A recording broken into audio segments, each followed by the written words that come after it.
I have Bread for Brunch commentating with me, and my friends like Inchan. So Bread will be one also of the runners with Jimmy. Jimmy loves game. Hmm. So there will be some specialty that will need to be explained, and we'll let Bread for Brunch to explain it. Um, yeah, so as you might have noticed, we're starting the relay race with two different passwords here. This is mainly to eliminate the big RNG at the start of the game. Normally, we have to pick up 3 missile drops after we grab Ice Beam in order to get inside the bomb room, but to get around this, we just have a simple password in order to kind of eliminate that. Jamie is going to be playing the normal suit, and I'm going to be using the zero suit. That's why there's a slight discrepancy in our passwords, but besides that, it should be all fair game. All right, so thank you for the explanation. So we're preparing. We're still in a little preparing, so this is also sorry for the delays. So we're setting up for the race to begin. The countdown will begin in the Discord. Once it is done, the race will begin.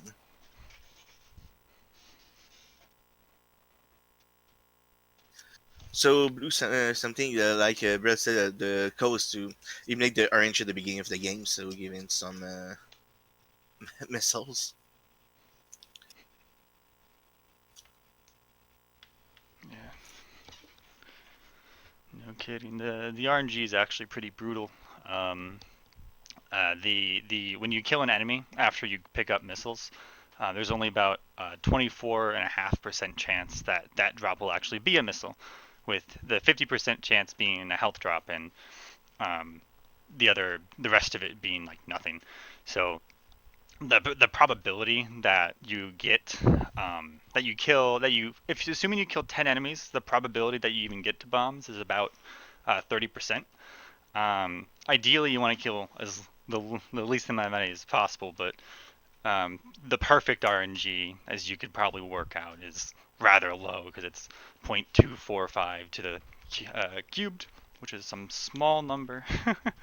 But it's pretty brutal and usually what kills most runs. What were the codes for? Yeah. So the codes are just to eliminate this RNG um, that we have in the beginning of the game. It allows us to start with missiles. Assuming that we don't pick up any missiles, it'll glitch the game out a bit, but it'll help us get rid of the huge RNG factors that might sway things moving forward.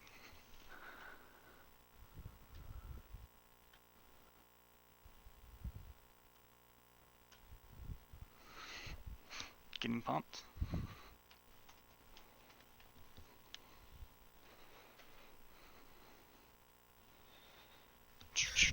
All right, seeing that Jimmy's ready.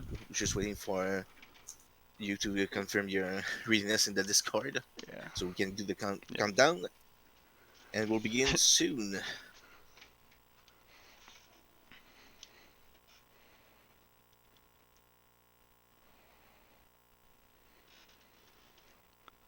Okay.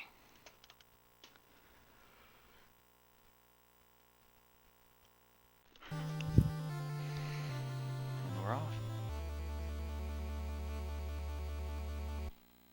All right, so the the race has begun. Welcome to this 2022 really 2D Metroid really race, everyone. I hope you will have a great times. And we have Brett for Brunch and Jimmy Loves Games doing the Metroid 1 part of this race. So if you have some more stuff to explain about this category, Brett, I will let you because you more know about that. I will just take part of when you need to concentrate with the notes I've been given. All right. Sounds like a plan. Yeah. So right now we're doing the 100% deathless category. The deathless category kind of implies a deaths category, and there is. In this game, if you have the second controller, you can death warp using the up and A once you pause the game. Doing so allows you to warp back to the start of the game, which is very helpful for a lot of things, actually. It saves around 5 or so minutes, but in Deathless we just have to backtrack through everything, and because it's 100%, we're going to be picking up all of the items, which consists of like 21 missile packs, 8 E-tanks, and then a whole bunch of other stuff like high jump, screw attack, and bombs, and all those fun things we know about Metroid. At the start, we have to just pretty much bolt straight to the missile packs, which will allow us to grab the ice beam and kind of move around Brinstar. It'll be pretty chillaxed, and as long as none of us pick up a missile drop, we should not need to worry about any RNG that might affect the run later. Sorry, just need to concentrate during this And now part. we see the effect of the code in action. Normally, when you take the first missile pack, you only have 5 missiles, so now he's at 10, and he can't take any missile drop, or else he will return to 5 missiles.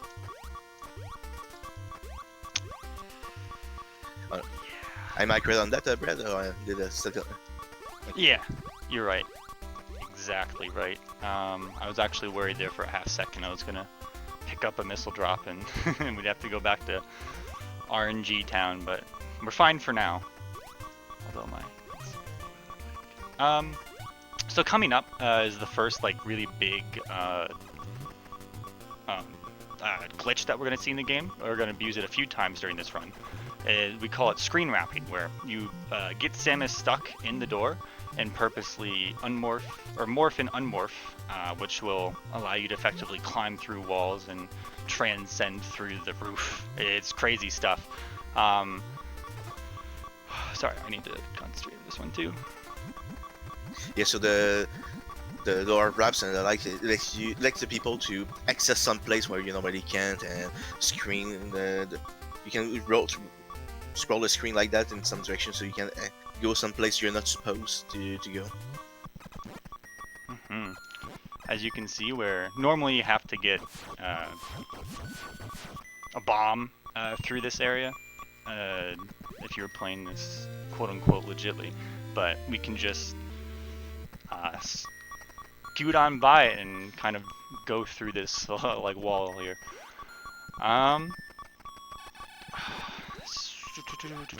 Alright, so as you can see, normally each missile pack only gives you 5 missiles, but because we use the code, we can just skate on by without worrying about missile drops. This is where you have to farm for missiles, because you'd be out of missiles here, and then you need to get 5 more in order to get bombs.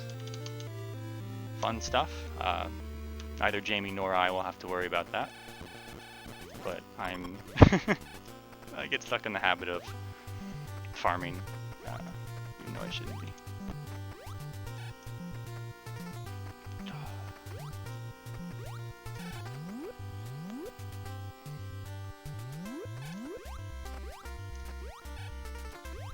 So bombs will be very helpful throughout this run, and it'll be a hugely important asset towards even just like traversing things.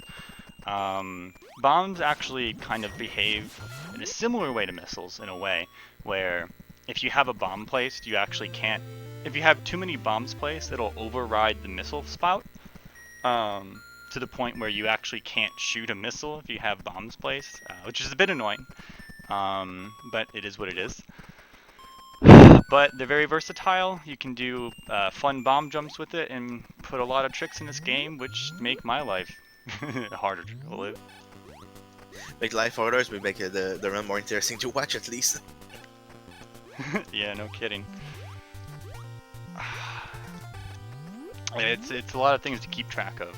You might see Jamie or I like struggling with the bombs, getting into like small holes, and that's just kind of something you live with throughout this run. But you know, it is what it is. This game is very sub-pixel dependent. So effectively, what that means is so sub-pixels in general are units of measurement that are smaller than a pixel.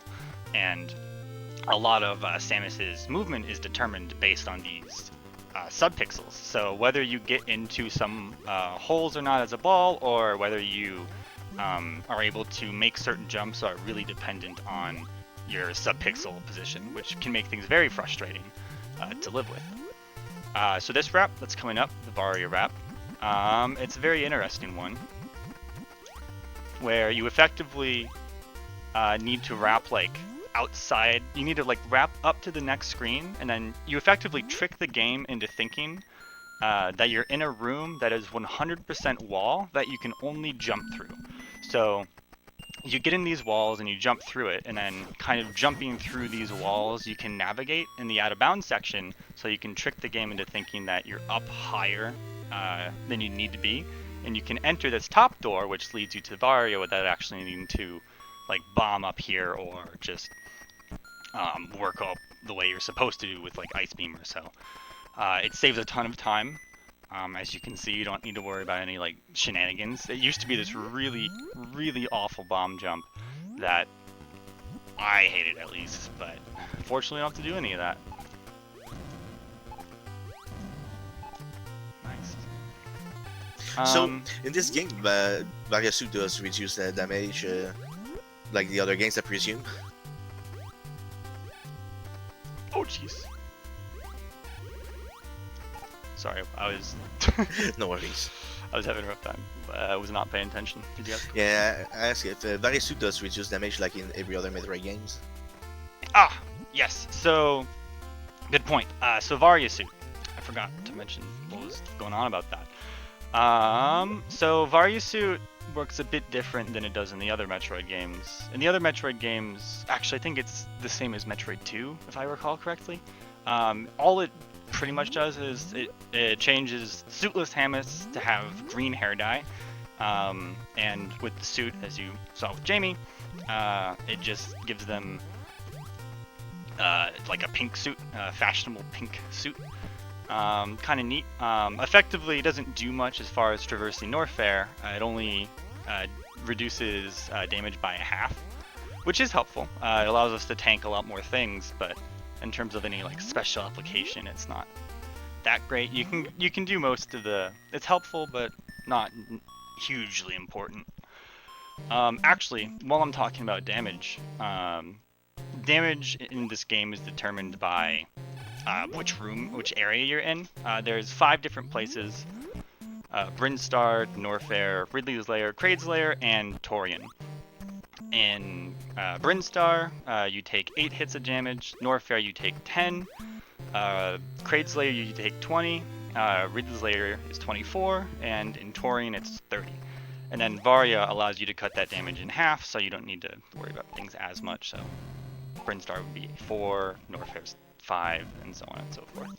Yeah, it's very interesting in this game that the damage is not enemy specific but room specific. You can take a zoomer from a Brinstar that would deal 8. If you put it in Torian, it will deal 30. Yeah, it's a little strange. It's even stranger that a lot of the, as you'll notice, a lot of these enemies look very similar to each other. The zoomers in Brinstar look remarkably similar to these little Nova things that you see crawling around, but that just shows the true creativity of Nintendo when they were making this game. No 2 rooms look the same, as you might be able to imagine. I want to explain this wrap, but I need to concentrate during it, so give me a hot sec. So from here, you're doing another screen wrap, which I think. Yeah. So this one is a bit different. Where you wrap up through the screen, but then you kind of play in the out of bounds mode in order to trick the game into thinking you're lower than you are. It isn't, and then you also need to move over 1 block, which you can do through fancy out of bound movement, and you can just pop out the screen in the bottom. It's a bit finicky to get used to.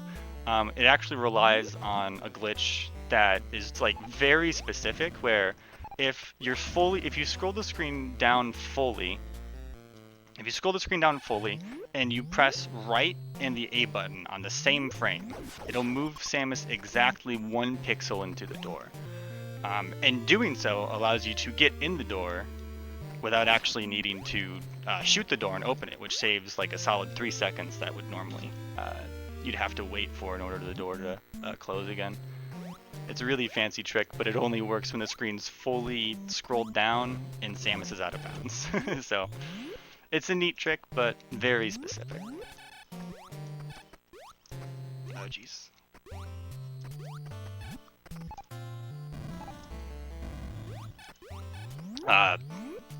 So, another thing I kind of forgot to mention, we just saw it just now, is in this game there's something known as block clips, where effectively, if you're in a ball with Samus and she's on the lower half of the block underneath a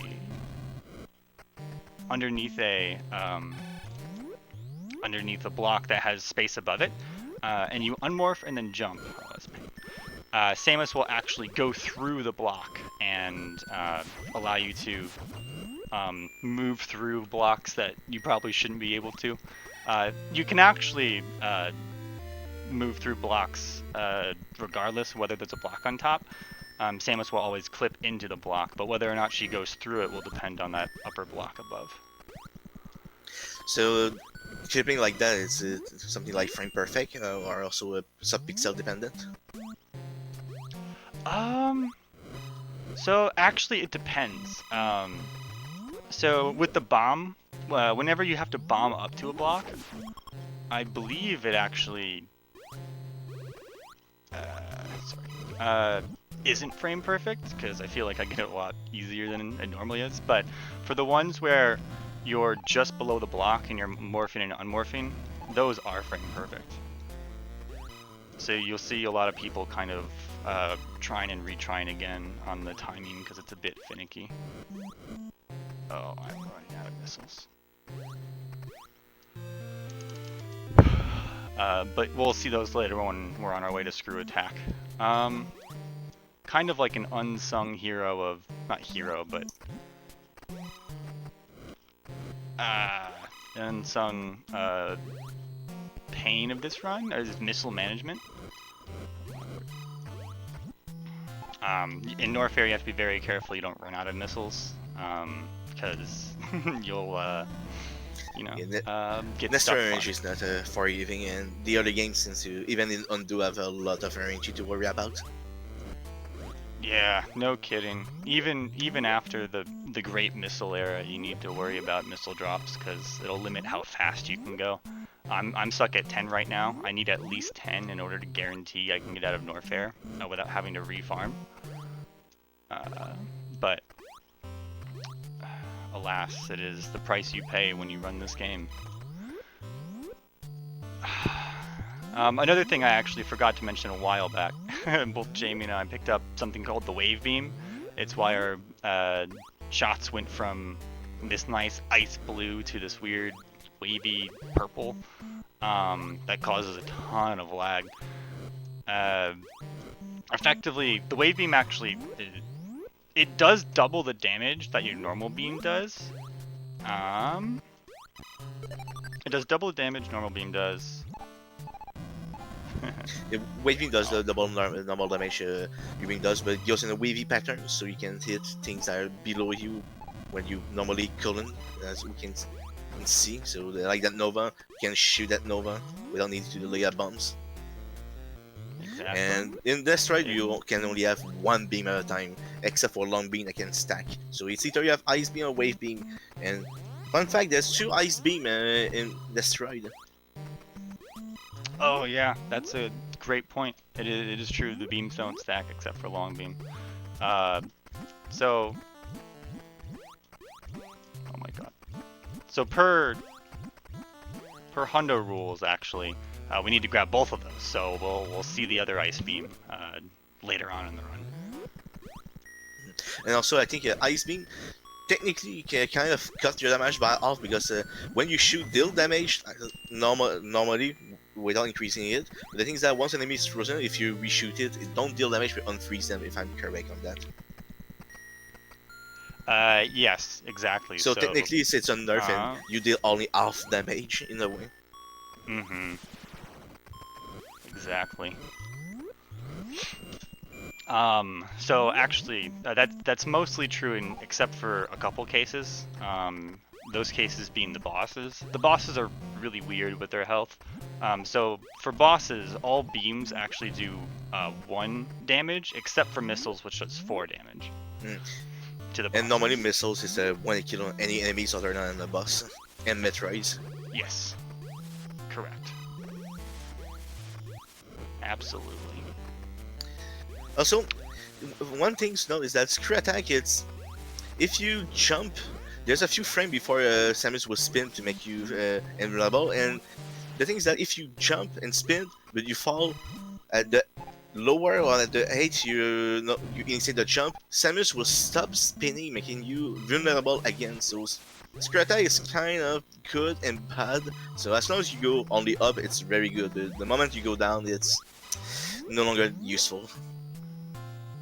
Yeah, it's very helpful for getting through a lot of these invincible enemies, because you can just screw attack on through them, but it can be very finicky. And not ideal. Actually, while we're on the subject of screw attack, so screw attack introduces something that is very common throughout this entire run, where we have to deal with lag management. You'll see Jamie or I kill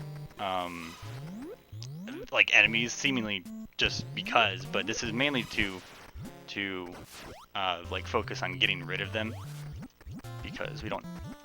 Because there's a lot of lag being generated.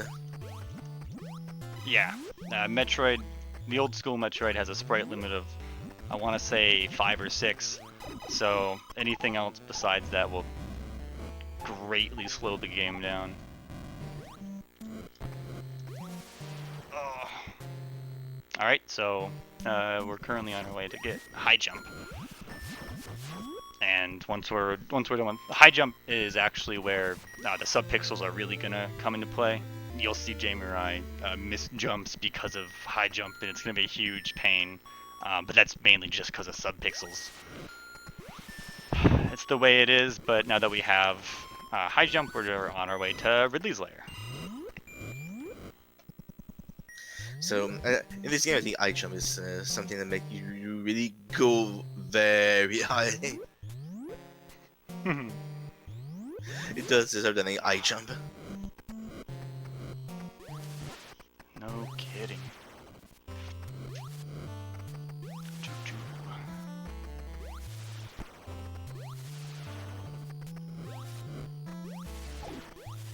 Alrighty. So one of the few things I know by seeing Scotty running this game with this layer is that there's so many enemies everywhere that it lags a lot. Yeah, you'll notice that the enemies are atrocious in Ridley's lair. There's a bunch of owls swaying everywhere, and it's awful. Bees flying at you.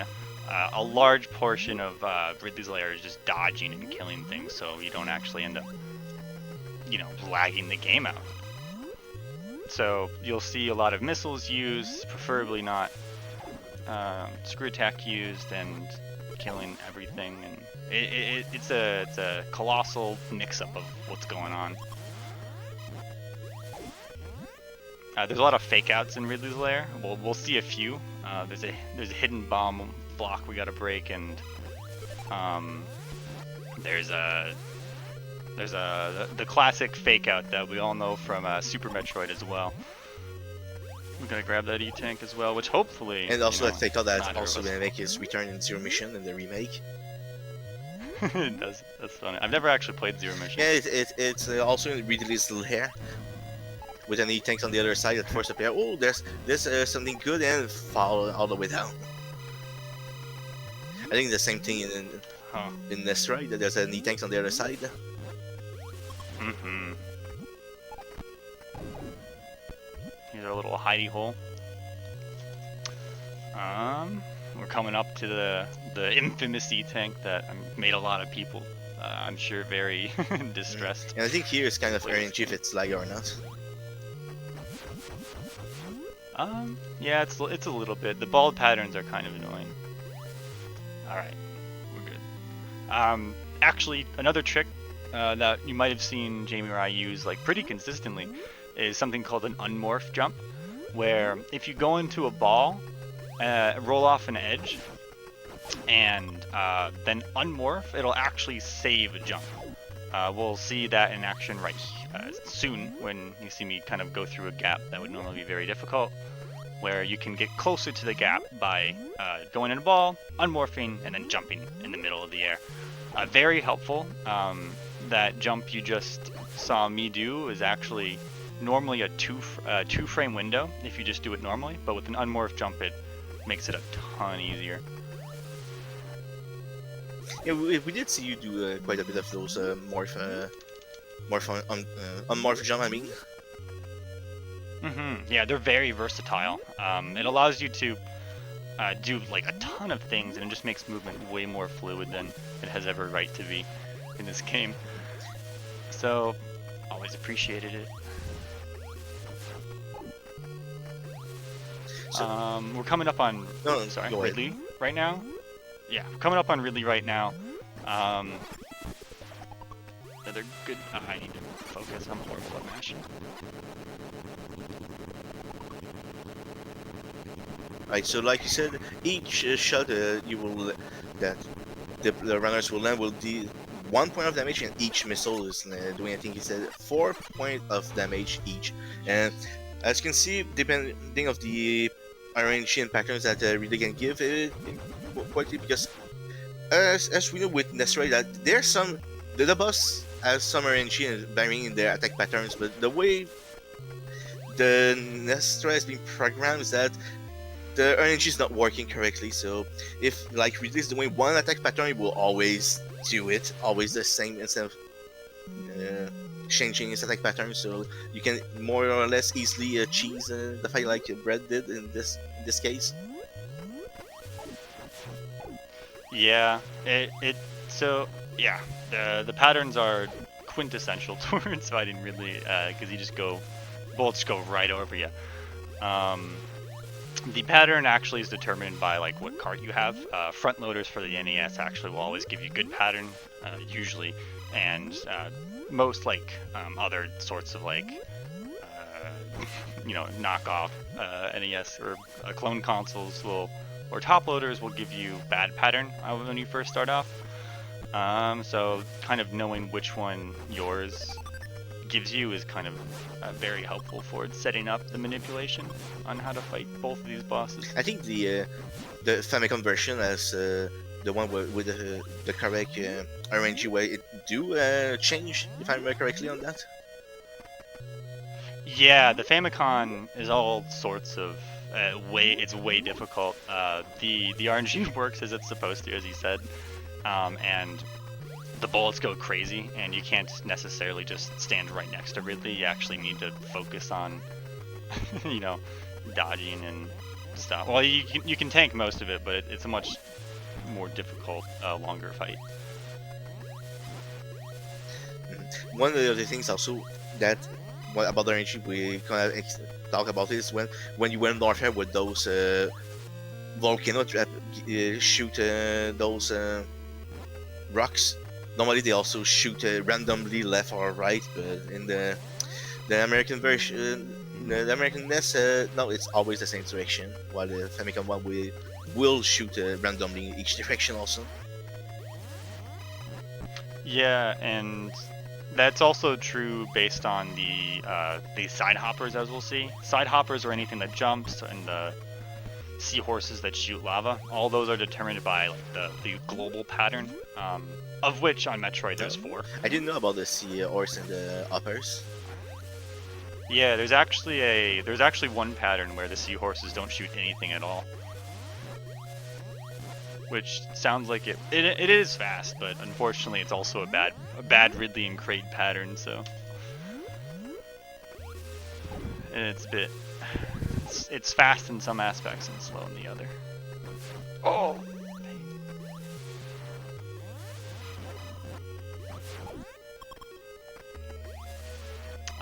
So we actually got everything we needed out of Ridley's lair. A lot of these missiles were kind of long and annoying to get, but you know we're mostly done now, fortunately. So we can just kind of scoot on out and go pick up our cleanup in Norfair. Alright, that's release done for us, folks. We won't be done there, and it's a Norfair cleanup at this time now. Yep. This is where we'll see the second ice beam. It'll make our triumphant return. The wave beam's a little bit finicky, as you might have seen, where sometimes it'll just miss enemies because it's waving around, and if you get too close to things, the wave beam won't actually shoot at the door, for example, and it's just annoying to deal with. So I'm looking forward to the ice beam. It's just way more helpful. Also, before we go to Kraid, I know there's a technique to shoot faster than just pressing, you just shoot. Can you tell me how you do it? I think you did use it against Ridley. Yeah, it slipped my mind, but effectively, there's another glitch in this game because this game's held together by duct tape, but in many ways. But effectively, when you hold the B button, and there'll be the game effectively allows you to shoot on both the frame that. So if you press any other input while holding the B button, the game will shoot when you press the button and when you release the button, effectively allowing you to like double tap things. So in the Ridley fight, for example, we hold the B button and then spam the select button, which is what turns the missiles on and off. So it allows us to both rapid fire missiles and beams, as well as allowing us to like get an equal amount of damage in for missiles as well. You can do a similar thing when farming if you like spam the left or right button if you want to slowly inch towards something. So as long as you all B, any button you press will shoot. Yes, exactly. Any other input. It can be a bit finicky with the jump button, but it works. It still works.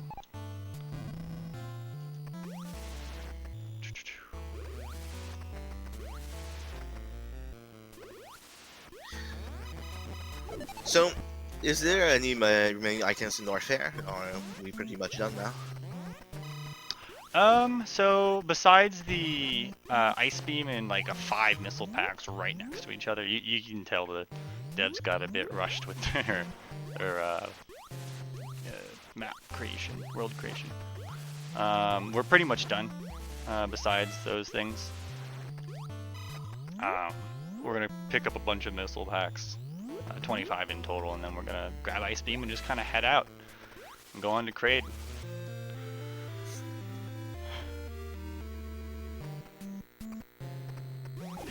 It's a nice little short run. You can kill things pretty quickly, and screw attack definitely helps. As far as the code goes, screw attack does the same amount of damage as one missile every couple of frames. So you can do a lot of damage really quickly, since one missile will kill everything anyway except for bosses. So you can just truck on through enemies like no tomorrow. Yeah, screw attack do help a lot by seeing, especially in the readers layers and other parts where especially you need to reduce your lag. Absolutely. It's a bit of a catch-22, because while screw attack does a good job of killing enemies to reduce lag, it also is unfortunately a great source of lag. So you have to kind of use it when you need to. Because if you're using screw attack without willingly doing so, and when there's a ton of enemies on screen and you don't kill any of them, then you're just causing a lot more lag and slowing the game down unnecessarily.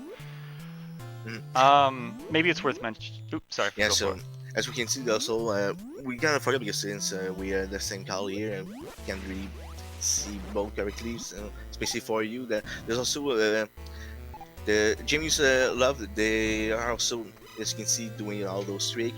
getting his missile here. He did a good job so far.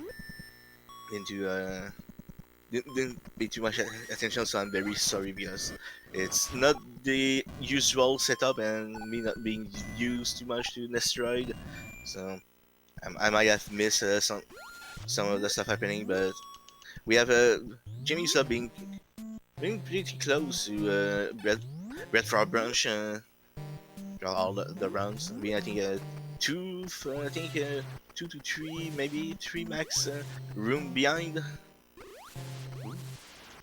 Close race. If I'm seeing correctly.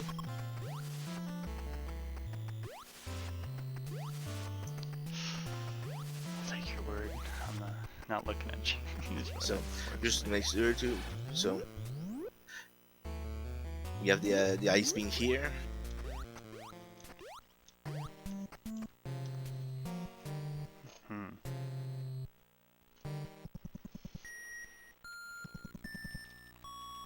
So since we don't have the same delay, if we look at this,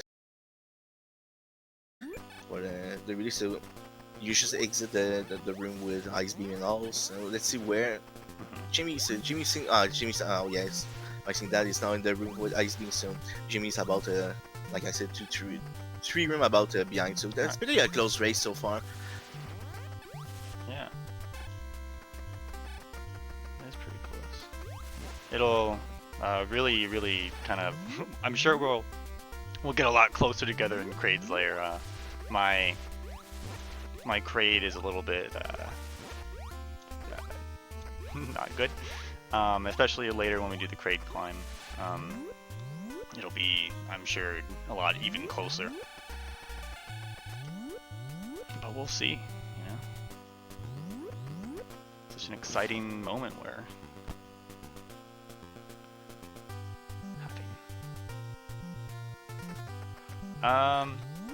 while I'm thinking of it, so this game has a lot of interesting moments. You might have remembered vaguely that I mentioned that there's only you can only have 5 enemies on the screen at once, and that's true because or 6. So the game, the way it's programmed, each enemy takes up a slot, and the movement of the next enemy is determined by the slot of the previous enemy. So if you kill an enemy that it's going left, it's in slot 1, the next enemy that spawns in slot 1 will also be going left. So you can use that in a lot of cases to manipulate enemy movement to be desirable in the ways we want to be. It's very helpful and helps with routing this game. I think that it's very used in the early game also, which enemy you need to kill and which you need to don't kill.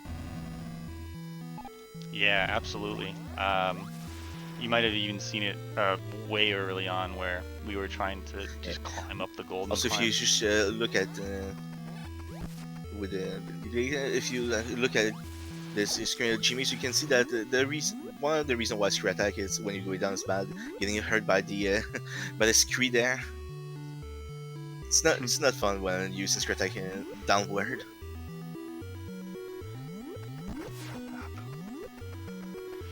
Yeah, it's always finicky.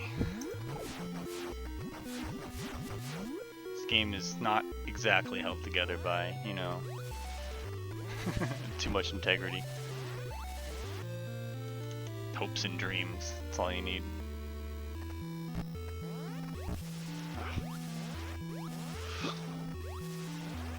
Oh, jeez.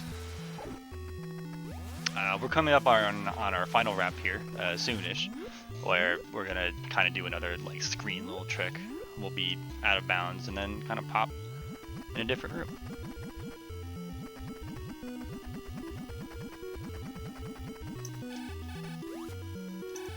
So as you can see, there's more screen grab. This one is to use the door below to enter Kraid's room, I think.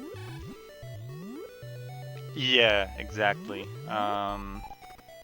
There's actually a faster way that I'm not entirely sure off the top of my head, so I'm not going to try to explain it.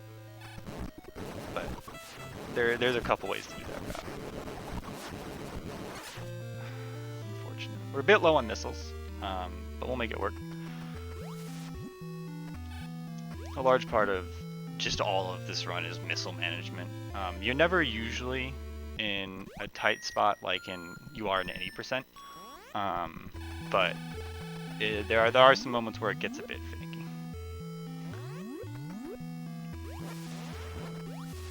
All right, here we are coming up on the Kraid climb, which is this ingeniously made room of just a single pillar of breakable blocks. Also, I don't know if we will encounter him, but I think there's a fake Kraid also in the Kraids there. Yeah. Do we encounter a fake Kraid in Undo? Unfortunately not. Fake Kraid. You do encounter fake Kraid and no major glitches, but the screen wrap we do right before Kraid just skips right past the good old fake Kraid. He's not as cool as he is in, or actually, he's probably just as cool as he is in the other Metroid games, but he only takes 1 missile or a screw attack hit to kill. Or, alternatively, 200 normal beam hits if you want to go at it without missiles. So at the moment I'm talking, we're seeing Jimmy Slav doing their screen wrap into Kraid's. Oh, and get the screen wrap directly into Kraid's room, fighting Kraid's immediately. Instead of having to bump the floor like you have to do.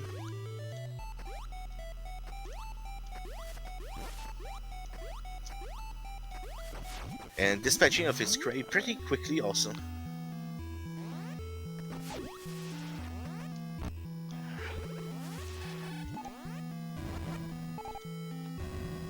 So sorry if you hear that with some delay, me saying that behind, because again we're not using the live on here the discard of the chat, because since we're using mostly Breath of Branch as commentary, we're using mostly his feed for the commentary. So again, for any delays on the Jamie's Love part, very sorry. Yeah, we're trying to make it work as best we can.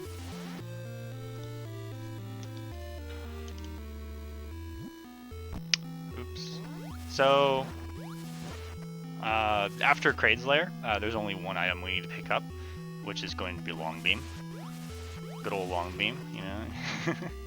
Something that we could have had a long time ago. Would have been helpful, but alas, we save it for the last. Always keep the best item for as the last item. You know what they say. The L stands for best beam. To be honest, in the straight long beam is not that good, because you're limited number of beams you can shoot, which I think is 3 on screen at the same time. And with short beam, you can spam your beam pretty easily without problem. With long beam, you need to wait for it to go all the way across, or hit something. Yeah, it's awful. It's the worst with wave beam, because wave beam will actually like go through walls. So ice beam or the normal beam will stop once it reaches like a block or something. But wave beam will take its jolly sweet time moving off the screen in order I think Jamie's Love just got better, and she was his Kraid tank here with the Zila being in their way. Oh, that's real unfortunate. Yeah, very unfortunate. This game is very trolly. Every chance it will get to like make your day worse, it will do so. This game is not your friend. No, this game will do everything it can to remember you that this game hates you. Yeah, there is.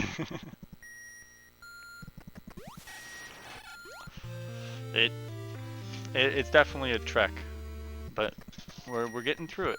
We're on our way done. Now, at the moment I'm saying this, I'm seeing that Jimmy's is leaving their Kraids, so now we'll be going their way to Long Beams, and after that will be Turien. Yep.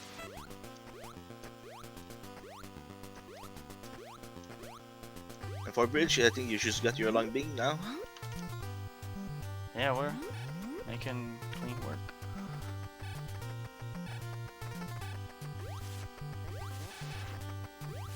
Now that we have Ice Beam back, it's so much easier. Well, we won't use Long Beam too much because we get it so late in the run. Those will be like one moment where it's useful, but that's kind of it. And it's right in the statue room, which I failed to do effectively anyway.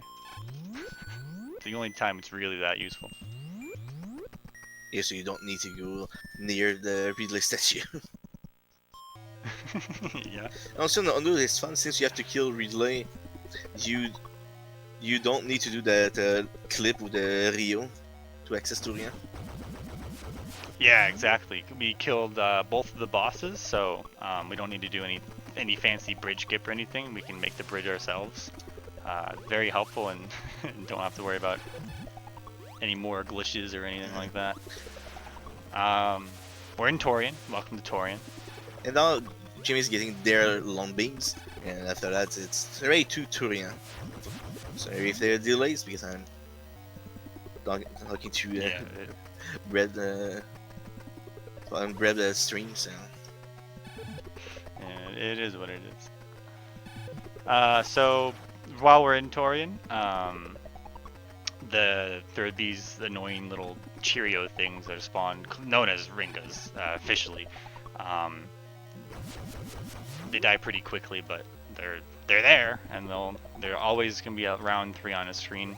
The Metroids are pretty much non-consequential besides existing. You can freeze them, and they take 5 missiles to kill, like I think they do in other Metroid games. yeah. So far they keep that consistency of always needing 5 missiles in any Metroid games, whether it's Metroid 2, Zero Mission, not Fusion, because the only Metroid you fight is the Omega, and you need the beam, so that's only one so far I know.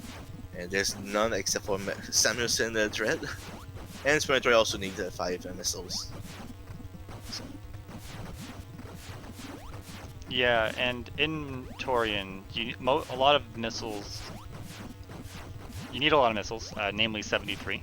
42 for the barriers, 30 for Mother Brain, and 1 for her glass tank. So Jimmy's also now in Turian. He's in the second room of Metroids. At the moment as we speak, and at the moment I'm seeing it, which Bread is right before the Zebedite room.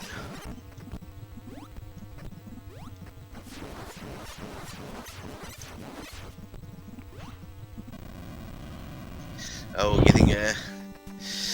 getting ping point by those rinkas, eh? Yeah, it's a struggle, but I'm getting through it. And now it's time for the escape.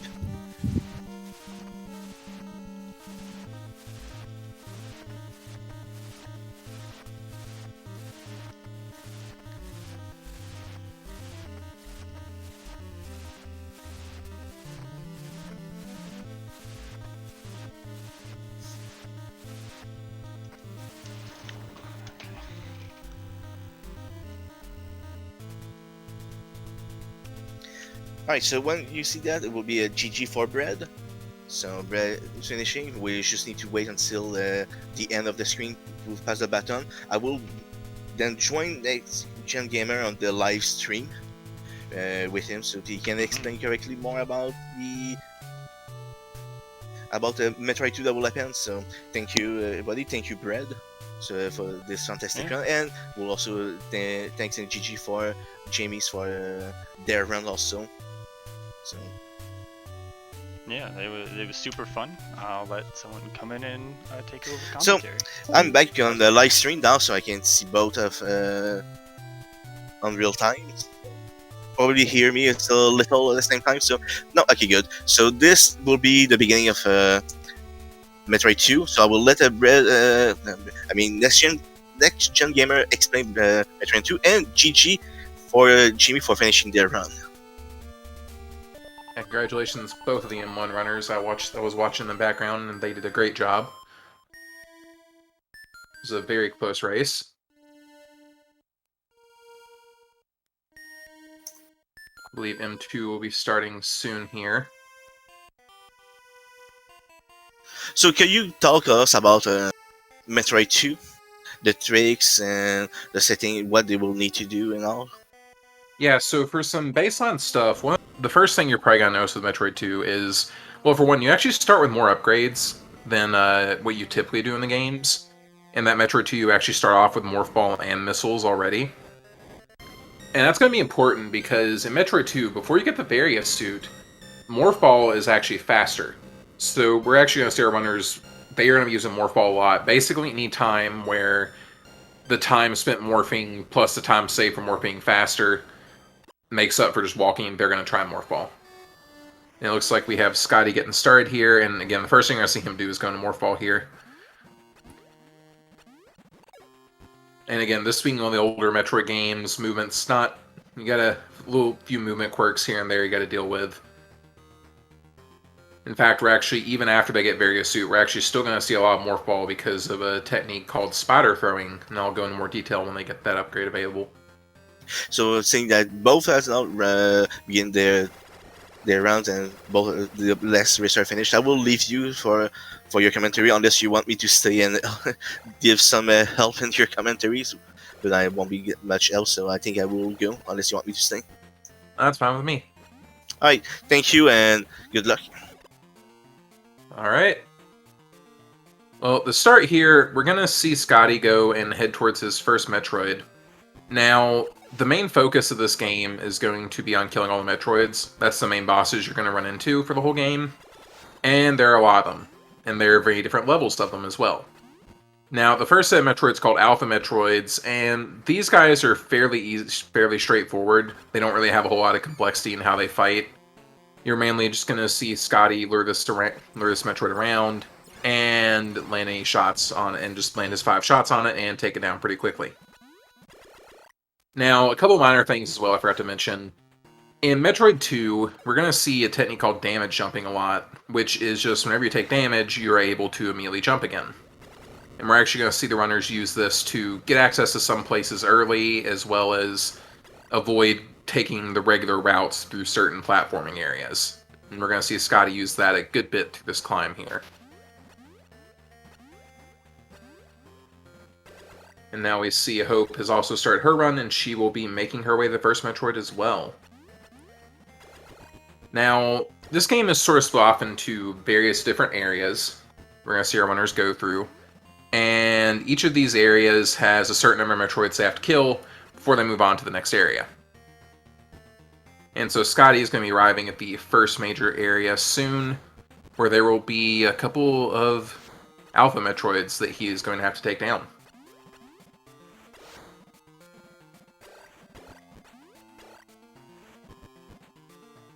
Alright, and Hope is about to go and fight her first Metroid here. Let's see how this goes.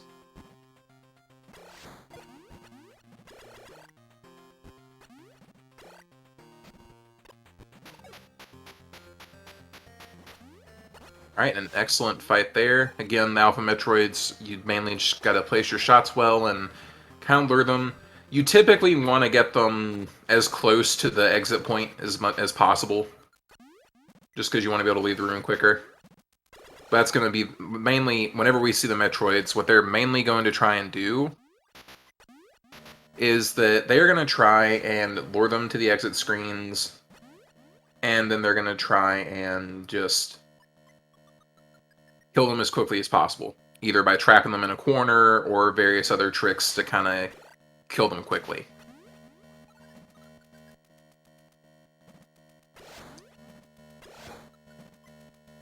Now, one thing, we don't really see this being used right here, but you can also, this game is old enough to where there are some various lag things that can happen too. You can actually delay spawning of enemies in certain places just by spamming your beam. And so, like I said, there are a lot of little quirks here from this game being a Game Boy game. And now Scotty is going to be making his way over to grab the first main upgrade here, which is going to be bombs. And bombs are pretty important for the same reasons there are most of the games. They'll let you access nice little hidey holes and are necessary to pick up the various items we're going to be seeing. And to go ahead and bring up something really quickly here, one other interesting little quirk about the Morph Ball is that if you unmorph in midair, there's actually a short time window where you can do a jump out of it. So we're actually going to see a few times where we'll be seeing mid-air morph jumps to gain a bit more height and again just kind of access some areas early, and we'll see that being used in conjunction a lot with damage boosts as well, especially once they get Spring Ball. Right, and Scotty will be acquiring the first C-Tank here, while Hope is making her way into the first area as well, trailing right behind him. And now at this point, Sky's going to go pick up a few more items, and then he's going to be heading to his next major item.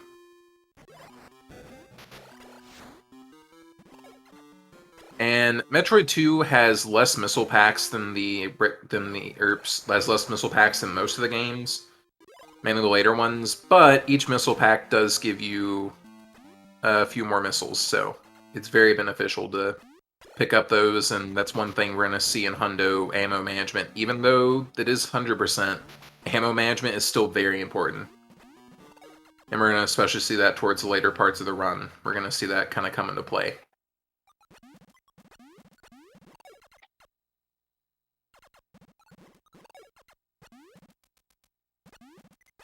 Alright, Hope has acquired her bombs, and she will be, once again, following along here, grabbing some of those items while making her way to Spider Ball as well, which we are now going to see Scotty pick up. So I mentioned earlier, there's a small technique called spider throwing, and our runners won't be able to fully utilize it until they get the Spring Ball upgrade in the next area, but we'll get to see sort of a mini Spring Ball, mini spider throw after Scotty defeats his next Metroid, which he's going to go do now.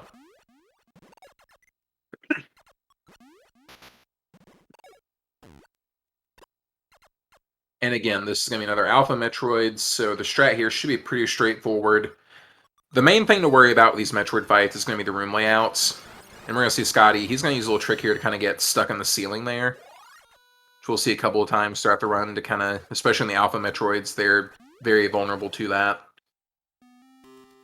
But the main goal is going to be taking the room layout and basically trapping the Metroid in the best way possible. So that you can kill it quickly, hopefully with minimal risk of failure, and get exit out the room quickly as well.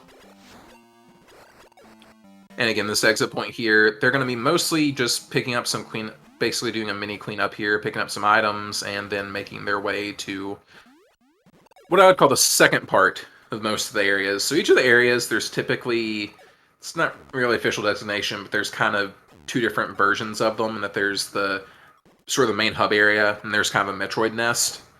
And we'll actually see that a lot here.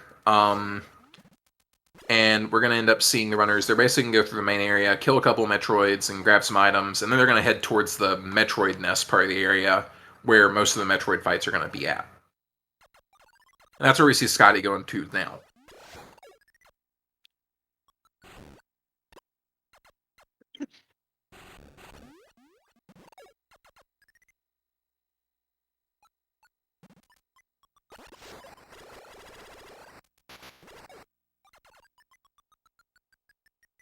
Good movement both runners here as they're making their way through. We're about to see Hope take care of the first Metroid in this area. And Scotty is going to go across here and walk through this little pancake-filled room and make his way over to the first Metroid in the nest. Again, very clean kills from both of our runners. Now, I mentioned before about spider throwing here. I'm going to see Hope do this right now, actually. Sort of a mini spider throw there. But basically, spider throwing is when you're in midair, you activate Spider Ball, and it makes your movement faster while going left. You can actually do a spider throw with just from the bounce of landing from a tall height, and that's actually what we saw Hope do there. But once they get Spring Ball, they'll be actively using it a lot.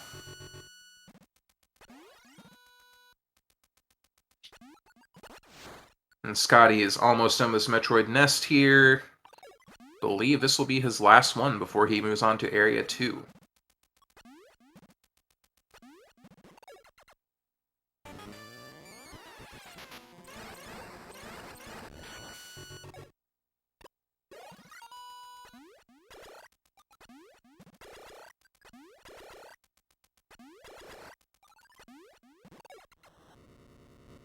And one other little thing to note here is that whenever you clear each area, there's this little earthquake effect.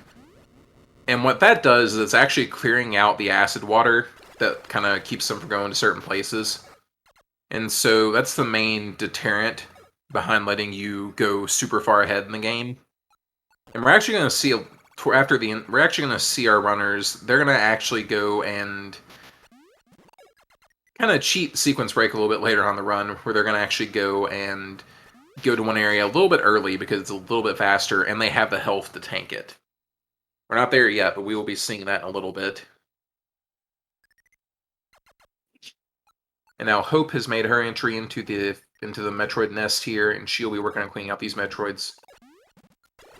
And again, Alphas, thankfully, are fairly cooperative. They're usually not going to cause you problems. Unfortunately, the next tier of Metroid, the Gamma Metroids, are significantly less nice. In fact, they're generally considered to be the most annoying Metroid to deal with in this game. They're not necessarily the most likely to kill you, but they are the most likely to be annoying.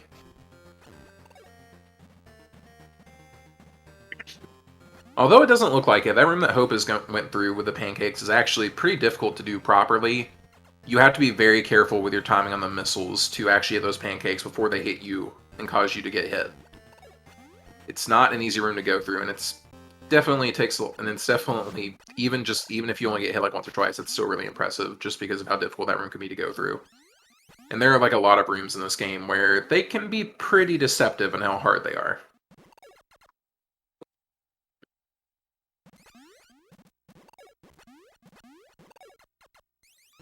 Alright, and Scotty will be soon approaching the first Metroid of Area 2 as Hope cleans up the last one here in Area 1. And we're coming up on sort of our first threatening point in the run, I guess you could say, or really threatening point in the run, with the Skyscraper trick. And now I believe we're going to be seeing our runners save here before they go for this. And this trick is... I mentioned before, we have the damage jumping, where they can jump after taking damage, and that's going to be shown in full use here with Skyscraper. So Skyscraper is a difficult, kind of semi-difficult chain of damage jumps that the runners will have to do to get to the top of this building as quickly as possible. What we'll see is our runners are going to spider ball up here to go in this little tunnel to grab an item. And after Scotty goes and grabs this item, he's going to leave that tunnel, do an unmorph jump, and start a perilous chain of damage jumps here to hopefully make it to the top. And on top of all that, the very first thing you do once you get up here is you fall in this hole, and you're going to have a boss fight in a second. Now, this boss fight is going to be Arachnus, so if you're familiar with Fusion, or if you played the remake or any other games, this is where he has first shown up. The strat here is pretty straightforward. You want to lure him over and use bombs to take him out, because that's the thing you have to damage him with. You try and fire a missile at him, he'll just roll up and jump. But basically, Sky did a bit of manipulation there to get him to fall for both those bomb bursts and take him down. So it's not too threatening of a boss fight, but it can be pretty dangerous if you're not sure how to manipulate it properly.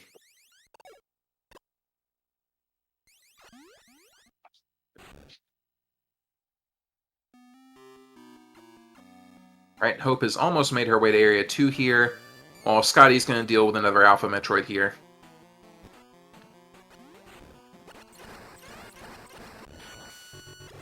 And again, a lot of it is just getting them trapped or set up in the specific places, so they don't really have a lot of room to escape, and it's easy to load them down with missiles. That's going to be extremely important once we get to the Gamma Metroids, because they're a lot less cooperative. And some of their room layouts are not very friendly.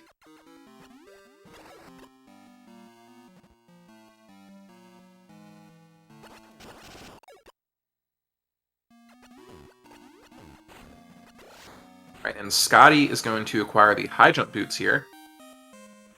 Is going to do what they do in other games, going to increase his jump height and make it a bit easier for vertical movement. And he's going to go through this little secret back area to grab a few more items before moving on. Alright, and we now see Hope taking the safety save for Skyscrapers, so let's see how this goes. While Scotty's doing a bit of cleanup.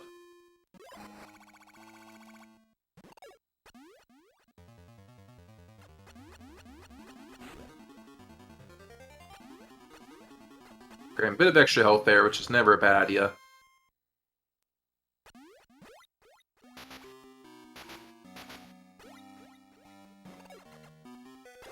This is Scotty taking full use of the extra jump height with those damage jumps. Alright, let's see how this goes.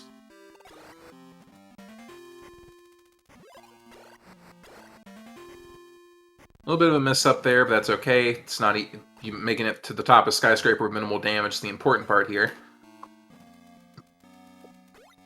As a very successful Skyscraper for Hope, and she will be moving on to take out Arachnus here. And we will continue to see Sky doing some cleanup of items in this area. Again, high jump is very helpful now, as you can see with some of these jumps that Scotty can make now. As well as the addition of Spring Ball, because, well, they can be combined with the Unmorph jump to get you some pretty high jumps in this game. A very good Arachnus fight in Hope's part, and she'll be moving on as well.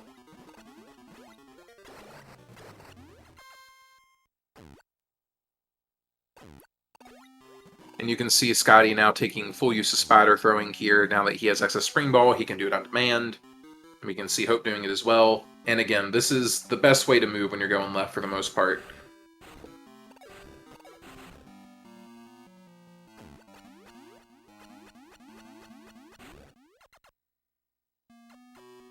Now Hope will be finding this first Metroid here, while Scotty is leaving the area. A little bit of a high five there.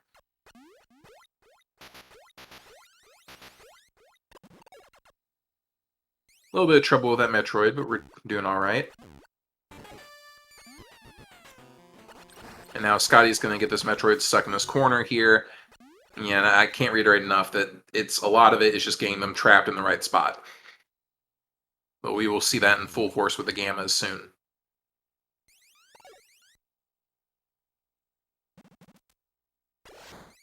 Alright, we have one more little area to go in through before we head towards the Metroid nest.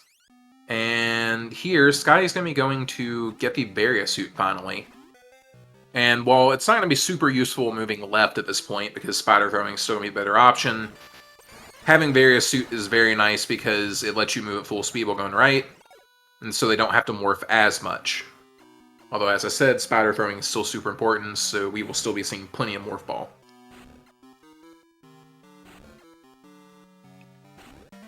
And Metroid 2 does have some pretty nasty item locations, especially if you're not familiar with other series likes to hide them. And in this one in particular, it's kind of mean because you're probably not going to just try to go through the wall there.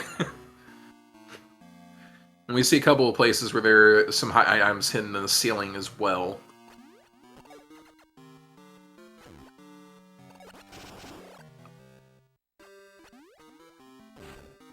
So Nintendo got a little bit mean with some of these item placements here.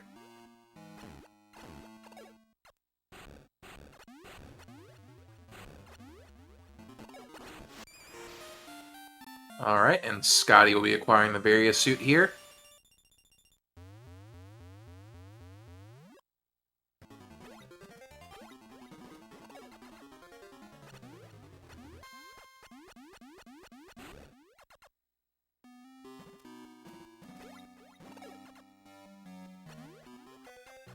Alright, Hope will be taking full advantage of those new upgrades to, again, climb these vertical shafts a lot quicker. And honestly, we've seen that a lot throughout the run, is just taking advantage of those damage jumps and everything to go through any vertical area extremely quick. It is very helpful. We'll actually kind of see Sky's going to be grabbing one last missile here. And at this point, Scotty will be on his way to go do the Metroid nest of this area. And Hope following shortly behind, that she'll be making her way to go get the Varia suit.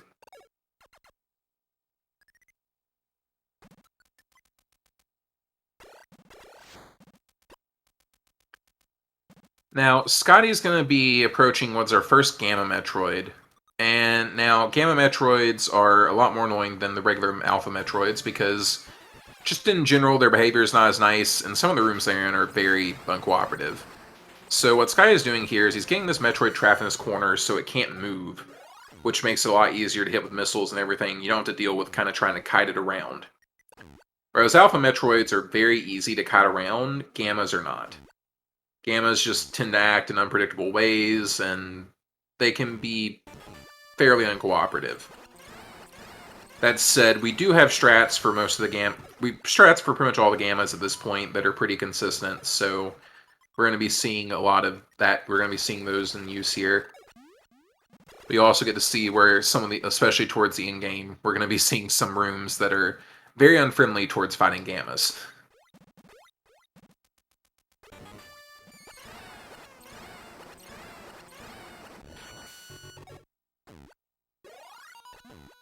Alright, and again, we're seeing Hope here actually take advantage of being able to get those alphas stuck in the ceiling, which is really the bane of the existence for a lot of the alphas in this game, is just being able to get stuck in the ceiling.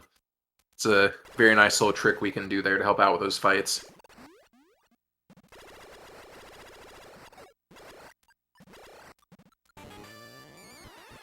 Again, this is going to be another example where it's not a very friendly place to be finding a gamma.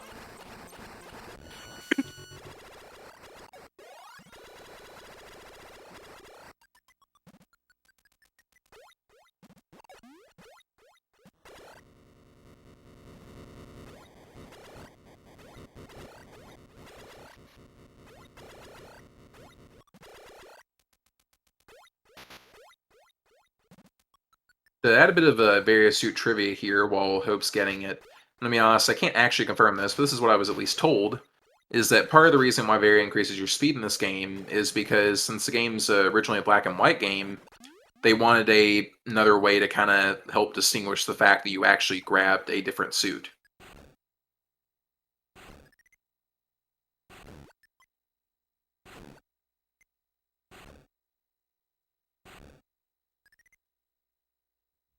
And as I mentioned before, there are some nasty item locations in Metroid 2. This isn't even the last time we're going to see Scotty go up to the ceiling to grab an item. This is only the first of two, so they had some pretty cool item placements. This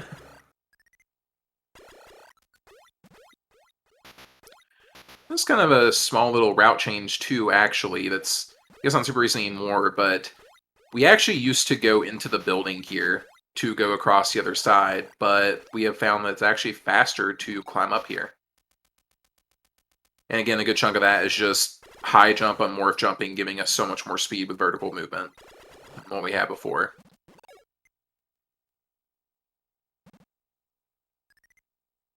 And I believe the ultimate reason why this is faster is partially, or at least mainly, I think, because of some of the loads. Right, and we are seeing Hope take on the first Gamma here, and again, she's going to try and basically bait it and come in that corner, and hopefully get stuck in there, but as I said, these Gammas are incredibly uncooperative, and it's very difficult to get them to do what you want them to do. Thankfully, Hope's able to take care of that Metroid relatively quickly, and she'll be moving on to her exit point, and she's going to go and grab that Sling Missile and get moving. Well, sorry, there's a little bit more cleanup here to do.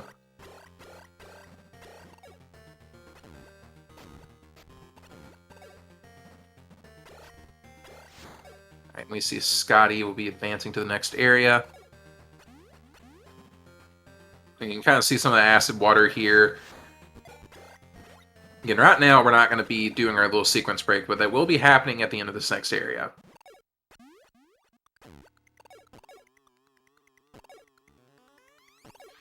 Now, if you notice that Scotty's kind of pressing his Spiral Ball really, really quickly there and letting go, the reason for that is to basically cancel out bouncing. Because if you fall while you're in Morph Ball from a certain height, you'll bounce. And Scotty's basically using Spider Ball there to kind of cancel out the bounce and basically reset the height. So he doesn't bounce whenever he lands. And if you're quick about it, you can do it fast enough where it actually saves time over the bounce. A lot of Metroid 2 is just kind of making those micro-optimizations and doing all the small little things right. And that's a very important part of Metroid 2, especially with how limited the movement is compared to the later games. And now Scotty actually grabbed a missile refill there. It's kind of hidden behind that block, but if you shoot out, you can actually see the refill. But thankfully, you only have to actually touch the block instead of actually going into it, so he's able to just do it from there. And here, Scotty will be grabbing the space jump while Hope is leaving Area 2. Now, although we do have access to an array of crazy jumping techniques in this game, space jump is still needed. There are multiple parts where the game just doesn't have any enemies or anything, and you have to space jump your way all the way to the top. I'm not sure if if that's more of they knew about the damage jumping and want to keep a space jump mandatory, or if it's just kind of how they designed it, but you still need space jump to get through some areas. Technically, you can infinite bomb jump anywhere, but infinite bomb jumping in Metroid 2 is very slow, so it is not worth the time loss. It's also done very differently than the other games, too. I do see a Gamma Metroid there, but Scotty's going to skip it for now, and he's going to keep going here. And you may have noticed two runners have not picked up a beam yet, and the main reason for that is because although there have been multiple beams they could have grabbed by this point, you only need Ice Beam, and the main reason for that is just because if you didn't grab Ice Beam, if you had to grab all the beams, there's one area where all the beams are like right next to each other. So all you end up doing is grabbing all the beams, then just grabbing Ice Beam, because the beams don't stack in this game. So we don't end up doing that in Hundo. But that said, Ice Beam shows up kind of late. They've already could have gotten Ice Beam for this point, but there's another room where Ice Beam is, and so they grab it kind of late. Because it's quicker to grab from that room, and you don't really need Ice Beam for this point. You only actually need Ice Beam for the ending area, because we have to freeze some things that can't be killed unless we freeze them.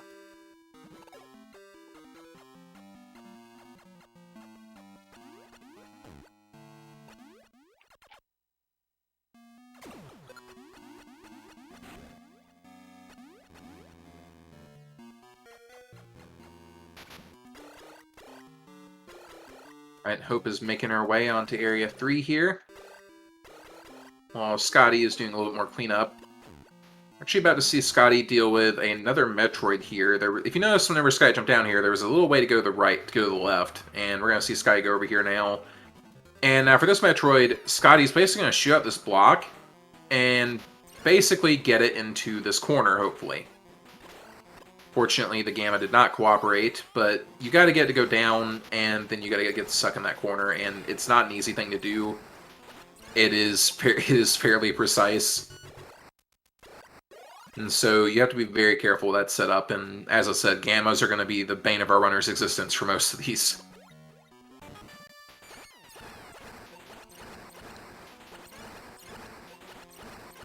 Thankfully, though, it looks like this Gamma is being a lot more cooperative compared to that last one, so we'll be seeing Scotty grab that. And he's going to go up here again, grab another missile tank. Like I said, Metroid 2 has some cruel item locations for items.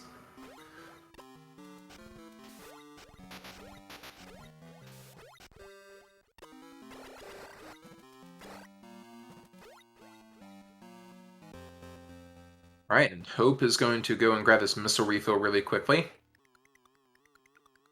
That will ensure that she is stocked up and ready to deal with the next area. Again, we see some of the use of the morph jumping, damage jumping there, just all chained together to give you a lot of height.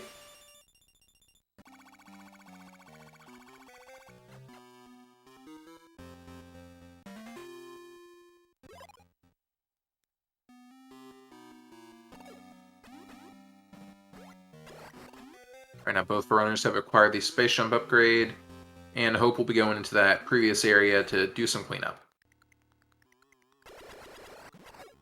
And Scotty is almost to the end here, well, almost to the end of the main part of this area, and after this Metroid, will be making his way towards the nest.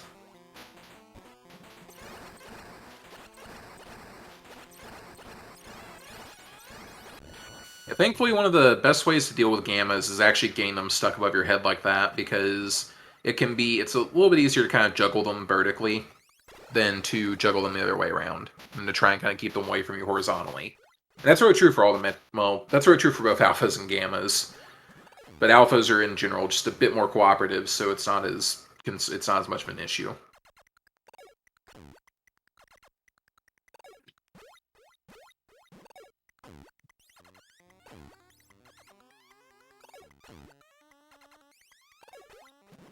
Now, one thing to note here is that Scotty is actually not going to be grabbing the refill as he leaves. So, missile management can be a bit of a concern. we're kind of getting to the part of the run where missile management is really important here, because the game throws a lot of Metroids at you in short succession without giving you much of a chance to refill. At this point, Sky is going to have to defeat a lot of Gammas in this next area. And we're going to see a little bit different setups. Some of the rooms are similar, but we're going to see pretty much a different setup for most of these, even though the rooms are similar, you're coming in from different sides and different spaces, so you want to kind of set up things differently.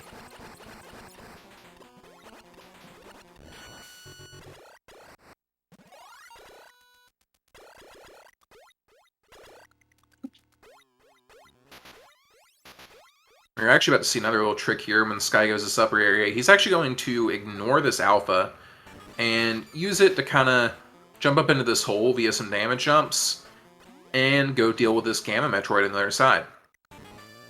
Normally what you have to do there is you have to spiral off the wall after killing the alpha and just make your way up there in the relatively boring fashion, but with that damage jump strat, you can actually safely get in here and deal with the Gamma first, and now he can go and deal with this alpha as he's leaving. Obviously, the room layout blockade here is these array of blocks that are going to stop your shots. We can see Scotty kind of alternating between his beam missiles there to get those out of the way quickly and also land his missile shots. And again, it's like I said, a lot of the Metroid's rooms get very uncooperative towards the end game.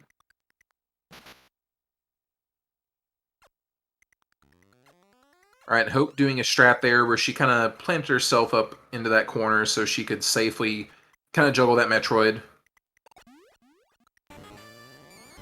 And again, even just getting yourself stuck in a spot can be helpful too, in some circumstances, just because you can kind of limit how the Metroid's going to react to you. Ultimately, at the end of the day, they're still trying to kill you, so they're still going to try and head towards you if they can. And if you kind of limit how they can get to you, well, you've effectively locked them in place.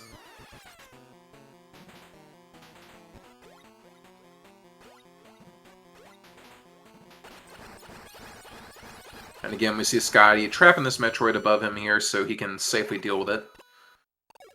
And deal with it quickly. And again, this was something where we're seeing a lot of rooms that are fairly similar. We're going to see different kind of strats here. But Scotty is approaching the end here, only has a few more Metroids to worry about.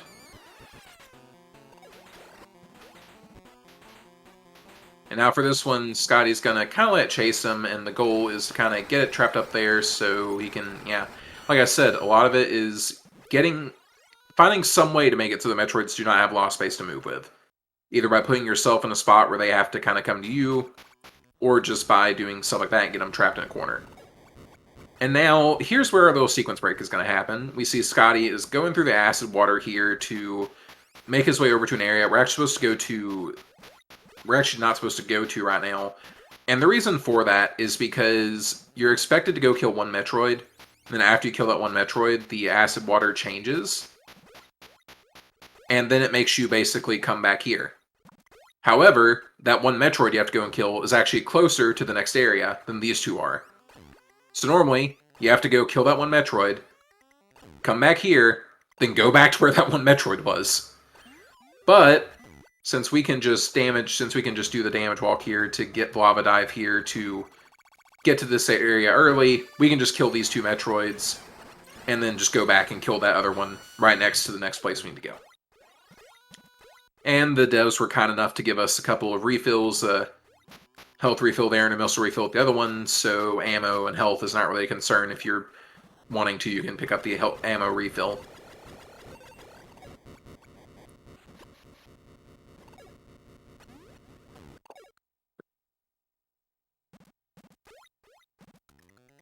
And this other Metroid will be a Gamma Metroid. We're gonna see Sky basically just trying to get stuck somewhere so we can deal with it quickly. And again, one of the most common ways you're going to see this is just by getting Metroid stuck in the ceiling below you, which is a very common strat in most of these rooms. It gets really hairy when you end up in a room where you can't do that, and that's going to be where we're going to see a bit more creative solutions in a lot of places.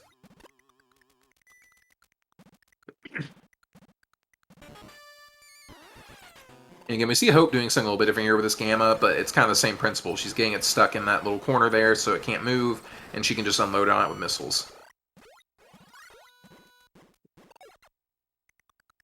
And a lot of it is just really figuring out the math between, okay, what's the quickest way I can get this thing stuck, and also kill it in a quick time.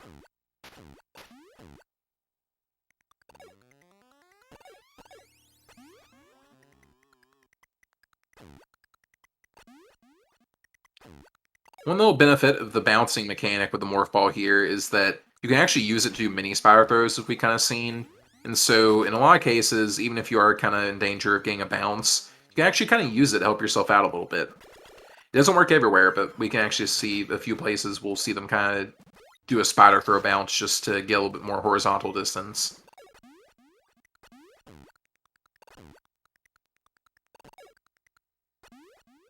Alright, and Hope clears out that upper area, and she will be continuing her trek through here to deal with the rest of the Gammas. While Scotty will be making his way over to deal with the other Metroid that we were actually supposed to already kill, but did not.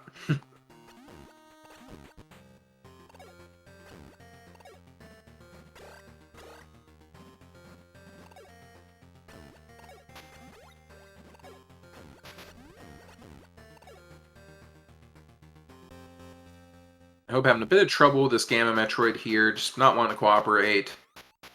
And it looks like she's actually going to go... There's a small health refill over here, so if you take a lot of damage, this is actually a nice health refill to grab before having to do the lava dive, and we're going to see Hope take that. And that can be very helpful, because not only does it get your health back up, obviously, it makes lava dive safer. You can also be a bit riskier in lava dive, because in lava, there's kind of a... or in the acid, there's kind of a funny little quirk where you take more damage if you're in Spider Ball. So every single time we see someone do a spider throw while they're in that lava, they're taking a little bit of extra damage there. Now, obviously, the more health you have, the riskier you can get with it.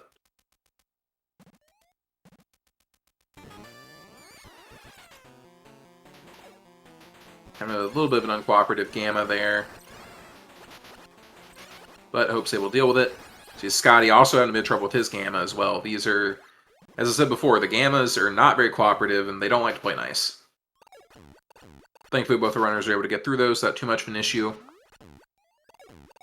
And Scotty will be moving on here, while Hope also is about to go towards Lava Dive. I believe she has one more Metroid to kill, and then we'll be seeing Lava Dive on her end.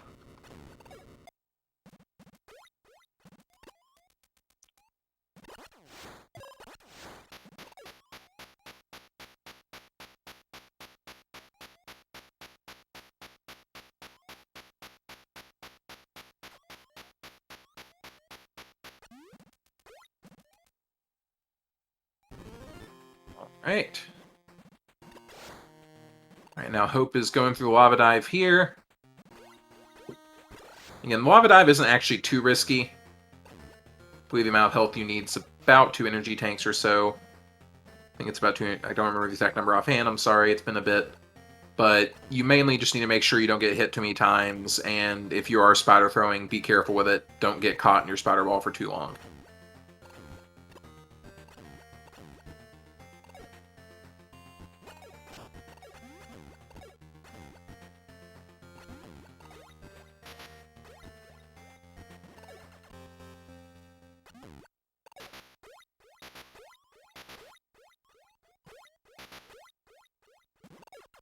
Or a minor detail I realized, I think I forgot to mention as well, is that when you're actually using your jump, you don't have a whole lot of jump control compared to the later games as well, which is why a lot of times you'll see big overshoots on certain jumps. And that's mainly just because we don't have as much control, we have a limited number of jump heights to work with in this game, so you're going to end up seeing them, a lot of times, you're kind of stuck with doing certain jumps, even if it's like jumping at a higher height than you want to, you're going to be stuck overshooting a few times. We do have some control over jump height, in the sense you can crouch to make it a little bit shorter, but that's kind of, it's one of those things where a large part, like I said before, a large part of Metroid 2 speedrunning is just managing all that micro stuff. Making sure you're doing your jumps properly, trying to minimize how much you overshoot by if you have to overshoot, and just all that, all those little things. Having to do Morph Ball when you spider throw. And now we're seeing Scotty here come across the first Zeta Metroid. Now for the Zeta Metroids, they're pretty straightforward for the most part. The main thing you need to do is they'll kind of try and swoop at you. And you want to sort of interrupt that swoop with a missile shot. And if you do it properly, the Zeta Metroid will not change its position. And you'll basically just keep canceling it out by shooting missiles at it when it attempts to do something differently. And if all goes according to plan, you'll be able to kill the Metroid before it does anything. But it does take 20 missiles, so it is very unfriendly in that regard. There is, however, a chance that if our runners can possibly have it breathe fire on them, and in that scenario, it interrupts the lock, and you have to kind of try and recover from it, and it depends on which of the Metroids, which of the Zetas do that to them, how they're going to react to it.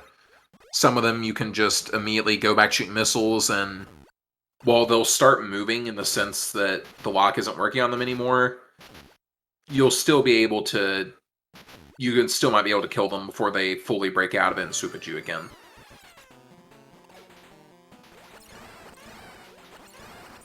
Alright, again, this is one of the uncomfortable rooms for a Gamma. Scotty just kind of gets stuck in there and just... Yeah, it's not very friendly.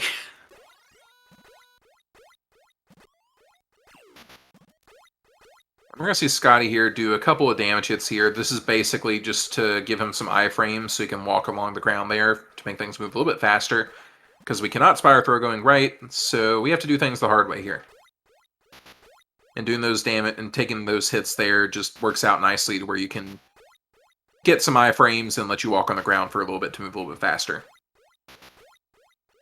Since horizontal movement while you're jumping is going to be slower than horizontal moving on the ground. Especially since they have Varia suit now, so their walking speed matches their morph speed. I know I've said this many times by now, but like I said, there is some cruel item placement in Metroid 2. In that this room is completely pitch black. There actually is kind of it's actually a fairly simple room to navigate through, thankfully. But the room is completely pitch black, and you gotta know where to go. You can actually see, there's actually a image somewhere where you can actually see what the room layout looks like, and it's not really too complex. But because the entire room is pitch dark, it is extremely easy to get lost. And again, we're going to follow that up with another Sealing Missile and a Sealing Energy Tank. Now, one little thing to note here is that Scotty is at 5 Energy Tanks at this point, which is actually the maximum you can have. But he is going to go ahead and grab up a 6 Energy Tank here, as this is required for the Hundo under the current rules. And so we're going to be seeing that. And again, it's not too much of time loss because the other missile tank's right there. So Sky's going to grab that. He's going to exit out the right side here. So there are actually 60 tanks in the game, although you can only have 5 active at once. Picking up that 6th one just gives you a nice free health refill.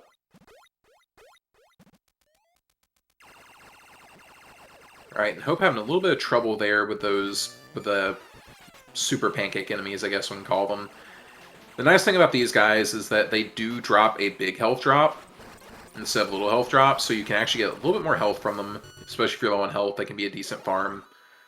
And the area that Hope's in right now is, well, obviously it's right after Lava Dive and all sorts of craziness, and you have to go through lava a few times here, so it's a very real, kind of very high damage area. So being able to get big health drops from those guys is very helpful. Alright, we're going to see Scotty do what's called Zeta Zag here, and this is similar to what he did in the earlier area, where he's going to use that Zeta to just damage jump his way up here, and he's going to make his way to grabbing the Screw Attack item.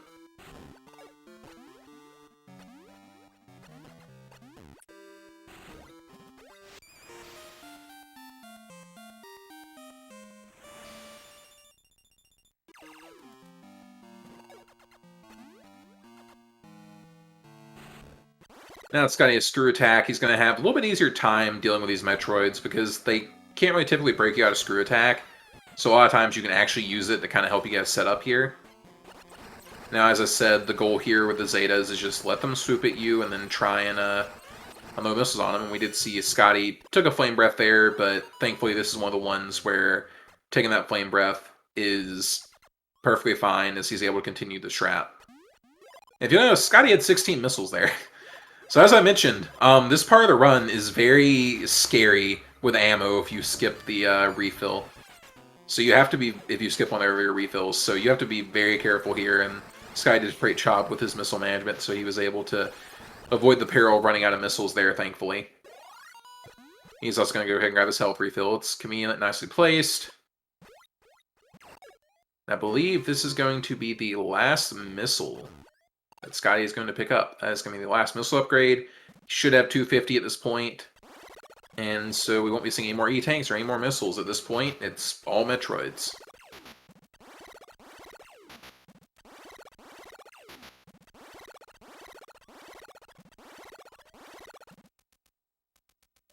Now Hope is going to be making her way over here where she's going to start dealing with with all the new perils in this area. Running a bit low on health, that's fine.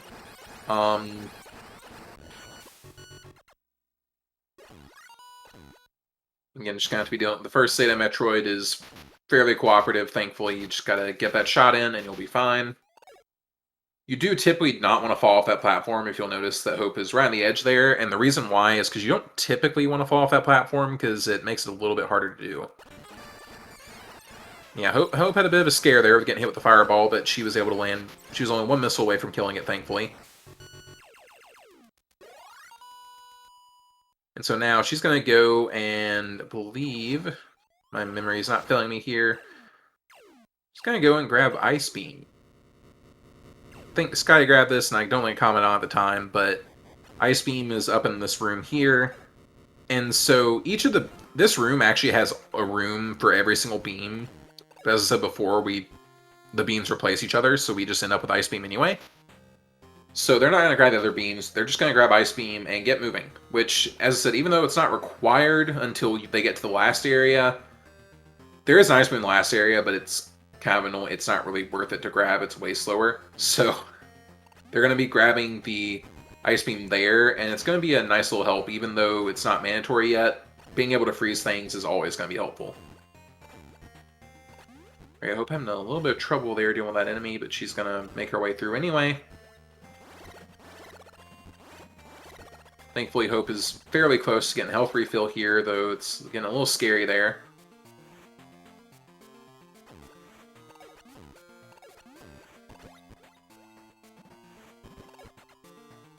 And this is unfortunately another Gamma that's just generally not very cooperative. You just gotta kind of make it work.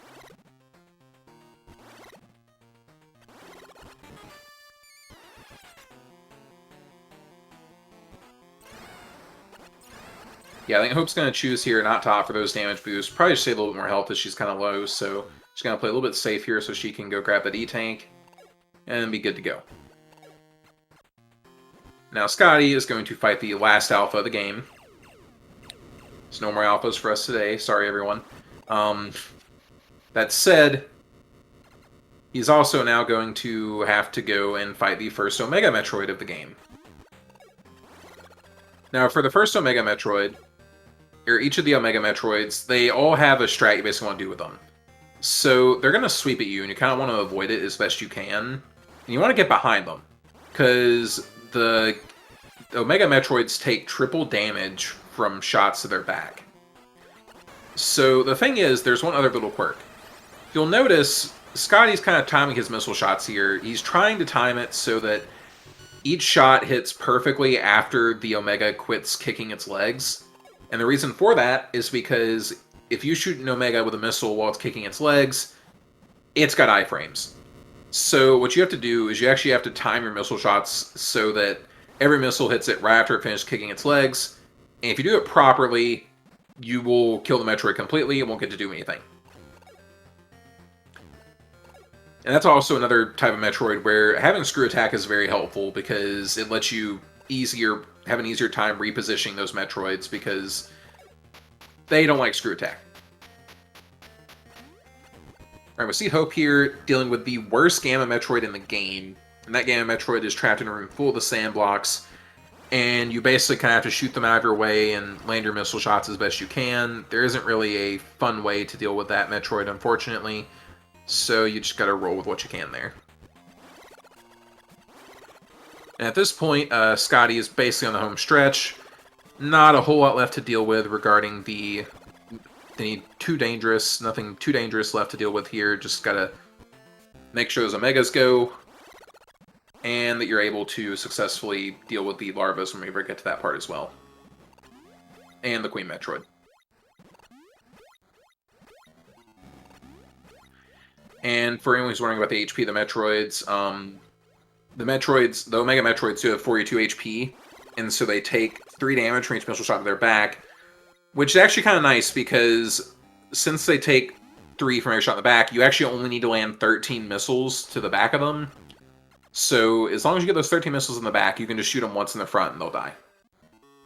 Since they have 40 HP. Instead of 42, I meant to say 40. But yeah, so you only need to land 13 shots at their back.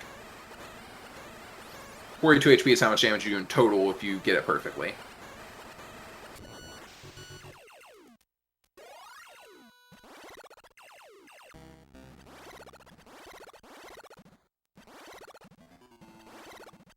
Alright, that's going to be the second Omega done for Scotty here. And we're going to see Hope grab Screw Attack.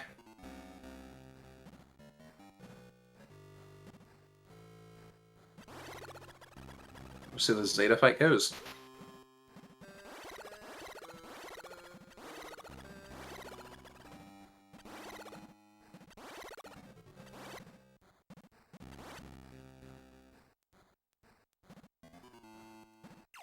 Uh-oh, I had a little bit of trouble there.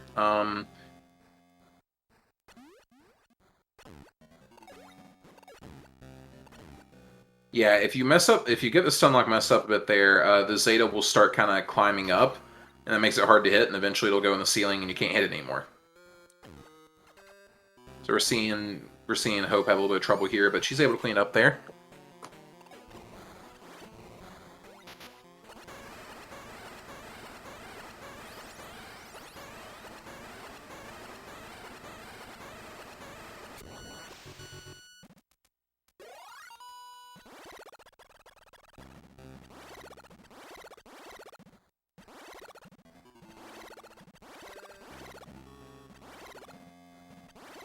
Now we're going to see Hope fight one of the other worst Gammas in this area. And this Gamma is not so much annoying because of death risk, more so annoying because of, well, the risk of falling there. If the Gamma knocks you in a bad way, you can sometimes actually fall down there and have to redo the fight. So that Gamma's mostly annoying just because you don't have a whole lot of space to move, and you risk having to reset the fight.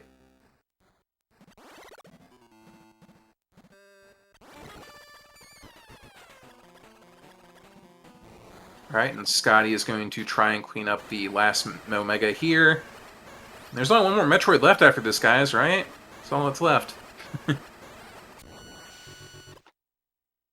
Alright, let's see how the Sand Zeta goes for Hope here. Awesome, very good start. Alright, and yeah, that Zeta can be nasty because sometimes if you push it back far enough, it'll actually get into one of the sand blocks and mess up your shot. So that Zeta can also be really nasty as well.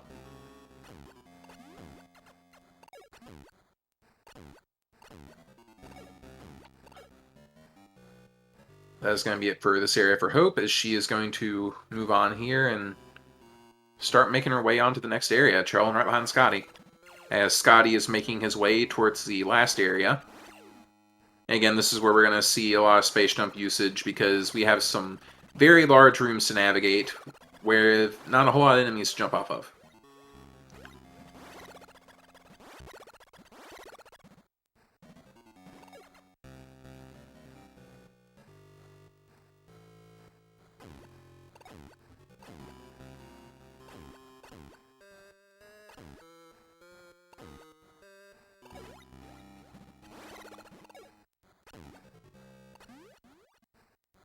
Now, although you can't see it, when Sky is going through these rooms, there's actually, well, you can kind of see it, but there's actually little holes in the floor that if you fall through, it takes you to the floor below it.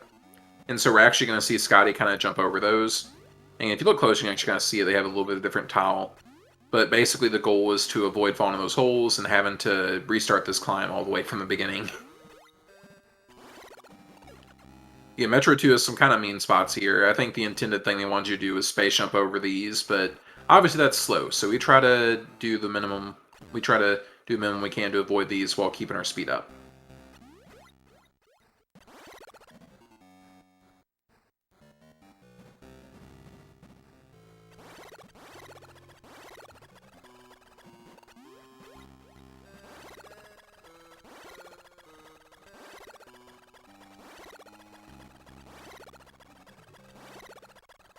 And again, as I said, there's just a long passageway here that Scotty has to jump up. And he'll be making his way to the top here. Like I said, we only have one Metroid left, right? That's all we gotta worry about. Well, one little quirk here about the area that Hope's going through. To get the Omega Metroid to spawn, you actually have to go back to this hard loading zone. But as soon as you do, you can turn right back around. There's actually a circle here the game kind of expects you to take, but you really just need to hit the loading zone. And yeah, now we can see that Scotty's entered an area where there's larva Metroids. And now for larva Metroids, we have to freeze them first, and then we have to unload 5 missiles into them. If all goes according to plan here, Scotty will be able to deal with these pretty quickly without issue, but a few of them, you gotta kind of space yourself right so you don't get grabbed. If you do get grabbed, these Metroids can be fairly annoying to get rid of. But you have to get rid of them basically just bombing them off, and they can be kind of annoying.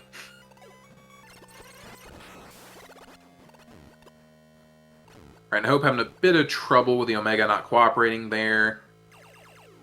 As I said, like, it's very... You have to micromanage a lot with those Omegas. You have to manage your jump height, you have to manage your timing. They are not very friendly.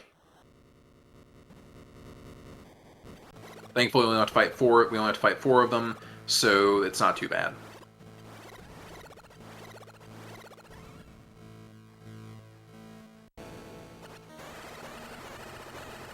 Alright, and we see Scotty entering the Queen fight here. The goal here is to do a lot of damage with her, and similar, if you're familiar with other games, you've seen the Queen fight before, you know that the main mechanic is going into her mouth and bombing her stomach for the most damage.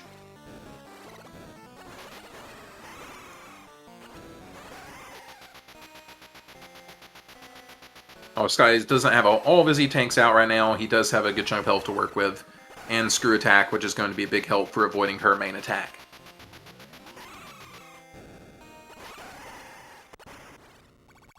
Alright, and that is a successful fight. So Scotty will be finishing up the run now, and will be making his way towards the exit.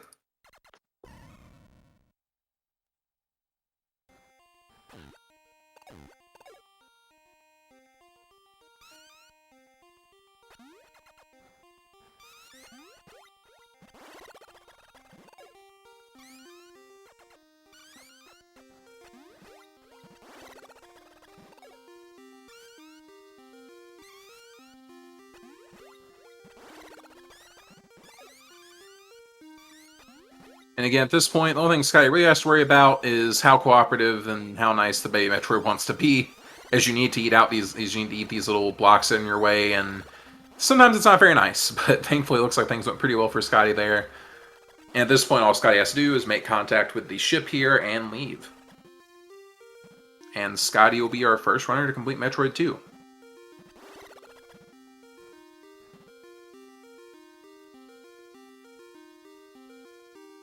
And Sky times is right, he will land directly in the ship. Alright. Congratulations, C SkyW. He will be our first place here for Metroid 2. And I believe next up in the queue will be Super Metroid. Now we see Hope is starting to finish up here. She's getting almost done with all the Omegas here, and she will also be then going to Larva area and fighting off the Metroid Queen.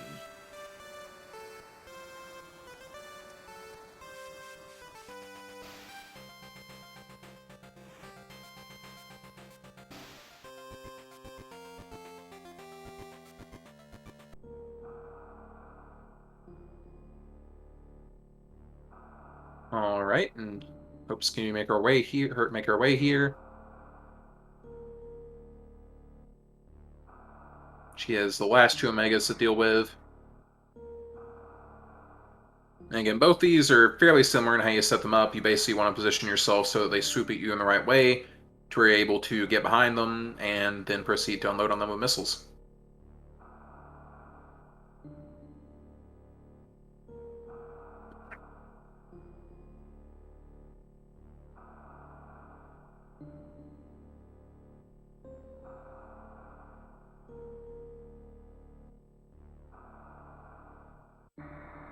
All right. Well, hello and welcome everybody.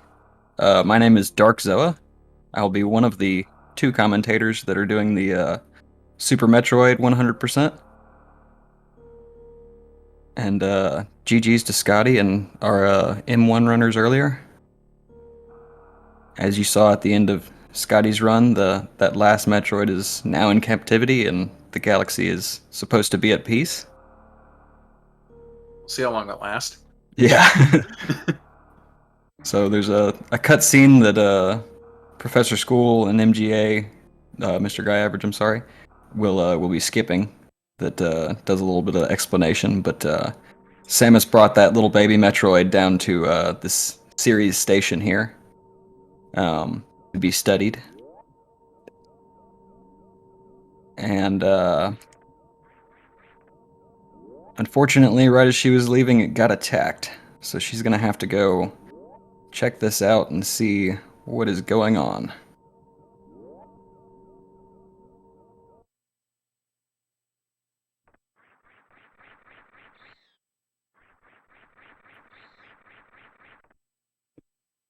Right, and Hope is finishing up her last Omega Metroid here, and we'll be making our way towards the end of the game.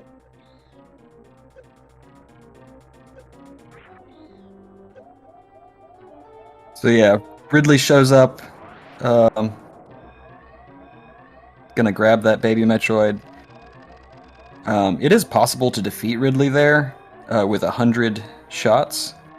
It's actually really hard to do without just hitting the alarm health threshold. So our runners will just be taking enough damage to trigger that escape sequence. And gonna be doing a series escape. Everyone's favorite part of the Super Metroid run. We love to reset so that we can just try this again, over and over again.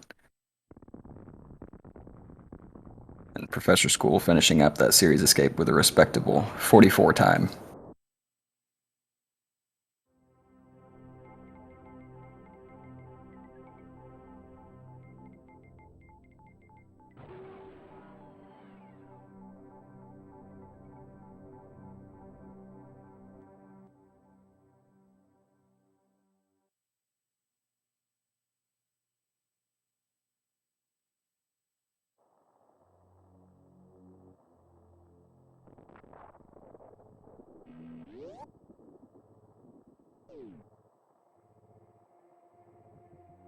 Yeah, we're touching down on planet Zebes now. Zebes, however you'd like to pronounce it. And the beginning of this run is pretty much the same as the beginning of almost any Super Metroid run. We're gonna come down the climb, do a little moonfall technique here to uncap our fall speed.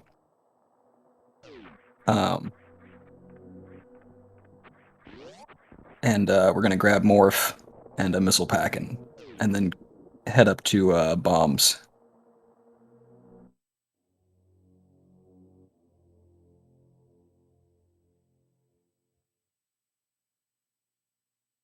So nothing super technical hull as of yet.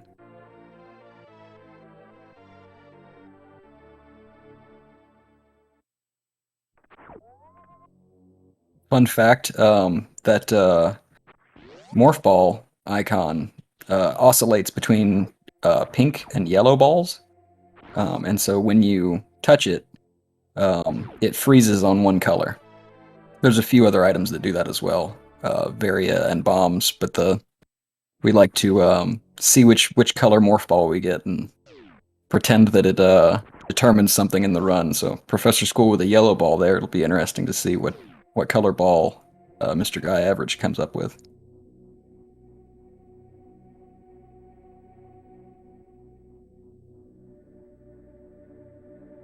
Gotta get that flawless RNG for late in the run, based on that Morph Ball color. Yeah.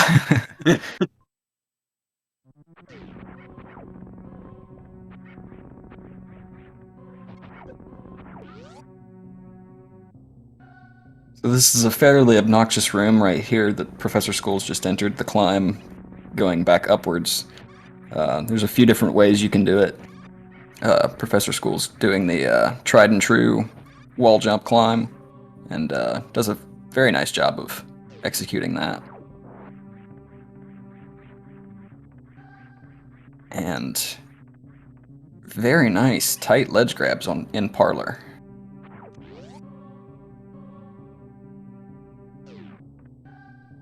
So coming up is the first mini-boss of Super Metroid. Will be the Bomb Chorizo. Gonna grab this bomb pack and we'll awaken the Chorizo. And what we want to do is the Chorizo will vomit up these little bombs, and we just want to shoot those in the air to spawn some missile drops, and hopefully not pick up all of them at once. Very, very nice spread right there from Professor School. Didn't pick up all of them at once, and so is able to kill the Bomb Chorizo without beheading it first, which takes a little bit extra time. Meanwhile, it looks like Hope Spell's cleaning up this is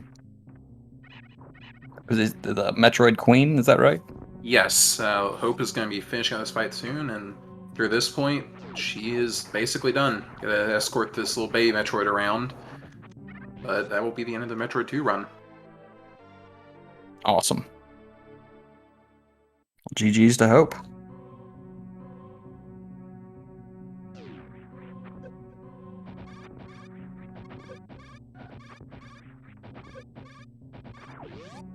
So Professor School is just going to damage boost through those pirates. Since this is 100%, it's not really all that dangerous. There are some other categories that you want to missile those, and then there's ammo management stuff involved. But 100% is relatively safe. We're going to pick up a lot of extra energy tanks. There's really only one area where they're going to be a little concerned about, and that's the wreck ship. So coming up is the first speedrun trick that pretty much anybody learns for Super Metroid. It's the Mach Ball. We use it to maintain our run speed while in ball form. Carry that momentum over, and it gets us across to this super pack. That's our first sequence break of the game. Alright, well, with Hope landing in the ship, she'll be finishing up her Metroid 2 run. And that is my cue to leave, so congratulations both Scotty and Hope for their Metroid 2 runs, and I wish all the future racers luck on their runs as well. And I will leave it to our SM commentators. See you guys next time. Thanks for having you. And Thank you. GG's to Hope and Scotty.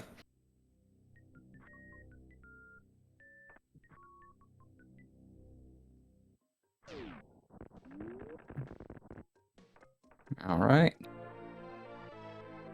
And I am now joined by the one and only Hockey Towner. How are you doing today, Hockey? Well, Zoa, I'm doing fantastic, especially to be here in the commentary booth with you for the 2022 2D Metroid Relay.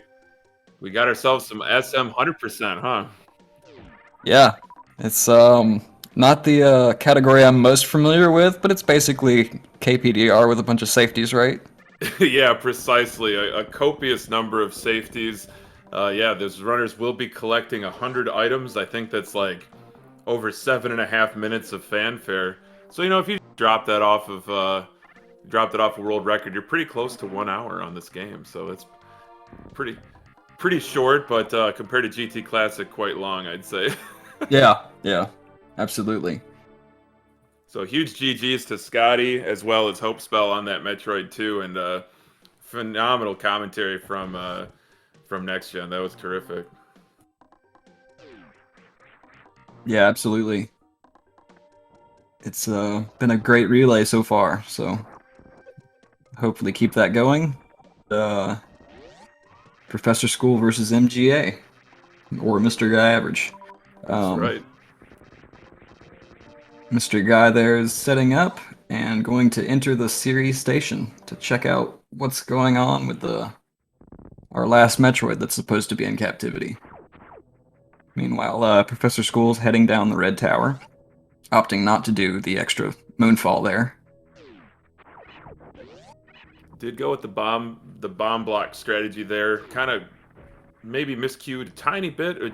To me, 100% is all about death by 1,000 cuts. Like, it's just such a long category, and the mistakes are so relatively minor. You're not really worried about volatility like you are in GT Classic or even any percent, especially Fantune first.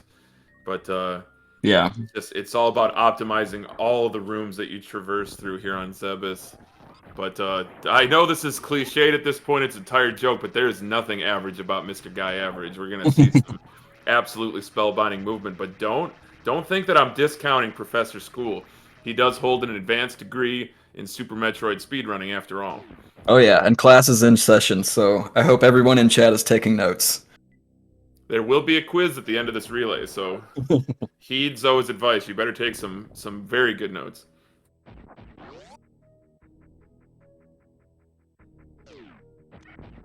So Guy Average is making his way off of the planet, or I should say off of Sirius Station on his way to the planet Zebes, but School out to a pretty good lead here, heading into Kraid, going for that Kraid quick kill. Yep, and Professor School's going to be attempting to do the Kraid quick kill. Hopefully we're going to get Kraid the screen before it has a chance to stand up. So what happens here is Professor School's going to shoot a missile and then a super missile. And if very nice there. He if you hit that super missile at the right part of Kraid opening his mouth the first time, it will stun lock Kraid, and he will just kind of stand there with his mouth open, agape, like, why? I didn't do anything yet. So we take advantage of that to just get as many supers in there as we can. It takes either 4 supers, or you can do like Professor School did there, 1 missile and 3 supers, and gets Kraid out of the way very nicely. Oh, absolutely, that was a terrific fight. You even saw his setup. He didn't go with the usual kind of the tried and true kind of bomb jump setup there, but he did use lag reduction by purposely dropping down into the spikes. It just makes for a slightly quicker fight, so it's really nice from Professor School. And of course, picking up the Kraid tank, because this is 100%, last I checked. Gotta grab them all. Gotta grab all the items.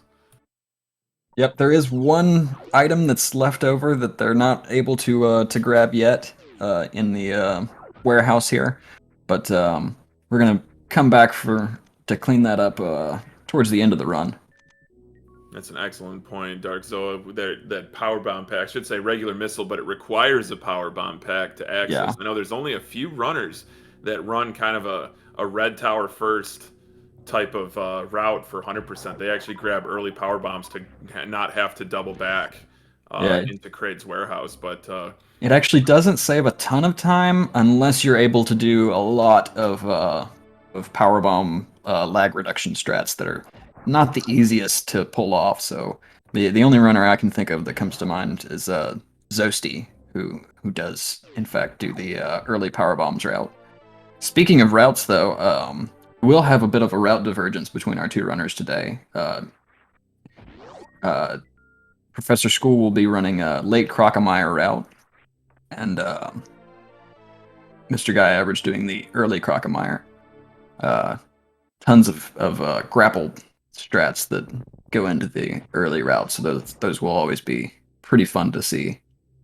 Professor School is going to have to do a little tricky, but not too terribly bad with a good setup. It's an ice clip later on in the game to get Spring Ball with this route, but is able to speed up the routing a little bit. The late Crocomire is the faster route. It is indeed, Zoa. But like you said, that ice clip can be a little finicky. We've seen some races where the runner has had to reset the room. But Mr. Guy Average getting set up for Bomb Terizo, like you said before, Zoa. Going to be trying to get a nice spread of those missile drops, keeping those pea shooter shots in multiples of 5 to avoid the oh-so-slow decapitation animation. Yeah, so the Bomb Terizo, I believe, has 1,000 HP, and so each one of these P shots does is it 20 damage? I think so, yeah. Yeah. So that's 100 each set of 5, and then the missile shots do 100 damage each, and so what you want to do is to avoid that decapitation animation, you hit the bomb chorizo down to exactly 100 head health, and anything below that will be decapitation. So you just get it right at 100, and then one last missile will skip that animation, save our runners. I think it's about a second. Well, in a game like this, with this much technique, with this much strategy, every second counts. Wouldn't you agree, Zoe? Oh yeah, absolutely. Like you said before, death by 1,000 cuts. It's gonna be just bleeding time here and there, and that's what separates the boys from the men in this particular category. No question about it. So, guy average setting up like Zoe was explaining earlier, this is the first major sequence break of the category. The early series mock ball, terrific execution. Also, we saw Professor School had a terrific Bubble Mountain, grabbing that speed booster. Now on his way to Wave Beam, not forgetting those missiles, of course. Only in any percent would you see those missiles skip, not in Hundo. But, of course, MGA going to grab the back of these early supers, all these items, 2 missile packs, a reserve tank. But, yeah, both runners are looking pretty pinpoint precise. They're looking really sharp early here. But it can't be understated, I feel.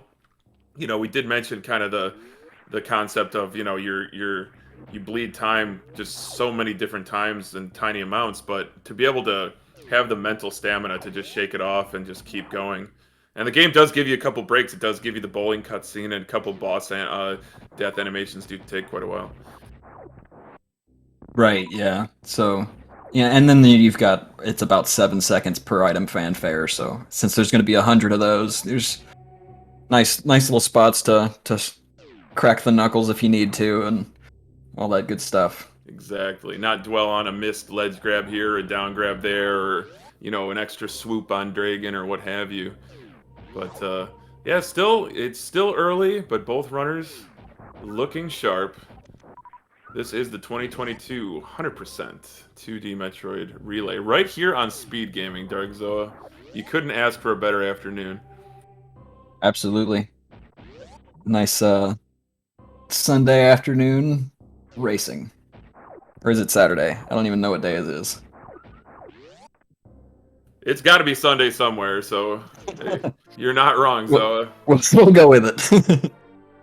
So yeah, Professor School is going to be picking up the Ice Beam here. That's a late Croc feature that Mr. Guy Average won't do until much later in the run. He's gonna be using that for Ooh. Professor School with the back. Oh, just barely not missing quite. that speed escape mock ball. That was so close. Didn't quite freeze that second platform, but still going for it. Almost got it. That was so close. Yeah, But, it looked like he morphed a little bit late, and so when you do that, you don't carry all your momentum immediately. There's a little bit of a ramp up between the initial mock ball and getting back up to full speed. So unfortunately, that gives the gate time to come down on you. Those darn gates always crashing the party, always crashing down too early. But chat pointing out, specifically Shiny Zenny, I think he's run this category a few times, but pointing out that MGA went for the weave there in Pink Brinstar. And in honor of Shiny Zenny's love for the weave is free if you do it right. But MGA showing solidarity there, going for a very difficult strategy despite being called free. Yeah, the weave is in fact not very free at all, but if you do it right, it works. So does save a little bit of time, but it mostly looks very cool, and so I would recommend it to anyone. For sure, for sure. I think a lot of the skill ceiling of this game in any category, but especially in 100% item collection, is so stratospherically high. I think that developing your own style is a really important part to kind of the longevity of this speed game for somebody, especially if they're new to it. It's not necessarily the best idea to just try the hardest strategies first. it definitely requires quite a bit of time to get comfortable just with the movement of Samus through space. Right.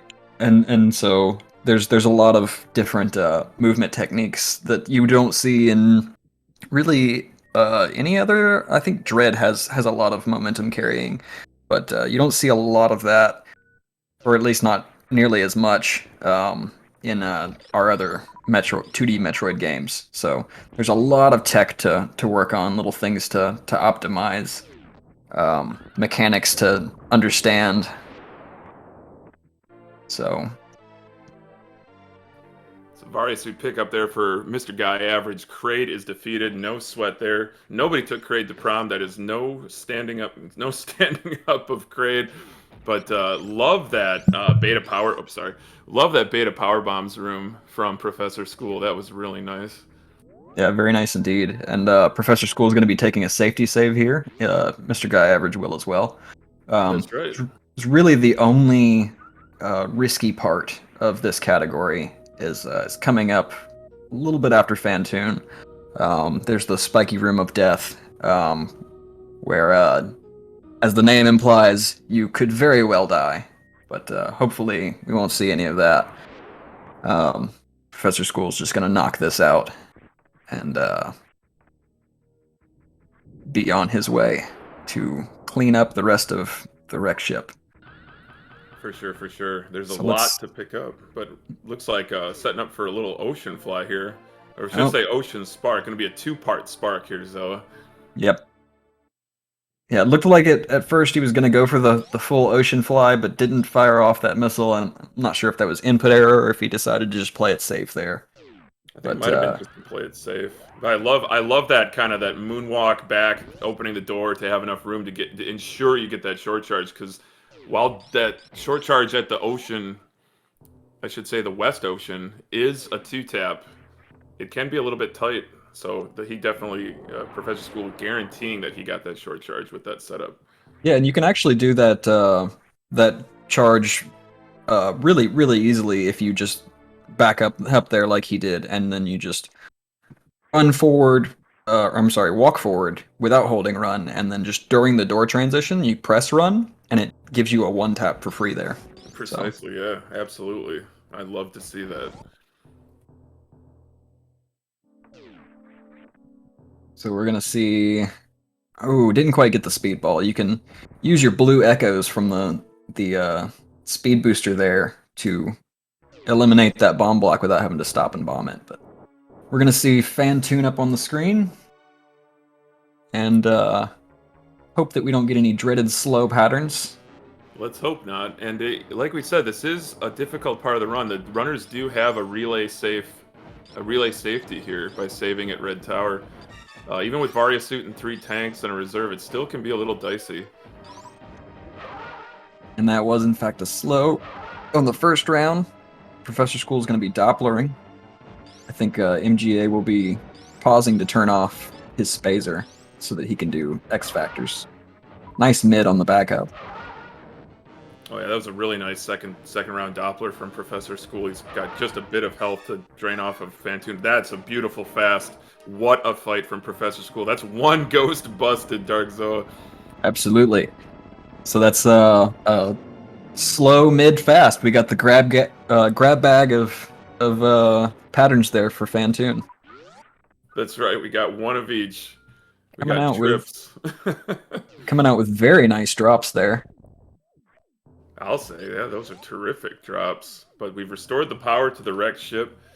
Mr. Guy Average, though, at Bubble Mountain, picking up that speed booster. The boosted speed is only one benefit of the speed boosters, though. I love those shine sparks. We already saw Professor School navigating across the moat and the West Ocean with those shine sparks. It's just such a unique, at least for this time in gaming in the early 90s, such a unique kind of movement set and movement technique. And of course, it carries over into later games. Yeah, absolutely. Singly the definitely the biggest movement item that you can pick up in this game.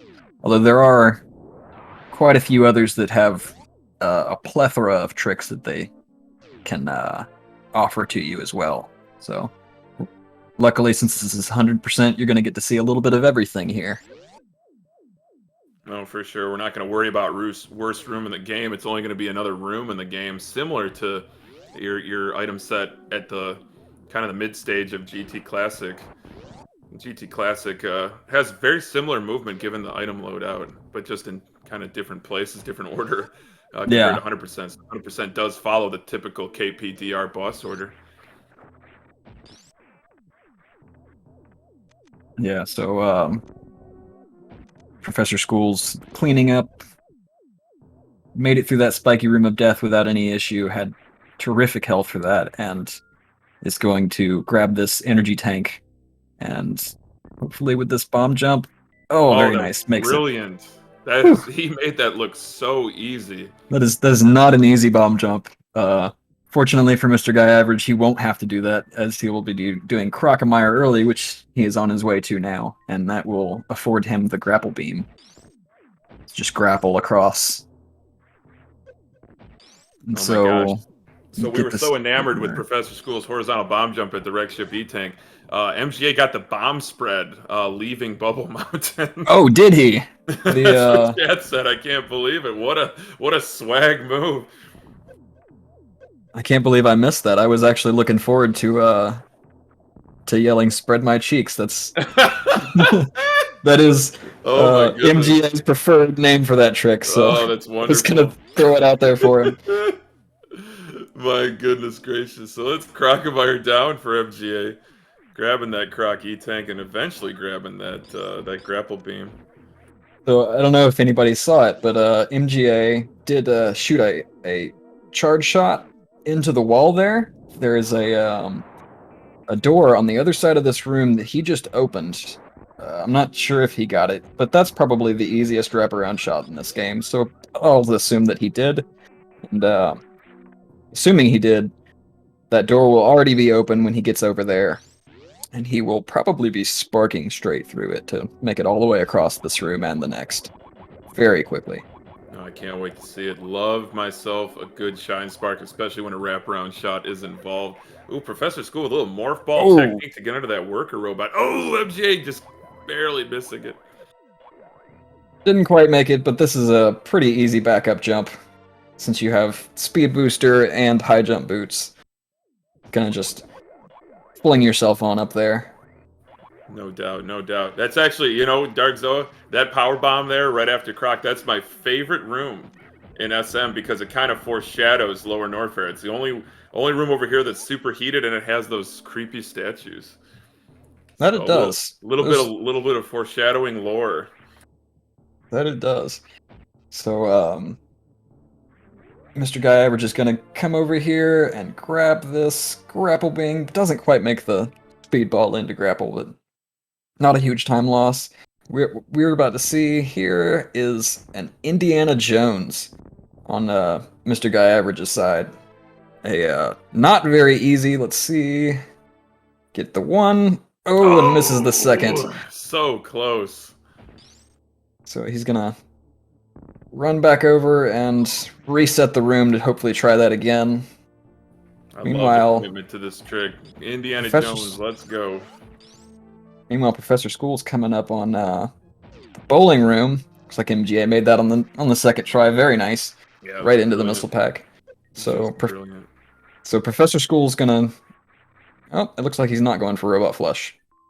No Robot Flush and not enough. I don't think he had enough energy to kind of comfortably do Bowling Spark. So having to jump across there, but Varia Suit kind of takes the sting off compared to just having Power Suit. And Mr. Guy Average in the cosine room now, swaggy D-boost off of those spikes.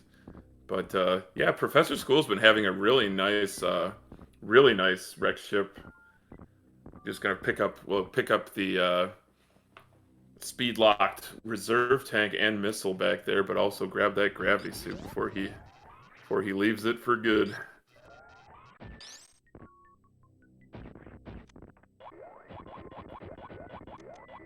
So that robot flush I was alluding to earlier would have been useful here. If you get it right, both of these worker robots will already be in the hole and just out of your way and then you can lay a power bomb at the end there, right beside the bowling chorizo before you jump into his hand, and everything is all nice and out of your way. You can just run straight across and get this, but didn't opt for it, probably for safety. You can risk taking a little bit of extra damage there, and like you said, didn't have a ton to work with. Although he's not looking too bad ahead at this point. Gonna grab the gravity suit.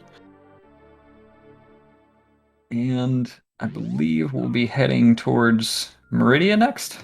That's right, yeah. Going to be going to Meridia, and Meridia, I think, is in Hundo is probably the most technically demanding section of the game, given that it's really advantageous to traverse with space jump, but of course you don't get that until after Dragon. So it's highly technical, and there's a ton of pickups too, on both sand pits, aqueduct, all sorts of things, and it all requires very, very precise movement. Absolutely. MGA misses the Alpha Spark, as we call it. Not the first spark in 100%, but the first spark in any percent, so thusly named. Oh yeah, we have Gauntlet coming up first. So this should be... we get to see another wraparound shot with with another spark, of course. This is a really heads-up play from Professor School here to do a little ship refill. Health not looking too great for that Gauntlet Spark, and also now with full ammo, heading into Meridia. So that's a very wise move, and you see that quick diagonal spark with the short shine spark during the ship refill. So it's just it's like chess. That's what this category is. I think all Super Metroid categories are, but especially Hundo. You're thinking 10 moves ahead constantly. Absolutely.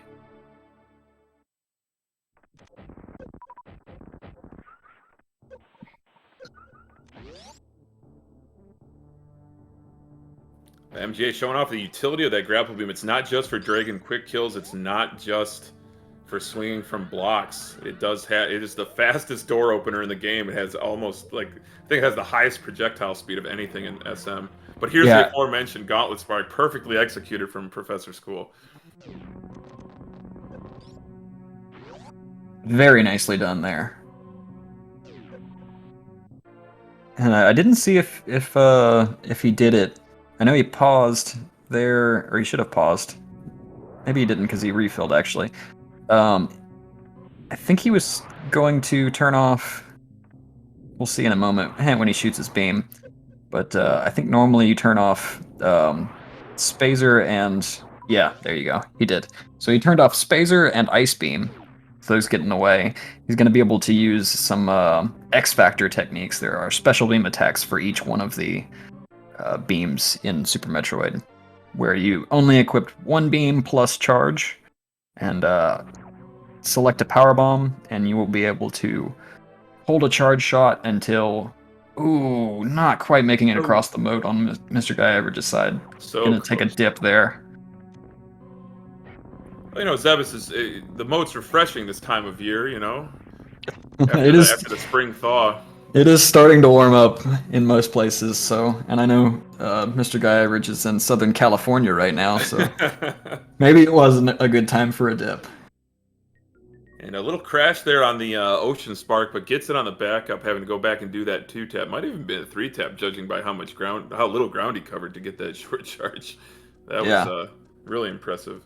Yeah, so a quick primer on those taps. What we're talking about there is so the game only checks on it's 4 specific frames during the running animation for your running input. And so you can let go of run and cover a little bit less ground and just tap it right before and release right after those specific check frames. In that way, you're able to gain blue. You see Mr. Guy Average doing it here and getting that speed ball very nicely. Brilliant. And so, yeah, you cover less ground. It's not necessarily faster. You don't gain any speed faster. You actually end up being quite a bit slower speed-wise, but you do charge that blue very quickly.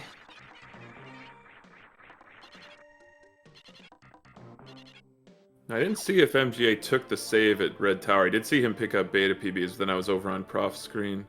And Prof's just doing his bottom of Brinstar cleanup right now. But engaged in Mortal Kombat here with Fantoon, using that special beam combo as you mentioned earlier, Zoa. Yeah. Landed all 4 particles on the first one. Yeah, very nice X Factor strat there. And on the second round, he is going to do that Doppler strat just to clean him up a little bit. That is Let's go. the fastest way to kill Fantoon, save for microwaving him. But don't really get to see that one in many categories, so... Little hybrid strat from MGA there, or I should say, X Factor into Doppler for a very fast Fantoon fight. Professor School though into Mission Impossible, nice D boost there. These runners are really putting on a great show. Very few, just tiny little movement mistakes here and there, which is to be expected from runners of this caliber. Professor School makes it back up through that Mission Impossible. Just drop in through the ceiling and make your way back up. Grab the item and go. It's just absolutely brilliant. So that is not an easy jump to make back up there. So very tight window. Very impressive that he made it through there. Meanwhile, MGA, right Mr. Guy Average is... Or I should say right side supers. Those yeah, are that sick D boosts. And again, you see him opening that door with Grapple Beam, since it lurches across the screen a bit faster than your shot. It's so fast. It is a little finicky, though, how to do that, as you do have to hold it the entire time before it reaches. So, not like a normal shot where you can just tap it and let go, and the beam will go where you want it to. That's an excellent point. Spiky Room of Death now for Mr. Guy Average. What a D boost to exit that room, my goodness. And then we do have Spore Spawn Missile pickup for Professor School. No Spore Spawn fight in this category. This is not all bosses. So they go in the back way using a pretty consistent setup to land that super and destroy that block. And as you see, Mr. Guy Average doing the much safer strat to get across this pit of spikes. There, you don't see them there, thankfully, since both of our runners made it across safe. But that bottom of that room is covered in spikes, and they do not have gravity suit yet, so that can be a very dangerous thing if they fall in. And hopefully, we'll see some more grapple strats. Oh, yes! I love the commitment. Very nice. Grappling the spark there to take damage, and then making it into a D-boost into the next room is very nice. We should see some very cool grapple strats coming up in the attic as well. So, for sure. So that's a Waterway E-Tank pickup for Professor School. So beginning the pink, or I should say finishing up the pink Brinstar cleanup here. Then be heading to Meridia, I do believe. So he's going to drop into this green hill zone, and he laid that power bomb. You didn't see it, but there's a power bomb door up there in the top right that he just opened. He's going to want to go through there a little later, and so this is a quick way to have it primed and ready to go once he gets to that point. So now he should be heading to Meridia, I believe. Mr. Guy Average just yelling, "Put me through these worker robots." The second one didn't give him as much trouble as that first one. Just couldn't quite clip through it after taking damage off of those sparks. Yeah, it's not the most fun room. See a lot of resets in worker robots, and 100%. So just look at the temporary blue there to destroy those key hunters and atomics here, exiting the attic. And just a absolute fusillade of missiles to unlock that left side door. Absolutely. Attic is one of the more technical rooms in pretty much any category. So you see some of these high tier runners like Mr. Guy Average and Professor School going for some very fantastic looking strats. Always a pleasure to see when they pull them off right. No doubt about it. Now this Main Street short charge, this is a very tight window too. Very challenging to get. There is a backup for it, but Professor School is completely committed to getting that short charge and does get it on probably the third try. Very nice from Professor School. Yeah, gets it right before he hits the wall there. So very, very nicely done. It's hard to grab that just in time.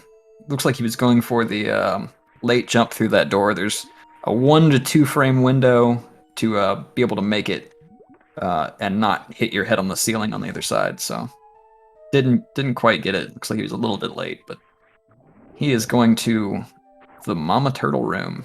Grab this E-tank, and there's a missile pack over here in the wall. That's kind of in a little bit of a trolley location. Oh yeah, that's the one we all missed when we were younger, right? It's that missile pack. You'd have to X-ray the entire game, assuming you've even picked up X-ray scope. Yeah, there's not really a good place to sit and use the X-ray to get a vantage point on that particular item. So It's true. I was process of elimination, Dark Zoa. No, I'm just playing. But yeah, Professor School looking just extra sharp here. Like we said earlier, Meridia is one of the most, probably the most technically demanding section of the game. So many pickups, so many swaggy, impressive strats with tight windows, as Dark Zoa pointed out. But MGA definitely picking up some speed. And remember, MGA does not need to do Crocomire. He already did it. Yep. So Professor School will be hang to do that cleanup later. He'll have Plasma Beam at that point, so his Crocomire fight will be quite a bit faster. That's an excellent point. Excellent point. More beam power, more better, I always say. Absolutely. So Professor School into the area of Meridia known as the Beach. I'm going to be heading to the watering hole for a little quick pickup of 2 items, a missile pack and a super pack. And a quick sip. That's right. And Mr. Guyver is also grabbing a missile pack that is often forgotten. That is the West Ocean missiles right outside the wreck ship. Easy to forget, but these runners, so talented, so skilled, they're going to finish with a couple of 100% collection rates.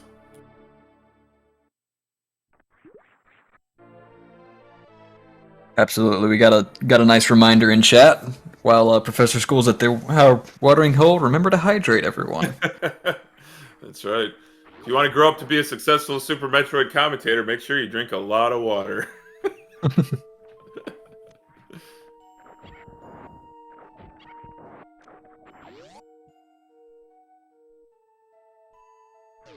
We're going to see that wraparound shot into Gauntlet Spark from Mr. Guy Average. I wonder if we're going to see the... Well, it has a lot of different names. It's been called many different things, but Samus Expert Master, Teletubby Huggy, Procreation Professional. That one is one of my favorites, but it's a trick of many names. So I wonder if we're going to see it from Guy Average. I know Professor School didn't go for it. I don't think that Mr. Guy Average does, but let's see. You never know. Cuts it short on that spark by a little bit of health. Is a relay after all. But how about this? How about the shoutouts to Decalled for this X Factor setup? Oh, Professor School misses one of the particles. All the particles, but still, it came so close to getting a 1 round.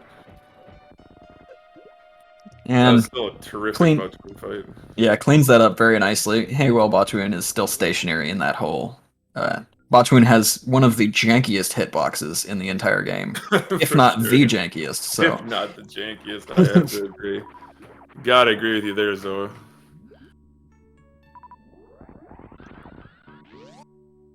Giggity Gauntlet. I think that's the best name for that strat.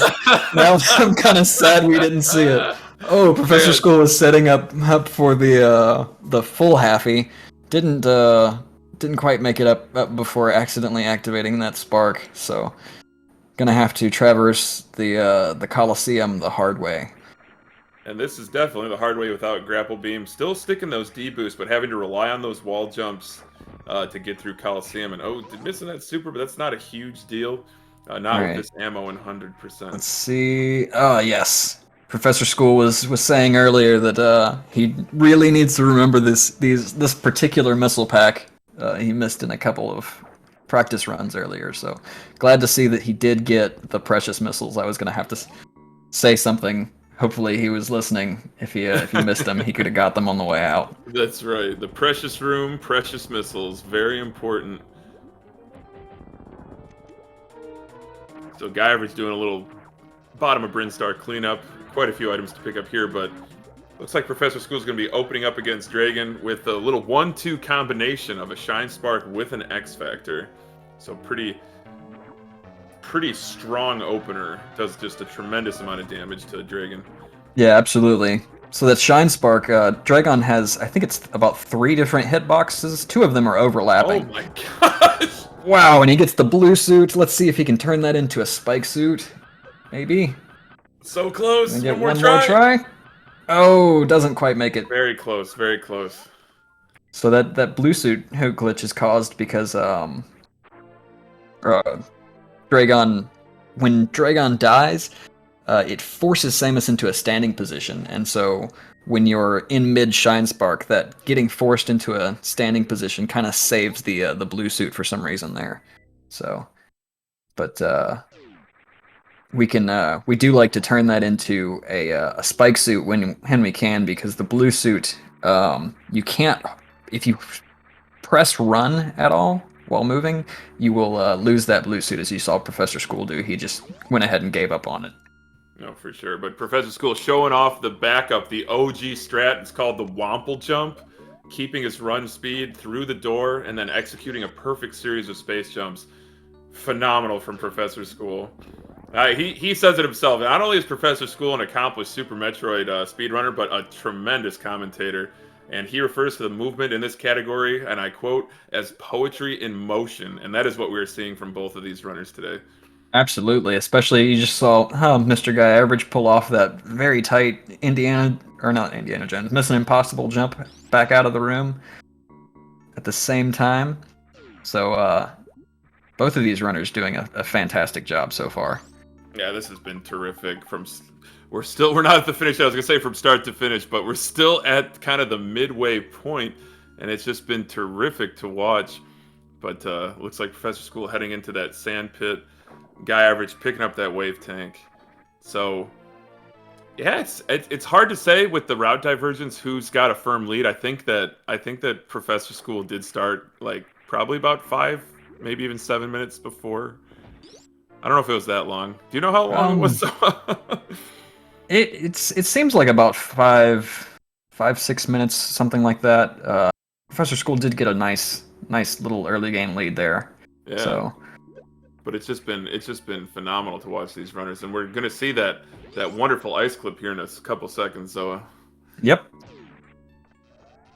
So, Professor School's gonna back up there just a little bit to make sure he's got full run speed up there, and doesn't make it. He's gonna reset the room.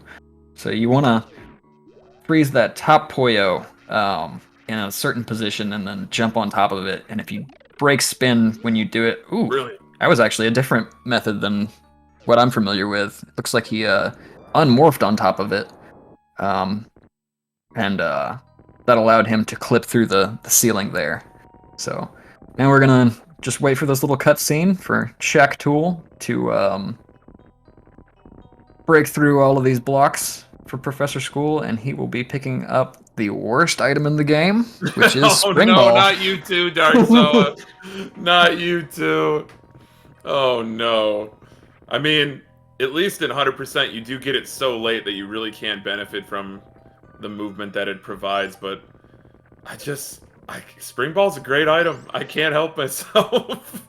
It is a terrible item. Oh no. But it does, I will concede that it does give you some of the coolest, absolutely coolest movement tech that is available in this game. So it really does. You got the Keku Man Show You special, who Keku will be running Dread later in this very relay. He's got a trick named after him. You got the Foosball. You got all sorts of stuff. Yeah, Foosball is definitely a fan favorite for GT Classic. Let's see. There's lots of I don't think we'll be able to see a Ruya ball in this one, but there's lots of different clips and things that are available with the Spring Ball. So hopefully we'll get to see a good grab bag of those coming up. Oh, for sure, for sure. You got to put the Spring Ball hate aside when you run this category, because it's just some of the swaggiest, fastest movement you could possibly have.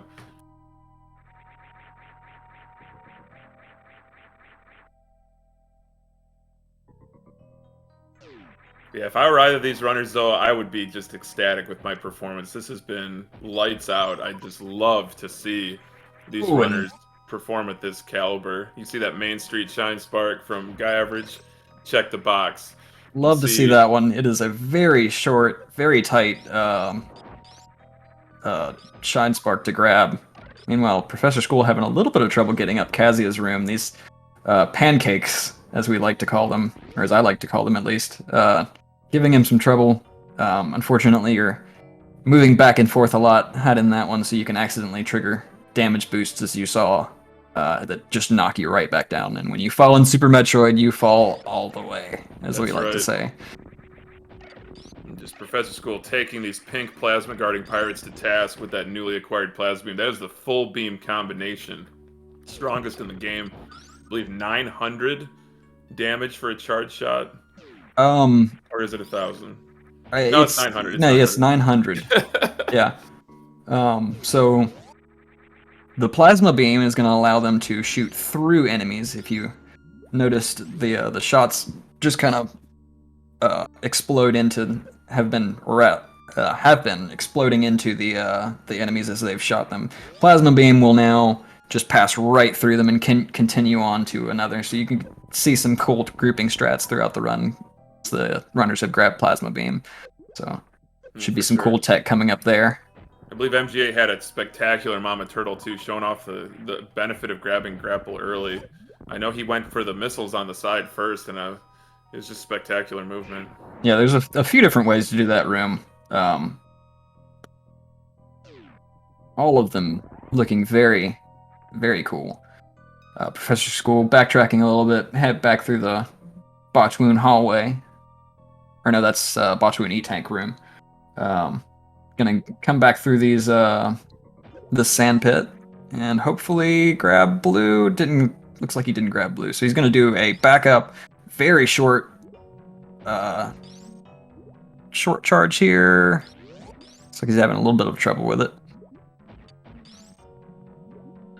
There he goes. Love the reverse backup. That was awesome.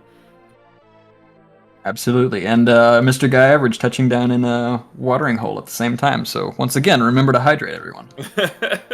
Raise your glasses to these two runners and the rest of the participants of the 2022 2D Metroid Relay with a showcase of 100% item collection runs. Absolutely. A toast. That's right, raise them high. But yeah, another sand pit for Professor School, and he'll be able to leave Meridia and head down and do his Norfair cleanup. That'll include Crocomire and then lower Norfair, if I'm not mistaken. But Guy Average making quick work here, heading into Botwoon. Still got quite a bit to gain on Professor School, though. Absolutely.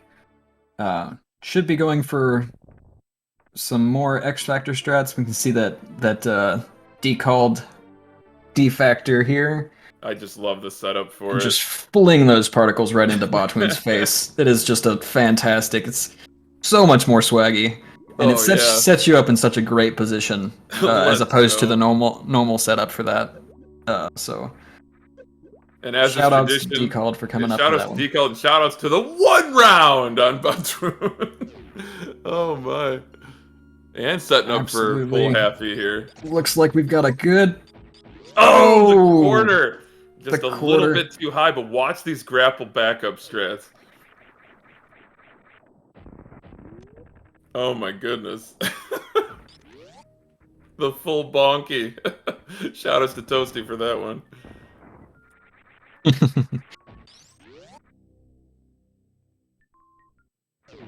And cleaning up that room very nicely with those swaggy grapple strats. And not forgetting the precious missiles either. That's double precious missiles collect for Mr. Guy Average and Professor School. But Professor School making its way back into Kraid's warehouse. Already picked up the E-Tank in the janitor's closet. Now grabbing those elusive missiles requiring power bombs. And we're going to get a super fast dragon kill from Guy Average here. Yep, since Mr. Guy Average has the grapple beam, I believe it would be fastest. Maybe I'm not sure. Do you still do the grapple kill with Hundo? Yeah, I think so. I think you might open And he was going for that. He was going for that or I should say, spike suit there before the fight started. And if he didn't get he it, is he can always definitely do it again. at the very least going to open with a Shine Spark, and no, it looks like he's going for the full Shine Spark kill. Blue So here, very close to getting it. Ooh, Ammo didn't kill, quite, very nice. But yeah, very nice ballistic cleanup there. Oh, I like that ballistic cleanup. I love it. But can't quite convert to that spike suit.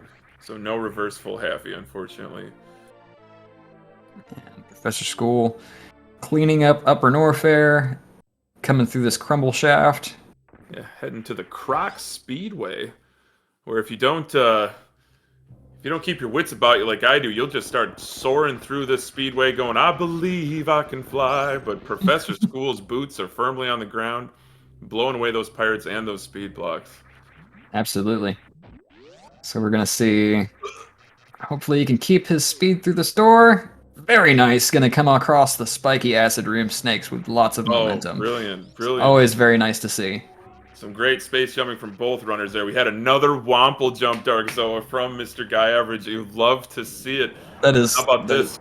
Not the fastest way to get across, but it is definitely my favorite way to get across Coliseum. So, oh my goodness, and that chronic boost is very nice. Shoutouts to Chronic who invented that strat. I don't think Chronic has been around in Super Metroid community for a while, but definitely we remember you, Chronic. Right, definitely one of the proverbial old heads of Super Metroid. But this is Lower Norfair with that track. Is Samus marching to her doom? No, she is not, Dark Zoa. Now, this is a funeral march, but not for Samus. But not for Samus. For every boss that happens to be in her way, Golden Chorizo statue as well as Ridley, they stand no chance at this point in the game, especially with the skill of these runners. Absolutely. So we got another mini boss coming up, the Golden Chorizo. Chorizo, not Chorizo. This one is golden and delicious. Golden delicious, I love it. So Professor School just gonna hold jump there. The nice safe way to get across those crumble blocks. If you have Spring Ball, it's pretty free.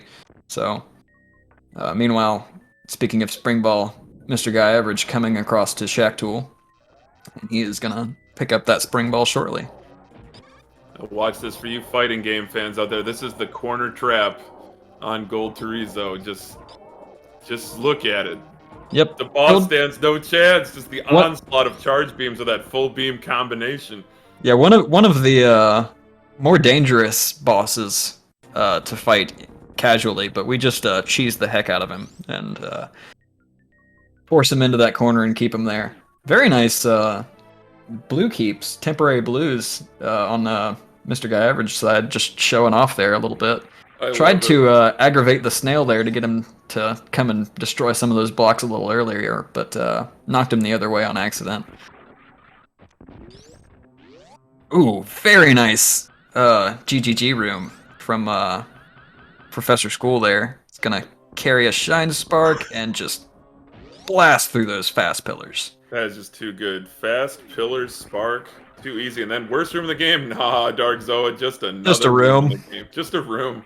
Just a room in the game.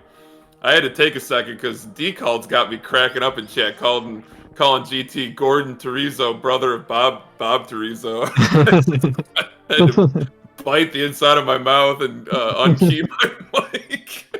Very nice. Speaking of just ordinary rooms, there's just this ordinary room over here with a missile pack that just happens to look like Mickey Mouse. So Mickey Mouse missiles picked up. One of the other easy missile packs to forget to grab. Nice to see Professor School remembering that one.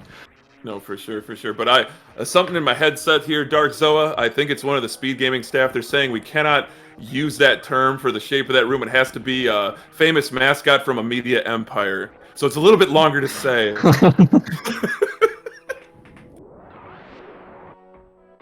Sorry to a certain media conglomerate that may or may not DMCA this. Let's hope they don't catch on. I'm blaming Decal for this. Dark Zo, I promise the wheels are not falling off. I can't let them fall off. We got a lot of run left. But it's been amazing. Those are the King's Absolutely. missiles. That's a nice different name for them. Oh I my like that gosh, one. the Thank you. King's missiles. Thank you, chat. You gotta bend the knee before you get those King's missiles for sure. MGA has really turned on the afterburners here, Dark Zo. That's not to say anything to Professor School. Professor School's been lights out from the beginning, but MGA is cooking. Absolutely. Ooh, looks like he was going for the very swaggy spring ball into the door. If you can make it into the door and morph right as the door is opening, you can get into the transition before the door actually fully opens, and in that way you can bounce off of the inside of the door as it's opening. It's very, very tight, but but brilliant. Oh yeah, absolutely brilliant. Absolutely. So we have a screaming space pelican on Professor School's side, otherwise known as Ridley. He is quite the troll in pretty much any category you're running. But Professor School has lots of super missiles to spare and just hammers away at him. It's a very nice fight on his side. Look at that fight. Just opening with some very powerful body blows with that beam combination, but then switching to supers, the DPS just goes sky high. MJ went for that blue keep, or that temporary blue, I should say, to get up those speed blocks, but nice backup there. Nice short charge. Yeah, very nice. Not sure what that would be called in this one. It's like a blue bomber at the end of the game, so we get another chance to see that particular strat pulled off. For sure. Or technique, rather.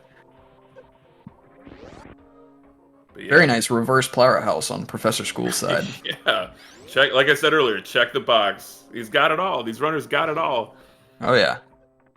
Ooh, some nice spring ball, reverse KO. Ooh, doesn't quite make it up the second one. It's gonna have to jump up there and lay his power bomb, and then we're got a nice ceiling clip here. The Skigas are terrible, and never want to be in the right place for that, but another wasteland speedball. Yeah, I really like that, to just eliminate the Tuskigas, just get them out of the way, and then nail that speedball. That was terrific from Professor School. But MGA completing the Meridia cleanup, I think, or does he have one more sand pit?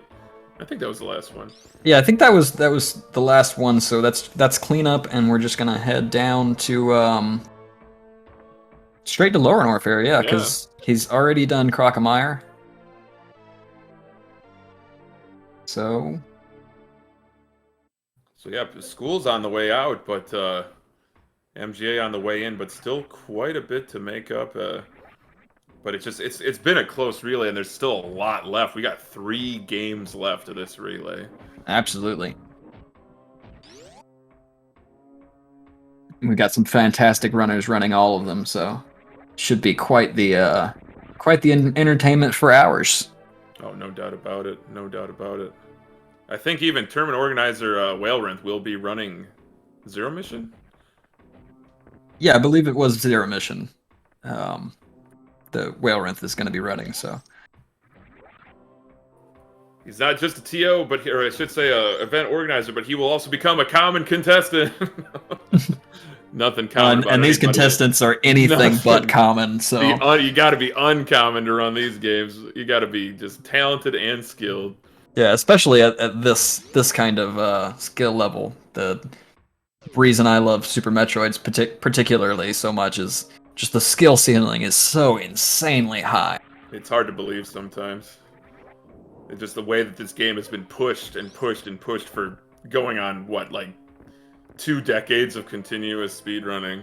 Yeah, actually, just this month, Super Metroid turned 28, so... Wow. Yeah, it's been young. Quite some time. No doubt. No doubt about it. So, Mr. Guy Average cleaning up a little bit in Upper Norfair. He's going to pick up the Ice Beam now, and then head across to grab the missiles in Crumble Shaft, and go down through the Croc Speedway, so that he can head towards his Lower Norfair. Meanwhile, Professor School has finished his up, and he is going to go grab this Norfair reserve tank for the couple of missile packs. That's right. Some well-hidden missile packs, at least the second one. But yeah, chat pointing out MGA's movement has just been sensational. I mean, he's just nailing all this very, very difficult movement. Like I said though earlier, not to take a single thing away from Professor School though. Yeah. Equally impressive. Yeah. MGA is definitely the room grinder extraordinaire. We have a bit of a spreadsheet that holds our unofficial room time world records, and MGA holds quite a number of them in many different categories. So lots of those super fast swaggy strats that he has in his repertoire. Among them, one of these chronic boosts. Very nice to see. Makes it in without balking the platform and just quick space jump up. Yeah, that was super well executed. And Professor School finishing up the Norfair cleanup. And then it's just the Brinstar and Criteria cleanups and you're done. All 4 G4 bosses have been defeated for Professor School. Yep. Oh, how dare I? How dare I forget about Crockemeyer? Oh Shame yeah, on this you, is Aki. late. This is late Croc. So here is the soon-to-be very late Croc. Cleaning up from Professor School. You get to see this plasma beam in action. It does so much damage that we're just going to, knock Crockemeyer in the face, and then we have this this really cool, screen wrap. Didn't quite make it to the E-tank before getting sucked back in. You see some wonky stuff happening there. But yeah, you can grab that E-tank super early. You heard that door open on Professor School's side. That was that wraparound shot that you saw MGA do. I gotta have it. Gotta see it in action. And let's see if Professor School goes for this super awesome. Let's see. He's going for it. Spike suit. It is a very hard one to get. 2 frame perfect windows. I believe you have one 2-frame window and one 1-frame window, and which one depends on which input you got on the first input. So not a very easy trick to pull off. As I like to say, myth suit is a myth. And we saw Professor School burning some missiles, letting us know exactly what he thought of that Crockemeyer ceiling, and probably that spike suit setup. Yeah, definitely not an easy one. Yeah, but and kudos to him for trying it. Yeah, and even if you get it, he had quite a ways to carry that. So any accidental up inputs while in spin jump or while standing still, I believe, or just straight jump inputs would have wasted it. So it's not an easy trick to do to begin with, and then an even harder trick to make it work right. So no, for sure. So Grapple Beam pickup for Professor School, going to turn around and use that, just go zoop, and use the speed of that Grapple Beam to open the door without bonking. And we also see the King's Room, as chat called it. Yeah. Media Conglomerate Mascot Room. It just rolls off the tongue. Yeah.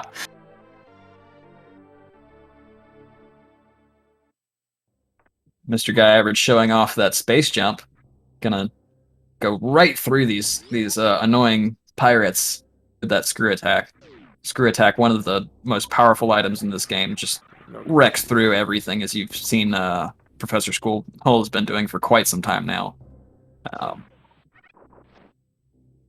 Very nice spring ball, right all the way across. Oh, you love terrible item, but fantastic strats. It's one of the things I love about late Croc is the cosine room. Just that nailing that mock ball into a spring ball jump, and then still getting the charge to exit. Wow, mwah, chef's kiss, Professor School.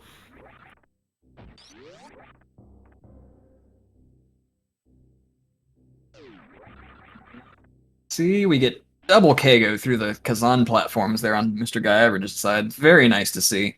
Not an easy strat to pull off, but it fixes that door so nicely. Gives you some extra speed running into this Golden Pirates room.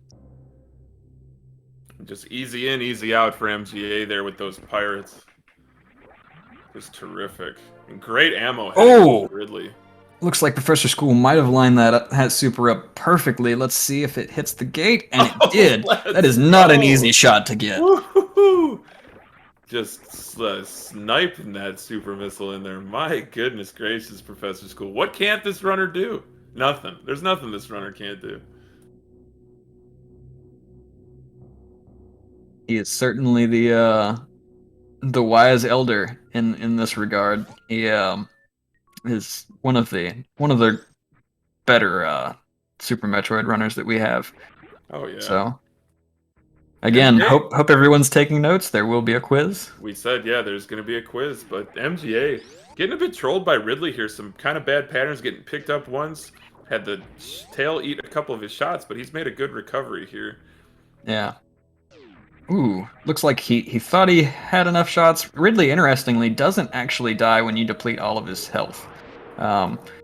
He has a timer and a number of grab attempts, either of which runs out, and he will explode then after being reduced to 0 health.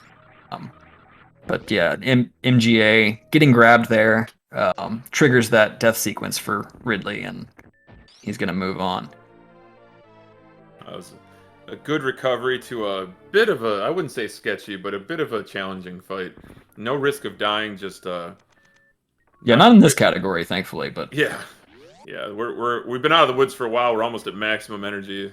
Just 2 tanks for MJ, 1 tank for Professor School, and showing off that space jump, that technique, that rhythm. Get that jumping rhythm in there. Absolutely. Very nice, very quick way across that X-ray spike hallway, whatever you call that room. I don't actually know that one, but interestingly, every room in this game does have a name, so... That's right, practically. And some of them have some pretty esoteric names, I might say. Yeah, for sure. How about that? How about that reverse green hill from Professor School into Retro Brand? Yeah, not going for the ever swaggy, but not actually that much faster. Reverse slinky there. Reverse slinky is an incredible trick, but so few runners have actually executed it in a completed run. Yeah, Spring Ball's just such a bad item, it's just so hard to pull off. Very tough, very tough. We're going to see some Billy Mays room from Professor School. Going to pick up that missile pack, but wait! There's more. But Guy Average leaving lower Norfair. Just has to grab the... Very nice, tight ledge grabs. LPBs. Yeah, just lights out. Just so precise. So let's see if we can perfect. Pull off a Hotarubi special. He's going for it. Super close. Maybe. Let's see. Oh! Gets in there. Doesn't quite get in there with full speed, but yeah, breaks those blocks very nicely. Very close to a Hotarubi special. Shout outs to Hotarubi. You want to talk about old heads in Super Metroid? Yeah, one of the most legendary runners ever to have pulled off this game. Professor School grabbing this, but wait, there's more. Billy Mays missiles. That's right, Billy Mays, and then do we have a Vince from ShamWow room? I don't know. I don't think we do. Could be wrong. Maybe we can come up with something. There is a pancake room in the wreck ship. Or I guess that's Criteria. Either way, on the way to bowling, that would make a good candidate, I think. I think so too. Oh, it looks like Professor School pulled off another one of those wraparound shots, shooting the door on the other side. That's just brilliant. I've never seen that wraparound shot before, to be honest. That one's a bit of a tougher one, I think. I would say. I'm gonna see a nice spark across Old Mother Brain too. He's got that shine sparks stored on the elevator. And doesn't bonk the ceiling there. Very nice. Gonna plow through all of these pirates in the pit room. Pit room being one of the harder rooms to actually execute well in most categories. I guess in all categories, actually, because it's at the beginning of all of them. But that spark just making quick work of the whole room. It's very nice to see. Yeah, that was absolutely terrific. And I love the use of this. It's a one tile gap to nail that that spring, that screw attack jump, not using a power bomb, no lag, no loss of ammunition. So that was really nice from Professor School.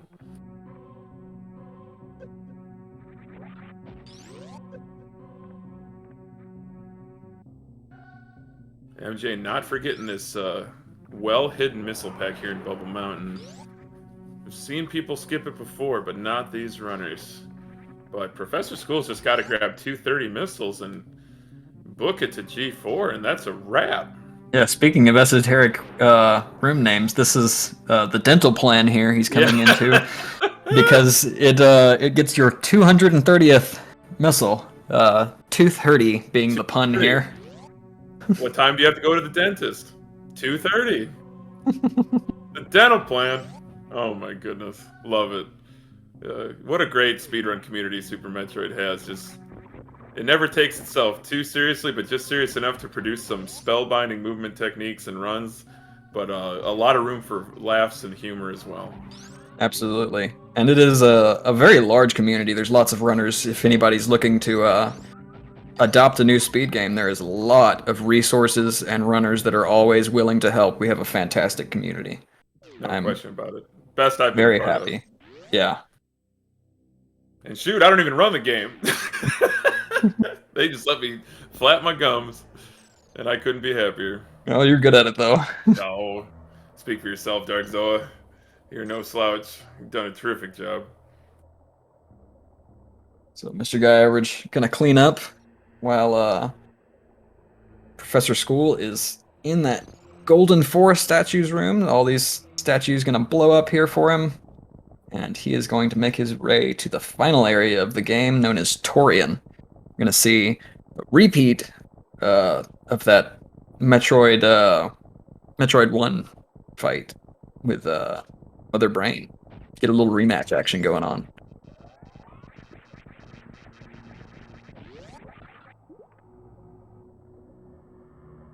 And I do love these Metroid rooms. Oh A lot yeah, of different ways to do them, but optimally they are just... this is Psychical actually gold. one of the coolest areas of the game in a lot of different categories. This one being one of the absolutely just blindingly fastest. As you can see, Professor School making use of lots of momentum carrying techniques to just blast through all of these Metroids. It's lots of very quick item switching. So it's a very hard set of rooms to pull off very cleanly, but making very short work of them here. Yeah, it was a really nice Metroid Room 3 from Professor School, but also really nice from Guy Average. I don't know what to call that in Green Hill. It's almost like a Womple jump. It's like a Green Hill Womple. I don't know. Yeah, I'm not I don't sure. think that's a name.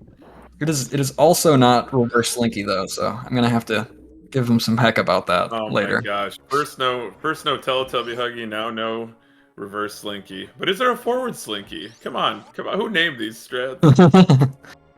No idea.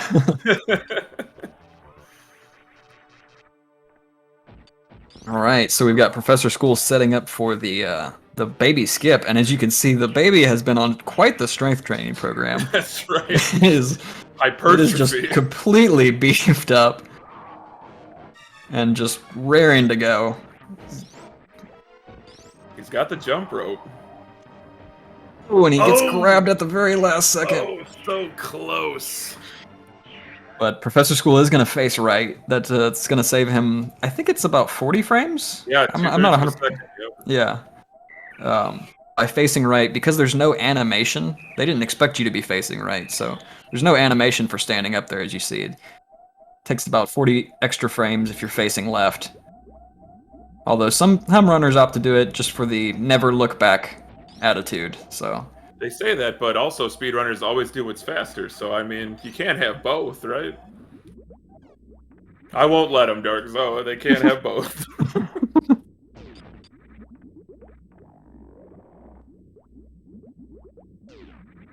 But Either MTA way, with a really nice Brinstar cleanup. I mean, considering the deficit that he started with, this has been really terrific.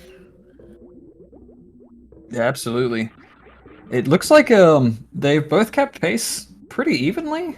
I think they're right about the same offset still that they started with. So kudos to both of our runners for coming out with some blazingly fast Super Metroid action. No doubt. I just love that second Sabotage Spring Ball Zeb skip. It can be done without Spring Ball as well. Yeah, there's lots of different ways to do it. You can do it by morphing and unmorphing, by using Spring Ball there, and then didn't quite make it across all these. Well, I'm not sure what those are. Those are the booyans. The booyan. That's right. The bullion cubes. I've been waiting all race to say that because shoutouts to Stuart Scott. The way he used to say booyah, that's the way I say booyans. Yeah, I like to call them bullion cubes.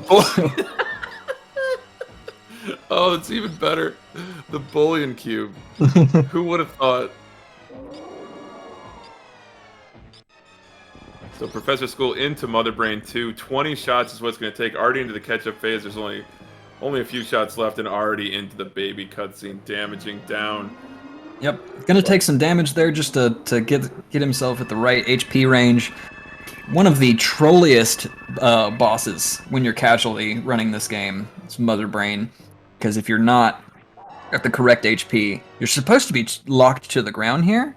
Professor School's taking advantage of a stand-up glitch here, so that he can do some extra damage a little early on Mother Brain 3. But yeah, if you're not at the right HP threshold, then the baby will not swoop in to save you for that second rainbow beam, and you can either have too much health and take the rainbow beam, or even get double hit by one of Mother Brain's attacks leading up to it and end up taking too much damage and die.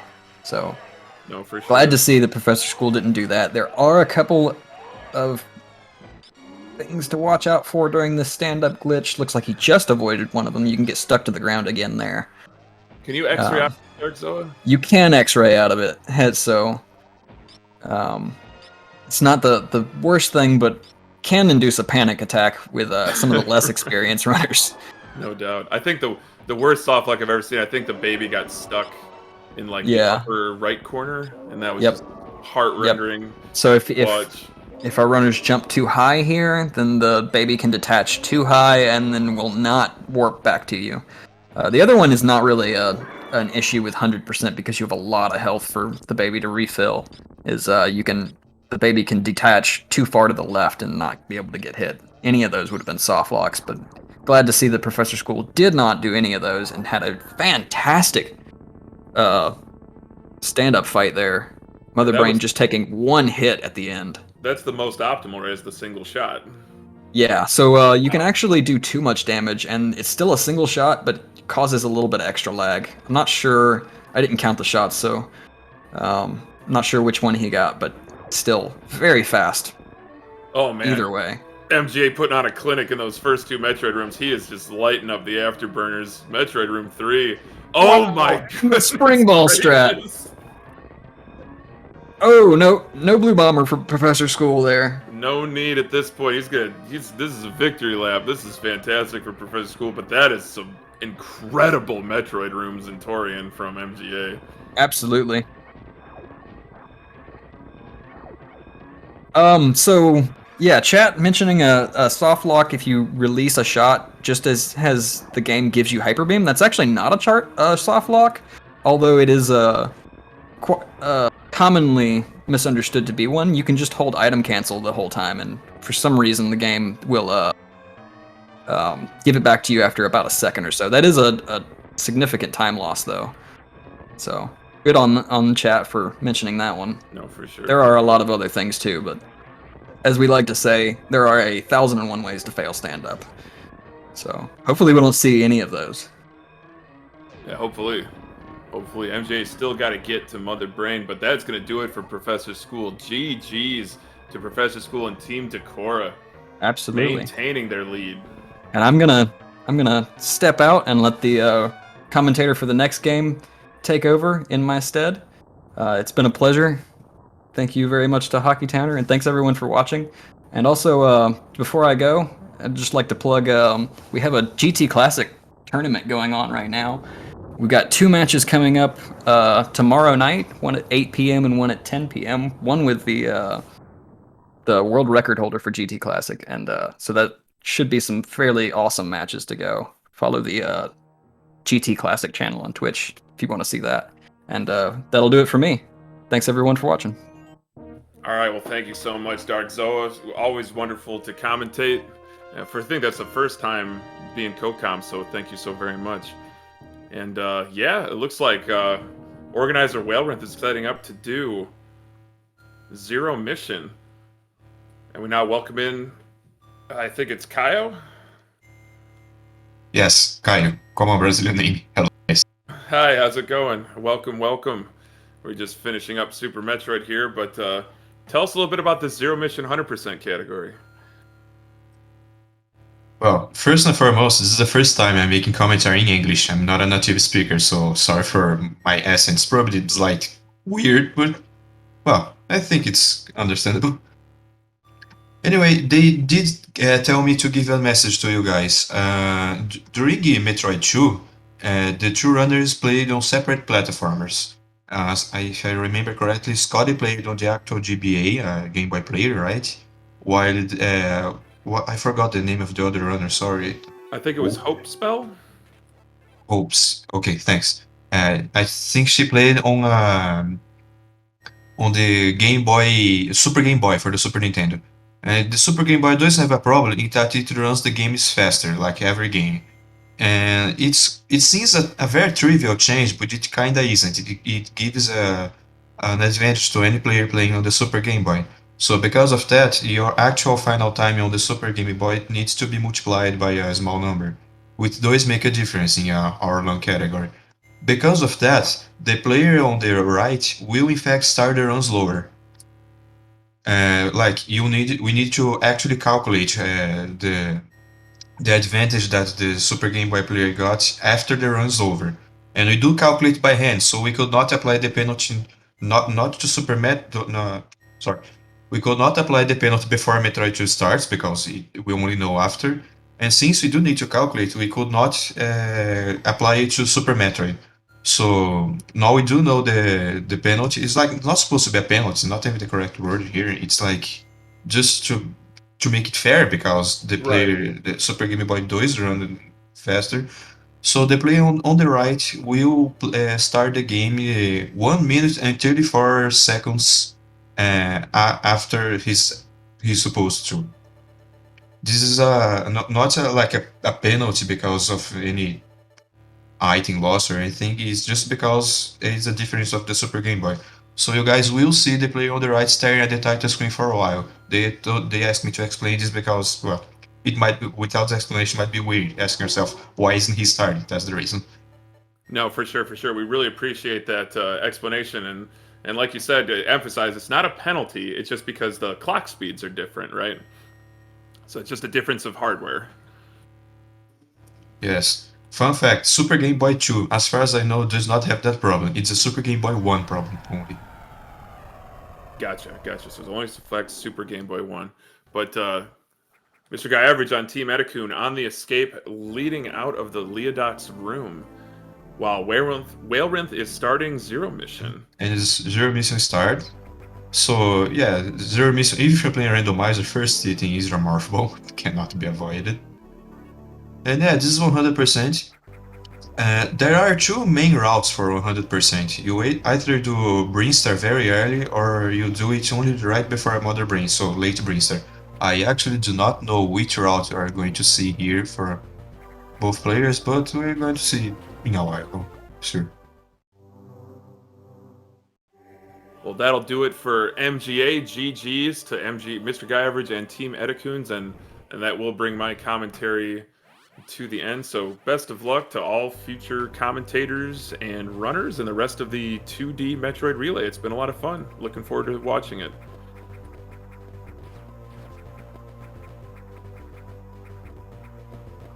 It's kind of hard to explain, but Whaler, I'm sorry, I don't really know how to pronounce the name. Whaler really did a very good climb so far. Like, he managed to jump to the left of that weird flying turtle thing. It's kind of hard to do that. He's climbing just with nice movement so far. Get his first missile. I think this boss here is like well known already. In order, you needed to fire 3 missiles into. Oh, he did not get the double. You need to fire a grand total of 3 missiles in his eyes, and as soon as a missile hits, its eyes close. But however, you can actually fire 2 missiles in a very specific way where they converge midair. It's really not possible to actually see the conversion, but you can fire a double. Unfortunately, Whaler did not hit the double on any of his 2 attempts, so that was a 3 round charge boss.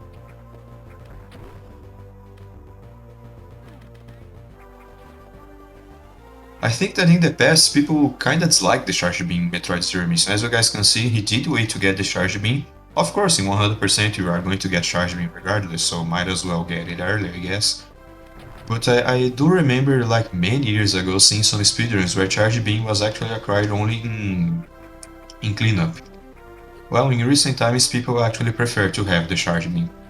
Like, there are some micro optimizations, hard really pointing out, but it's better to actually use the pseudo screw attack. I think that's the name.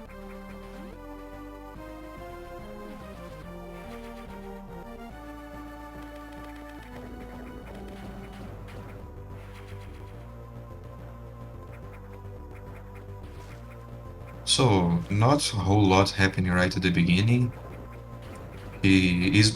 Weller is making his ways toward bombs.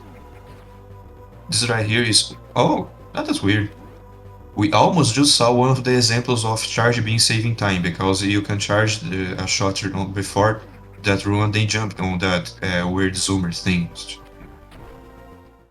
You can kill him as you jump. I don't understand why it didn't work though. The pseudo screw attack failed for a whale. Okay, whale is stocking up his ammo. I think what we're about to see is the first missile you get on 100% that you do not get on any percent normal. Although you do get this one on hard because you have less ammo on that difficulty, but this is normal mode. Talking about normal mode, I think that one thing we already noticed is how he has skipped long beam. You kinda really don't need long beam for most of this game. Like in Metroid just a while ago, they did get long beam as the last item, and for this one, long beam is really one of the last items you get before going to Torrent 2, although of course there are a bunch of cleanup after that. And I can see Whaler is in fact doing late Brimstone. The upside sorry, I confused myself. Anyway, in order to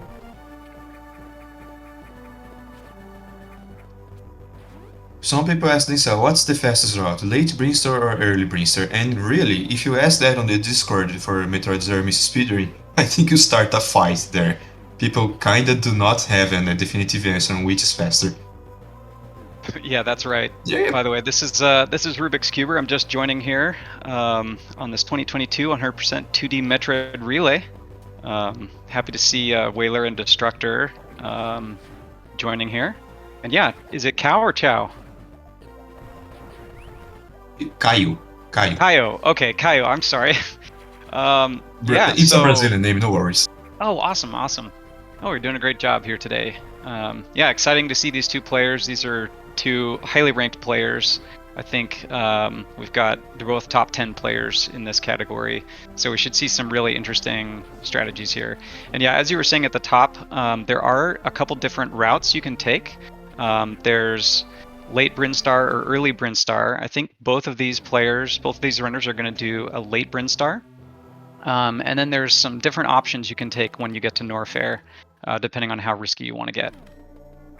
Yeah, it's pretty cool to see this game evolve over time. I've been running it since the very beginning, and like you said, yeah, Charge Beam used to be an item that you skip But now you get it because it lets you skip long beam and do some of these other rooms like the nasty bug room. There's one thing we are not seeing is S2 skip here. S2 skip using the power grip is basically the trick that defines any percent. But thankfully you do not need to do it on 100% normal, because you will in fact eventually have to beat the charge worm, the SD worm, in order to get the items there, and so on and so on. So that's absolutely it's right. actually, Yeah. It's fast enough to just just fight it early on and don't have to worry about it. However, SD worm skip without power grip does exist. It's a very annoying horizontal bomb jump, and it's a trick that it's better seen on hard difficulty runs, which is one of the reasons that hard mode really is hard mode. So that trick that Wheeler just pulled off there to jump into that that cavern with this bomb jump, that's a really tight trick. It takes a lot of practice to be able to wall jump like that and get that tight. So yeah, this is really high quality play we're seeing right here. And as Destructor gets started, we're going to see him pick up his first missile, and then he's going to try to do the quick skip on, what's this? It's not the acid worm. The what's this first boss that you fight? Charge worm? Yeah, the charge worm. Well, its official name is weird. I just call it the charge worm. So here we're going to see him do a 2 skip. He attempted once, missed the first one. He's going to try again, missed the second one. That's okay. He's got a backup strat. He can go in the middle, and he does a cleanup, a nice cleanup on the charge worm. Oh well, today we did not get to see the double misses on the charge worm, unfortunately. Yeah, I think it's a frame perfect trick. It's pretty hard to do. You get 2 tries, but you only have a certain amount of missiles, and missile management is really important. If you look at Destructor right now, he's got 5 missiles. He has to have exactly 6 going through this next room, because he needs to kill 3 shots for one of the Ankies and 3 shots for the other, plus 2 beam shots. And if he misses a single missile shot, then he's in real trouble here, so kind of dicey. So you'll see he'll have 6 missiles. 3 for the first and 3 for the second. And again, he wakes up the little bugs to have them chase him through the room. And that's perfectly executed by Destructor. And over on the left, you can see Whaler doing a really tricky diagonal bomb jump. And yeah, thankfully we don't have don't forget, Kraid was in fact meant to be played with the power grip. So quite a lot of times there's a jump that you should just be able to barely make it and hold on the ledge, and because we're trying to go faster here and skip it, having to go all the way to the power grip then come back, you do in fact have to do some weird bomb jump in order to actually leave for later the power grip. Yeah, these are both high quality runs we're seeing right now. Very little errors. As we were seeing in the Super Metroid runs, there are 1,000 cuts in this run. There's lots of different ways you can lose time. Here's an interesting one coming up on the Whaler side. This is called the boring room. Normally boring because there's just not much to do, but recently there's been some new developments in how we collect these. You have to blow away these little obstacles. But this last bomb jump, you see he's going to do a pretty hard jumping bomb jump to get this last piece. Let's see if he goes for it. Oh, he did. That's perfectly done. Yeah, that's a really hard trick. Well done. I didn't even notice this run was called the boring run. Yeah, it was a boring room because before we had that trick, there was nothing to do except just wait for the bombs to explode, and it just gets really boring. Makes sense, but I guess I'm a more recent addition to the community, I guess. Yeah, we've probably been doing it that way forever. Oh, and we also saw a really great Whaler skip there. Yeah, do you want to explain what he just did? Well, he actually failed. If it's kind of hard to really explain details of, for me at least, but if you manage to collect an item and touch the hand that refills you at the same time, you do in fact do both at the same time. You get exactly. Yep. You can basically save yourself. I think it's maybe 5 seconds or 10 seconds or so. It's quite a bit if you can pull that trick off, but it's kind of high risk because if you miss it, you just lose time every time you try. Oh, okay. Whaler made chat somehow. Yep, he missed there, and so now he's got a backup going into Kraid. So now we're going to see a really fast Kraid fight.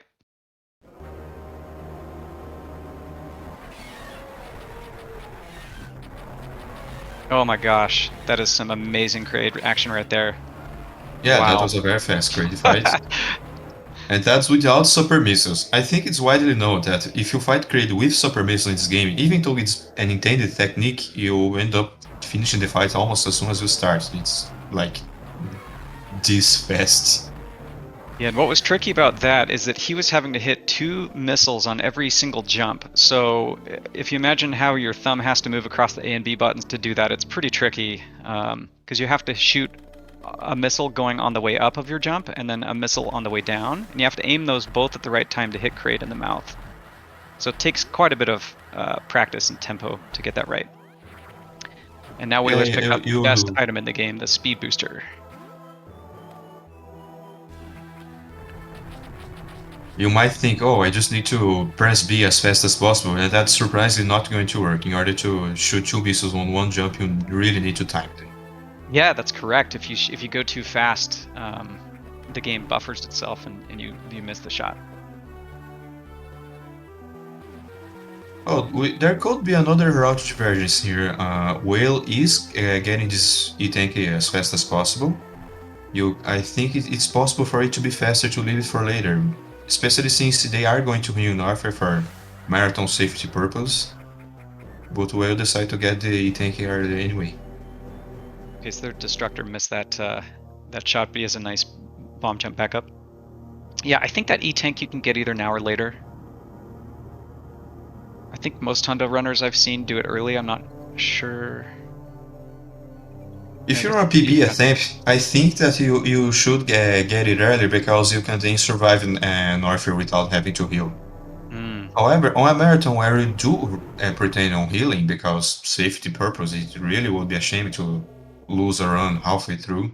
I think it's faster to actually not get a E-Tank and just heal all the time since you plan on anyway. Wow, and Destructor's just annihilating the Acid Worm. He had a perfect double jump to get out of the lava. You see that what he does there is he actually tanks the damage in the lava. It's faster to be able to get hits from underneath the Acid Worm, where you can get his flesh soft spot. And you have enough health that you can just tank it if you're quick enough. But getting out of the acid is really hard because you have to basically do a double wall jump. And unlike Metroid Dread, wall jumping in this game is actually pretty difficult. You have to you can't just push B, you actually have to push toward the wall and then B and then away from the wall, kind of all in rapid succession each time you want to do a jump. So there's a lot of hand movement tricks on the D-pad in this game.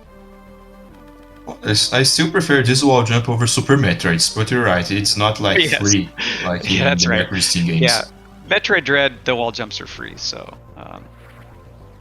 Oh, and that's a fantastic... Same as Returns, by the way. Fantastic trick there by Whaler.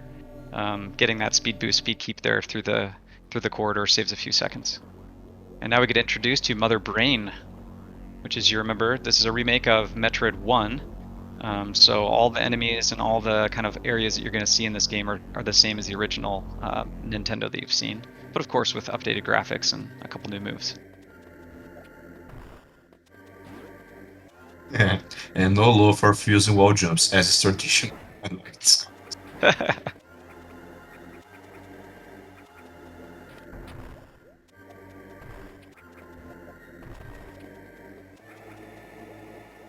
We got Whaler Nth making his way over to go to Criteria to get early super missiles.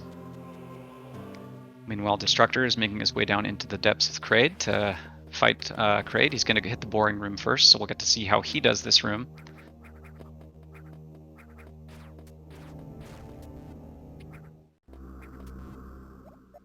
Really solid cleanup in that room so far. And you notice the timing of how he drops a bomb, goes back to the other bomb, drops in the chute, and then comes back before the other one is exploded. It all takes really nice timing. Yeah, he gets the jumping bomb jump perfectly. What I think is really the hardest thing here, however, is to lay a bomb on the third block, and then you shoot the zipline thing, then you go back and actually enter that launcher Sorry, I lost my words. Enter the launcher and manage to get shot while the zip line is still going to the right. Exactly. I It takes a lot of personally time. never managed to pull it off. I'm always too late. I think, oh, I'm going as fast as possible. How can I be faster than that? But it's not sufficient. Exactly. And you probably just saw Whaler just pulled off a really, really hard trick. He pulled off a jumping bomb jump that was at the top of a really tall corridor that needs to do to be able to get the speed boost for super missiles. Again, you're going to see a fantastic double bomb jump technique here by Whaler getting out of this pit. Good news is, if you learn this technique on Zero Mission, you can reuse it for Metroid Dread at the same tempo, the same muscle memory. And here we go, Destructor entering the Kraid fight. I didn't know that. Good to know. And there we go, top class Kraid battles right there. Destroy it again.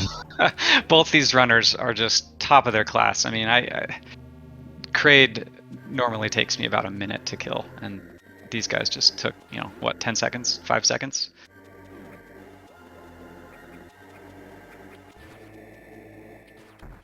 Okay, now that Whaler has his 2 supers in hand, he actually used one, because he only needs one to open up the room coming up.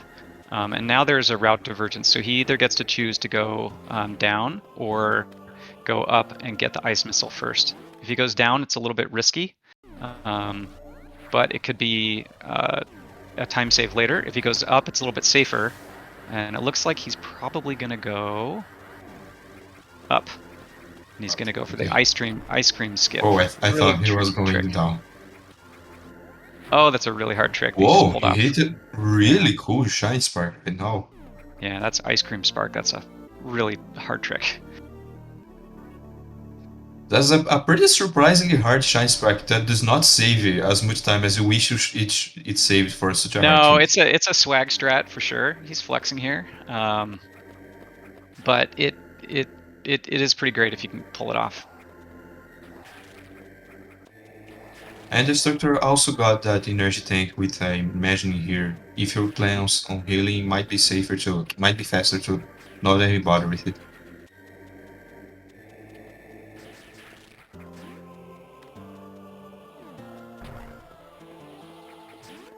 Now coming up, Whaler's going to go through a series of heated rooms, so you're going to want to watch his health. This next part of the game, he's going to be taking damage in all these rooms, and it's really all about just conserving the health at this point. So he's going to kill enemies where he needs to pick up some drops, but it's mainly just trying to not take damage so that he can avoid having to heal through this next heated room. And now we're going to see his usage of the early super missile that he picked up. You'll see he has 1 super missile in his inventory. He's going to use that to open this green door coming up.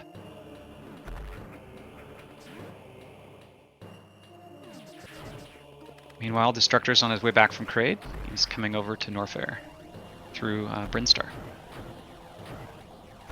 Having a Shine Spark, you can actually die from hit damage, by the way. Not only you take damage, you can die from it, so watch out. Another fantastic trick. What just did... Yeah, sorry, do you want to explain it? Oh yeah, so what he just did is the floor there, if he just lays a bomb on the floor blows up and he falls into lava. And normally you're supposed to have the jump ball to be able to make that jump. But instead, since he doesn't have that, he did a jumping bomb jump again and was able to place the bomb up on the higher portion of the wall so that it doesn't blow away the floor. Again, it's just a really cool... I think the actual intended method is to just blow up the ceiling first, then jump as it's being destroyed. The reason it saves time to not to do this alternate ways is by not destroying the floor, you can actually run back and do a Shine Spark back. Oh, fantastic. And yeah, Whaler again got the, I don't know what that trick is called, but it's where you get the item and the recharge at the same time. He pulled it off twice in a row, and that's very impressive.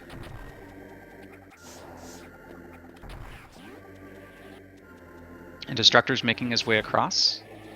We're going to want to watch Whaler's health and just make sure he doesn't get too low. If he ends up with 3 red tanks by the end of this room, he should be in good shape. And he does it easily. And he's going to 2 supers to kill this guy.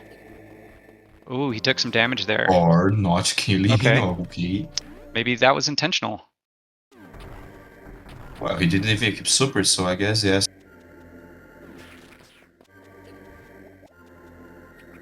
Okay, he should be okay. I think as long as he has 2 red bars of energy, he should be able to get through without the heal. And Meanwhile- I think there's like just one more heated room. Oh, 2 actually. One right after with me. And he's hoping for some drops here. He's hoping to get some supers, maybe some health. And I think he's got enough.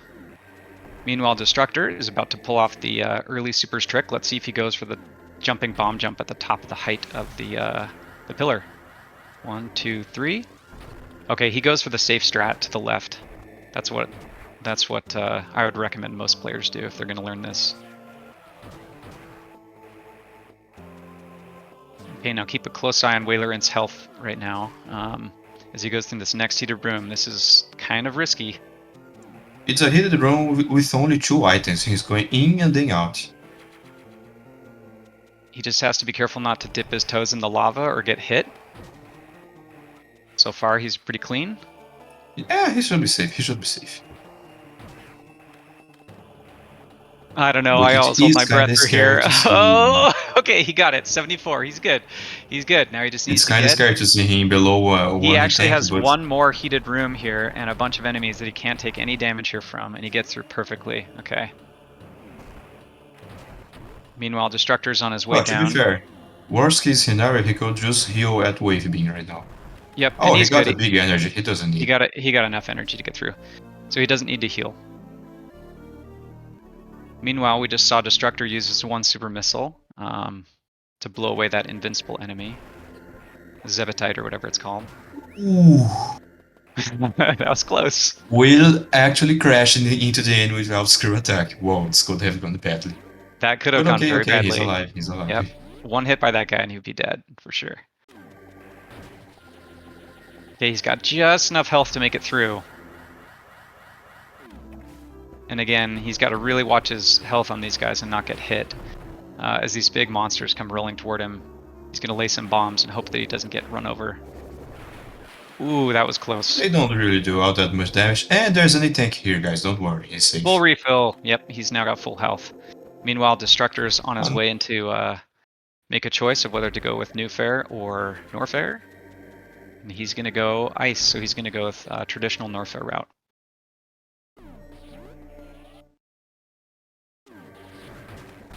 I don't think I ever saw someone doing this holy new fair thing. I'm convinced it's a meme. Yeah, it was popular for a while, a few years ago. There's a really swag trick that you have to do at the very end. And overall, if you can pull it off, it does save some time, but it's pretty risky and it's really hard to learn.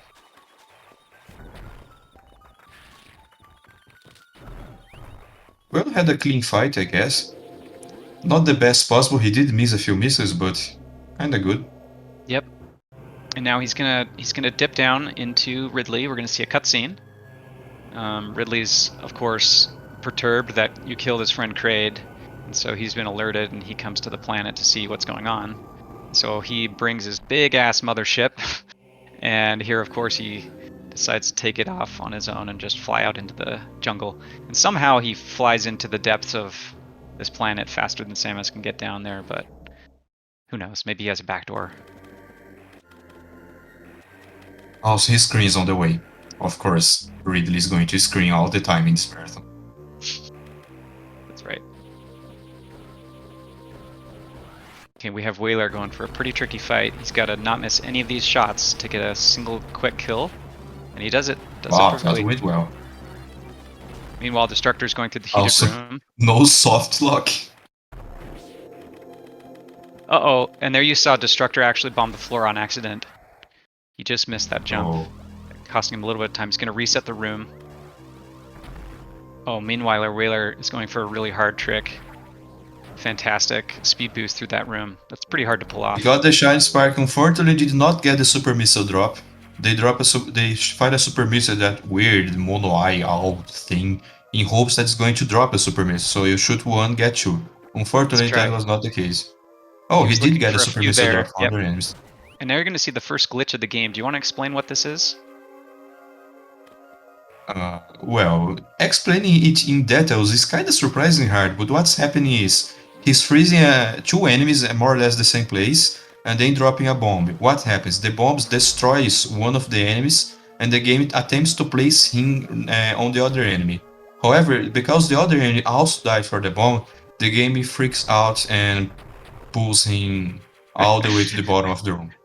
Yep. And It's so what not a that very good basically explanation, but it's more or less this. No, that was wonderful. That was perfect. That was better than I was gonna say. It basically lets him clip through the floor, and I have no idea how it works, but I think what you just described is probably exactly right. And that avoided him having to go through this map room and store up a shine spark.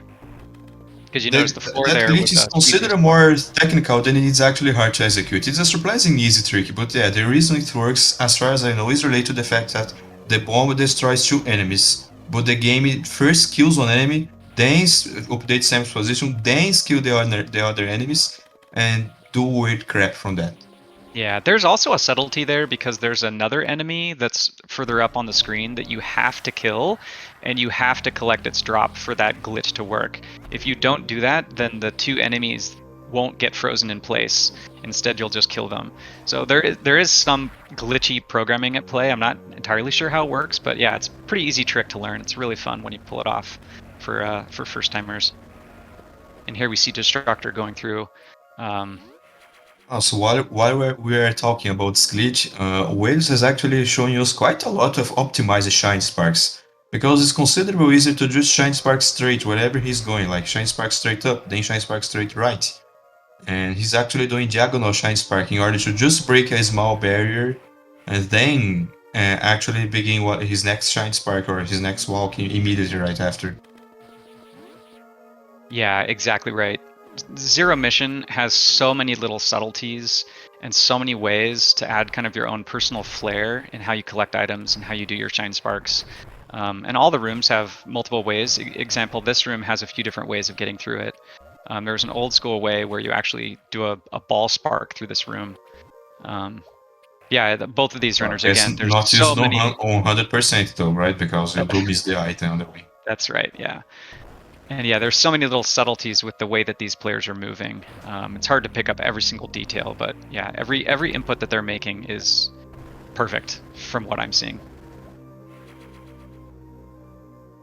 And here we see Destructor going. We're about to see one of the worst runs in the game. Some people, when they begin speedrunning this game, are suddenly very good at doing the SD warm skip on 80%. And just they don't really hate this trick. This kind of people probably think that instead of the SD warm skip room being the worst room in the game, that pillar room we just saw is the actual worst room. Yeah, that pillar room is the bane of my existence. If you fall from that pillar room, it's a big reset to go back. We're seeing some really clean strats in this room as Whaler cleans up this. He's going for a jump to avoid the ball. Wow, Wales just hit 2 very hard ball jumps. He like jumped just at the end of the ledge, and in both times actually saved time by doing that. Yep, now Whaler was hoping for a couple more super drops because he needs some ammo to go into the Ridley fight. So right now he's got 5 supers, which means he's probably going to stop for a refill unless he gets some lucky drops there, which he's decided now 7 isn't enough. So he's going to go ahead and take a refill. And that's just RNG, there's nothing you can do. He chose not to do the refill glitch. I think that if you do manage to pull off the glitch, it's still faster, but well, I think he's gonna. In this particular case, I think in this case, no, I think in this case he's gonna heal up his energy first. But there's a subtlety there. I don't know. It's probably close either way. Maybe it's not worth the risk. All right, let's watch Ridley disappear. All right, he's done. Watch Ridley disappear. Meanwhile, Destructor's coming. 10 super missiles is exactly the amount of health Ridley has, so you do go there with 10 super missiles, so it's dead. Great strat on display here by Destructor for killing the larva. Destructor had a cleaner fight than Whaler did.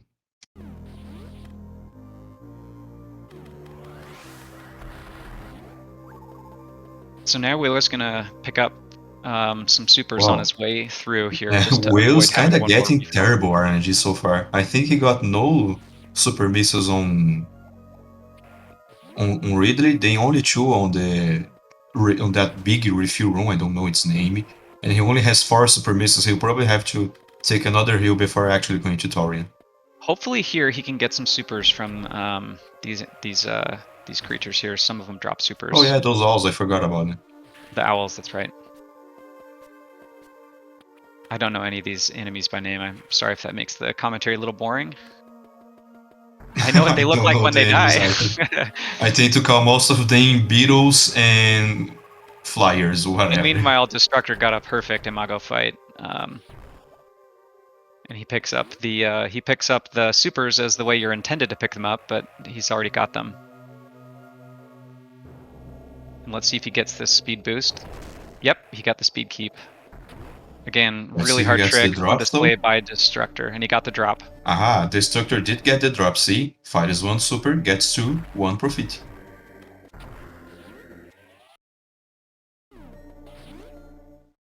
Meanwhile, Whaler's going for a pretty tricky little Shine Spark here, and he nails it. To just get yourself up out of this area. And now that he's defeated both Ridley and Kraid, he's going to be heading toward Torian. Well, since both runners are in fact joining late Brinstar, we're actually about to see the Brinstar cleanup, of course. Yep, and there you saw Destructor do the same floor glitch with those two enemies. He did it a little bit different way. Again, as long as those two enemies get frozen and you just are standing on top of them, just drop a bomb and you'll just instantly glitch the floor. You don't have to do anything else. It's pretty cool. Now Whaler's got a pretty hard ball spark chain that he's going to set up here. It's almost too much to explain, so I would just watch and observe. Meanwhile, you can look at Destructor also pulling an optimized Shine Spark. Like, the game is oh! That was new. Interesting. Destructor did get the map. Oh, too bad. Oh. Small time loss. It's not really bad, but people kinda tend to make fun of people who get the map because you kinda just jump over it, I don't know. Yeah, it's a tricky thing to jump over because the hitbox for the map does not match what you see on the screen. So the actual hitbox is significantly in front of it, to the right, many pixels. And so you kind of have to jump over it later than you think you have to. Of course, one super easy way to avoid any map in the game is just to roll underneath it. Now, of course, you'll see later on in the game that Zero Suit Samus can't roll, so there is one map that she's going to have to do a tricky jump to avoid. Please, no Metroid can't crowd jokes. We ever had her than all. That's true. And here we're just hoping for some RNG on Whaler's side as he waits for these bugs to eat through the enemies. Also, what I want to say, Destructor also pulled 2 pieces of optimized Shine Spark. When you're down that room with the glitch enemies, the game expects you to just Shine Spark up, but you can do a series of tricky wall jumps. Well, not the wall jumps itself aren't that tricky, but then you have to pull a Shine Spark diagonally as you're right up, and yeah, it's harder than it looks. It's a hard trick. It's a really hard trick. And here you see Destructors getting stuck on, I think, one of the hardest tricks in the game. You have to, it's a sequence of shots and then so it's a missile shot followed by a running jump boost, but that missile shot has to happen. That missile is surrounded by charge beam blocks, so you have to shoot a charge beam and a missile and run and do that all at the same time, and then jump at the exact frame to land the trick. It's really hard. So we see many top runners have to attempt that trick multiple times. Also, you're calling it a trick, but that's actually the dev intended way of getting that item. You're actually supposed to do a 4-frame window, 4 frames, right? A 4 frames window jump on that room in order to get the missile expansion. Otherwise, you just try again. Yeah, and I don't think there's any other way to get that. I think that's the only way to get that item, is that intended way. There is a no-intended dev way to back up the Shine Spike, but it still requires the 4-frame Windows jump. And there we saw Destructor lose the jump, and he's gonna struggle with these. He's gonna really struggle with these blocks here. And see, this is a strat that I don't recommend. I think normally if you fall down, just go to the right and make a speed boost, and then you can get back up. He's gonna kill quite a bit of time. That's unfortunate. Oh, I thought he was going to leave for later. Okay, he is going to build the speed boost after all. As you said, it's really not a recommended strategy, right? Like, Yeah, the now speed booster is right there. Okay, now that's the strat that I actually would recommend people do is you freeze one of those balls and then you can just jump on it safely. If you want to be really, really safe, just freeze the ball and then go into morph ball form and just jump as a morph ball. The nice thing with jumping as a morph ball is that you're guaranteed to not do any damage. Whereas normally if you spin jump with Samus's screw attack, she'll destroy the thing that you're trying to stand on. Wheeler is on Torian, he's fighting the titular Metroids. I thought he was going to heal up in order to have 10 super missiles, but I guess he did not. He did not heal, right, guys? Yeah, he didn't. Along the So way. he's kind of gambling here. So he's hoping to get some drops, hoping to get 8 super missiles for the Mother Brain fight. I think it's 8. He's got 6, so he's going to be toggling between. Oh, and there he just got a great set of drops. So yeah, Yeah, Torian in this that's game is all above the about ammo average management. RNG. Yeah, he's got great RNG here. Makes up for his bad RNG earlier on. Oh my goodness! Oh, come Wow. on! That's impossible RNG! What? He's doing great. 12. Okay, so now he can be really spendy with his super missiles here. He can just go to town. Save a few seconds just killing all these things.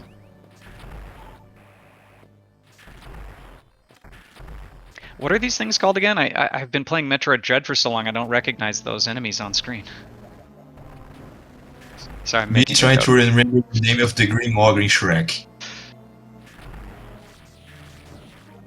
Oh, he's grabbed by a Metroid. Okay, he has enough health, might as well just not bother. Yeah.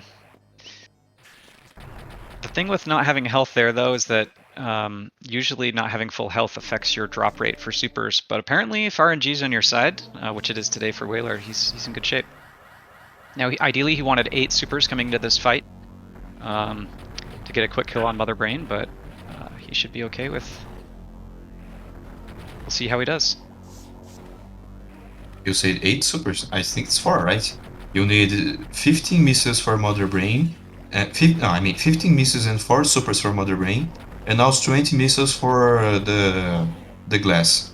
I'm sorry, you're right. Yeah, if you do the glass, I was counting for using supers on the glass. Yeah, if you do just the Mother Brain, you only need 4. So if you do have more than 4 super missiles, hey, Mita.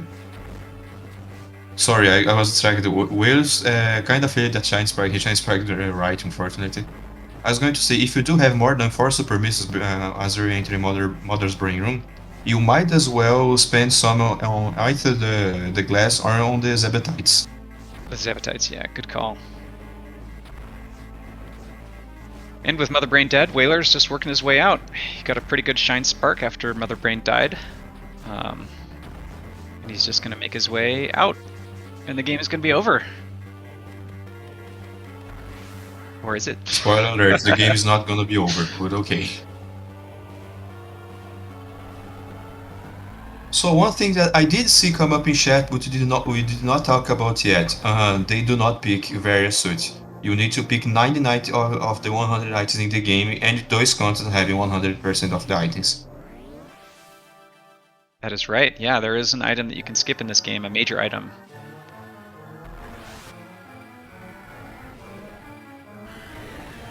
If you do not collect various suits and then later in the game get the legendary power suit, whatever, if you go back, I'm pretty sure the various suit is not even there. So the game really does consider that you collect the various suit even if you did not collect various suit.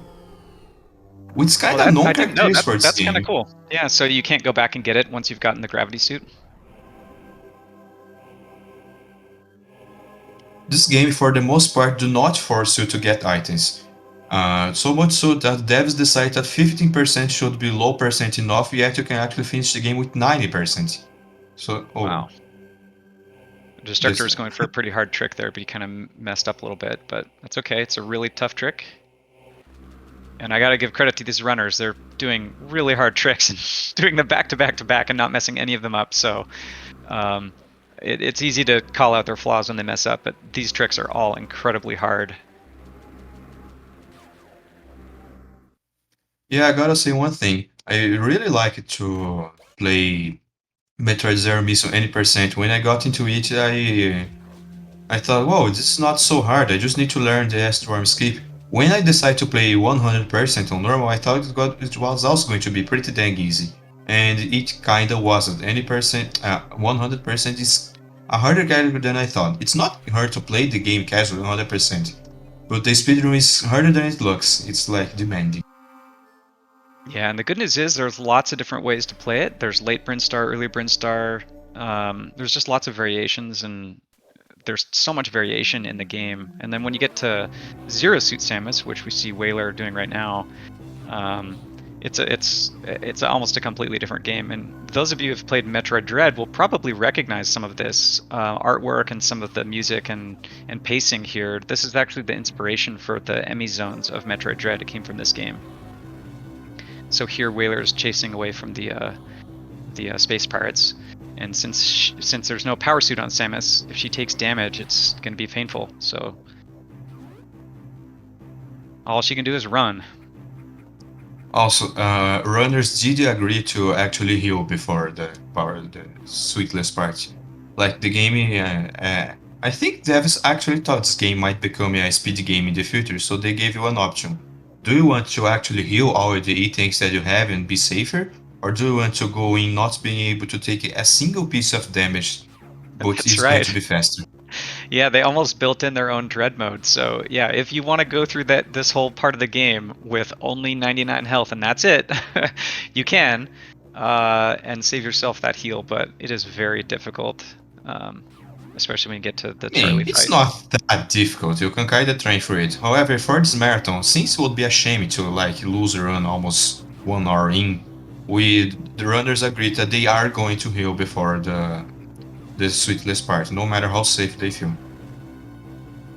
Well, that makes me feel good. I mean, we don't need to take unnecessary risks.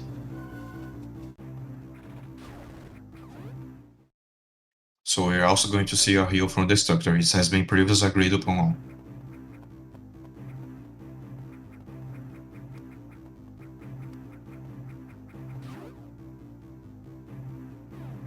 Seeing clean movement by both players. There's also some door manipulation, which I'm seeing, which is pretty cool. And now Destructor just picked up his last item. He just picked up the item that you're supposed to get first in the game, which is the long beam. He just picked that up last. Because that is one of the required items for 100%. I kinda do not know how to commentate a sweetless section of Metroid Zero Mission. There's quite a lot of things going on. Not a lot, but you know, there are things happening, there are things going on. I could make some comments here and there, but I don't know, it's also automatic for players to do that part, so... It's mainly just platforming, you know? Platforming, wall jumping, just getting through as cleanly as possible, trying not to lose time, and of course, try not to get hit by any of the enemies. And of course here he's doing a series of wall jumps, triggering those eyes early, and let's see, okay, he's gonna go for the Scotty strat. So this is a pretty cool strat. He shoots that enemy on the right, and if he times this perfectly, he's going to be able to escape here without alerting anybody, and he did it. So that saves him from this door being open. It's pretty cool strat. I didn't know Scotty made that strategy, that's good to know.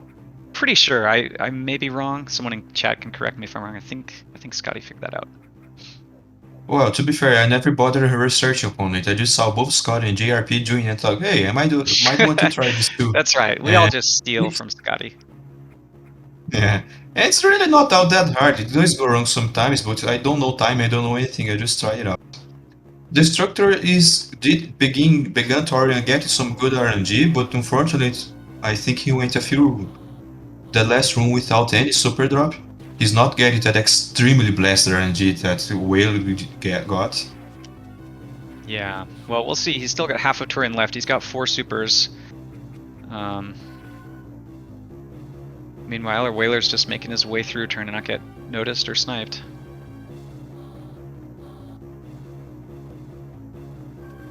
Destructor's cleaning up these last few, what are they called again? Metroids? I'm sorry, I'm a Metroid Dread player, so I forgot what these enemies are. These weird sucky enemy things. They're called Zelda. There's Zeldas? Yes, no, not Amy Zeldas. The plural is just Zelda. Just Zelda, okay. Okay, and great. Whaler got a nice... Man, he's just doing everything textbook. Everything perfectly. Both of these runners are doing a great job. Destructor's just cleaning up all those Zebatites on his way to the mother brain. He's going to launch 20 missiles into the glass, and then those supers are going to come in handy as he toggles. Now, it's kind of cool. This is a fun strat you're going to watch him do. He's going to use the select button and the crouch button to quickly toggle between missiles and supers as he toggles. Man, I can't even describe it. He's shooting 5 missiles. One of them is a super. And that maximizes the amount of damage you can get on Mother Brain and kill her in 4 cycles. You got a great boost at the end. Yeah, there are some things here and there that we could spend hours and hours talking about, like how Mother Brain takes if Mother Brain takes 100 damage on normal mode, she closes her eyes. However, you can do 80 damage and then proceed to shoot a super to do 180 damage. And she also just closes her eyes and proceed to this next cycle normally. So now Whaler is facing a boss called Charlie. This is the ancient Chozo, I guess, master that trained her. And so now she's proving by trial by combat that she is Samus, and so she's gonna get her backup power suit from Charlie. That was a very clean fight. Yes, A lot of Chat's improvisation. pointing out the actual name is like Rune's Test. I don't know where did we begin to call Charlie? It's tribal knowledge. Ancient Chozo. And look at Egyptian this, they Chozo never Charlie. collected the Varia suit, but it's right there. It counts, it's the rules of the game, we did not make them, that's 100% for you. Oh yeah, that's cool. So yeah, they assumed that if you got here, you had to have had the Varia suit, so they just gave it to you for free. Alright, meanwhile, Destructor's about to start his Zero Suit journey.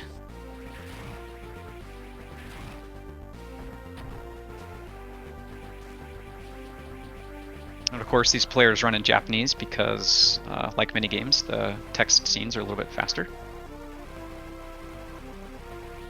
Oh, and their Whaler went for a really tricky spin boost. This is the hardest, longest trick in the game. And oh no, he messed up the speed boost. That's painful. That means he's going to have to go back and reset. I think last time I played 100% I did not even know that there was a shortcut back to the run right there. You know what? I don't think I knew that either. I always go back the long way.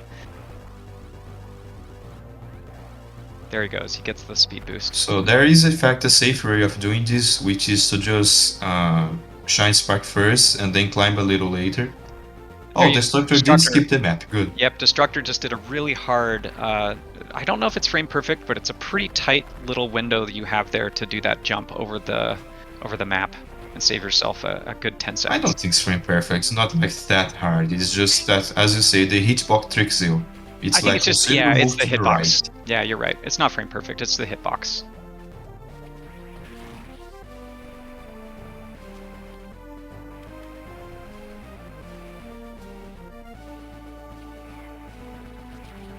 And now I'm cleanup not options. very Do you want familiar to talk with the about? strategies that Destructor did right now. He just shot in Okay, a different way the pirate and then shot the That's pirate right. So while what he was already in the Destructor's next doing? room.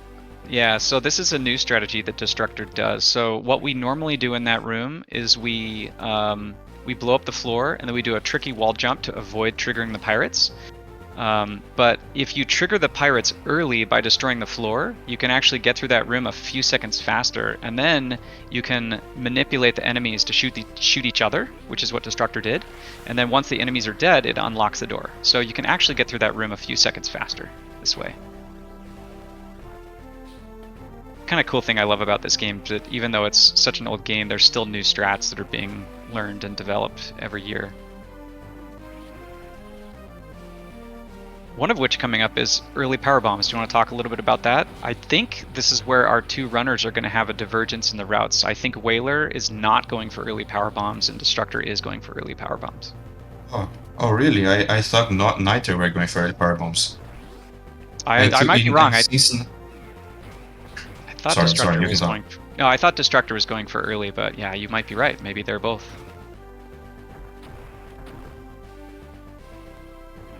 because deep inside I kinda don't want to talk about early power bombs. It's hard to talk about, I don't know. It changes quite a lot of the endgame. It does. There's a pretty cool setup for it if you're willing to learn it.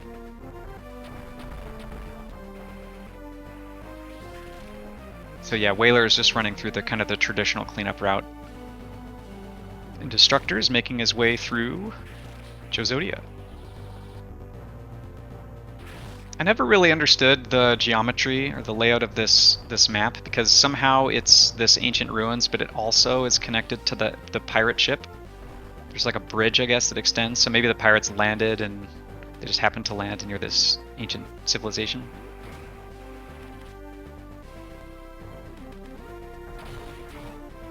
It's one of the things that 2D Metroid games and Metroid Prime kinda do different. In Metroid Prime, they interpret the space pirates as an actual competent criminal organization, like it's something very seriously. They're like organized crime for real, important, so on.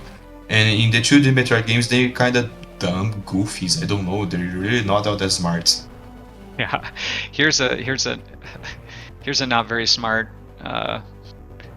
space pirate trying to hide a power bomb, thinking that they're gonna ambush Samus, but Samus has another trick up her sleeve. Let's see if he goes for the door skip. Yep. Oh, didn't quite get it. That's okay. So Again, there's a way to clip through that door. 100% is a slightly harder run than I thought it would be. Not even so slight, it's like there's quite a lot of things you need to know about the game to run 100%. And one of them is how much the route changes if you do or if you do not get that power door key. Yes, that's right. That one choice right there affects the route drastically.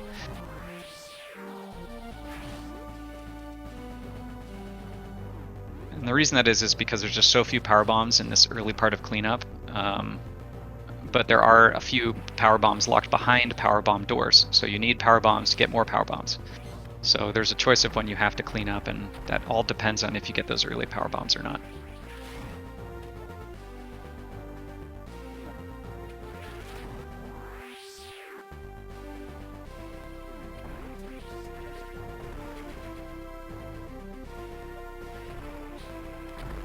This is really clean. Meanwhile, Destructor's on his way up to fight Charlie. He's doing a series of pretty tricky wall jumps to get up there. That's where the Metroid Dread developers said, you know what, we're just going to make wall jump easy. All you got to do is just keep mashing B, and that's it. So those little wall jump areas are a lot easier in Metroid Dread. To be fair, wall jumps in Metroid Dread were just imported from Samus Returns. I think it's on Samus Returns that they thought, oh well, let's make it easier. Yeah, Samus Returns. Yeah, the wall jumping never felt right to me in that game. The wall jumping in Zero Mission feels really, really good to me. Really, too bad we can never get Samus Returns runners to actually participate in the relay. It's like a 2D Metroid game, it should be there, but it's missing, and, well, Ridley, who I think is the organizer, right? He always goes after Samus Returns players, but they're never available, unfortunately. Yeah, it's a tough one.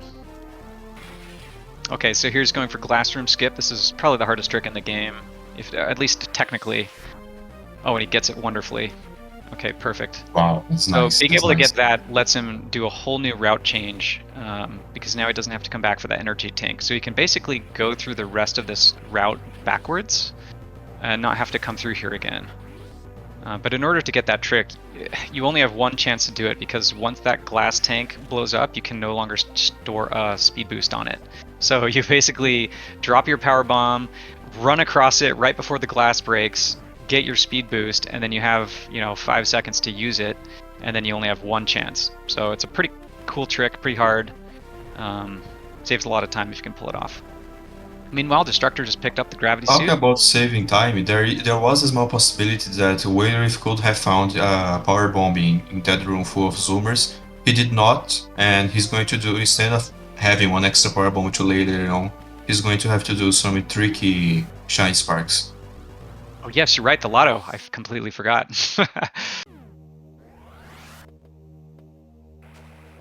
Yes, and this is that tricky shine spark that you mentioned. In fact, both players are doing tricky shine sparks right now. Destructor got the one that Whaler failed, so that's going to save him quite a bit of time. And then Whaler's got a really tricky section. Oh, and he whiffs it. That's too bad. Fortunately. He's going to have to reset and try that trick again. I think Good those news shine for spark Team Nidic. have a name, right? They call it Mingley, I think. I don't know what's the reason behind that name. Oh, same mistake. Too bad. Yeah, he needs to jump over that and go from the other side. Or see, normally that block he's running into, that's a power bomb block, and he could use it because he's got one power bomb, but then he won't have enough power bombs for the next block, which is coming up later. So he has to basically do this to keep his speed boost, and he's going to do it again, and then he's going to do it again, and then he's going to do it again. It's like the infinite speed boost chain. Finishing in and there it is, you know, the final wonderful shine bar spark. That's amazing. Very well done. I think this power bomb was a reference to the gauntlet from Super Metroid, right? Yeah, that power bomb is ridiculous. Alright, Destructor making his way back with his newly found suit and newly found powers. And he's just going to melt through all these space parts like there's ain't no thing. And coming up here in a few seconds, we're going to find out if he's going to go for early power bombs or not.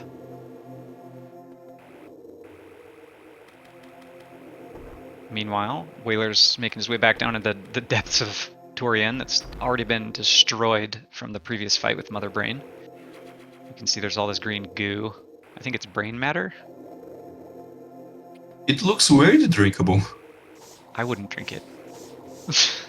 I mean, we would not actually drink it either. It's definitely carbonated. You know, it's got a nice fizz on that drink. Maybe Nintendo should make a product. You know, a Red Bull Metroid drink. I was gonna say Monster, but okay. There you go. And call it Brain Juice. Okay, so here we go. Destructor is going for the early power bombs. So this is a pretty cool little sequence he's going to do down here. He's going to basically try to get into a position with the space pirate to manipulate him into this really narrow tunnel. And if he can get the space pirate to go into this tunnel and then crawl back out just right, he can freeze him in such a way that lets him clip through the wall. So let's watch.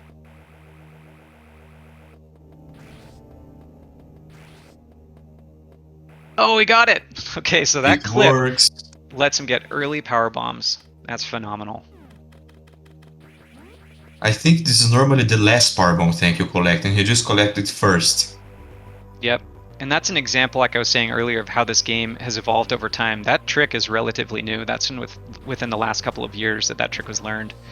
I think, again, Scotty, we can thank for pioneering that one. Yeah, really opens up lots of cool possibilities. And you see he rolls under the map room there just to take no chances. This run, this is good. Destructor's making some progress, catching up to Whaler. Team, is it Dakara? How do you say that? Decora? God, you people are going to be making fun of me on chat. I don't even know how to say these animal names.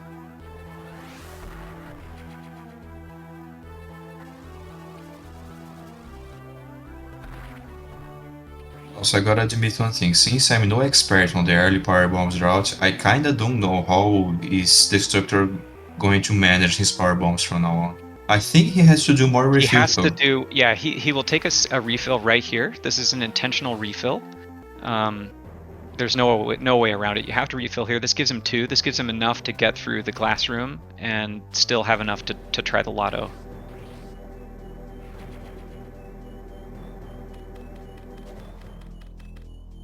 And I believe just right now, just for reference, Destructor is ranked number 5th in the world, and Whaler is 10th. And here we're going to see Destructor pull off the glass room trick. He waits until the power bomb explodes, starts his run, stores a spark, breaks the thing, lays a power bomb, stores another spark. And he's going to go for the diagonal jump. Oh, that's a new strat I've never seen before. Okay, that's a safer strat, I guess.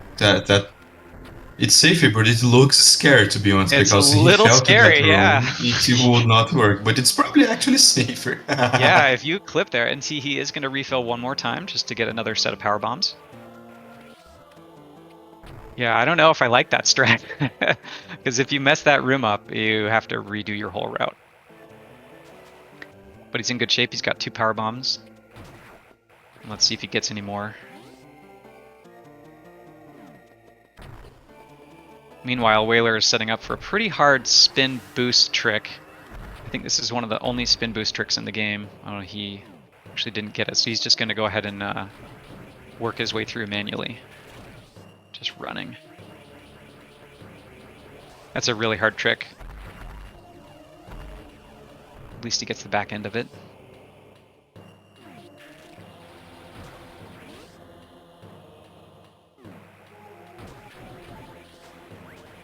So Kaya, what do you think about these runners? You think they're doing a good job? I mean, obviously yes. Yeah, these guys are legendary. Okay, Destructor's getting the speed boost. He's going to go for that same kind of tricky, nasty, long, shine, spark sequence of death. Let's see if he goes I for don't his think there's a lot of depth on it, to be honest, but... Shine, Spark of Frustration. How about that? Haha, better name. He gets it just fine. He's going to go for the Diagonal Spark. At the very least, if you fail only the last Shine Spark, you can just rebuild it, so it's not that big of a deal. That's true, if you can get to that point. Meanwhile, Whaler's cleanup is looking pretty solid.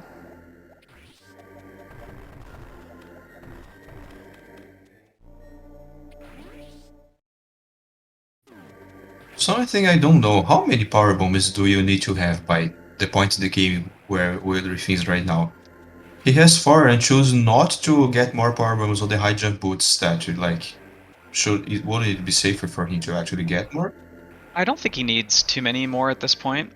But you know, I don't actually remember what the right count you should have is for this. Because remember, Destructor's going to do the early powerbomb route, and Whaler's doing the late powerbomb route, so it's a little bit different route. He's got a really cool ball spark here. It's probably the neatest ball spark in the game. That's a developer-intended ball spark. I feel like Zero Mission is just a constant showcase of tricks. It's just trick after trick after trick after trick. Just really hard, really cool, fascinating tricks. And it's quite surprising how many of them are in fact dev intended. Because sometimes you do use like a true glitch, like that thing with the ice beam where you freeze some enemies and then bomb and then clip the door. But for the most part, a non-dev intended strats like, oh, devs expect you to shine spark vertically, but you shine spark diagonally to save some time. It's like the game actually was built as a speed game. Oh yeah, no, and that's pretty clear as you play Metroid Dread that clearly the developers there took inspiration from this game. You know, basically in any of these Metroid games, if you ever see a ledge that is slanted, you know, just like slightly slanted, there's probably a way to speed boost against that ledge and use it for some trick or strategy. Like here, you're going to see Whaler I don't understand what was Whaler doing. He actually entered the plasma beam room again. I don't know why. Yeah, I don't know what he was doing there. Maybe he missed an item? I'm not sure. Yeah, I thought he was building a spark too, but he kinda did not build a spark there, so... It may have been a refill for a... Actually, I wasn't paying attention, I was watching Destructor. Nah, he gave up on the refill too. I think one thing I can think of, he decided to check if he did not forget that missile, which he did in fact not, so... It could also be muscle memory. I've sometimes gone into that room just thinking like, oh, I just go through and, you know, like it's the first time through the room. Yeah, it's actually the second time through the room. Too. Yeah, it could just be muscle memory.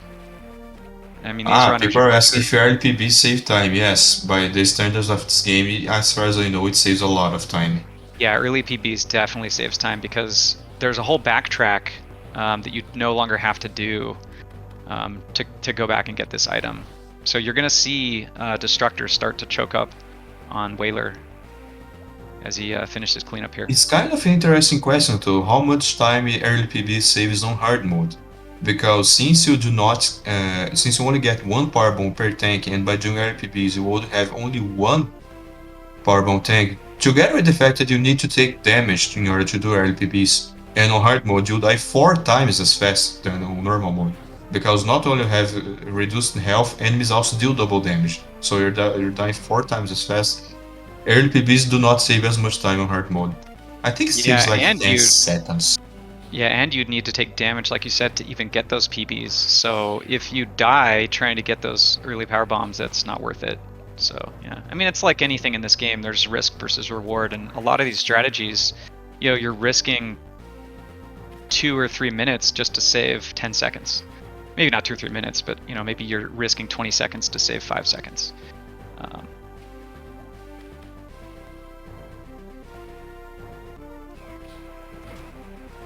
This is really clean. Okay, so Destructor's going to come through. He's going to have a nice little spark on the way back out to get this missile tank. And then we're going to see a pretty fun sequence of spin boosts as he comes back across this really, really long room. And you'll notice he shot straight up there. That was to pre-arm the door so that he can blast pre-arm the floorboard so you can blast that door. And he gets a nice long spin boost. Yeah, I was talking right now about dev intended versus not dev intended. Devs actually allow you to use Shine Spark on that run. That's what the devs talk. But you can stand off a Shine Spark which has a slow bonk animation, just keep doing very precise, I almost say wall jumps, like space jumps. And yeah, it's definitely a high risk, low reward trick, that one. With the fact we saw both runners actually doing a series of jumps there instead of just Shine Spark, which is the safer method, shows how great those guys actually are. Oh yeah, agreed. The Shine Spark is infinitely safer, but if you can pull off that trick, it's not terribly hard to do. You just have to hit the button at a very specific tempo. It's kind of like a speed that you mash on, but it has to be a very specific speed to do it right. And if you can get the muscle memory down, you can do it every try, but it does take practice. It's just like any of these other tricks like bomb jumping or infinite bomb jumping. You have to just learn the timing. Yeah, I personally find it kind of hard. I tried it a few times and like, wow, I keep bonking on the rocks, so I eventually gave up. Because you really lose less than 5 seconds by just doing the Shine Spark, and as you say, you can potentially... Oh, and if you mess it up, it's bad. Half a minute if you mess up. If you mess that up, it's really, really bad. Yeah, I think most people, they either, it's going to sound really obvious, but they either are pressing the button way too fast, like they're trying to spam it too fast, or they're just pushing it too slow. There's kind of this uncomfortable medium tempo. I think someone actually found a song that matches the right tempo, so if you just listen to that song and hit the button to the beat, you'll get it every time. But I agree with you. Just don't do the trick. Just go for the safe route if you're learning the game. Especially because this trick is so late in the game. If you're on a really good run, to lose it over a trick like that would be really sad. But that's why these players are the best. They take the risks. So here we're seeing Whaler go back and get the early power bomb that Destructor got the first time way through. I think that's the last power bomb, right? I've read asked it once, but it should be the last. I think that's the last.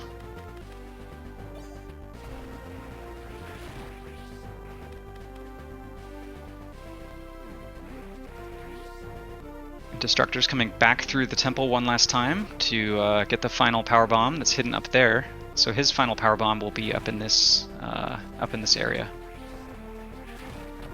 I mean, not counting the 2 actually intended for his power bombs, right?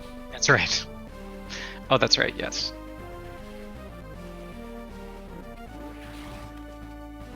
Actually, I think that with that power bomb, Whaler is at 99% item completion. He just needs to get one final E-Tank, which I think we all know is surprisingly annoying to get, and then it's just item 10. Yeah, that E-Tank is... I think a lot of people consider that E-Tank to be the true final boss of this game. It's not the Mecha Ridley, it's the E-Tank before it. So we're going to watch Whaler attempt to go for this E-Tank. Now there's a couple different options. You can go for the swag strat and kind of YOLO it and try to do a sequence of really, really tight hairpin space jumps where you can't hit the ceiling and you can't hit the floor, so you have to basically just perfectly thread the line. Or you can... okay, and he's going to go for it. He's going for it. Oh, he's got it! He got it! Okay! That was great. That was fantastic. Okay, so that lets him now not have to go through this room twice. Because normally you're supposed to boost across that gap. You're not supposed to do what he did. So that's some skills right there. And I gotta tell you, as a runner of this game myself, when you nail that trick at the end of a race, it feels really good. So Whaler going into this final fight has probably got a lot of good adrenaline. He's probably feeling really good.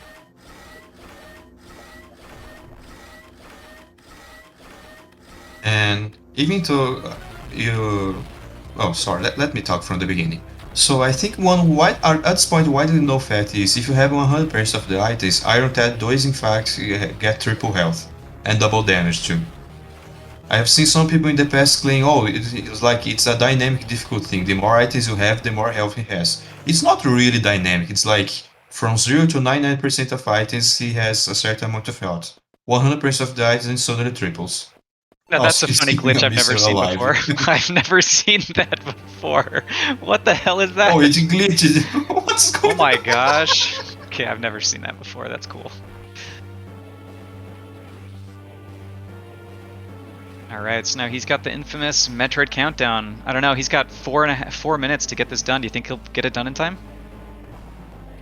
I think he will because it's normal mode. On hard mode where he only has 3 minutes, oh, that might be scarier. Or not.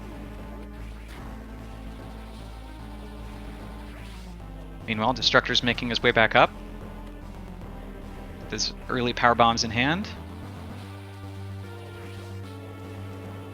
Yeah, and we're not even commenting or pointing out all the different strategies these guys are using. It's pretty hard. Like right there, Destructor just jumped through the door. You may not have realized, but that was a door frame transition that saves about a second.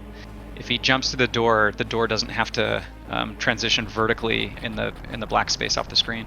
So little subtle things like that are happening all the time in this run. Talk about Subuto. He did not get the only one shine spark, only one run shine spark to get the final shine spark. You know. Sorry, that did not make a whole lot of sense. But he got the good backup though, so he's still safe. He can. But he loses the. Oh no. That's too bad. It's kind of sad to miss 100% because it's easier there, right? You can just like yeah. After having from afar and so. Missing that really hurts, especially after nailing that energy tank and having such a good Mecha Ridley fight. To like end the run missing that really hurts. But it's overall, not a terrible time loss, but like it does feels bad, you know. This is a great run, and he's also got good strats on these final 2 Black Pirates. Great job. And here we're coming up on a GG. That's it, time. GG. Or I guess we're doing credits, right? For the relay. So there we have it. 2022 100% 2D Metroid Relay. Team Dakara, Whaler, posts up a good finishing time. So up next, we're going to see Metroid Fusion. Meanwhile, we have Destructor finishing up his race. So he just came out of the run that had the early power bombs. For us to actually disconnect, so sorry, when do we say our bye-byes? I'm not sure. I'm just going to wait until someone else figures that out. Okay, so we have Destructor coming in. He's going to finish this last really hard trick. Again, I think this is the hardest trick in the game, the final boss, the final energy tank. Let's see if he does it in 1 or 2 passes. Well, unfortunately missed the first jump, but okay, that's not a punishing part. Okay, let's try again. Okay, take a breather. Just relax. You got this, Destructor. There you go. Okay, he's going for it. Breathe. Focus. Oh, he missed it. Nah. See, that's why this trick is He's- super, super hard. And see, now what he has to do is he has to reset the room and try again. That's why this is the final boss of Metroid Zero Mission.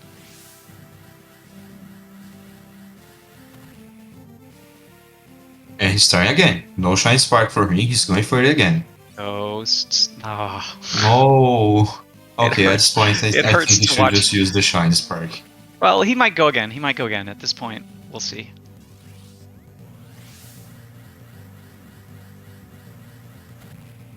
He's going for it. Again. Got this. Come on. You got this. You got this. Easy. You got it. Yes. PogChamp. There it is. Boss PogChamp in chat, come on. Come on, chat. Let's give Destructor some love for finally getting that hard trick. That's a really, really tough trick to pull off, and under all this pressure.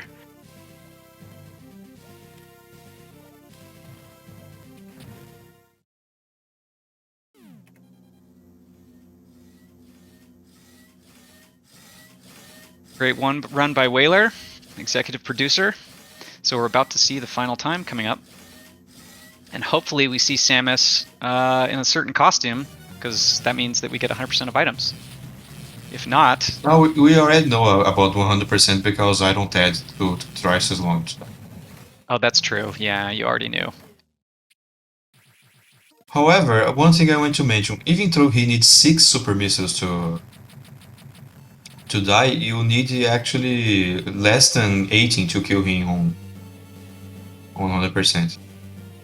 Hmm. And somebody just joined the call, so I guess that's my cue to go since I have originally joined first. So That's hey, fine, see yeah. you guys.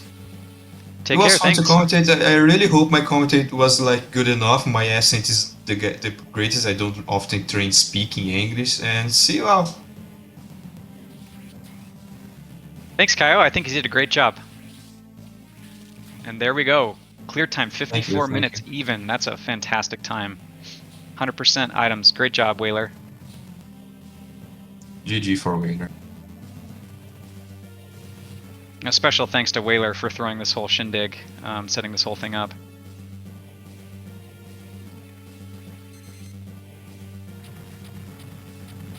And so with that, looks like we're now on our way into Metroid Fusion. We are, and I have just hopped over here. I'm Autumn Out of Habit, and I will be talking over the Metroid Fusion Hundo part.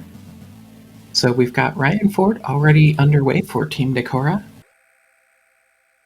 Meanwhile, we have Pulsmar on deck on the right side, and Metroid Fusion going to be a little bit different than what we've seen today in that we have plot and we have a lot of required progression. We've seen a lot of sequence breaking today, and I'm not going to see a whole lot of that going forward here. Coming up and having the computer tell us that something broke out in the containment room, so we need to take care of that Hornode. And in the first couple minutes of the run, we actually have to talk to Adam 4 times in different navigation rooms before we go up and start getting our abilities to move forward.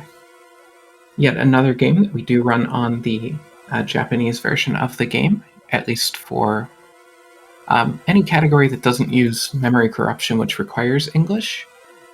But in this version, the savings on text are a couple of minutes here.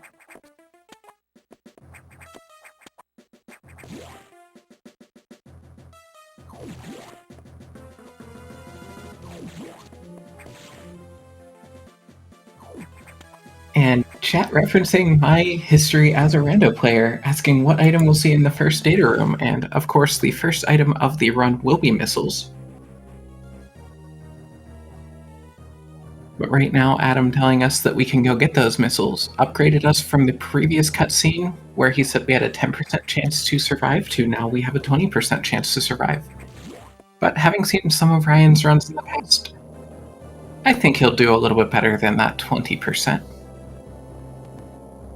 Good afternoon, chat. Coming right out of my Zero Mission run, I am Wilrinth, coming in to help Autumn commentate this Fusion run. Happy to have you on board here. I'm looking forward to this. I think we have 2 good players here. Paul's more coming in for Destructor here, and I think they'll give us an excellent performance. Absolutely, 2 great runners we have here, and we have this down to a very close race after what we've seen today, so pretty hype. Ryan going to pick up his missiles on the operation deck. Is this even randomized? This is, to the best of my knowledge, not randomized, but I suppose we'll see. Well, at any rate, we will be heading over to Arachnus, the first boss, and I hopes that he certainly hands us the Morph Ball. Yeah, one can hope. Although, with the randomizer, it does have to be one of the 5 items in that area, but for once, I'm not talking about rando. Yes. Ryan pulling off a very swag wall kick, going on the way down after shooting out that missile Garen. I really like seeing the different strats that each runner's do in this fall here. You see some people just climb up, you see some extra wall jumps here and there, some platforming. Really vary between all of the runners. Absolutely, and with a very, very linear run like Metroid Fusion, it's a lot of the little flair that runners like to use just to really differentiate themselves. That's kind of part of building her out, building each of your strats. Some strats are harder than others, some are easier than others, risk reward. That's all part of what makes speedrunning fun. You get to tailor the run to your own interests. Absolutely, and we are going to start off very healthy here. The game kindly giving us a second energy tank before the first boss. We last saw Arachnus in the Return of Samus run. This boss, we really hope for is that we don't see Arachnus give us any rolls. Ryan not getting that luck today. Arachnus with 150 health will take 15 of our missiles to kill. And let's see if Ryan is going to try to set up a double here. And that is our Morph Ball. That looks like a sweet spot to me. That was a sweet spot. So whenever you kill a Core X to get your power-ups, which don't count toward percentage in this game, there's a certain spot on the screen where if you kill the boss right in the right, or the core right in the right spot, you can immediately pick up the item. Otherwise, you have to wait for it to go to that position on the screen, and then just are at the mercy of the game for when it actually becomes interactable. Yeah, the X sometimes likes to go back and forth a little bit, so it can take a little bit to be capturable. Paul's board just starting his run. He's definitely going to do his best to catch up to Ryan here. We're nearing the end of the relay here, getting into these last 2 runs, but these are the 2 longest, so we've still got a couple hours of gameplay yet to decide the winner. Absolutely, and I think the real winner is everyone here watching today, getting 6 games worth of Metroid Hundo. I know I can't think of many better ways to spend a Saturday. Oh, certainly not. I've been looking forward to this for quite a while. Ryan hitting these sectors, but it seems that we have an unwelcome visitor. Who could that be?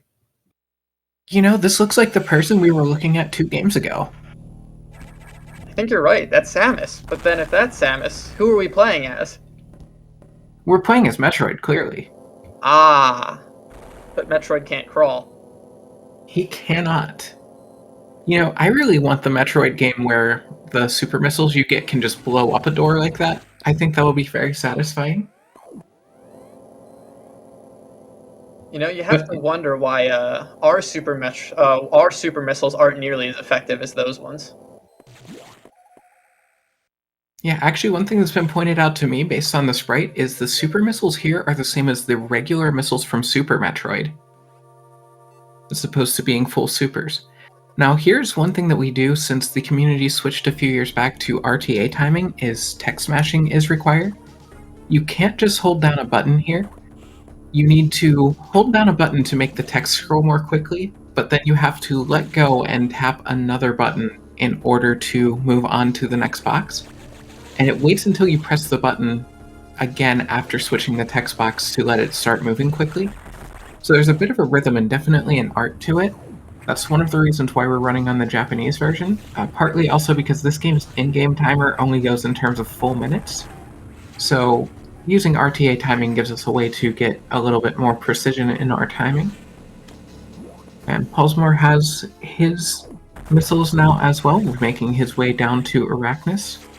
Text is, as you said, incredibly important, and it has in the past decided races.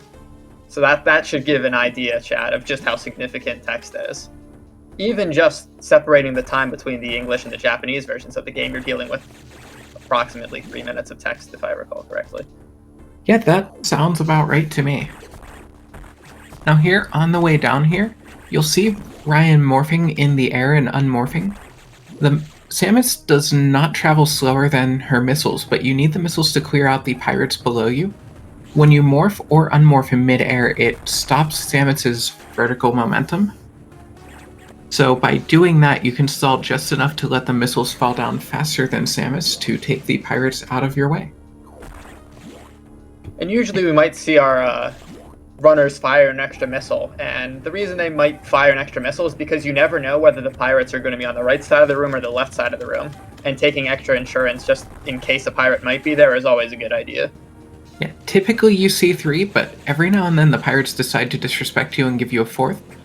And Sector 1, all about missile management. Because we don't have Charge Beam, there's going to be an eye door that requires 3 missiles to take out.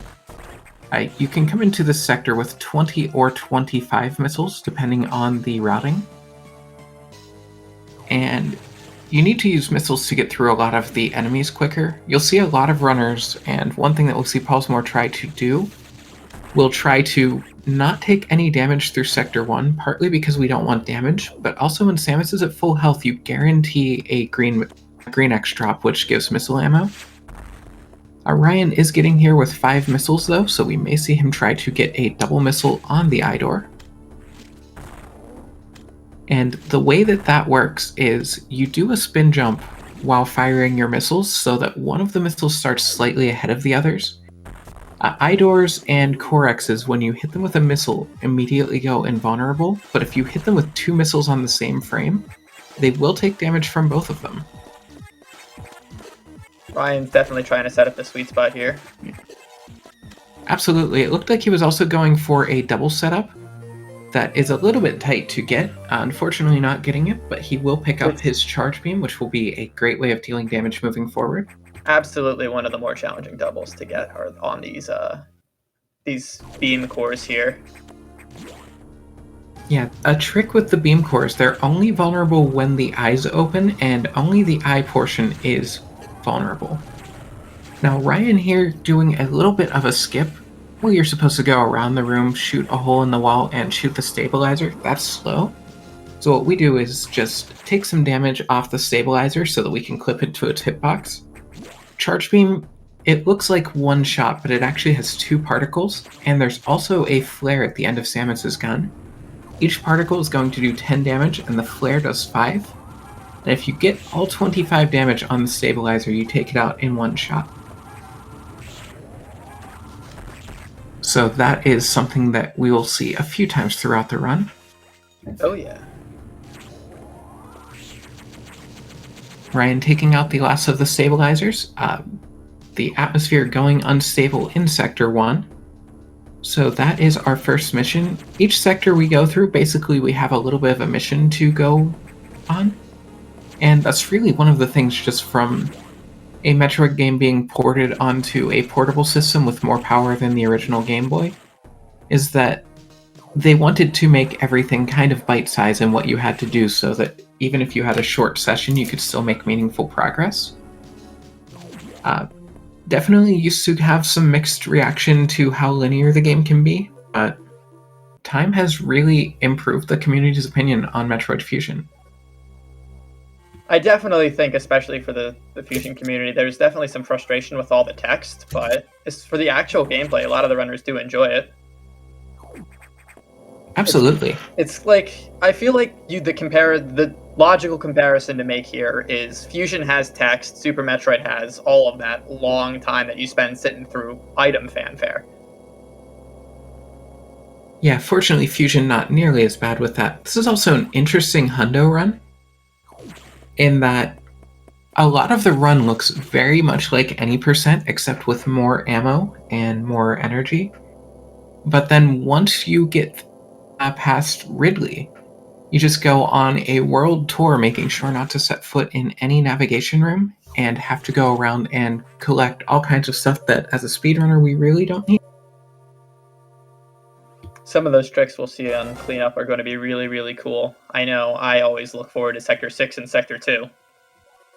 Oh, absolutely. I've been working on my Sector 6, trying to get into Hundo myself, and some very swag-looking tricks that I'm hoping we'll see out of our runners. I'm almost certain we'll see a few of them at Baltimore. I have not seen Ryan play Hundo in full, so I'm looking forward to seeing exactly what Sector 6 will look like from his perspective. Absolutely, and that's one of the things. A lot of cleanup strats, there are very swag and fast ways, but there are also much safer alternatives that don't cost a ton of time to not go for. Ryan here is entering the tropical sector, Sector 2 as we call it, and he is going to make a detour over here to unlock the level 1 doors. These are, I guess this mechanic is something you'll see 4 times throughout the run, where our runners will have to go out of their way to unlock varying colored doors. In this case, we were unlocking the blue doors here. You know, Pelsmar getting the double on the eye door, getting one of his doubles on the charge core, was trying to set up a double-double, didn't quite get it. But each double that you get on a core saves about 3 seconds, if I recall correctly. That sounds right, yes. So definitely making up some time here. It may look like Baltimore is skipping a missile there to the left, but he will be coming back to this room later for a missile that's Shine Spark missile up in the core room, so he will be getting a few items here later. Yeah, absolutely. Plus, that missile is in a water room, so it is much quicker to get when you have power bombs and gravity suit. Meanwhile, Ryan picking up his bombs. Fusion has a little bit of a different mechanic as far as how bombs work in relation to bomb jumping. There's no concept really of infinite bomb jumping. Doing mid-air bomb jumps is, I believe, frame perfect. And you'll actually see a lot of times runners will do small hops to avoid getting hit by bombs on the ground, because it is very slow getting knocked up by bombs, which is a bit different from what you see in most Metroid games where we really want to take advantage of that. I think it's pretty safe to say that this might be the worst incarnation of the bombs upgrade we see in a Metroid game. At least one of them, if not the worst. Yeah, at least in terms of 2D Metroids, I don't think there's anyone who would ever argue against that. And I say that as someone who only runs Fusion for now. Yeah. Although watching this marathon has me wanting to learn pretty much everything. Not only are you unable to, I guess, infinite bomb jump if you're, I guess, a traditional human. I believe you can do it if you're a TAS, but the time it takes for a bomb to blow up is just so much longer than any other Metroid. Yeah, they really wanted to do that. They also changed the wall jump mechanic, so there is no single wall jumping. That is a feature, though, that we will see recurring here in Dread, I believe. Yeah, although Dread makes a lot more mobility after the wall jumps to at least improve upon that. Actually, one interesting thing from the randomizer for this game, if you have screw attack, you can single wall jump, so it is a deliberate choice that they took that out of the game. Yeah, one thing about the GBA droids that doesn't apply to Super Metroid is when you obtain the space jump, an upgrade we'll be grabbing later, much later, you lose the ability to wall jump. Yeah, that actually makes the space jump one of my least favorite power-ups. Although, at least in this game, the timing on that is much more consistent feeling than in Super. Also, Ryan getting a trick called Ouch Missile, shooting a missile in the gap between the enemy and the ceiling to knock out the door a little bit more quickly. And we are up against a huge RNG gauntlet. Zazabi can give us anywhere between 5 and 12 total jumps. Each time it opens up, you have to hit it with 2 shots or on the last phase 4. If you're really lucky, you can get a 3-jump Zazabi. I want to say it's like a 1 at 128 though, or maybe 1 at 64. I don't remember. We are certainly not seeing that today, though. Each phase of Zazabi can give a different number of jumps. The first round of Zazabi will give you 0 to 3 jumps. The second one will give you 1 to 4, and the third one will give you 2 to 5. And picking up the high jump, which is very useful because otherwise we wouldn't be able to get back out of this room.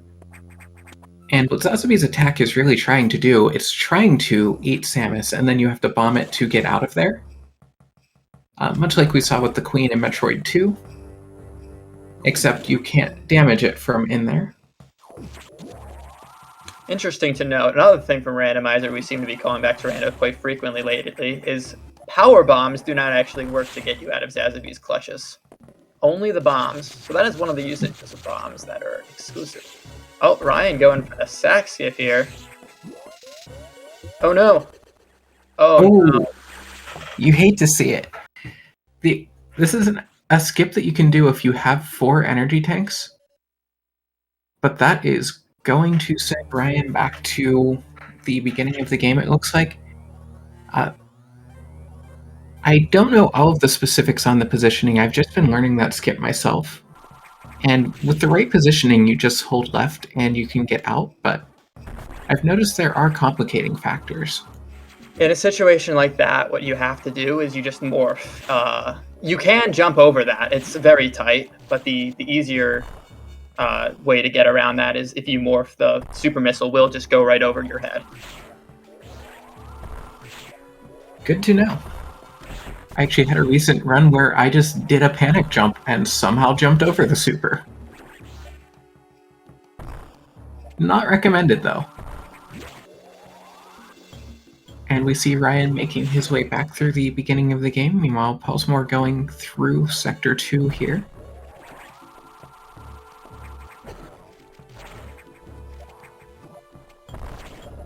And picking up some more items on the way through here. That way we don't have to go to this bottom left side of Sector 2 when we revisit.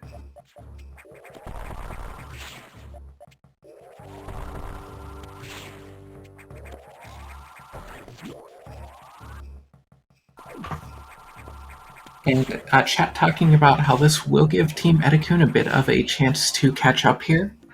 That is roughly about a 15-minute time swing. Ryan's going to need to play like he's never played before. I'm looking forward to it. Absolutely. And there we see Pulsemore going for a shot cancel. That's a small trick that you'll see a lot of times throughout the Metroid Fusion run. And basically, you want to shoot right as you're coming in contact with a ledge. Normally, you have to wait for Samus to land on a ledge. But if you shoot at just the right time, it will immediately snap Samus to the ledge and can start running right away. The downside to going for those in a lot of places is you can end up grabbing a ledge that you would otherwise land on just a little bit slower, so there is a bit of risk there. But absolutely something that you see, especially at the highest levels of Metroid Fusion. Also, chat asking the question, wouldn't playing like he's never played before be a detriment? And I have to say that I think they have a point there. Well, depends on how you look at it.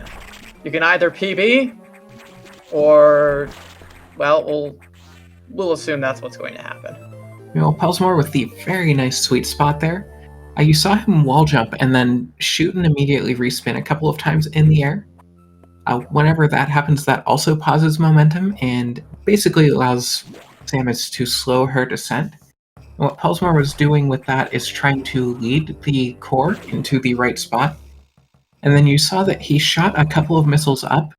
And the goal is basically, because we want to hit 2 missiles on the same frame, to put the missiles so that the core will run into them rather than shooting directly at it. And Pulsemore also going for the skip. Should have it here. Yep. Sax didn't even get the chance to fire that shot off. Yeah, and just we get to do some fun things with SAX's AI in this game. Because you just run through the door and it's like it completely forgot you existed, and you would think that it would keep chasing you, but there is nothing outside of that room and as far as it's concerned. And we will do some very fun things to get around those as we get through the run. Ryan about to have a fun time with Arachnus once again. Yeah, Arachnus has the unfortunate experience of having to die 3 times. I can't say I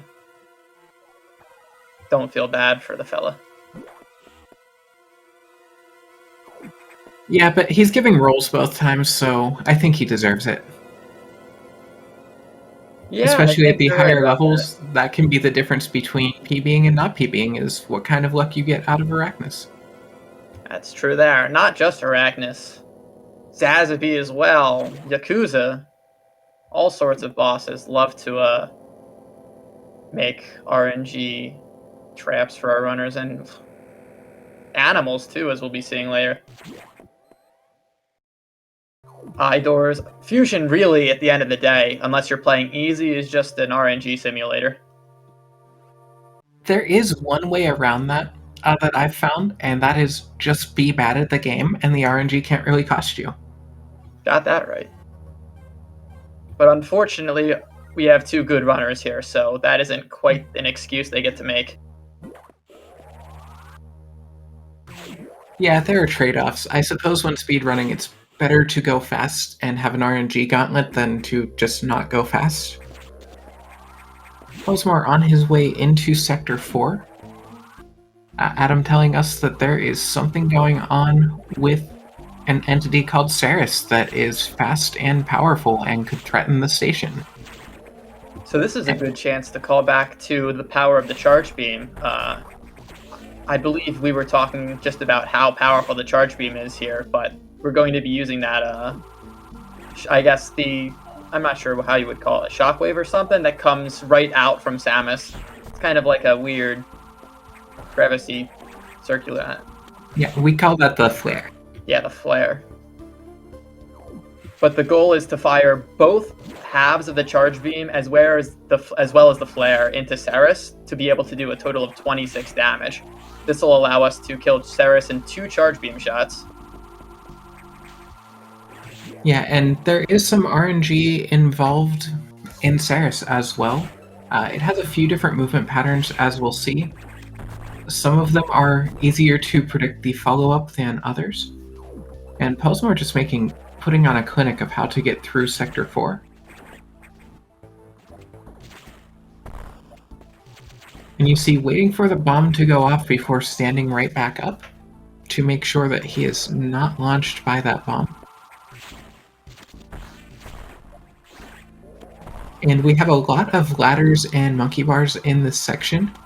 And you'll see that runners will do whatever they can to spend as little time on those as possible, as those are some of the slowest ways to move in the game.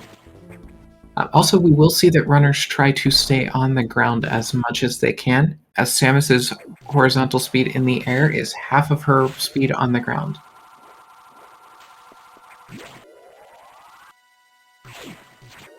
Paul's had a fun time with that vertical room heading up to Ceres.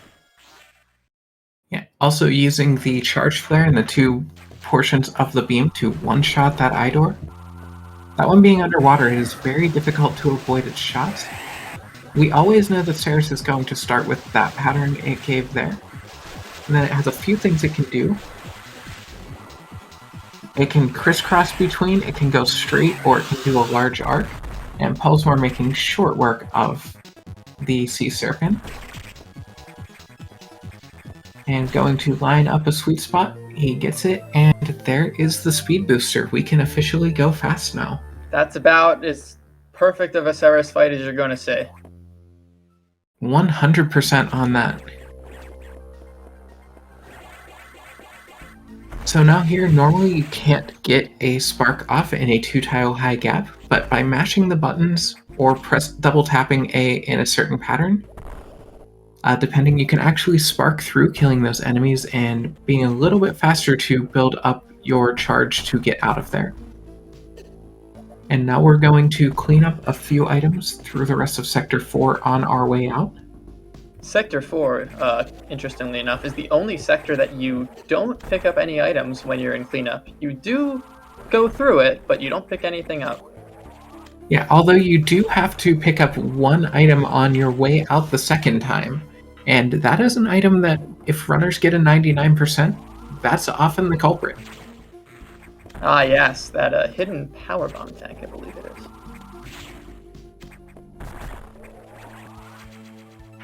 Pulsemore going the upper route. A lot of times you see players try to go through the water thinking it's more direct, but you can actually run quicker just by going on top and picking up the missile tank there. And we're going to see him speeding into the pump control room. Normally we see runners try to do a quick diagonal spark to get out of here more quickly. Because we need to pick up this missile tank, we cannot use that strategy.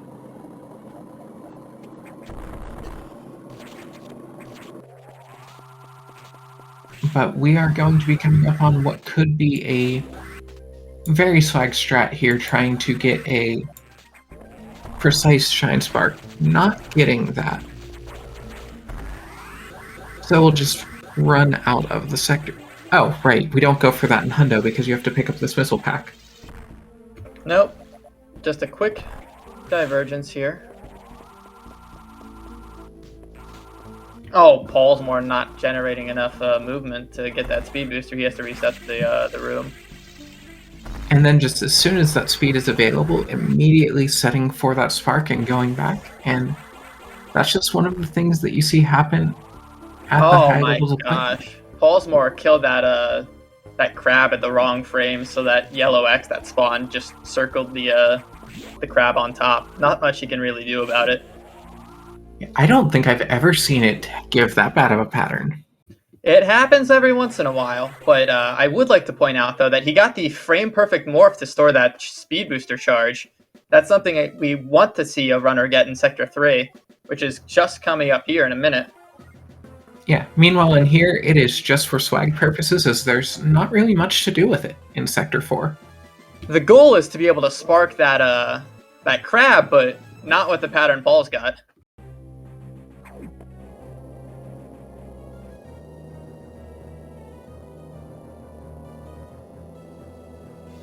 And meanwhile, Ryan, on his way back through Sector 1, we'll see him going over into Sector 2. And Pulsemore going to go open our next level of blocks. We're going to open Security Level 2 in Sector 3. And one thing that frustrates me to no end is that Level 1 locks are in Sector 2, Level 2 locks are in 3, Level 3 locks are in 5, and Level 4 locks are in 4. So only one of them lines up. And as a commentator, if you're looking at a randomizer of this game, numbers just kind of go out the window.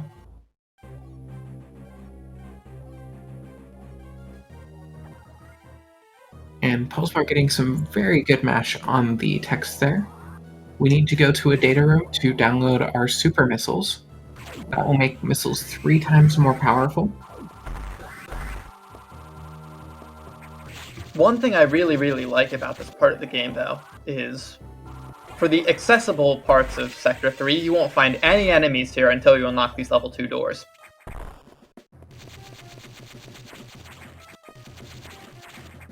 Absolutely. A theme through the game is that as you open up more locks, it lets more enemies out. And Pulsemore using the speed booster to open the way to the room, and then while the bomb is waiting to go off, went to go pick up the energy tank, or the missile tank rather, down below. And just small optimizations like that really add up over the course of a run, especially in a Hundo run, which you usually see taking in the hour 40, hour 50 range. And let's see if we can get a precise spark here out of Pulsemore. He's going to try to tried to store a spark on the exact space where he broke that block, and that would allow him to spark up here. Unfortunately, not quite getting it. And we are going to see Bob. This missile tank is named Bob. For the longest time, we did not have any way around collecting that item, and the lowest percentage you could get in this game was 1%. There is a clip in the North American version that you can skip that and get a true 0% run. But not something we see there, and because that was the one item we had to get, Bob has a name. Interestingly enough, while we are on the topic of Bob, you actually can skip Bob. There are two ways to do it. One of which is if you were playing I believe it's the English version, you can clip through and be able to skip it. The alternative, regardless of what version you're playing, is there's a very, very difficult Shine Spark chain with 7 frames of leeway, which will allow you to generate a spark to dash through that blue vine-like thing.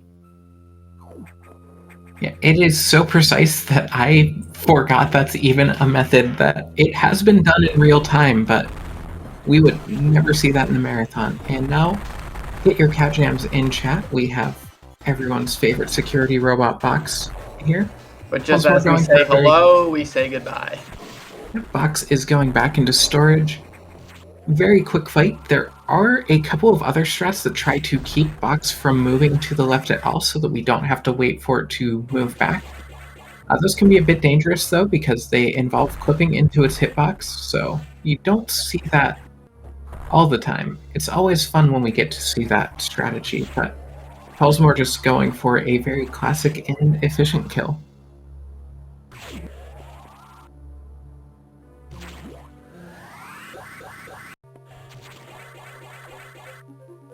And chat mentioning about clips being English only, and that's because Metroid Fusion is a weird case where the North American release came out before the Japanese release, so usually you see the Japanese version of a lot of games having more bugs that can be exploited, and then they are fixed in the US releases. But in this case, it is completely the opposite of that. That's a very good thing, though, because if you do skip the box missile, it will not respawn later in the game when you revisit that room. Yeah, that is true, and in a Hundo Marathon, that would be a big problem. And Ryan is going to have to watch his health here, down to 94 health, and enemies in Sector 2 do hit like a truck. Those Should be Zoras safe here. especially And hit for 45. yeah, and especially for newer runners of this game, until you get really consistent, Sector 2 is where a lot of runs die.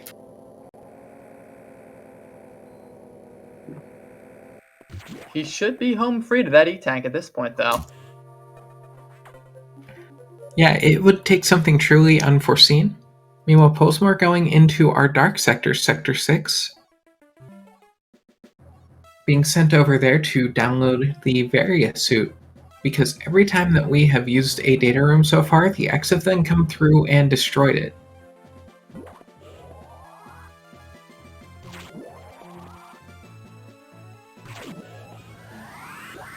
The X are getting smarter. Round 2. All right, Zazaby, how many jumps are you going to give Ryan?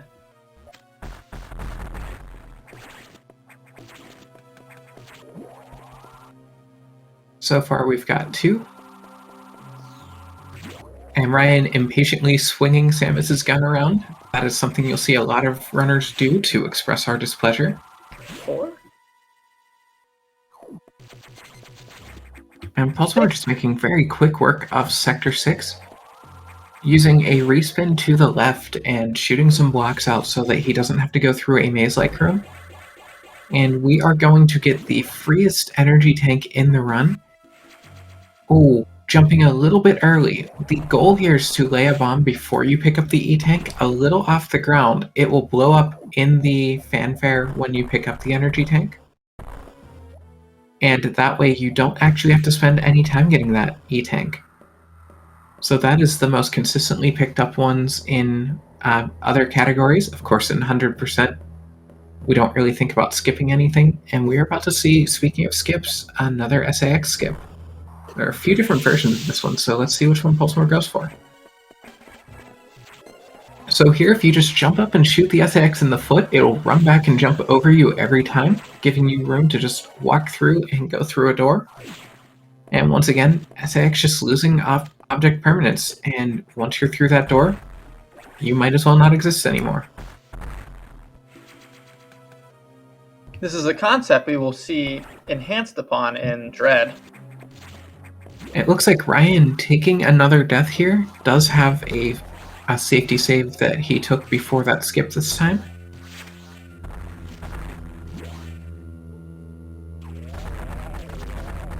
And Pulsemore expressing his displeasure at that Exodus stealing his Varia suit. We're going up against Barrier Core. This is the only boss in the game. Alright, got it this time. Yeah. This boss cannot be damaged with missiles, and Pulsemore putting on a clinic here. So what you want to do with this boss is get hit by it so that you end up inside its hitbox. That way you're able to hit it with all three parts of your charge shot to do more damage. Another beautiful sweet spot, and picking up the Varia suit. The ugliest rendition of the Varia suit in the entire Metroid series, if I do say so myself. That is Nice bomb jump. That was a nice bomb jump, and that will save time, because the alternatives, you have to climb up this room, which is pretty slow to climb up the ladder, and there are crumble blocks below a missile up here. If you don't get that bomb jump, you have to fall through here, turning around after picking up the missile so that he can grab the ledge and make sure he's not taking any chances.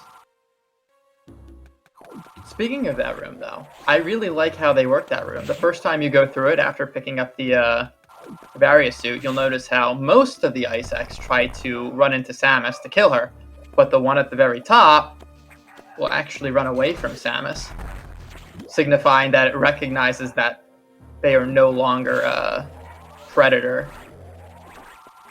Yeah, and one thing we didn't get to show off here, because Pulsemore made good work of the sector, is that because of Samus's Metroid DNA in this, she is extremely vulnerable to cold damage, so touching blue X on the way down hits like an absolute truck. And Pulsemore picking up a missile in a room that he had prepared by bombing that wall on his way down earlier. We do that as we're falling down there anyway early in the game, and then able to just pick up the power-up to save a little bit of time.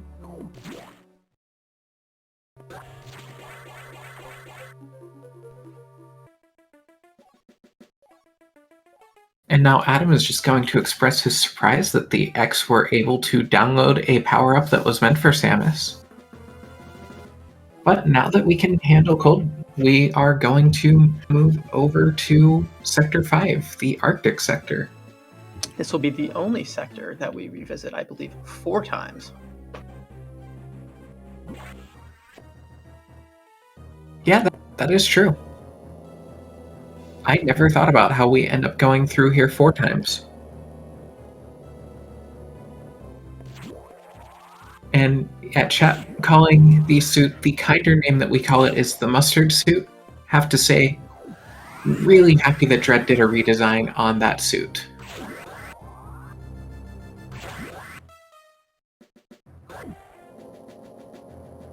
Ryan is now on his way to Ceres. Our water snake is going to attempt to ram itself into Ryan, but the charge beam is a powerful tool. That it is. And, of course, for anyone who has seen any of my runs, it is well known that Ceres is definitely my favorite boss in the game. From personal experience, a lot of, I guess, casual players of Fusion generally like to spam missiles. So it's definitely an interesting note that missiles, even at their strongest, are not always as effective as the beam. Yeah, with the missiles that we have here, it takes 5 hits to take out Ceres, and every time you hit Ceres, it does the enrage phase that takes a lot of time, so you really want to not add any unnecessary cycles. Meanwhile, Palsmore going down into Sector 5, jumping through a door. Like we saw a couple points in the Zero Mission run, we do have a concept of door fixes now that we use RTA timing in this game. And so there are certain doors that you'll see runners jump through so that the door doesn't have to scroll up or down. Or at least can scroll less. And over the course of the run, I want to say it saves about 20 seconds. A couple of them do save over a second individually. And this is very much a game with the linearity and not a lot of ability to break sequence, that the micro optimizations really add up and are where we get some top times. Palsmore opening up the level 3 locks. I'm sure this won't unleash any more X anywhere in the station or cause any problems. And Ryan getting a good pattern there. Anytime you see Ceres zigzag between the platforms, you know it's going to do a large arc to the second to last gap on the opposite side of the direction it was going. Able to make short work of Ceres.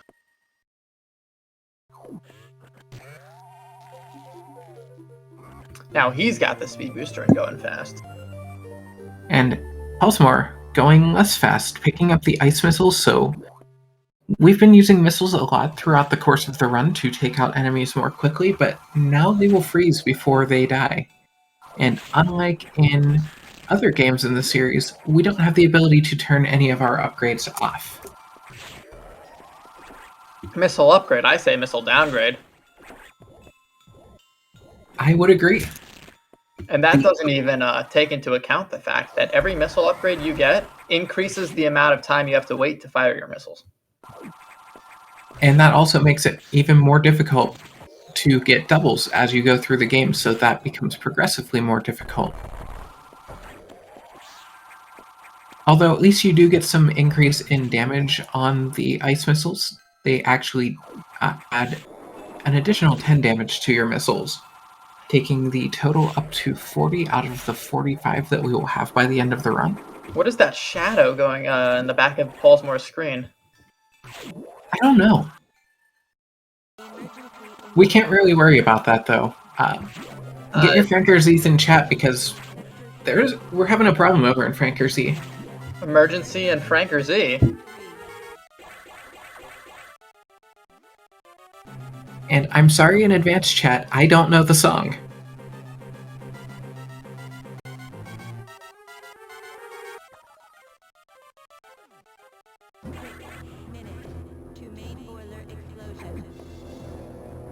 And we have 6 minutes until the main boiler of the station will explode, and that seems like that would cause a bit of a problem.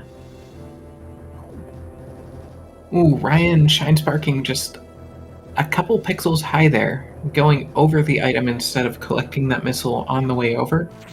Not a huge time loss, just one of those things that never feels good when you get that.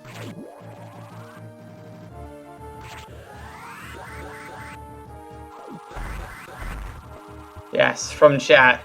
Look at the Franker Z bark. Here is Z bark, so free bark, bark, bark, bark, bark, bark, bark, bark, bark, bark, Franker Z!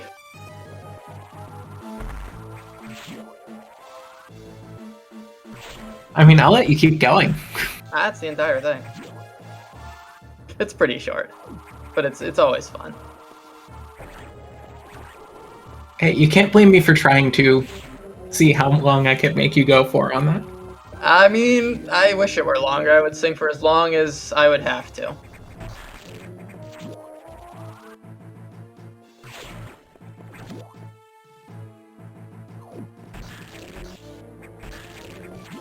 Palsmore making quick work of Franker Z here. It is a shame that the Franker Z unfortunately left us a couple of years ago. That is a true tragedy, and fortunately, at least his legacy can live on in this game as well as in the emo. Pulsar firing 3 missiles as he goes into this room. If you fire them at the right cadence, you will always freeze a side hopper at a point where you can jump up to the platform. Imposter And killing Professor Oak. Gary, or Imposter Professor Oak, really the scientist has a million names, and anything except Frank is a valid name for him. Now that was a solid double-double. That was a solid double-double. Honestly, I blinked and I missed part of it. Yeah, I would say that this might in fact be the easiest boss in Metroid Fusion considering the circumstances. Comparable to the Charge Core, and there are really no differences. They both have the same amount of missile hits, and the mechanics are exactly the same, only you probably have 3 or 4 more E-tanks. Absolutely, and we get the wide beam out of that, which significantly increases Samus's firepower. Very welcome at this point in the game, as well as the amount of surface area for the beam. But we might be seeing one of the unfortunate downsides to the wide beam here shortly, when they head towards the space jump upgrade.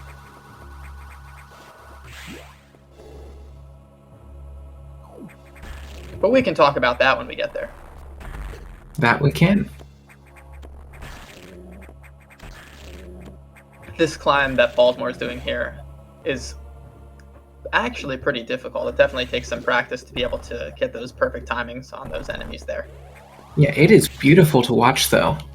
I've only recently started working on doing that climb, except not nearly as fluidly as Baltimore just got through there.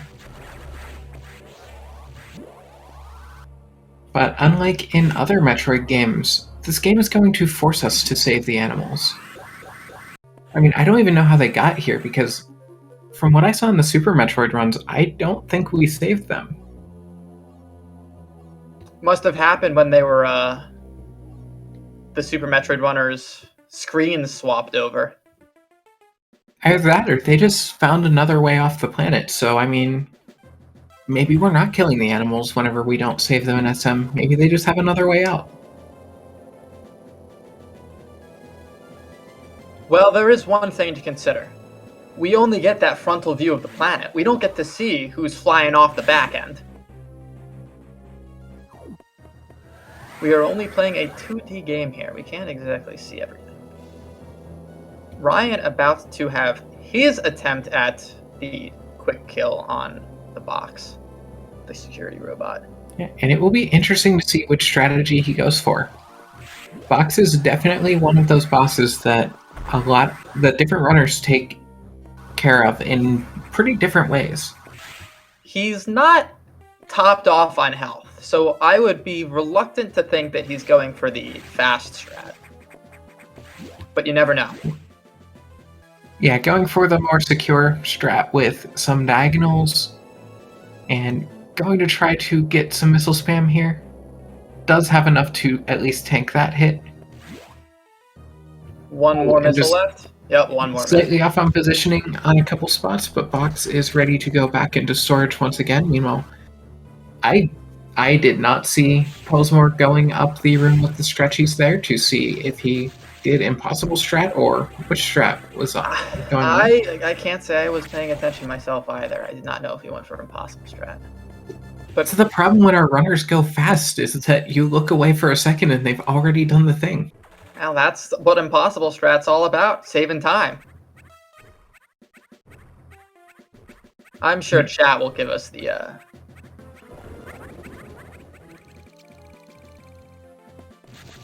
And can I just say, one of the most adorable things in this game is just the baby Decora scuttling along after all of the animals walk away. Like, as much as the animals can just love to kill our times, that thing's just really adorable. Oh yeah, I am very partial to the Decoras.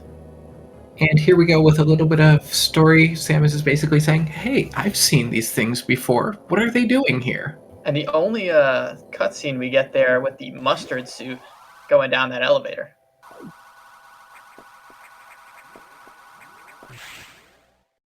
Meanwhile, Balls Ryan does getting... not do impossible strat. Good to know. Meanwhile, Ryan getting a quick cutscene basically saying, hey, does Samus know what we've got going on? Nah, she doesn't. Okay, cool. And especially with Japanese text, it goes by so quickly that it's like, did that really need to be a cutscene? They just wanted to hint at that secret cutscene in Sector 4. Unfortunately, I don't think we'll be seeing that today. No, a true shame.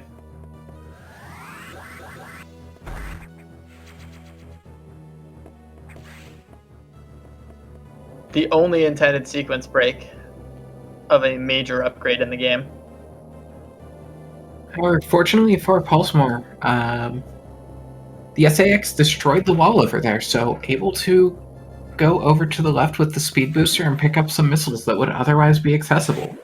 If the SAX didn't help us out, we'd only be able to get 99% in this game. So our first revisit of many to Sector 5.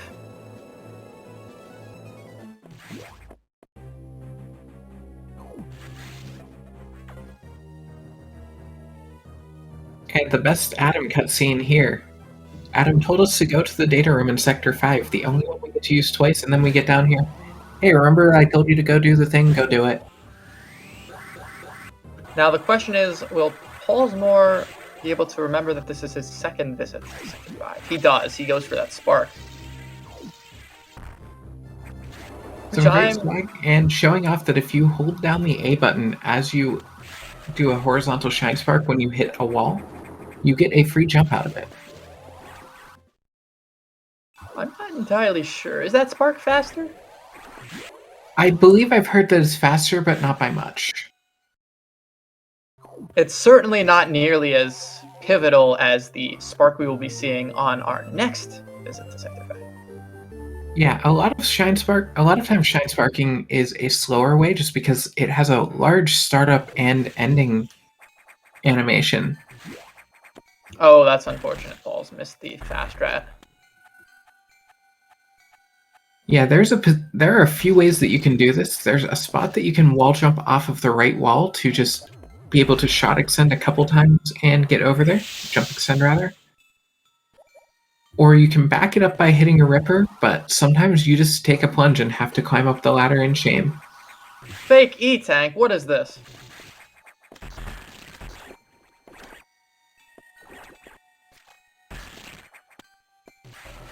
And now going through a room where you need to kill both of the enemies to let them respawn as other enemies,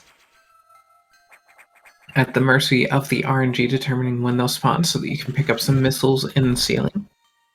Of course, it's one of the few times where you have to make sure not to pick up those X-parasites as they roam the room. Yeah.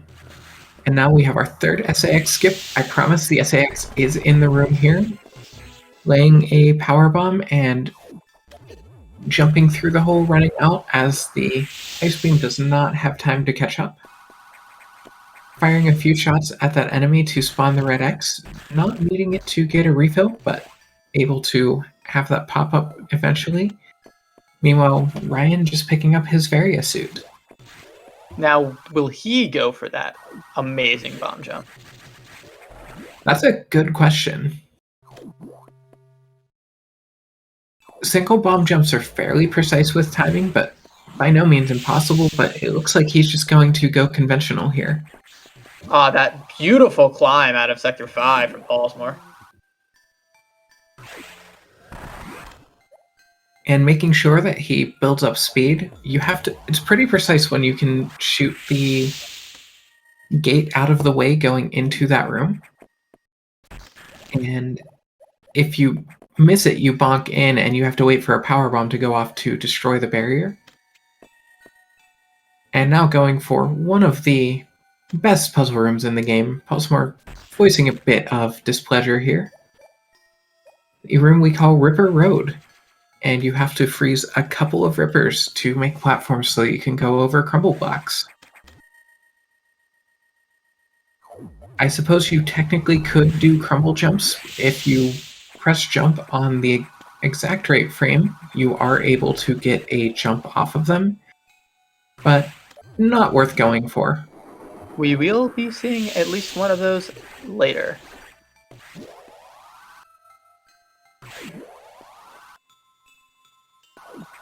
laying a power bomb to get the quick way out of Sector 5.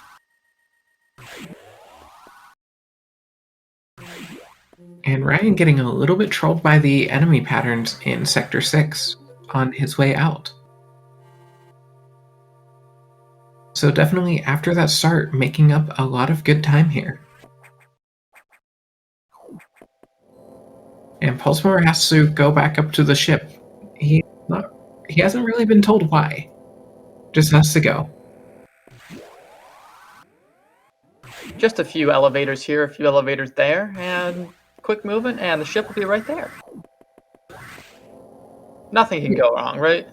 Absolutely. We've only had the elevator fail once in this game. Make that twice. Commentator's curse, I guess.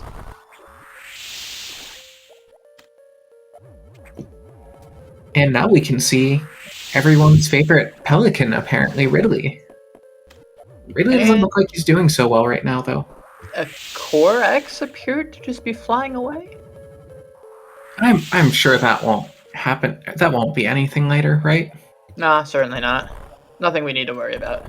Yeah, we just need to go into this maintenance tunnel, pick up some power bombs that were stored in the maintenance tunnel for reasons.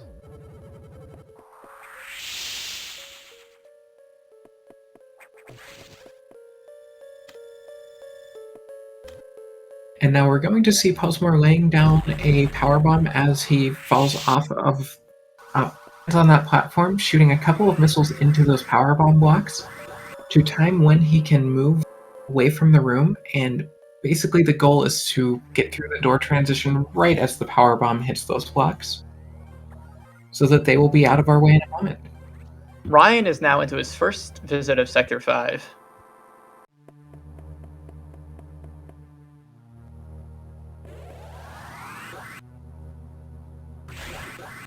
Whereas Pulsemore is just getting ready now to show us why Wide Beam can be a troublesome item.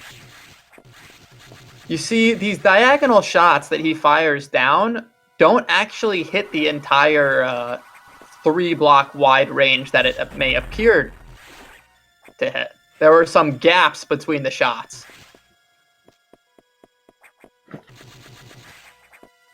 And as you can see, it's definitely takes Paul's quite a few shots to be able to find that one block that he needs to destroy. Laying some power bombs here at the bottom to open up the path. Yeah, and sometimes it feels like you can shoot a direct hit at those blocks and they still just won't go away. It's the only issue I have with Wide Beam. And everybody loves Box's theme, but if you ask me, this is the best track in the game. And you heard the scream, you see Pulsemore jumping up and shooting a bunch of missiles up. Yakuza actually, while it's off screen, has its mouth open and is vulnerable to attack. And if you get enough shots in, you can actually take it out in one cycle of these. It can go around the room between 1 and 4 times each time before opening its mouth and being vulnerable. And that's going to be good for one cycle. 4 cycle. Or 4 cycle, but 1 full round of that, at least. So now we get to the second phase, which is definitely difficult to predict, as Yakuza bounces across the room and throws junk, and it can be very easy to launch a lot of missiles into the junk rather than hitting the boss itself. But Pulsemore putting on a clinic there, getting another great sweet spot to pick up his space jump.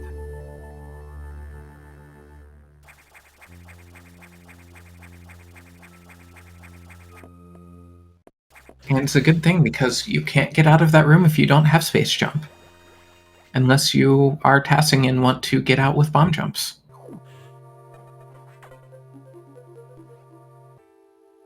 So we turn back on the backup power, but we need to figure out why the power is out in the station.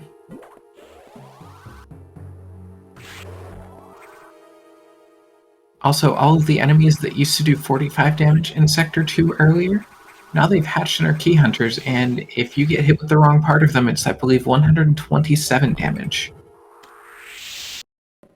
Those key hunters hit really hard, and this will be our last encounter with the SAX before the end of the game. Yeah. And one of the easier skips. it actually it's out for blood this time. It wants to follow you. Yeah, now, Vanilla, you normally go into the room to the left of there, bomb out a hole, and hide in the ceiling. But we know there's a missile block to shoot down through. So we just kind of go through there, and the SAX isn't smart enough to follow us. And What I'm hearing is that there might be another emergency. Franker Z is in trouble once again, and chat, he needs your support.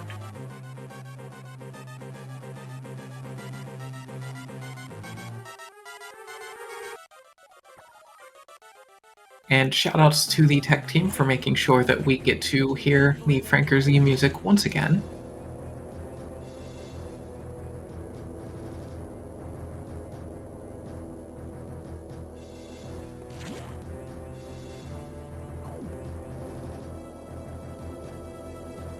And Pulsemore using the Hundo strats against Nettery here. This is the only boss in the game that is vulnerable to power bombs, which do 50 damage, the most powerful single attack in the game. But in Hundo, we have enough missiles that the fastest way to take care of it is just spam missiles at it. And eventually you get a beam core. Just off the sweet spot, but picking up plasma beam. So now instead of doing single hits, the beam will do damage per frame. Here is the bark so free. Bark, bark, bark, bark, bark, bark, bark, bark, bark, bark, Franker Z! Round 2. Celebrate. Oh no, Pulsemore. He was just a couple of pixels off there. Yeah, you can definitely get trolled with that Shine Spark. Laying a power bomb to clear out the enemies on the room so that they don't end up in the gap when he's on his way back out.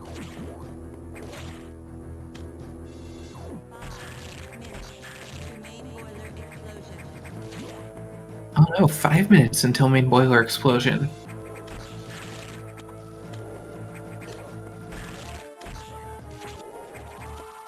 I must say, these decks are smart, thinking to blow them all off the face of the planet. It's a very risky business. They know that there are more X than just the X here on biological laboratories. And they are willing to risk all of the X, obviously the SAX included, to eliminate Samus. Yeah, I mean, Samus is just not good for them. Although, you know, you'd think that the X would realize that this is close enough to a planet that if Samus is on it, it's probably going to get blown up. You know, I'm not sure the armor necessarily has Samus's memories. But if they have that scientist probably knows about Samus and the destruction of Zebes, right? Probably. Probably. I guess maybe. Samus hasn't blown up SR-388 and she's been there. She'll take care of that later, I'm sure. No, SR-388, as we know, is very much still around. That's where Samus first got infected. But the home planet, Zebes, has definitely been eradicated. Meanwhile, Pulsemore talked to Adam, who was like, "You got your plasma beam back? How did that happen?" Oh, by the way, something big is in Sector 5, and it's things are bad. It's gonna break the station. Go figure it out.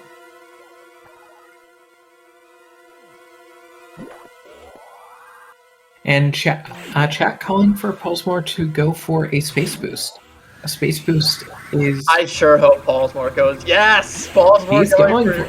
This is the hardest trick in the game, I will say. And all a space boost is just doing space jumps with speed booster. You have to make sure you're going up through the doorways here. If you're going down through a doorway, it hard locks Samus onto the ground, unfortunately dropping the space boost partway through. He got in addition to swag, it does save time.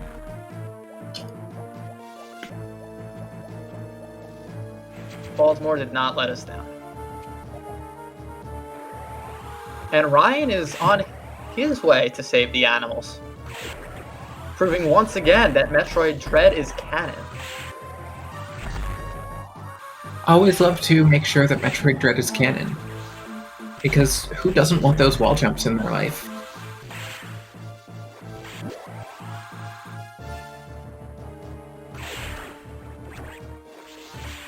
And Pelsmar's stuck underwater without the gravity suit.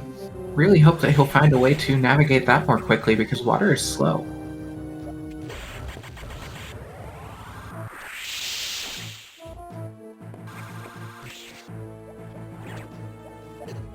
And jumping out of that door transition to lay a power bomb, that way that already opens the path to this item in the ceiling for him. And it's really funny how many power bombs are in this game. You end with, I believe, 74 of them. You don't need more than the 10 that the game starts you with. No, you really don't. The intended strat for that E-Tank is you're supposed to bomb a hole in the ceiling and roll over to it. But as long as you time it right, you can just kind of fall through the crumble blocks and press up and grab onto the ledge to get that more quickly. Laying some bombs as Nightmare is coming up here. And this boss is going to manipulate gravity, taking advantage of the fact that Plasma Beam hurts it on every frame it's there. Also, we're just putting on a clinic here. Plasma isn't nearly effective as taking out Nightmare's face. Yeah, in low percent we use a lot of it, but here you want to let loose one charge beam and then just absolutely spam missiles until it stops moving. One of the few times in the game where missiles are better than your beam. And that was a beautiful gravity core. Oh, that was fantastic. Also, I think that's the thing that you saw in the background in Sector 5 earlier. Oh, really? Now here, that must have been the repercussions that Baltimore faced for unlocking those level 3 doors. Must be. Also, the game a little bit of a troll coming out of the Nightmare room. You have to walk over to open the door and then run back right to build up speed so that you can go through a speed barrier.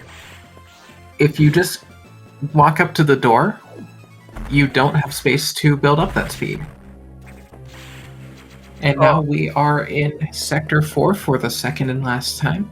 And I am glad that this mustard cutscene is over. Pause bar!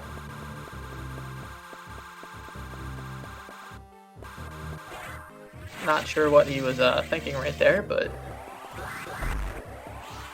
Oh no! So you have to jump through there with speed, and just going a little bit too low. And Pelsmore using a mechanic called R-shooting to be able to space boost through the door. So when you have a charged beam charge and have at least one missile, if you hold R to toggle your missiles on, it lets loose the charge beam that you have.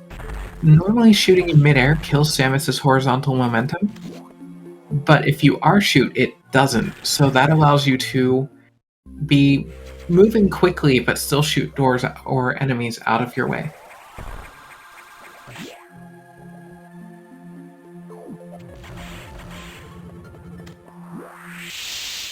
And then we lay a power bomb on the way into this room to clear out the bomb blocks just in time to get there and shoot a missile through missile blocks.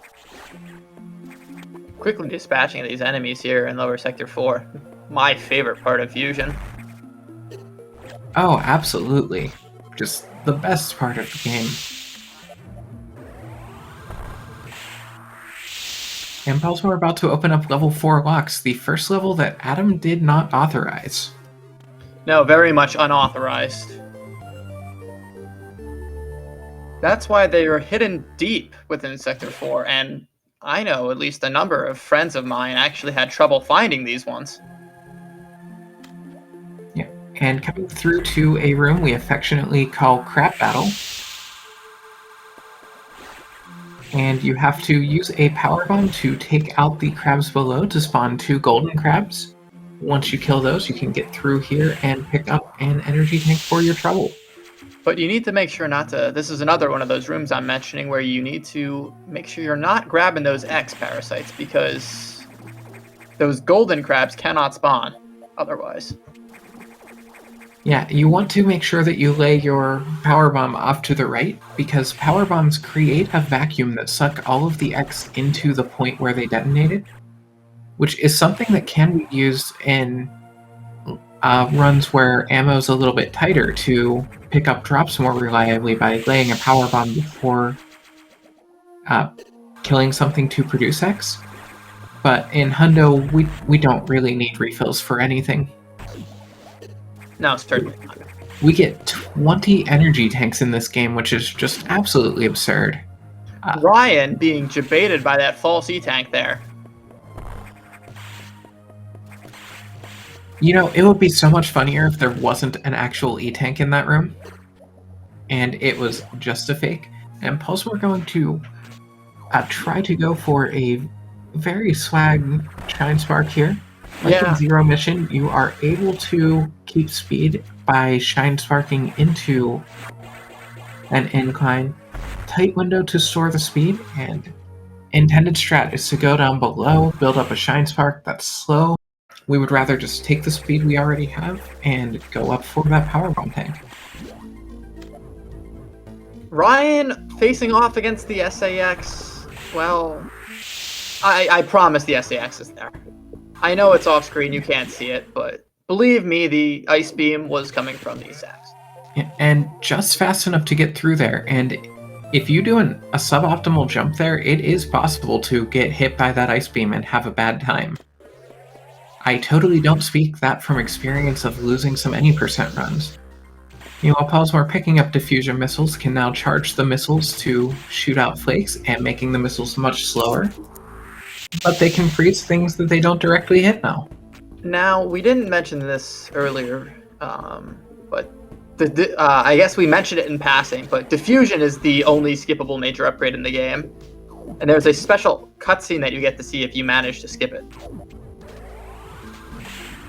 And a fun thing you can do, in the North American release, the puffers that we have to...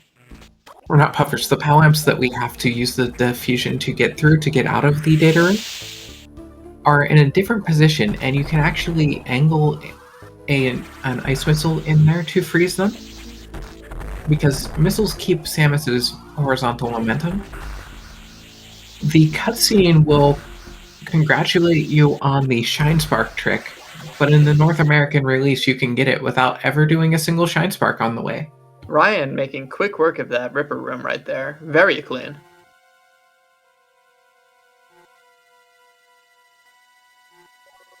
Yeah, meanwhile, Pulsmore about to go back into the Sector 6 revisit, being told that the security robot we saw earlier is apparently on a bit of a rampage. Turns out it had some biological parts in there. It's been taken over by the X. Samus should have thought harder earlier in the race when she was destroying the thing. I mean, it did just kind of run away. Box, whenever it comes out, just looks like it wants to play.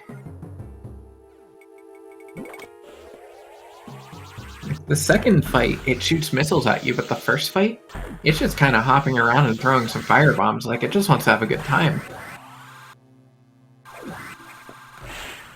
Nice space boost from Pulsmore. Ryan is kind of just not doing too much, heading over to the main deck. As we are quite aware, he will have no trouble making it back to the ship.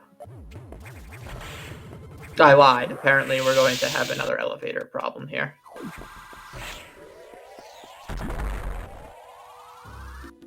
Ridley falling to pieces once again. Yeah, easiest Ridley kill of the whole series, right?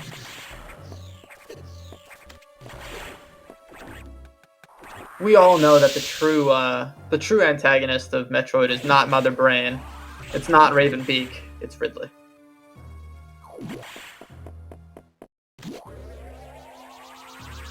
Yeah, the Metroid developers do really love letting us fight our favorite pelican.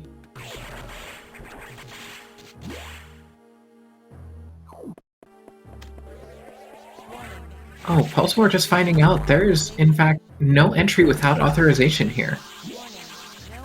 Everything in Fusion is about authorization, and let me tell you, Adam most certainly did not authorize this. He did not. And get your cat jams in chat here, a fan favorite track here.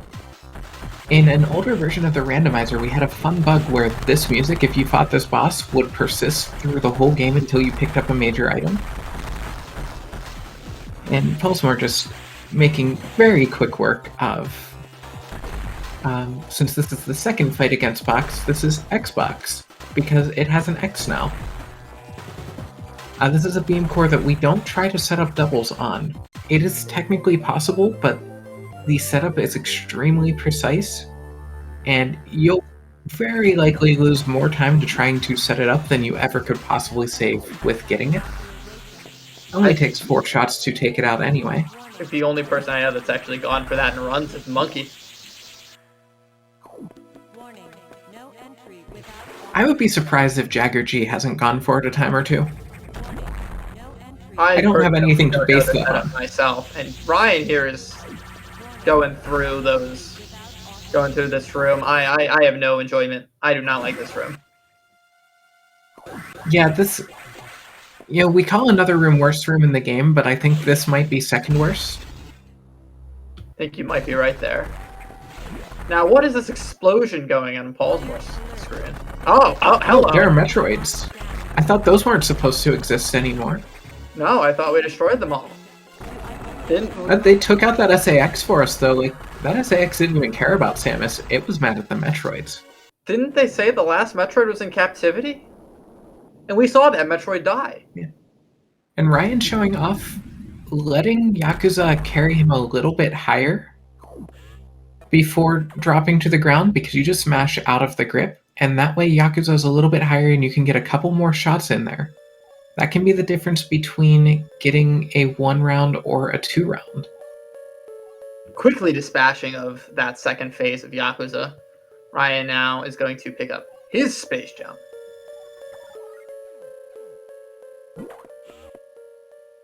Yeah.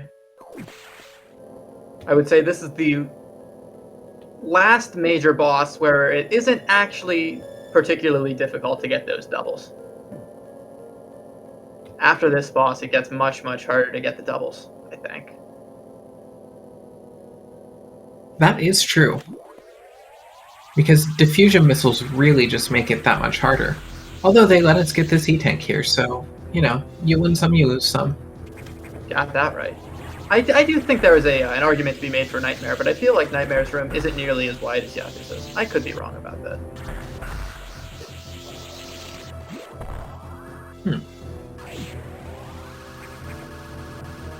Paul's more on a quick item collection break here before heading towards whoever the boss of this area is. Yeah, going through the Animorphs room because we have an X that turns into 3 different types of enemies. And our reward is 2 power bombs. We're sure glad to get those. Oh yeah. Meanwhile, Ryan going through the last SAX escape. Also, we're making very quick work of this Turian area. And we have our Golden Space Pirates. These are the metal pirates that we see in a lot of the series, where you have to hit them from behind. But this game has a fun check for it. It just checks if Samus is facing the same direction as the pirate. So the trick is to shoot the space pirate and then turn around before it gets hit. And that will convince the game that you're shot from the front, hit it from behind. Oh, hello. I wasn't expecting this to be you, Squawker Z. Loud screeches incoming. I suppose we should have given a headphones warning for this. I think you might have been right about that. Ridley, he's grim. Now, this is definitely the fight where as a kid, I just fired off hundreds and hundreds of missiles. Little did I know the plasma beam is absolutely a gazillion times more effective. Yeah, you want to use diagonal plasma shots because they stay in Ridley's hitbox as long as possible, and it does damage per frame. Otherwise, Ridley has 4,500 health. Your missiles at this stage do 45 damage, so you have to get 100 hits on Ridley to kill it with missiles. And just like that, Ryan expertly dispatched of Nettori, going for doubles on his plasma core. Yeah. And now for Pulsemore, killing Ridley, the run has started. Welcome to the cleanup phase of Metroid Fusion, where we need to go get a lot of ammo that we will never use.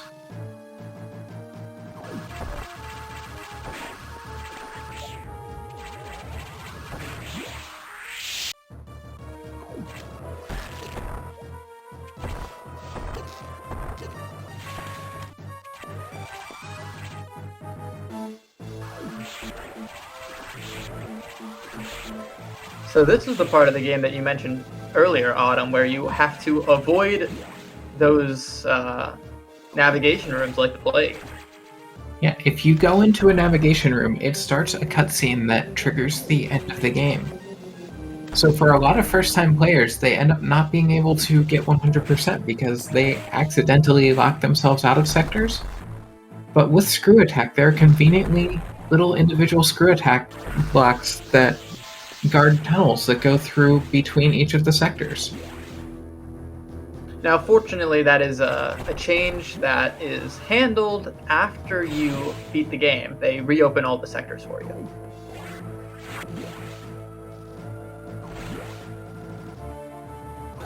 You know, I think that's something I did not know when I did my first playthrough and ran into that problem. Or rather, my first playthrough in 20 years, whenever I finally picked the game back up last year.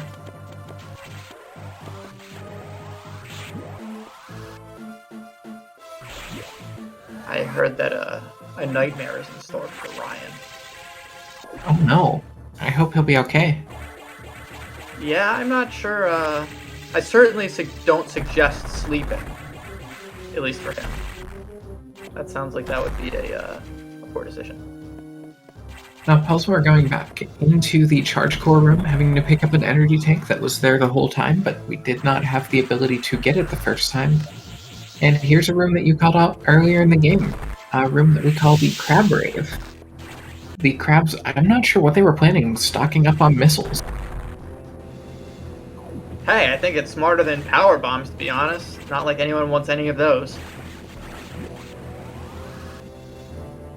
Excellent Shine Spark from Ryan. All of those rooms just went by in a tizzy. That's going to be some time he saves over Paulsmore, who didn't nearly get that perfect space boost that he was shooting for. And Paulsmore building up a spark from the 4th stabilizer room to Shine Spark up to this missile behind the save room. And I'll be honest, I've never seen that strat before. I really like it.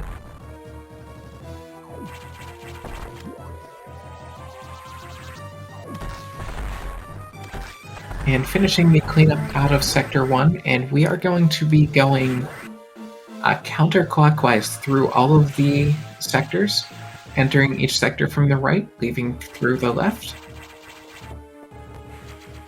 as we go through every sector to pick up items. Aside from going back into Sector 4, I think Pulsmore picked up that missile tank that's power bomb locked in 4.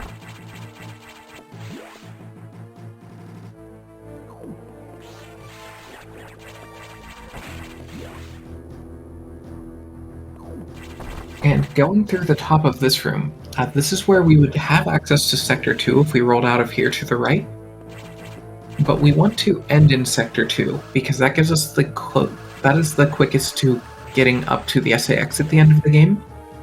As we can go back through the reactor, and there's actually a little Easter egg there showing as the end boss develops through the game. Pulsmore coming back into Sector 3, giving us a nice space boost to pick up this missile. And let's see if we get space boost number 2. We do.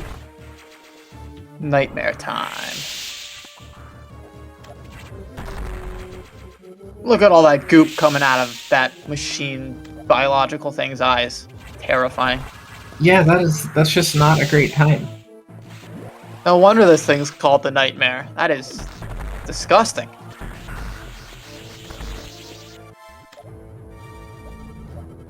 And Pulsmore going for a bomb jump, not quite getting the right timing to get through a gap there. Pretty good manipulation there for Ryan. Yeah, Nightmare is a boss that casually very much lives up to its name. it actually behaves like all of the other X, where it just tries to go toward an invisible point that you can't see, and oscillates around that to try to get to Samus. Nice double.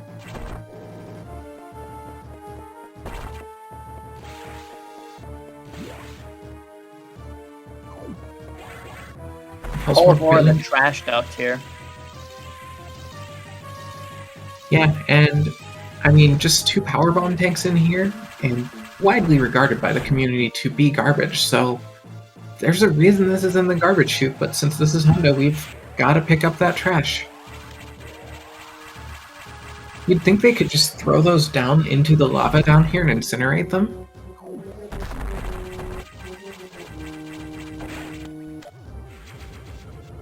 Fortunately, this E-tank is not getting burned in the lava below.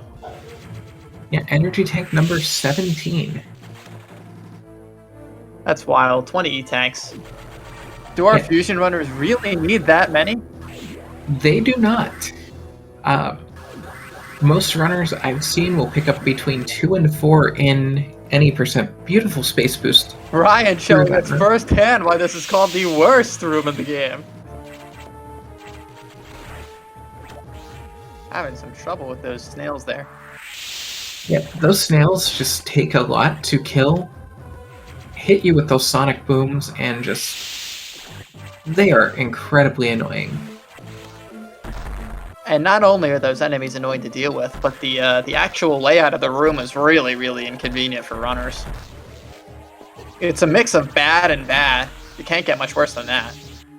I believe I've seen a task that does a space boost through that room, but I don't know that there's ever been anyone crazy enough to go for it. That is a wild space boost, but it is really cool if you can get it. I don't think I've seen anyone go for it.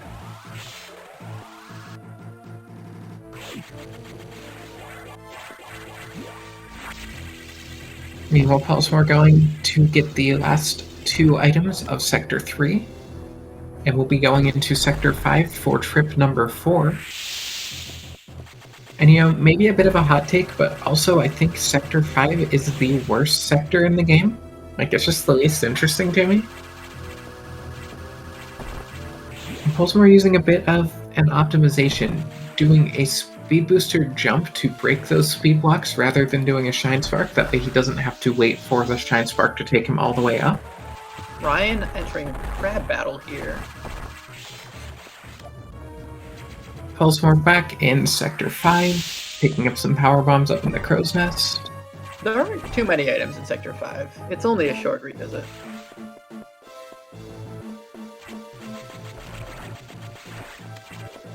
But I believe we will be heading to your room. I didn't realize the reputation for this being my room has gotten this far. Oh, Pelsmore, I wanted to see a space boost. Last summer when the randomizer was new, a number of people claimed rooms, and mine is the only one that stuck. Even though in vanilla it's just a couple of power bombs that nobody really wants.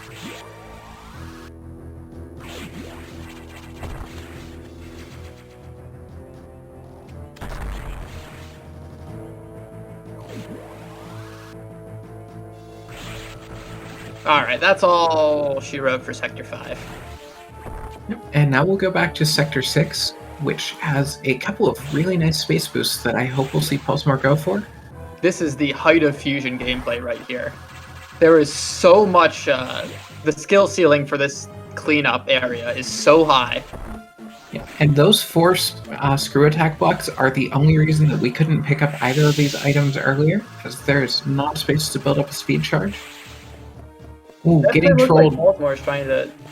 He's going for the space boost. It's very easy to anticipate it a little bit too much and jump a little bit too soon. I was actually practicing this strat yesterday, so it is very fresh for me, and it looks like he's going to get it. Nice. The intended strat here is to go do a shine spark all the way over, build up speed along the top. There's a backup on the bottom of the room. But that space boost is the fastest and most swag way. It took him a couple tries, but he got it in the end.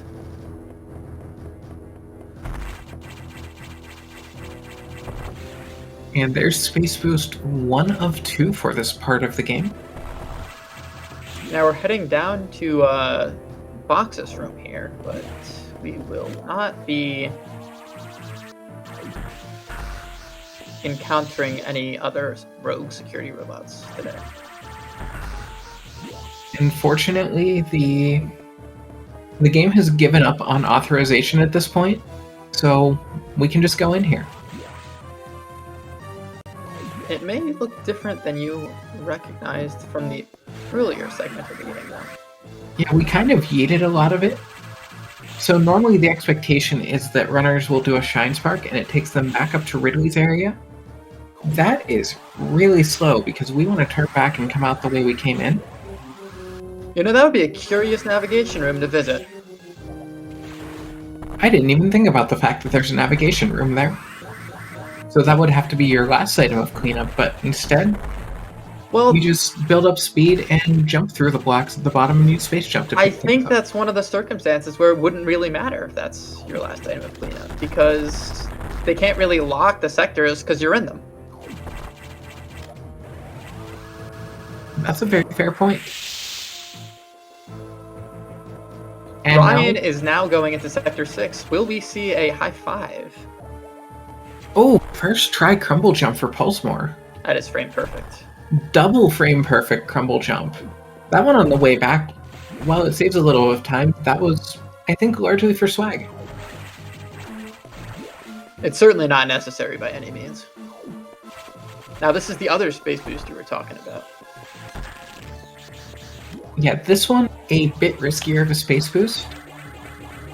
And it looks like Pulsemore not going to go for it. The backup strat is you use a power bomb to open the door ahead, and just use a Shine Spark.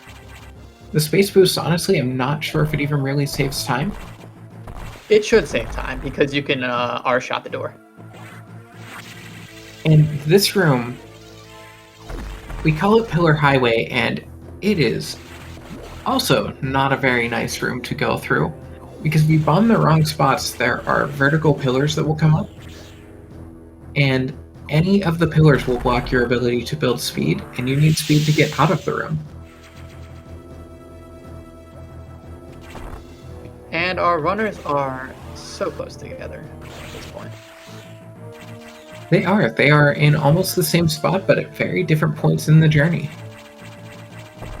And unfortunately, we just aren't there yet. So they were so close to getting that high five, but not today.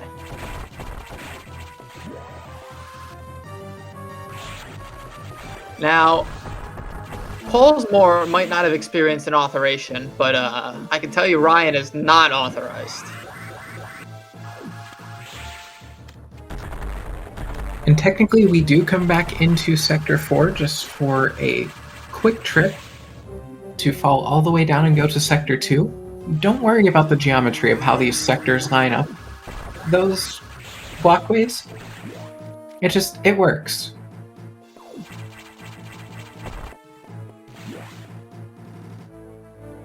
And Pulsemore are going to go through Crumble City. Basically every block in this room, and he's laying a power bomb to show us, are crumble blocks.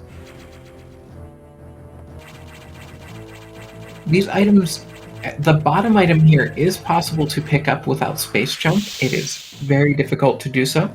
That was a pretty good fight, Ryan. I have to agree with that because I looked away while Pulsemore was doing Crumble City and missed the whole fight, so he must have gone past. Plasma, Wave Beam for Ryan. As I like to say, best beam. I will disagree with you wholesale on that. Can you tell I came into Metroid Fusion through the randomizer, where all Wave Beam really does is disable your ability to aim. And Sector 2 here for Pulsemore going to be the last sector that he needs to clean up. There are still a couple tricks left, though. And what kind of Metroid game would this be if we didn't have tricks? Ryan about to engage the SAX in combat here. Or rather, he's about to see the SAX engaged. And now we're in Ripper Tower, and Polesmore getting first try with the frame perfect crumble jump to get across that gap. Intended strat is to freeze some Rippers to basically go around with the jump ball and jump over. There are some patterns where you can just shoot a diffusion missile as you enter the room and be able to get through easily. And now picking up a missile at Wonderwall, or at Oasis rather, and now going to go into a check we call Wonderwall. The fusion watering hole. Just a missile though, nothing too exciting. Yeah, very funny, as with our missiles, we need exactly 6 more missiles for the rest of the game's bosses. We have well over 200 to deal with. But I think from Baltimore, we will only be seeing 6 missiles fired on the rest of the bosses. Oh, rather 12.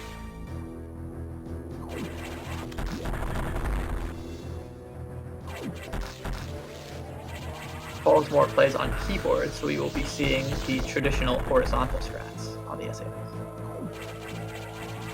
Ah, that is good to know. Unfortunately, I don't think he has upgraded his keyboard lately. And making quick work of the Zazabi Speedway here. Easy to get tripped up on all of these crumble blocks, especially for casuals here. Wow, that X is trolling, Ryan. It really is. And you can actually get a permanent loop in that room where the X will just circle one spot forever and never coalesce into the second enemy. You fix that by either resetting the room or laying a power bomb to move them. And fortunately, his audio isn't the one that we have, because otherwise I'd say we're about to have a headphone warning here on Ryan's end, as Ridley likes to scram. Classic Ridley. Likes to blow out our ears. He knows that he can't win, so he decides to deafen us instead. My any percent attempts beg to differ. Well, that's any percent. This is 100%. The extra 10 tanks makes a small difference. Yeah, just a little bit. Polesmore taking an interesting way to get to main deck, exiting through Sector 2, whereas Ryan is engaging the Squawker Z.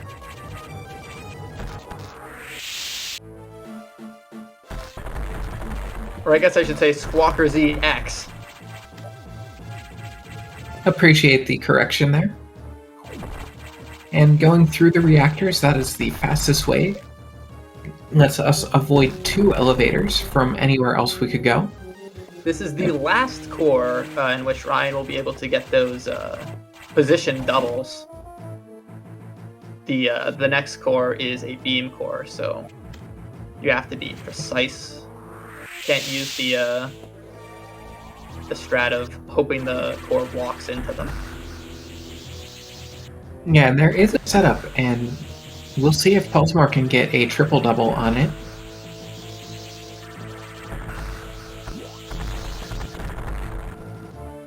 Nice job for Ryan getting through Ridley, and Polesmore finally going to talk to Adam, having picked up everything that he needs to pick up. And to answer the question in chat, Polesmore pulled ahead fairly early. Ryan unfortunately took a death on the SAX skip in Sector 2. So that was a bit of a time swing there. And Polesmore going through the worst tech smashing part of the game. Each of these 3 screens here has a different amount of text, and these ones you mash differently. You don't mash, you just hold down the A button and then have to press the button at the right time.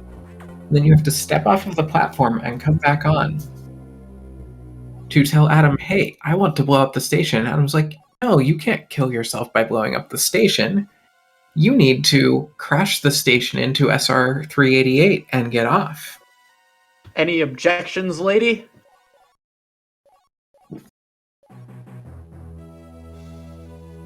You can see from those eyes, Samus has none.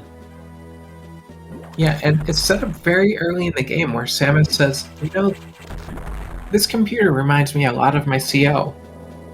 And he used to say, any objections, lady. And then the computer says, any objections, lady. And it's like, oh, the AI is my old CO. That's why it reminded me of him.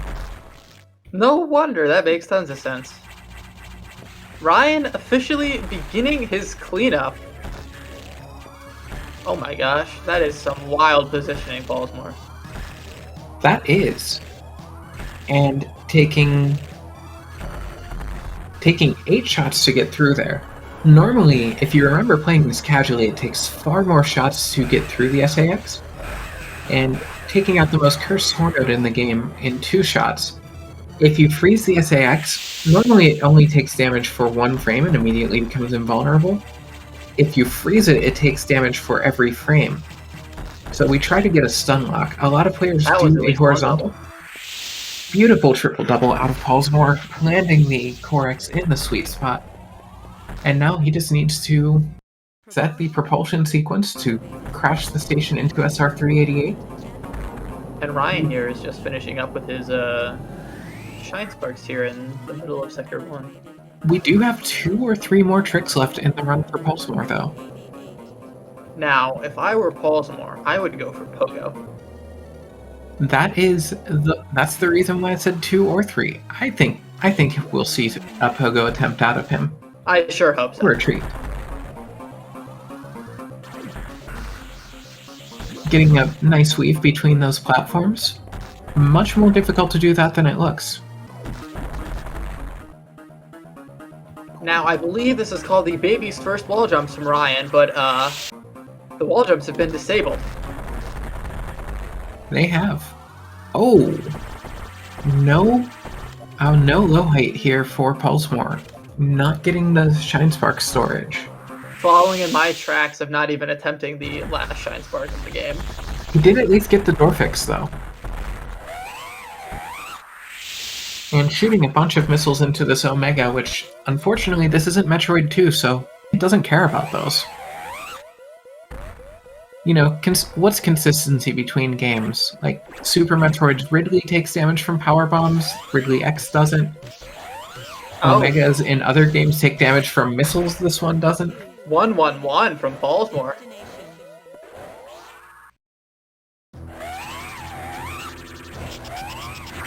And if anybody remembers this boss being challenging, all you have to do is wait for it to finish screaming, hold up, and press the B button a bunch, and Omega is completely free.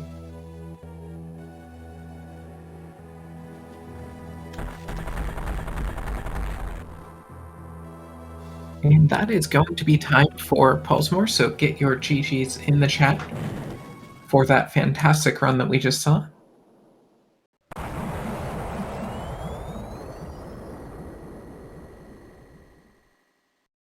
Meanwhile, Ryan going through, finishing up his cleanup of Sector 1. So just 4 more sectors of cleanup, and then he'll go through this ending sequence as well. Paulsmore needs to sit through these credits here. And then I believe new for the 2022 2D Metroid Relay.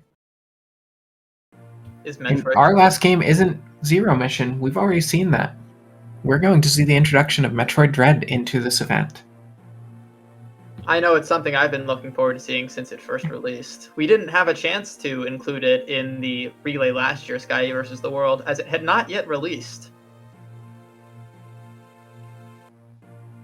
Yeah, that definitely was a great event to go back and watch, and who knows, maybe we'll get another one with Scotty also running Dread. The world needs its revenge. I think you're right about that. Although, can't really blame anyone for losing a race to see Scotty W. No, you absolutely not. That's just what happens when you race him. And now we get to see the animals having a little nap after they piloted the spaceship so that Samus could get off the station, and I gotta say, those animals are exceedingly smart. Look at them. They they are able to escape the X to get back to the ship. That in and of itself is amazing. But not only that, they know how to control the ship too. Yeah, I mean, they do canonically fly a spaceship to get off of Zebes. That is true. But the question is, who uses the controls? Is it the Etiquettes or the Decora? I'm I would think guessing the because Decora. the Etiquettes have hands, I would think that they do that. I would think that the Decora is too busy taking care of its child. So as you said, I think the Etiquettes probably. But also that child is so cute. Like, we saw the baby earlier, but that baby Decora is the real baby that matters. Now, I believe we are coming to a close here for Baltimore's run, so I believe Rubik's Cube is going to be taking over. That sounds right. So we will shortly be seeing a new commentator join us. Yeah, and this will be the first run of the relay that Team Etikun is going into the Dread Run ahead. After having been a bit behind for the rest of the event here. So if anybody wanted the comeback story, we might get to see it, or we might see Team Decora still be able to clutch it out in the Dread Run to take first place.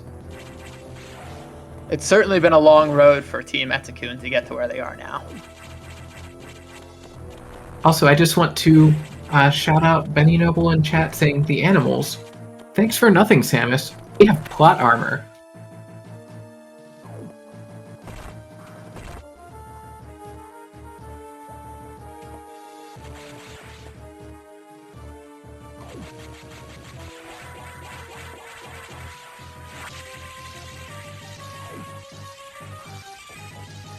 Ryan finishing up his cleanup of Sector 3, getting the last 2 items here.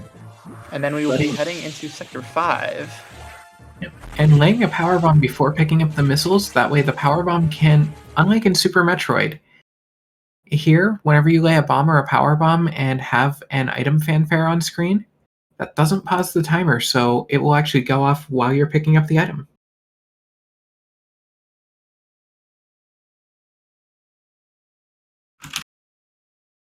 Alright, and now on screen,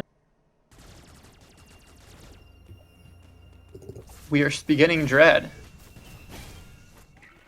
That we are, and we are being joined here by Rain BT. Hello, hello. And with that, that is my cue to head out, so just want to thank everyone for putting on this event, and good luck to the rest of our runners. Thank you for taking the time to commentate last minute. Absolutely. Alright, Rain, what can you tell us about Metroid Dread? Oh, I could tell you a lot of things about Dread, particularly the beginning. It's pretty dense with a bunch of stuff. We don't have a lot of tools in the beginning of Dread, so we have to make do with all we got is slide, melee, and shoot. You're going to see a skip coming up called the lane skip, where we slide, jump, and in a particular window in that spin, we can do a pseudo wave, which shoots through terrain. Keku is doing the right stick method to get a visual cue for this particularly very annoying early cloak skip. This breaking this blob. Rubik's is definitely going to have a little. I think this is one of the harder. Oh, it was Rubik. Sorry, I thought it was Keku. Yeah, that right stick method makes it very consistent. Otherwise, you would have to basically just do slide jump, and it's pretty much frame perfect. What that allows us is to get to Corpius first and get Cloak first. This boss gives us Cloak, which makes us invisible, and allows another frame perfect trick later on. I don't know if Rubik's will go for it. I would just like to point out that that was a beautiful space boost through Sector 6 to grab that power bomb from Ryan. I'm definitely glad he showed that off. Baltimore showed it off earlier, but I definitely think Ryan got it a little faster. So that'll be a little bit of time save that he makes up as he heads down towards space. It seems Rubik's has missed some missiles. You only get 15 missiles in Corpius by doing this route, and first phase you can only miss 3, and phase 2 and 3 you can only miss 4 total between the 2 phases. So Corpius is particularly difficult and a large reset point for a lot of runners, especially in the beginning. But Rubik's Cuber got it. That's it. Honestly, I think it's so wild that we see Corpius only 2 to 3 minutes into the run. That's so early. Even during my casual playthrough, I think it probably took me half an hour to get to him, at least. Yeah, that's a benefit, that if you were to reset is only 2 minutes in, but the reset's heavy. I believe it's like you maybe get a continuation maybe like once an hour if you're going for like top times. So the fact that Rubik's got it that quickly is pretty impressive. It's difficult. I mean, not only is that a very hard boss fight, but you got to worry about those shots through the wall, and those aren't easy either. There's some consistency to them, but even there's a learning. Yeah, when we first started out, that is I think it's still one of the most hated tricks. The consistency is, before the right stick method, it was, you could be there for minutes. Nice, Ryan was able to get that frame perfect. Not bomb jump, spring ball jump. Right now, let's see if... Oh, he will be going for... Rubik's is going for... Oh my god, first try with Terra skip? What, Cloak? You don't need Cloak to do that particular coyote jump, but Cloak makes it like significantly easier. Otherwise, it's like 3 frame perfect inputs in a row. To get that, Cloak just makes it a lot easier to time, and he got that first try. That saves like 20 seconds and doesn't fill Artaria with water. So what exactly is Rubik's Cuber trying to do here? This is called water skip. That's a successful attempt. I think that was like 3rd or 4th try, which is still relatively quick. All that accomplishes, sad to say, is he doesn't use the platform to fill the water. So he didn't actually save time there, but it's still impressive to do. It's also really hard, and you also do the same trick for Mega Skip coming up later. Ryan, encountering that fake missile tank. There's a fake missile tank in Fusion? Not only that, but I believe there's a fake power bomb tank as well, and certainly a fake E-tank. I don't remember that. Fusion is loaded with fake items. That is wild. But that water skip, all it really is just a manipulation of how Dread works.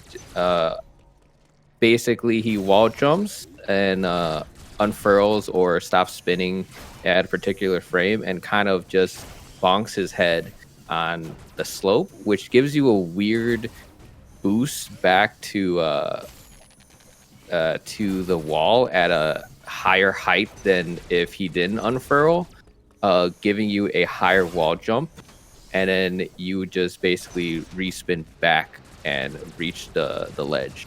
And that'll come into play later for Magus Skip. Rubik's Cuber apparently forgot an E-tank? Is that correct? I think he did. That was the first E-tank, but he might be coming back to it. Is that something you can grab in Frozen Artaria? Because we might be seeing it there, though I honestly am surprised that anyone would want to skip an E-tank as early as the first one. No, you don't actually go through there in Frozen Artaria, so I don't know what his plan here. I believe most Hundo routes go in that direction. Maybe he'll pick it up later, maybe he really did forget. I certainly hope not. It'll be quite interesting if he makes it to Raven Beak and realizes that he's short one E-tank. That might just be the equalizer? Equalizer. Unless he's on a new route, but there's no way to know that at this point, I don't think. At least I personally don't know nearly enough about Dread to...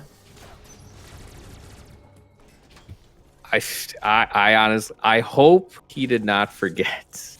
I've honestly, I haven't ran Hundo, but I have seen. I just watched a run of it a couple hours ago, and I'm pretty sure you pick up that tank. So let's hope he has a plan going.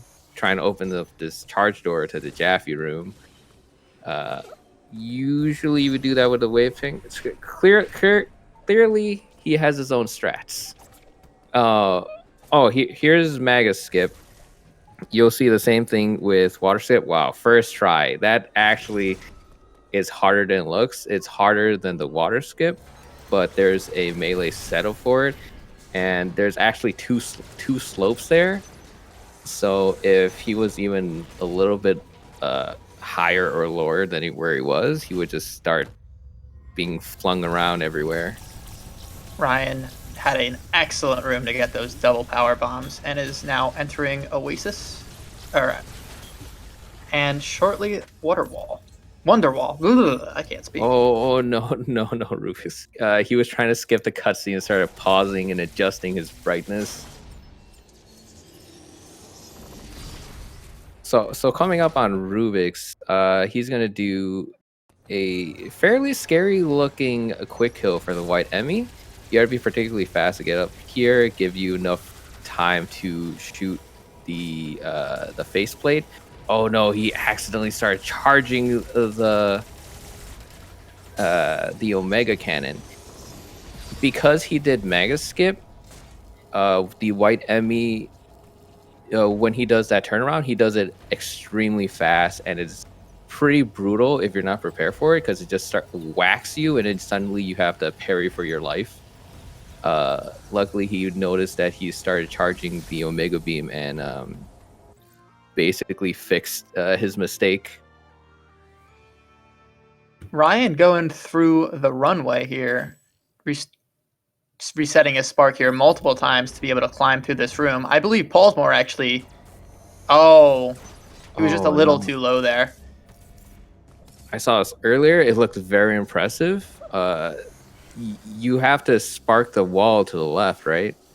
You definitely have to be on the top half of the room so that you can store your spark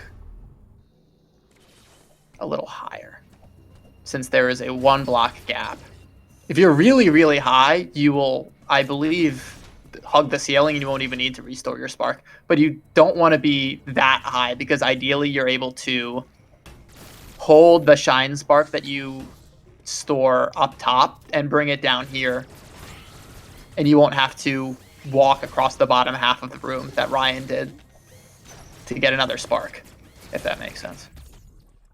This is the energy tank that Rubik's... He did actually forget it, I think. He must be listening to stream chat. He must be. Either because I've never seen that routing, but yeah. That, or he definitely must have noticed that he was low on health. Ryan is now done with Sector 2. There is, I believe, but 1 item left for him to obtain here in the main deck that he will be entering here shortly. And then the SAX will be the final target on his list. He will set a crash course for SR388. Oh no. I actually didn't see where he died, but I'm almost sure he died at... Yes. Okay, so this door in particular, this magnet, it is the only vertical magnet door in the entire game. And if you don't go through this the first time, actually, if you go through this first time, you won't die. But if you go through the second time, you die. But if you go through the third time, you don't die. So I believe he went through that, what would be considered the second time, and that just straight up kills you, because you technically spawn inside the door. And it is the only vertical magnet door in the entire game for whatever reason. Interesting. I definitely didn't know that. That's a new piece of information for me. And as you might have seen, Rubik's Cuber definitely felt the need to check his map. Dread, unlike every other Metroid, uses an autosave feature, so he wanted to know exactly what items he may have lost as a result of that death. Ooh, third try. and opening that door for early. That deboost is particularly finicky. It is completely dependent on your entry into the room. If he did that first deboost over the wall any slower, he would have missed the timing. If he did it too far to the right or too slow at a ledge grab, he would have missed the timing. There's a lot of particulars to it, and there's multiple setups because there are 3 flyers. And he did mess it up, and you can still recover, but it's basically a guess at that point, unless you understand how the flyers move, which is a weird pause charge animation.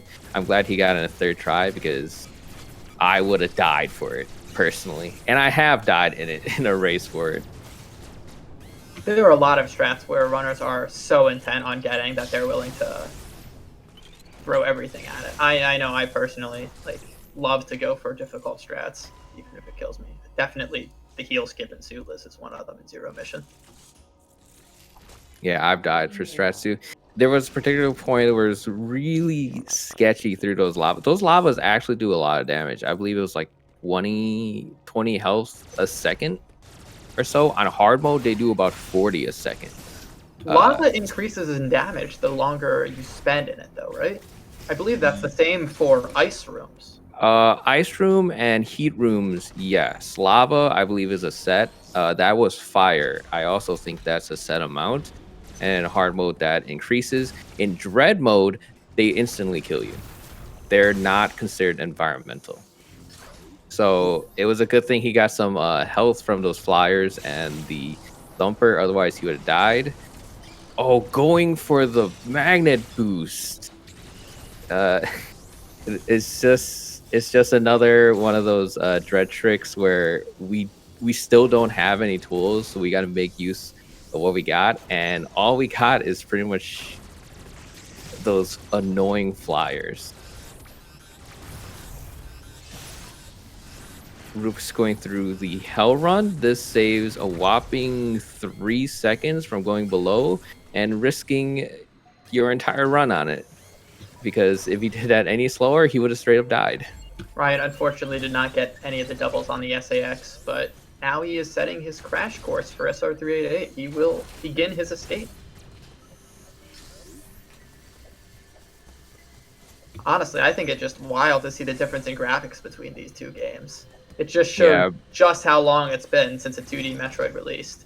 Yeah, I believe it was like 10 years. And how wonderful an addition Dread is to... Yes, Dread is so beautiful of a game. And I love Dread. It just looks particularly amazing. Now, okay, so this is the green Emmy. If any of those 19 years, Jesus. Sorry. It's been 19 years between Fusion and Dread. That's actually crazy. So the green Emmy, he gives you Morph Ball. If you notice in Atario, you barely even saw White Emmy. That's because we skipped it. So this is technically your first encounter with the Emmy spawns, which are RNG and based on entry through the door. We don't know particularly how those spawns work, but we do know that on entry, those spawns are random between set points. Whether going in and out or going through different doors affect it. We believe it does, but there's no concrete evidence on it. So luckily he got a super common and easy green Emmy spawn. Otherwise, it could have spawned on the ceiling in front of the door. It could have spawned on the other side of the door, and he would have to maneuver around it. Or he could have spawned in front of the door and just sit there. That was a wonderful quick kill from Ryan. That was an excellent finish to his Metroid Fusion run, and he will be rotating out for Keku in just a few moments here. I was watching the run earlier. It was impressive by both runners. What we just missed, though, was second try Atom Skip for Rubik's. It is a frame-perfect trick with 3 technically frame-perfect buffer jumps, and this was actually recently found, like this month, and it saves a whopping 2 minutes and 30 seconds on first try. It's probably the biggest skip we have so far. And we kind of found it by accident. I think a lot of speedrunning tech gets found by accident. I would say, from personal experience, it's more often by accident tricks get found than intentional, but that's not to say all the tricks get found by accident. There's definitely a lot of glitch hunters out there, a lot of people who are looking for strats. Yeah, sadly we won't see early space, but that's kind of just how early space was found, where we get space jump early and allows NMG to be what it is now. It was just we found a melee pseudo wave, and Samurai Man just decided to just randomly do it in front of early space, and suddenly, we have the early space route.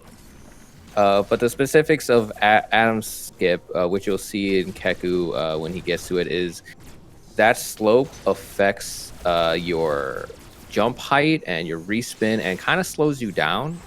Also, just like water skip and mega skip, so you have to basically slide on the wall with a melee and get off it just enough, but get to the wall fast enough where you would basically do a far wall jump at the highest point, a buffered far wall jump, and then do another one to reach that magnet.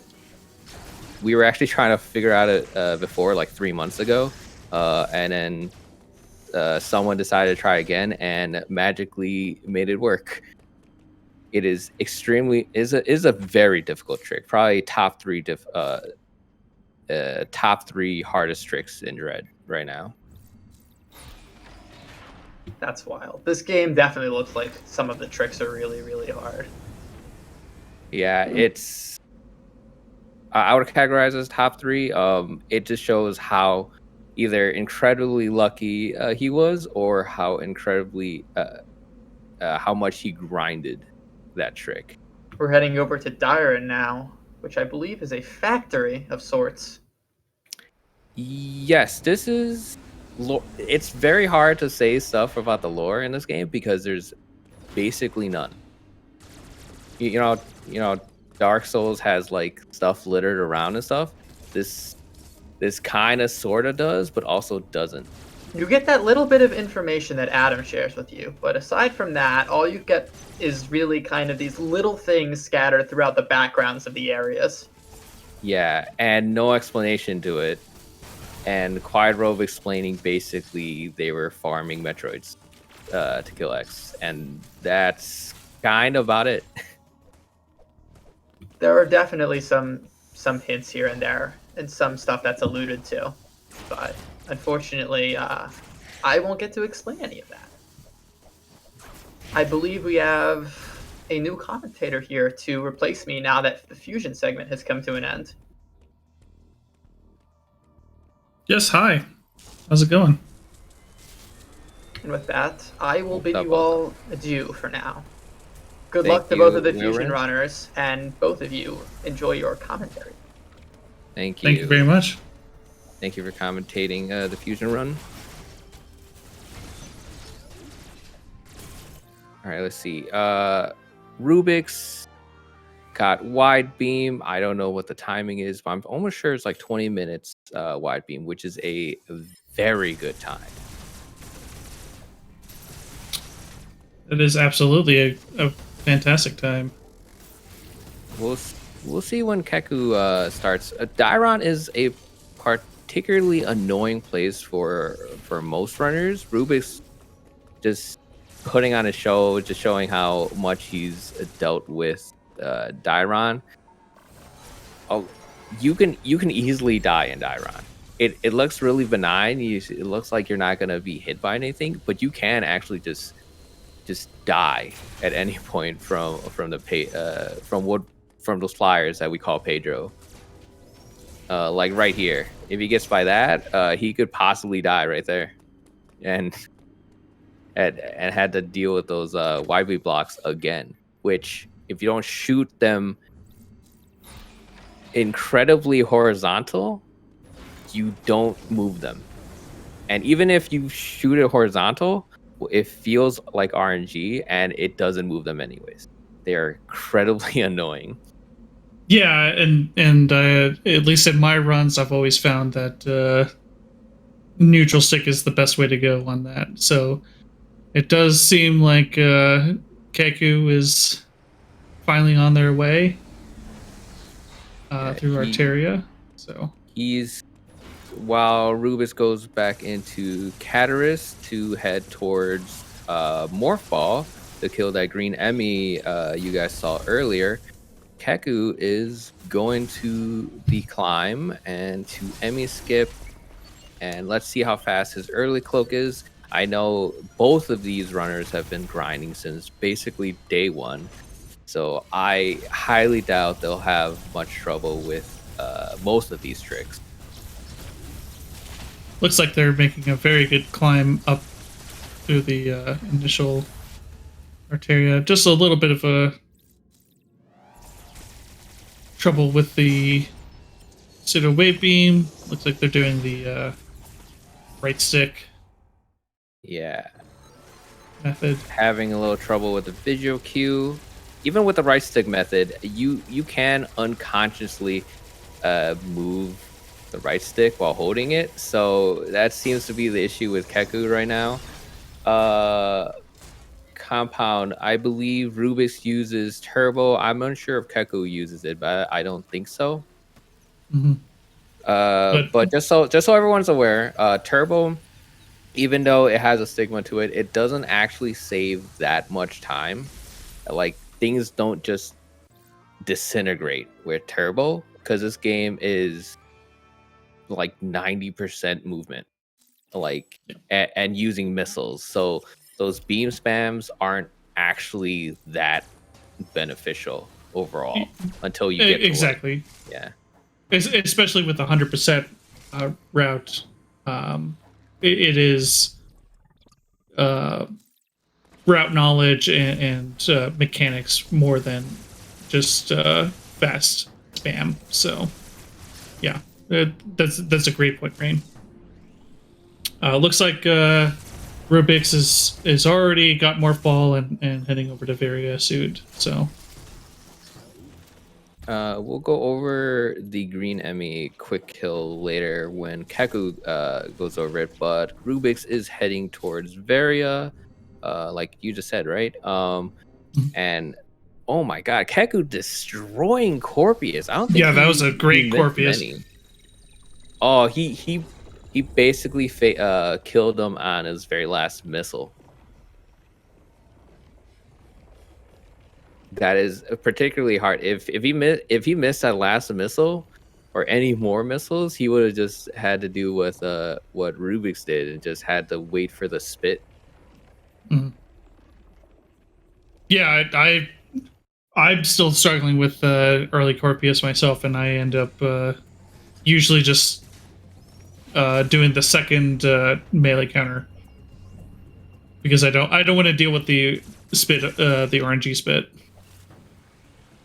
So, I haven't ran NMG in a while, but I would probably still not do Magus route. Even like 17 missiles, even though it's 17 missiles doesn't seem like a lot, it is actually like a luxury. And if you have 19 missiles and you get used to 17, it feels like you have infinite missiles. Well, I mean, not only that, but just having charge beam as a backup is so much better. Oh yeah, you don't have charge beam on Magus route. Corpius and most of these bosses can only be hurt by missiles and charge beam.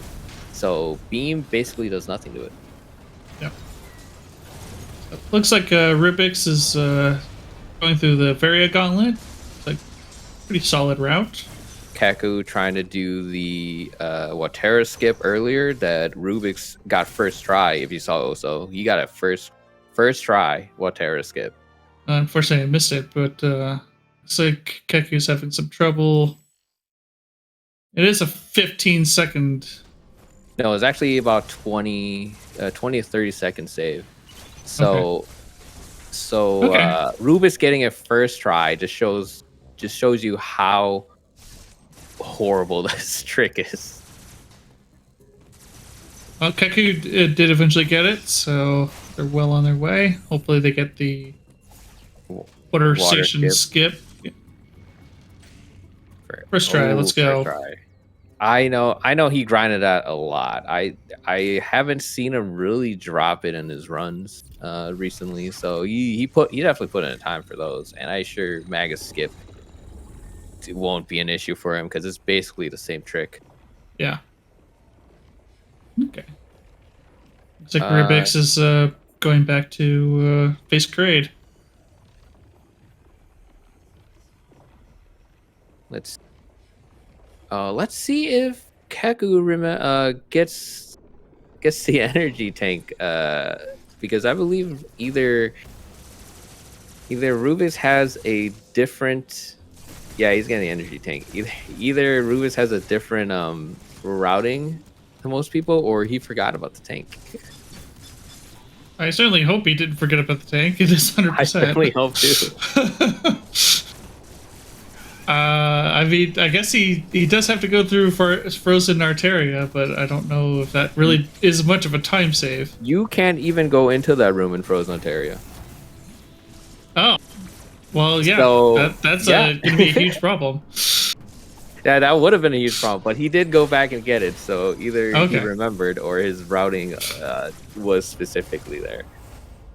Now, Rubix is heading into Kraid. Kraid looks like a fairly simple fight. Just shoot him in the mouth a lot, but there is a lot of specifics to it, and a fairly difficult one side wall jump technique that requires, like, I don't remember the inputs. It's like wall jump, morph, neutral stick, unmorph, respin, wall jump, repeat, or something like that. Yeah, never mind that. I'm gonna leave that to some of the top runners. Yeah, that hurts your hands. Like Dread is a game that actually hurts your hands a lot. That's why we advocated for Turbo, because mashing the beam is painful. It is ridiculous. Like that belly, you have to shoot with beams.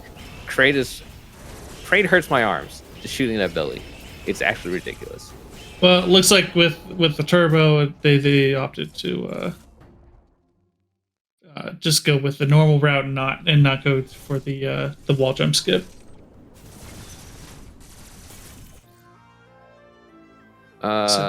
But yeah, more on Kraid. He has a few attacks. Most of the time, you want to get through phase 1 very quickly, arguably, but you can actually go to the second phase with no missiles, and that's not what you want. So you kind of do want the spit still, so you can go into second phase with full missiles and just start blasting them.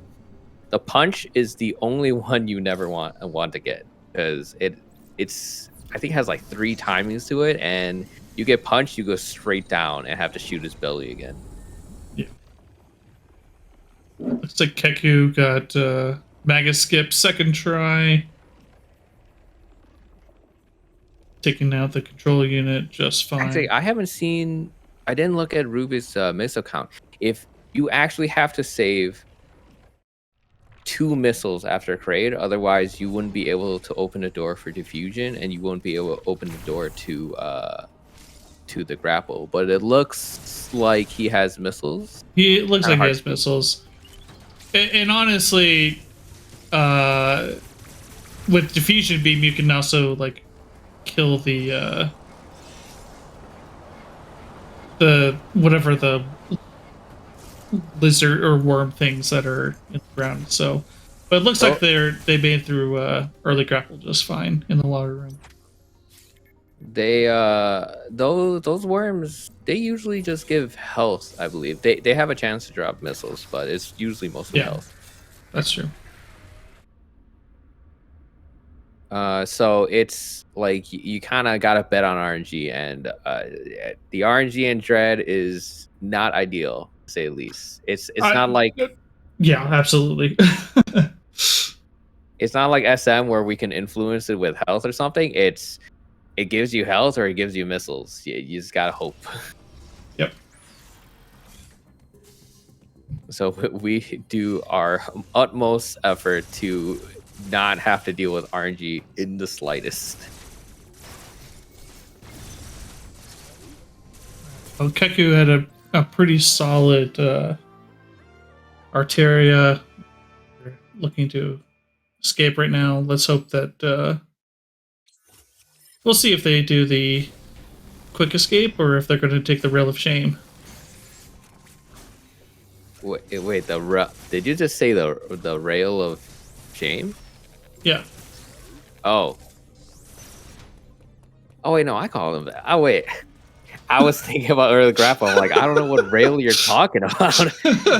But yeah, let's see this D boost. There we go. Yeah, right. yeah. Killing the two. Good Yeah, so far. yeah. Perfect. Oh, look at that first very nice. Not to take it away from Rivix, you did a very good early grapple, but that D boost looks easy, but trust me, learning it's like I don't understand what these flyers are even doing. Honestly, I have more. I have more guarantees of getting it when I screw up, like something. Something changed where I haven't been able to do it at all.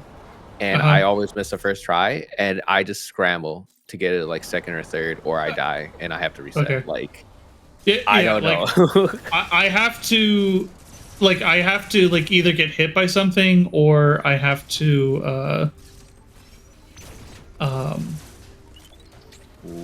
either do like the slow crawl in order to do it right. Does Rubik's not get the energy part? Did he forget, or I hope he's coming back for it. I didn't check. Oh no, the yellow at me. Oh no, you got the bad spawn. Oh no. The wimpy. Oh, he got the he got the parry. Nice. Run away. Oh my god. One thing about Emmy spawns is that's probably the worst Emmy spawn there. Is either there or not in the way at all. Yeah. There's 2 parry timings. No, actually there's like 3 different animations for the parries, and there are 3 different animation rotations for those parries. So you don't want to parry. It's basically RNG and timing to do it. But one particular thing about Emmy spawns is they have a zone around them where they kind of ping what they hear, and then they go to where they got pinged, sort of like that, until they see you with that cone. So Rubik's tried to avoid it by cloaking, which was the right move, but he forgot where he pinged the Emmy, so it went straight for him because that was his last known location. Yeah. But that he got the parry and so he's he got through it. He got more ball. At that point, if you were to die from that Emmy, you would have lost like 40 seconds. It is dying in Dread is huge, especially on the Emmys. Not as much as not as bad as the other games, but it's a pretty substantial loss. I think the wave Emmy is probably the worst so far.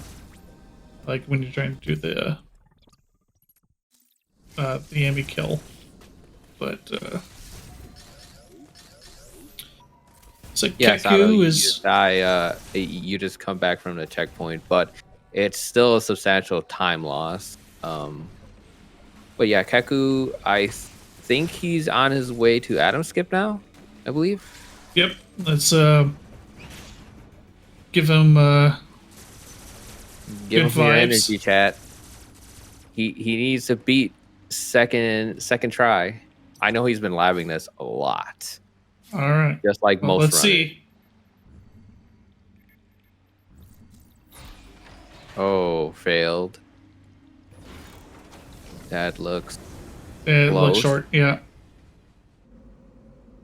Bad. That one looks okay. Yes. Yeah, there we go. Fourth try. Now, there's one thing about Adam Skip. I said it saved 2 minutes and a half for the first try. It saves, if you get a first try, you save instantly a minute on the reroute, because otherwise you have to go below and then around to that exact point to this lava switch. But if you get a first try, you instantly save a minute on that reroute, and then you save another minute and a half on the Atom, because that skips Atom, as per the name, Atom skip. So you'll see in just a sec, Rubik's is about to run straight through the Atom room, because that's not triggered. Otherwise, you would have to talk to him, but Atom works in a chain. So you have to talk to Atom in order, or if you skip one, the others don't activate until you go back to that one. So we effectively do not talk to Atom at all anymore. Missing the yellow tower skip, but that's not as big as some of the other major skips on there for Keku. So, oh, Rubik's does. Oh my god, he's doing the crazy. This strat right here is turbo only. It's basically mashing wall jump and like morph and unmorph. It is turbo only. Yeah, no, thank you.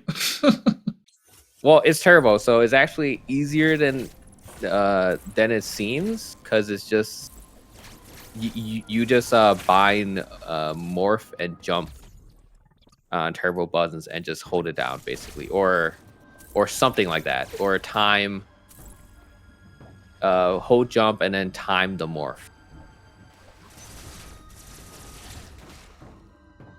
Keku is going to Dara to wide beam and his first encounter with the speed Emmy, and let's see if Rubik's can get a water bomb jump. Water bomb jump is... Well, he's going to grab the missile tank, yeah. This is Hundo. I honestly forgot that even existed. Yeah, I know. We're definitely NMG 80% players, aren't we? Yeah.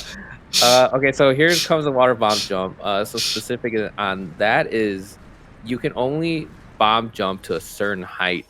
But if you bomb once and unmorph, you basically save the bomb jump height state. So as long as you don't bomb again or have the ball touch the ground, you'll save that state until you leave the water. So normally that bomb jump wouldn't have made it to the platform, but since we saved the bomb jump state, we can do that really cool looking water bomb jump and save like 4 seconds. That is the most elegant way of putting it that I've never been able to do myself. It's very difficult to explain on any sort of video on what exactly is happening during the underwater bomb jump. And it looks easy too, right? But trust me, the first like 2 months of when we were running this, everyone hated that trick because it was horrible. People just kept missing it. And I still hate the one for early screw attack. That one? Actually, no, those water bomb jumps are pretty easy though. All you do is hold up. The water jumps are a pain. The second one, like right before, like I still have trouble with it. And that and like after getting it, because it's the faster. One bomb or the one bomb? The one bomb, yeah. Oh, that's actually not in this route, so I fair enough. So we can't really like show it, but it's essentially the same premise, except you basically get a bomb jump out of the water because of the water line. It's kind of hard to explain without them actually doing it, but it's not in this route, so I'll just leave it as that. Well, so Keku is introducing to the yellow Emmy while Rubix is killing it. So a little bit of a high five there. I agree, Steel. I love the Varia suit. The Varia suit looks amazing. I hate the power suit though. I can't understand people like the power suit. It is ugly. But so Rubix now has access to Speed Booster. Now, this is the de facto best Speed Booster in any. This is the best iteration of Speed Booster in any Metroid game I've ever seen. What, you get to do like, speed keeps from wall jumps. What, Fusion? No, you don't like SM where no, that thing is trash. You lost. That thing is trash. You can't even spark backwards. But one specific on that, why he did a ball spark and not just sparked up, is because there's actually a cutscene there. So if he wasn't in a ball form, he would have triggered the cutscene. And what was he doing? You could have just I think he messed up. I'm not entirely sure what he was doing there. And Rubik's doing some interesting stuff. I haven't seen it. People. He's just collecting some things. But yeah, this Speed Booster is the best version of Speed Booster I've seen yet. You can do speed keeps. You can do speed ball. You can do air ball. You can do 8 different directions for spark. You can do speed wall jumps. You could do. There's a lot of nuances to it, and it's amazing. Too bad flash shift exists. Yeah, that's absolutely true. and if my sarcasm didn't come through, I was joshing. This is absolutely the best version of Speed Booster that has ever been iterated in the Metroid franchise. Now, what I mean by too bad flash shift exists is because almost every room where we can use Speed Booster, flash shift is not only equal in speed to it in terms of movement, or beats it by like either several seconds or a second. In any case where Speed Booster wins, it's usually only by 1 second and making it incredibly difficult. Yeah, I was gonna ask, like, is that like, does it take like 3 iterations of flash shift? Because I know that like around 2 charges of flash shift, it's usually like equal, and it's just better to do flash shift. It in a horizontal distance, it has to be a distance of 6 flash shifts for Speed Booster to beat it. Okay. Entire 6 for it to beat it in speed, which is ridiculous. Yeah. Now, you barely saw it, but Rubis basically destroyed that Quiet Robo and missing the speed tech. He should retry. The Quiet Robo used to be really annoying, and then we figured out we can just spark it. And spark in this game does 3 damage value: 0%, 50%, or 100%. It either outright kills it or does 50%, or you can't hit it, like Raven Beak or specific bosses, I believe, or specific parts of bosses, like Front of Gozuna. Luckily, we can just spark these robos twice, and then they die. Mm-hmm. One thing we never really talked about was parries. How come we never parry basically anything? Oh, because it takes just too long. it takes too long, and when you parry an enemy, they actually take 40% less damage. Mhm. So you're effectively increasing decreasing your ammo economy. Decreasing. You have to use more missiles, basically, to kill something when you parry. So these robos, if we'll probably see at Gold Robo, if you were to parry it, you would basically have used double the missiles. On Corpius, on Kraid, on Raven Beak, you would have to use. Well, Raven Beak's kind of exception. You would have to basically use double the amount of missiles. Even though they give you the missiles, it is slower and horrible missile economy.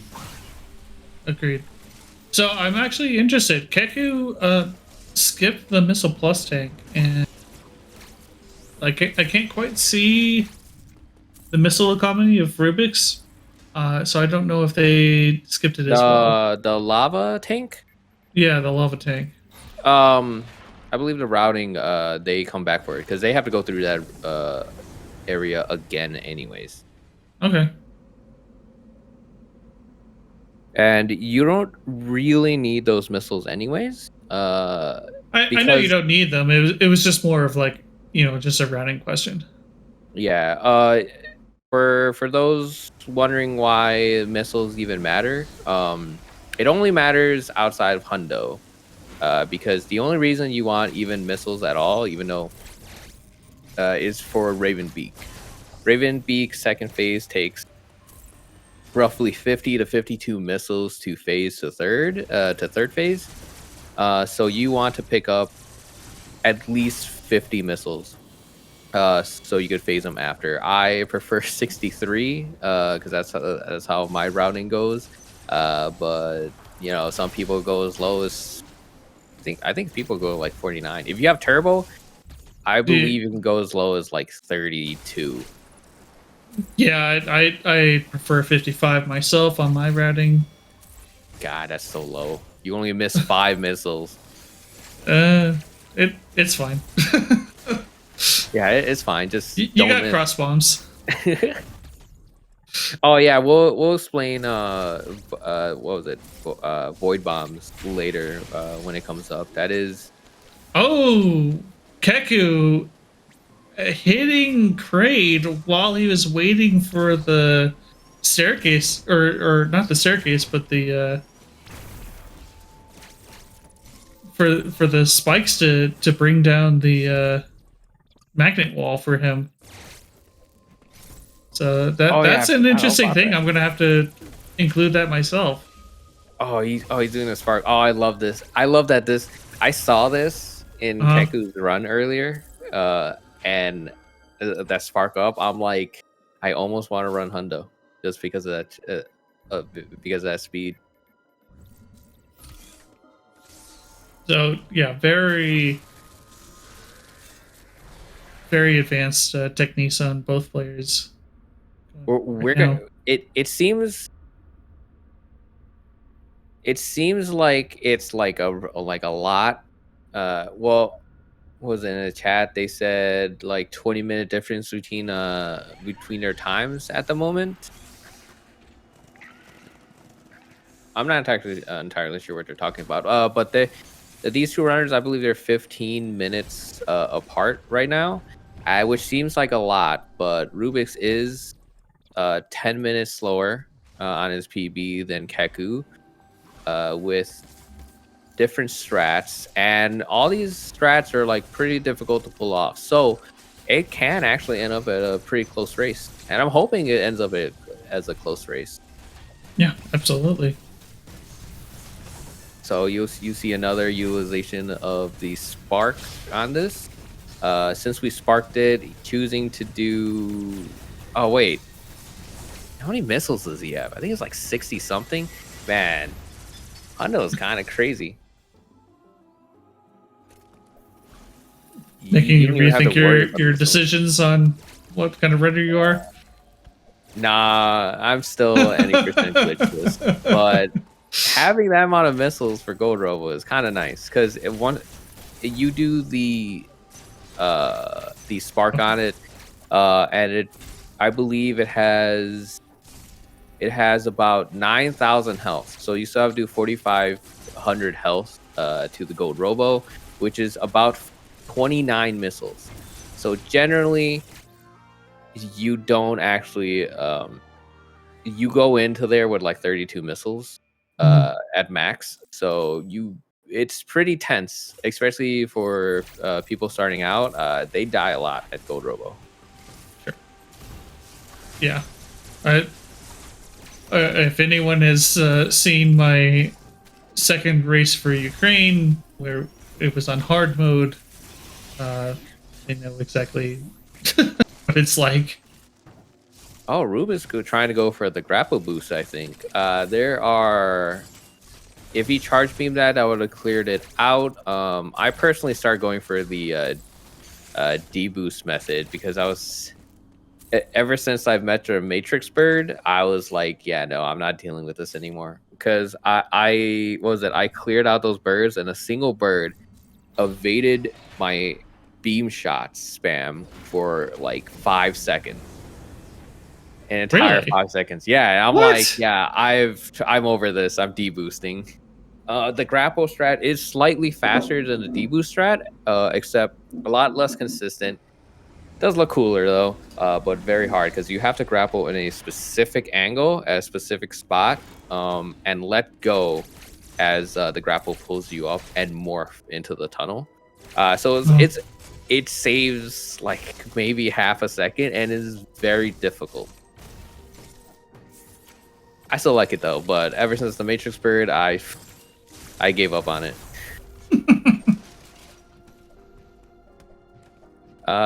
I don't think we ever talked about early grapple. Like going down below there, it's probably the first hard trick that and it's a very important trick too, because early grapple teaches you coyote jumps, which is integral to Dread movement. Basically, just like most games, you slide and then you basically jump in the middle of the air, giving you just enough room to make it to that morph tunnel on top. And then you basically do it again for the last part. You'll probably see it here. I believe he's doing... Yep. That is also a coyote jump. That's a morph ball coyote jump.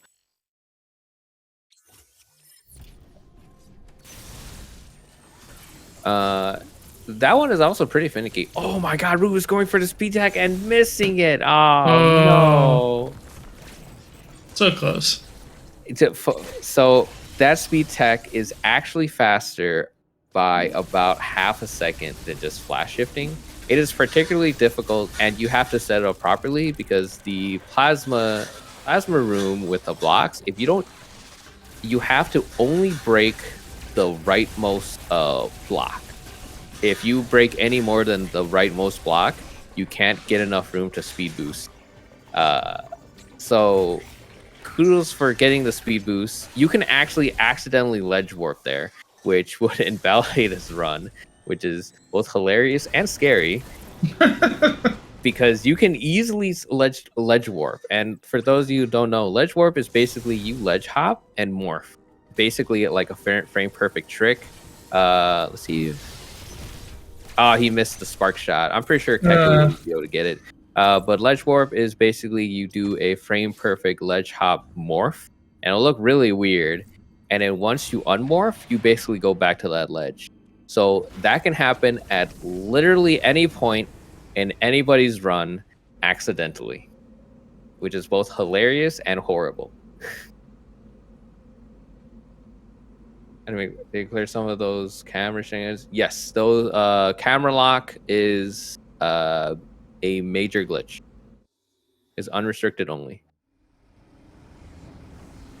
Let's see if Rubus... Oh, since we have Adam Skip, we can do this really cool speed keep all the way to the water bomb jump. Let's see if Rubus can get it.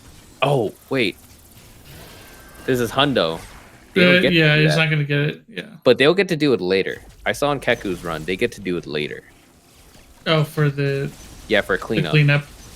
So that's going to be really cool. It essentially looks basically the same. He misses it. And he goes for the flash? Interesting. Oh, and he gets caught by the ice enemy. Everybody hates this ice enemy. Actually, everyone hates every enemy. Every enemy sucks besides the white enemy. Okay, there we go. We're good. I might need another beer after watching this. Yeah, it's kind of stressful. Even just watching it, because the enemy spawns are random. Let's see if Rubik's gets the most annoying one. It's not even a bad spawn. It's just annoying. Yeah, he's right there. Look at that. He's just in front of the door. Yeah. Great. But he got the speed keep. There you go. Good job. Yeah, as long as you're aware of it, it's not an issue. It's just really annoying. Because all you gotta do is wiggle and then run to the left just to get the speed boost again. It's ridiculous. Oh, coming up on Rubik's side, you'll see the speed booster trick method and spark up. This is the fastest method to get the speed enemy to that ceiling. And he opened that charge door earlier. If you don't speed from that door to the platform tunnel area, that enemy would actually like kind of double back and kind of pause and decide to go below to you or to the ceiling. That specific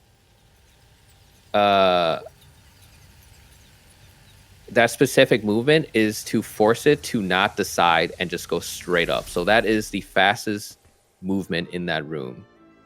Keku is doing the more traditional morph ball bomb jumps, but look like he's having trouble.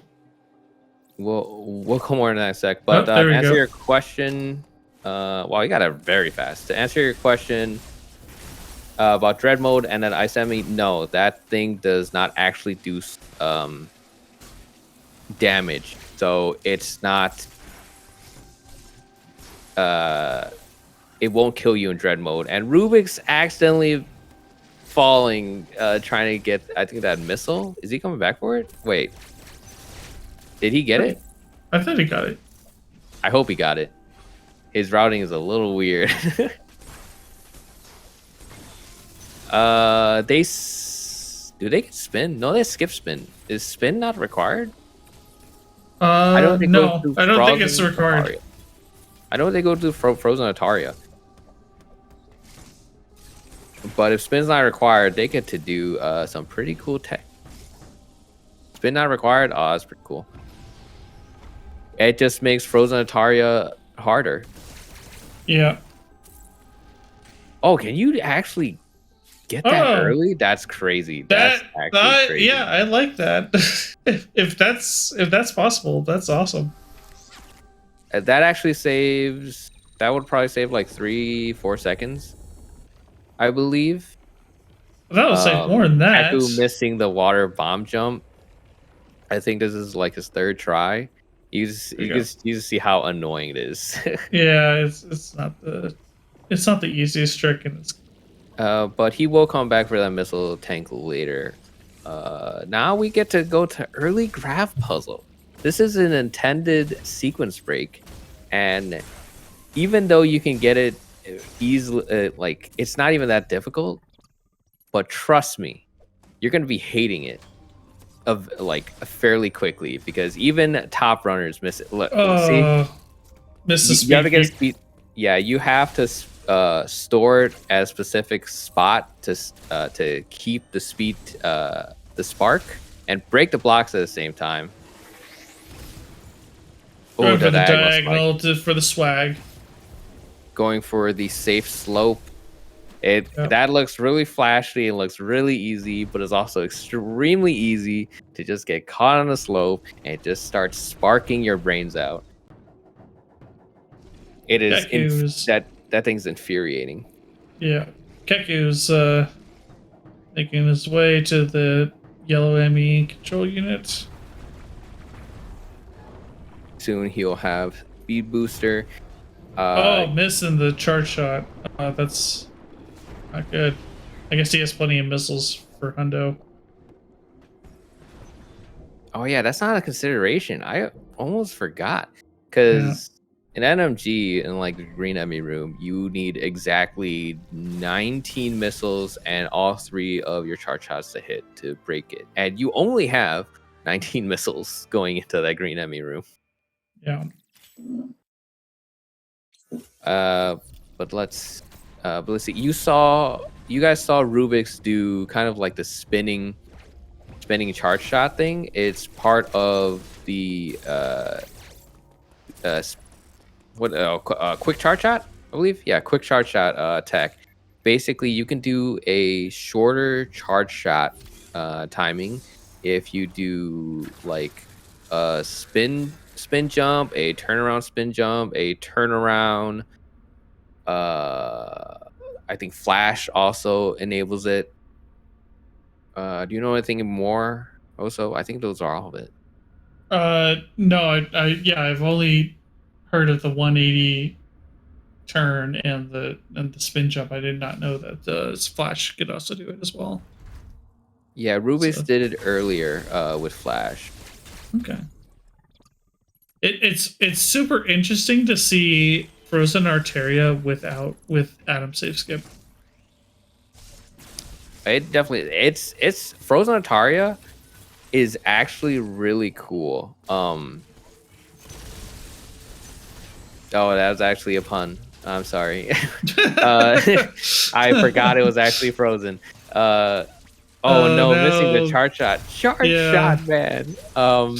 He is storing a spark so he can do the 50% on the red Chozo and breaks the shield and instantly phases it. Yes, Keku. That red devil just melts. Yeah, especially with Turbo. These are probably definitely one of the bosses that benefit from Turbo pretty significantly. Yeah. But still not as significant as you would think. Oh, the speed tech. Yes. I love the speed tech. This one is so cool. Oh, and he misses it. I miss it. It's actually easier if you just jump more through that door and then ball jump up. Is that oh? I don't think that actually saves time, but yeah. But it looks cool. Flashy, but that one is actually okay because this is Hundo, so they don't actually need the speed boost yet. They're actually going for the missile tank for Elaine. Yeah. Oh, Keku. Oh no, they don't actually get to do the quiet robe speed boost. No, because they gotta go for the.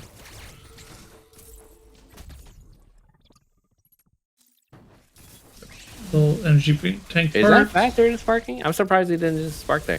But now he's heading over to. Oh, he didn't actually get to keep it. Oh no! I think it's gonna do the IBJ. Oh, but probably. I completely forgot about the flash door IBJ. So this is a little late, but the IBJ for the flash door is if you're at a certain height above where the yellow lines are for the flash door, the door will just close. So the IBJ allows you at a specific tempo to basically hover over it and open the door, and it takes about 8 seconds for the door to open. So you have to do the IBJ for an entire 8 seconds. Spark shot? Oh, missing the spark shot. The one thing I love about Frozen Arteria is once you get Frozen Arteria down, it's like 5 or 6 speed techs, like in a row.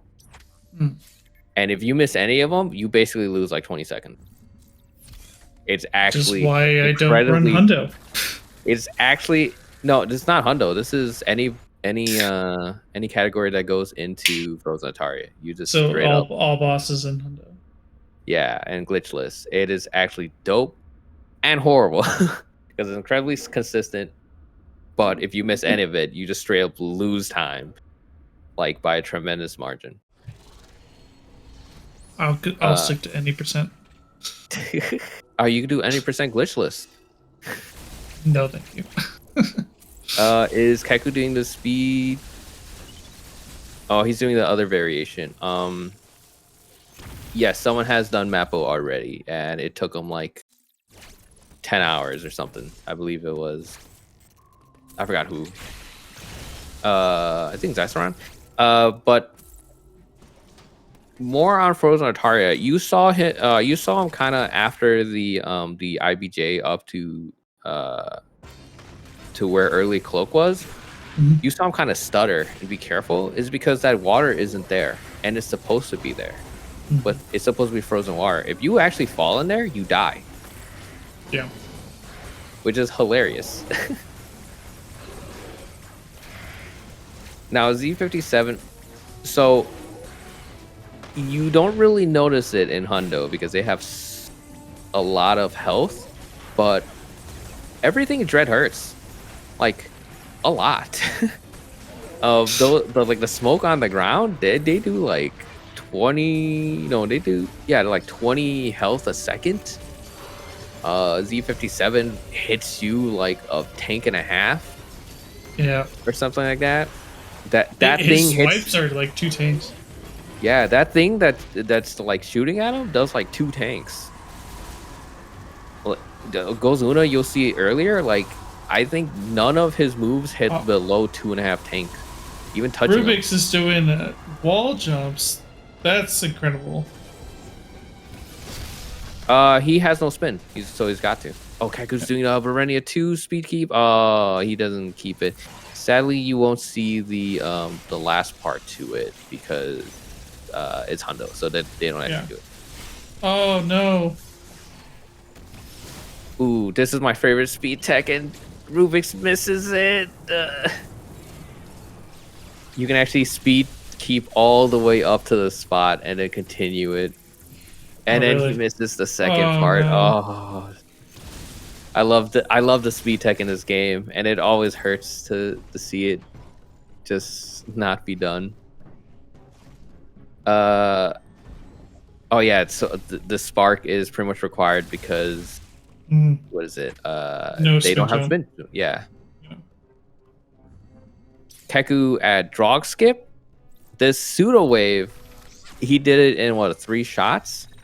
Yeah. It used to be so much harder because you used to have to do what early cloak did, which is slide, jump, shoot, and it used to be very finicky. But we found the turnaround, no, the cha-cha slide, no, turnaround pseudo, right? DT slide. There we go. The DT slide pseudo. Basically, you slide towards the wall, you turn around and turn around again, and then you basically shove your arm into the wall, allowing you to shoot through it. So these blobs, that one takes 2 shots. These blobs are coded in a very specific manner. They don't actually have health per se, but they have hit points. Some take 2 shots, some take 4.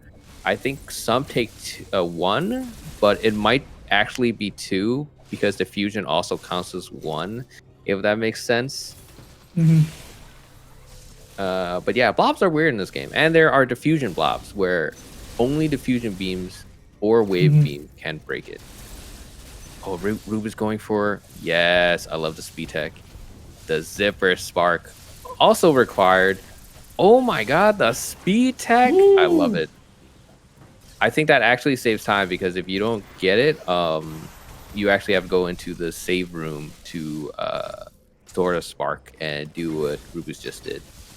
But that was slick. Yeah. Trying to do the speed charge, the quick charge.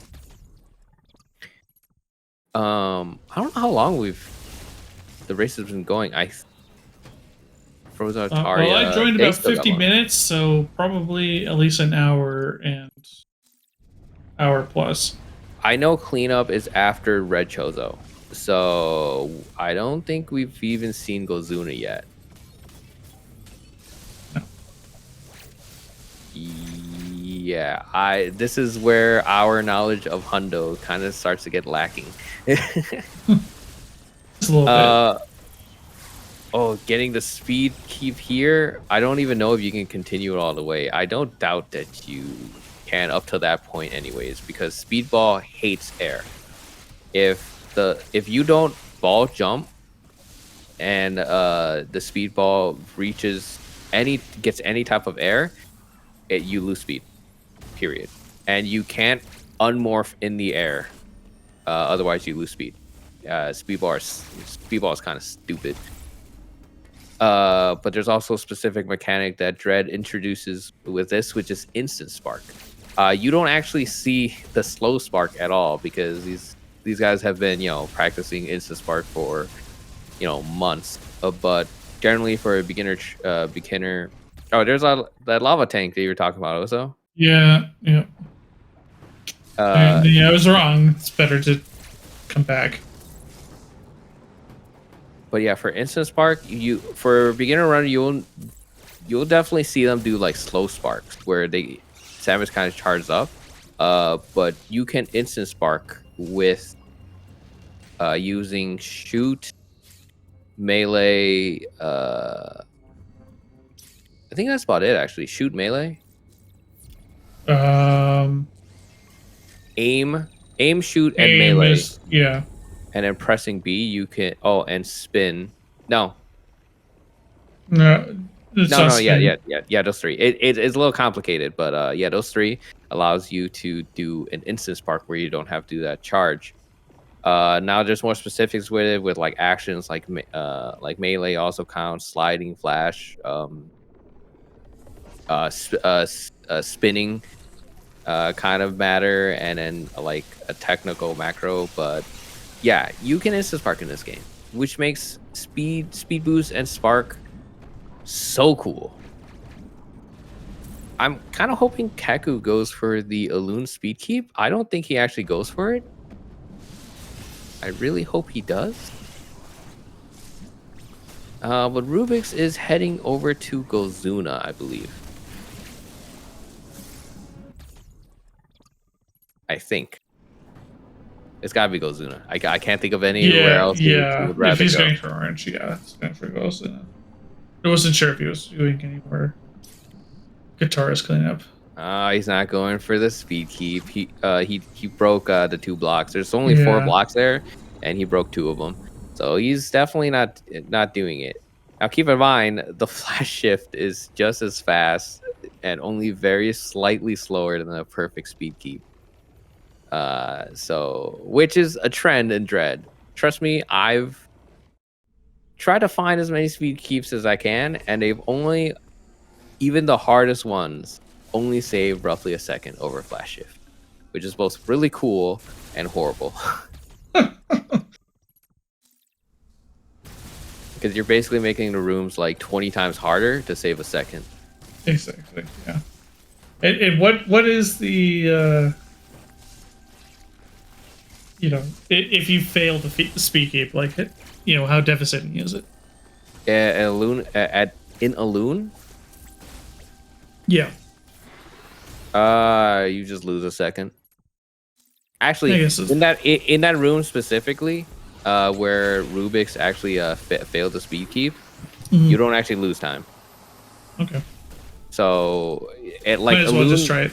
Yeah, Elune speed keep is actually one where it's actually worth going for, and Rubik's going for.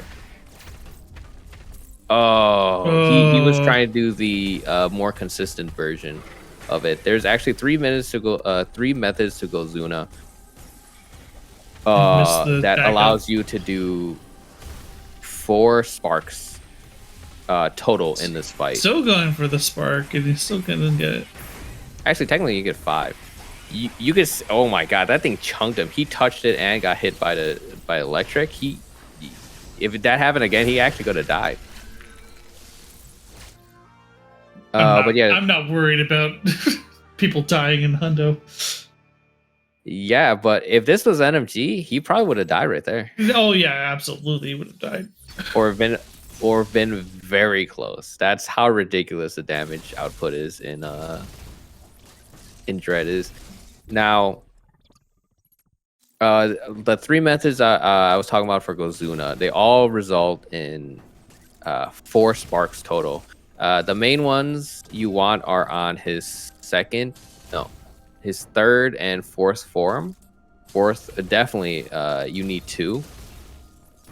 And they're all fairly difficult. One is the fastest and requires basically doing a meaty spark on his spawn. The one you saw Rubik's trying to do basically involves wall jumps and basically speeding through the forms up to his third form.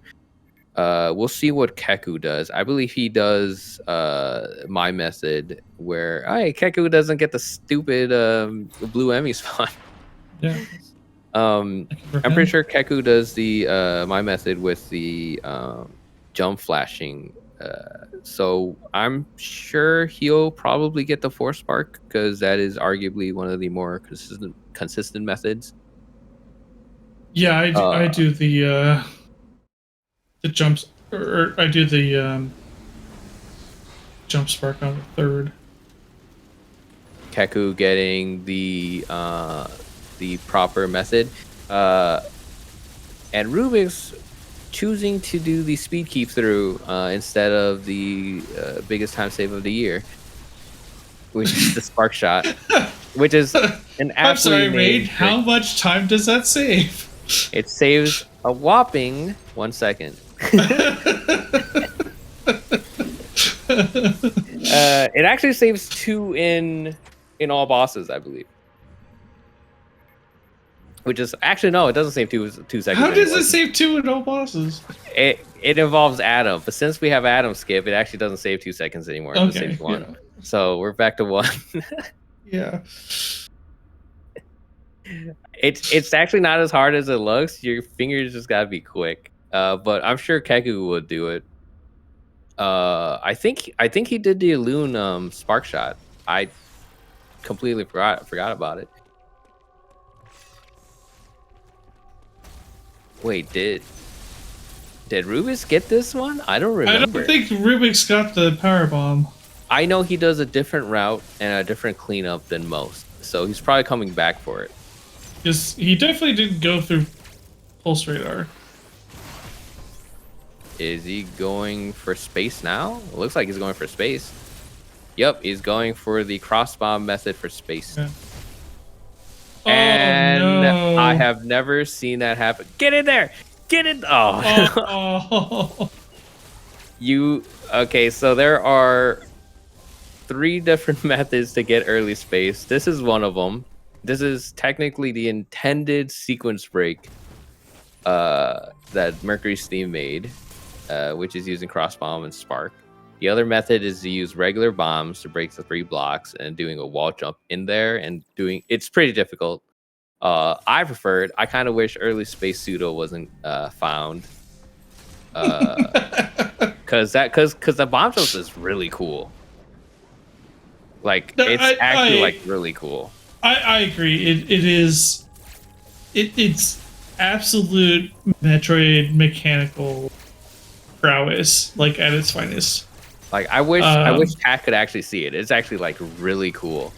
Yeah. But early space pseudo is not only faster by like 20 seconds, but also arguably easier for most, because all you do is charge shot, aim down, and morph. Well, there's a little bit of nuance to that, but there's a lot more to it. But mechanically, it's just 3 buttons. And early pseudo space jump has a soft spot in my heart because that's what I launched my YouTube channel on. I don't even know what I launched mine on, but I definitely put in the work to make that consistent, even when everyone's like, it's RNG and stuff like that. I kind of regretted it, but you know, because I remember it was either like you either learn suitless or you get good with those bomb jumps. It's just like on Rubik's guide. Hold on. Sorry to interrupt, but Rubik's is about to destroy a bug, and he misses this. Oh no, he actually doesn't. I don't think he actually knows how to do these this the speed kill. Even though SQ kind of already dies in like 20 seconds anyways, you can make this fight like 5 seconds long or something like that. Like you could do 1 round X core. 2 rounds is a lot significantly easier and pretty consistent, and you can basically ping pong between the wall and SQ and basically kill him immediately. Sadly, Rubik's I don't know if he knows the strat or he messed up the setup for it. But Screw Attack demolishes SQ. Well, I mean, since he didn't do the space jump to like prepare, like maybe it just you didn't know it. Well, I'm Or sure just didn't he's feel gonna confident learn on it. soon. Yeah. But if any of you who actually like, oh yeah, this one is like really weird to get.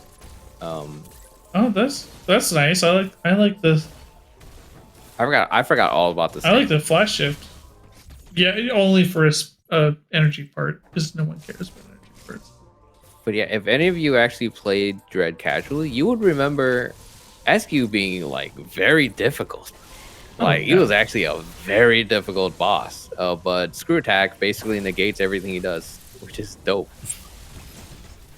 Yeah, you gotta give it to Mercury Steam for coming up with something like that. That completely. Wow, that is the fastest I've ever seen the double Kaku Joseph going robots. for the speed keep. Come on, you can do it. Yes. I love it. Love to see it. Oh wow. And going for the spark. Yeah, those robos.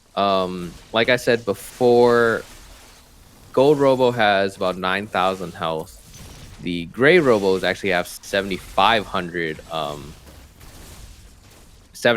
health. So a lot of new runners would actually be sparking the Gray one because it's closer, right? But you're actually losing 1,500 damage if you do that, which sounds like a lot, but it's like half a Screw Attack because Screw Attacks destroy the Gold Robos too. But it's actually faster to shoot them with plasmas. But yeah, it's actually still optimal to spark the Gold Robo. Kaku just blazing through the invisible water section.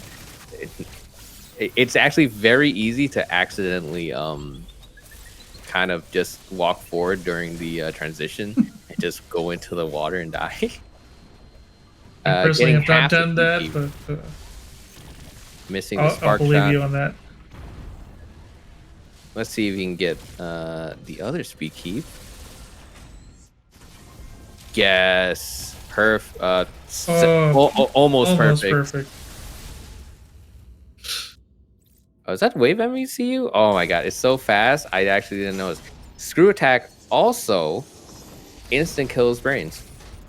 So we would actually spark the shell, break it off, and just Screw Attack it and just instant kill it. So whatever fight that was supposed to be there is non-existent. We'll see what type of Wave ME quick kill he goes for. There is two. He's going for the very scary one. I still can't get this one consistently. You basically cannot miss a single shot, which he just did. I hope it works out. Wait, he has. Ooh, he barely got it. Oh my god! I was gonna say he has turbo, so like that kind of skews things a little bit. That's only the turbo plasma shots is only like it breaks it. I think 20 frames faster. I believe it's not as much as you would think, but luckily it was enough for him because that was a little bad. He did miss a couple shots, but he did get it. That speed kill is actually 2 seconds faster than going to the bottom part with the wide beam there, and the wide beam area is 2 seconds faster than going up to where those flash shifts are. So for those of you who are like, oh man, this wave envy kill looks horrible and stuff, don't worry, it's only 4 seconds faster. Oh, A whopping 4.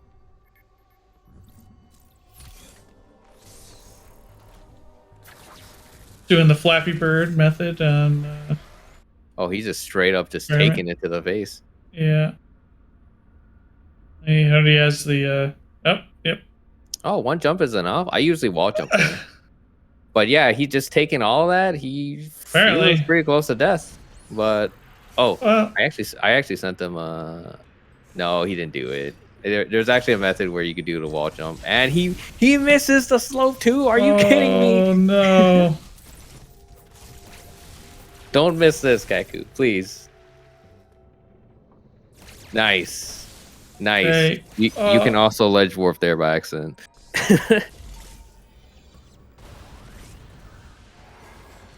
Rubik's fighting the red Chozo. This red Chozo also hurts a lot. Basically everything it does is either tank and a half or up to 4. That stab took four tanks. Rubik's is just tanking it. Doesn't care one bit. I guess that's unknown for you. Yeah, he's got what 7 tanks. So yeah, storm missiles here. Storm missiles for a while was thought to be like pretty useless. But what it did do in the beginning was basically you didn't have to mash, because for like 2 months everyone thought mashing was the fastest method, and it kind of was, because it broke these Chozos very quickly and phases them to the second phase fairly quickly. But it was later found, thankfully, because I was doing storm missiles, I wasn't mashing, to be slightly faster, more consistent, and also didn't destroy your hands to phase them faster. yeah, especially with the red alarm bell that was going on during the fight. It is found that you can't mash as fast as you normally would. Yeah, that room is incredibly laggy. Like, yeah. Even if you had a 20 hertz, even if you have a 15 hertz turbo, oh my god, Rubik's actually missed the spot.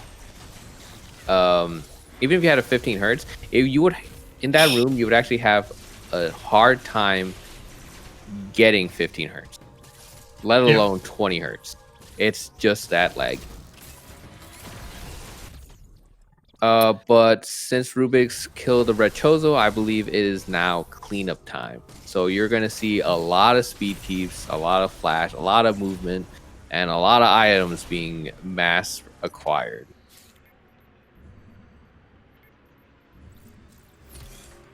I'm not entirely sure how far off. I'm sure Keku has closed the gap a little bit. Mm-hmm. But it was still a significant lead that Rubik started. But we will see how close it actually is later. But yeah, on Rubik's side, it's just going to be a lot of movement. Keku is heading. Where is Keku actually heading to? I don't remember. I think it's that energy part that's at the end. Yeah. Ah, okay. Or I'm sorry, I think it's an energy tank. Okay, he went through Frozen Ontario already, right? Yeah, he's gone through Frozen Ontario. He's gotten Screw Attack. So he's just doing cleanup in Ontario. Yeah. So he should eventually make it to Gozuna. Yep. Yeah, he's on his way to Gozuna. Yep. Dude is typing in chat in the middle of a run. My man.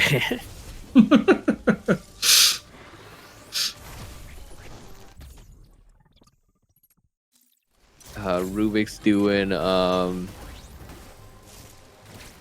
all that in ball. That's actually kind of impressive to see that all in ball. That one is probably, as a casual player, probably one of the harder speed puzzles. I think there was a few that was slightly harder, but that one was pretty difficult on a casual playthrough to get down. I'll say that the Varia, just like the gauntlet, was really the toughest in my first playthrough. The Varia gauntlet? Yeah. What gauntlet? The one like for early gravity now. Like expecting to do 3 speed boosts like right in a row. Oh, early grab? Yeah. Yeah, that was pretty difficult too. Yeah.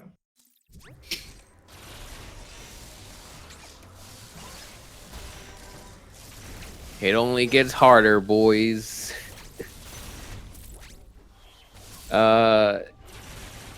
Wait, does he do? Oh no, yeah. There's a tank below here. I don't actually know what it is. Wait, he didn't actually get the powerbomb tank from Forania? No, Hanubia. So I hope he goes back and gets it.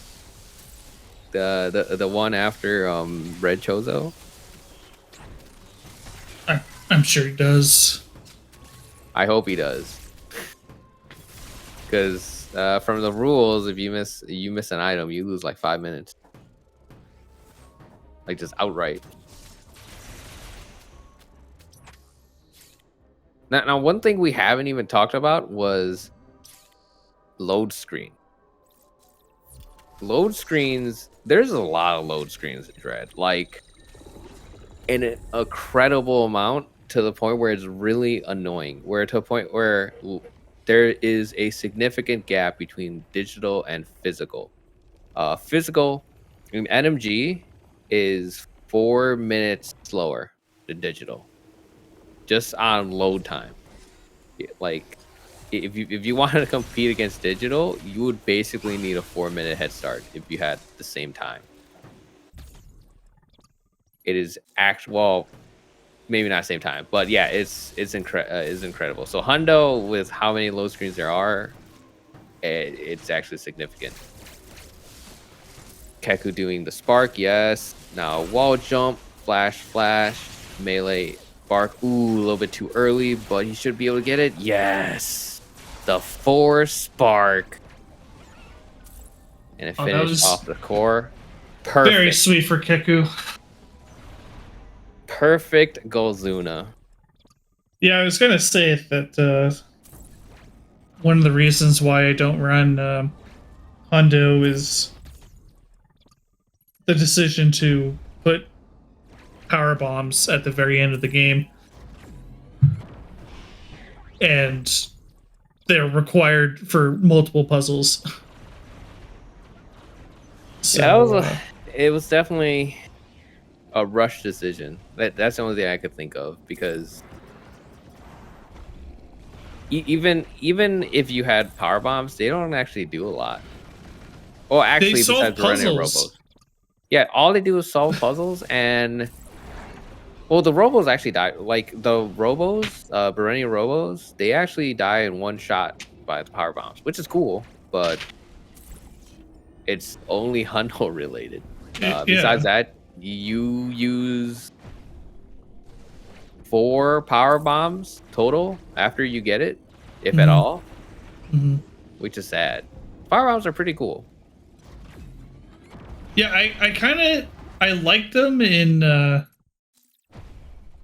Samus Returns, because they had that extra thing of like launching the morph ball with spider ball. Like Prime? those were fun puzzles to do. You said Prime, right? Huh? In what game? In Samus Returns. Oh, I've never actually played Samus Returns. And Morgan, it depends on the routing that these guys decide on. Like the Berenia Robos weren't killed, so he just powerbombed them, and then they all just instantly died. Yeah, I think that's the fastest routing for Hundo. But I still say Hundo is largely unexplored. So if anyone in chat want to, spend the time to route out Hundo to like the degree, by all means, I think is largely unexplored. Yeah, no, thank you. Right now, Like I'll let someone else do it. For a long time, like when I think the world record was like 210 or something like that. I kind of want to play Hundo, but the only reason I never did was because I definitely did not want to figure out the speed keeps. Because I spent 2 months just slaving away at this game trying to figure out the best speed keeps for NMG. Like 2 months, I was like, Hundo, it will break me. Sure. It's MS making up for not probably. Oh, Yeah, that's probably true. poor Keku. Oh, he's actually doing it kind of the slightly harder way. Yeah, I'm surprised he's not doing the. Okay, he got it that time. You can actually wall jump, morph, and get the speed keep up, unmorph, and wall jump up to that item. You can actually save a. This is the story of Dread. Basically, you can make this like any item or room like 20 times harder to save a second. Mm-hmm. A whopping second.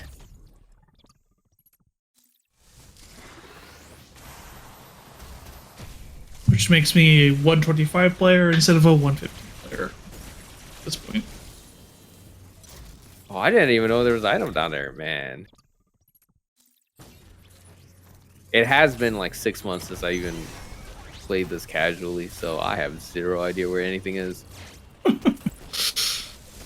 I've done a few Hundo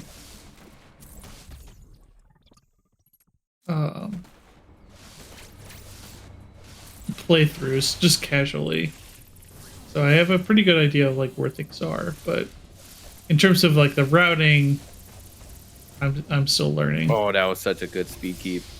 It was. Oh, what? Oh wait, you got space jump. Oh, that's just an annoyance. I thought he straight up dropped. Probably. Did it come out 5 months ago? It was actually on a week before my birthday, so it was October 7th. Was that 5 months? I can't remember. I'll take your word for it. It's been 6 months. Really? Oh man, I forgot you can even do that because we never did.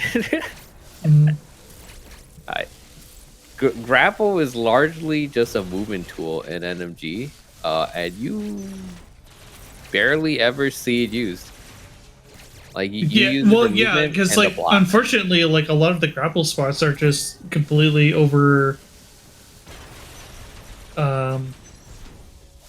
outshined with flash shift. Like flash shift, like for as amazing as it is, it's so overwhelming for all the other things. You'll like the speed keep, the speed tech. After this, but that one's pretty cool too. But the one after this, the ball spark, I saw it in Kaku's. I'm like, oh my god, this is actually dope. This one right here, if he can get it, commentator's curse, yeah. And you go straight through. I thought that was like the coolest thing. Wait, is he gonna do this speed keep after SQ? Maybe. Oh, he's going to go left on SQ. That's interesting. I think he messed up the tech, or he may not know. He definitely messed the X core up. I did actually teach him how to do it, but I guess he forgot. For those who don't know, there's actually a speed keep right after this room, and then after the storm door. They are the hardest. Like you speed keep all the way up, keep it through this room, and well, not in Hundo, but in NMG, all the way to the storm doors to the left that Keku is about to go to. That is the hardest speed tech in the entire game because you have to diffusion block it on the first entry into the room. For some apparent reason, they don't load properly, and you also speed keep up to this storm door too. That's the second hardest speed tech. But yeah, they don't load properly, so you have to diffusion it, and then basically diffusion, wall jump, screw attack the blocks, and morph all at the same time in there, and then unmorph and do multiple wall jumps into basically a frame perfect coyote jump out the transition to the story. It's ridiculous. And how much time does that save, Brain? 2 seconds. A whole 2 seconds. Well, I'll see you at GDQ. I'm still waiting for someone to get it in an actual run. B-Dog gets the speed keep after the storm door. That one's significantly easier, but also stupidly hard still, because you have to basically do a falling morph into that morph tunnel that Kegu went through, and then do another unmorph coyote jump. And it's only space jump viable. It's not possible with spin or no jump. It's only space jump because you have to get a specific height. But yeah, that's just the story of Dread speed tech. It's just stupid. Yeah. And it only saves a second or two for the most part, unless speed is required for stuff like puzzles. Right? If you're doing optimizations, you have to make the room 10 times harder, you save a second, maybe even half. Like the Elune speed keep I wanted Keku to do saves half a second. A whopping half a second.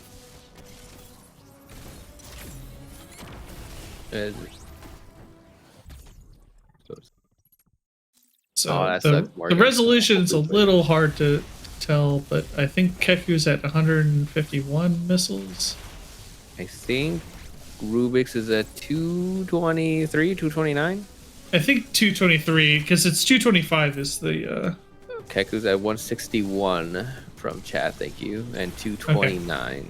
I don't actually know what the max amount is. I just know the health bars are basically up to max -1, which makes it off center a bit. Yeah, but that's because unless you have the amiibo.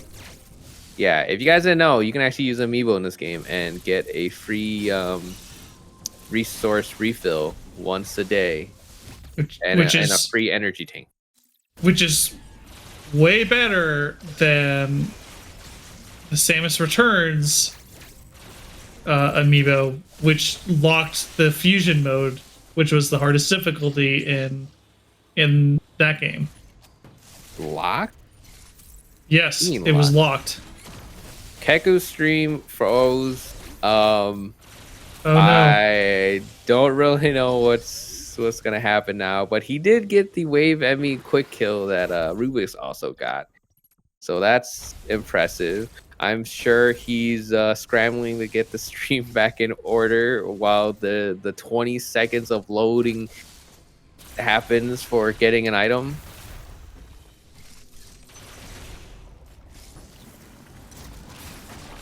Ooh, hey, this is a cool power bomb.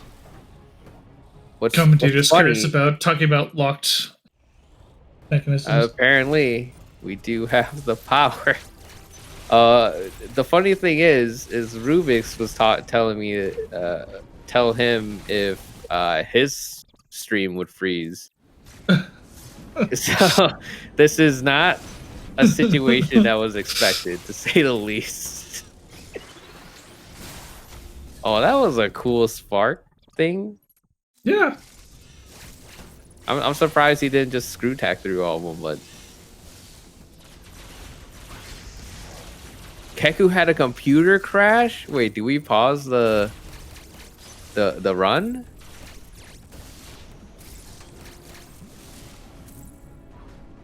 Wait, I don't know what happens here. Do we just pause the run?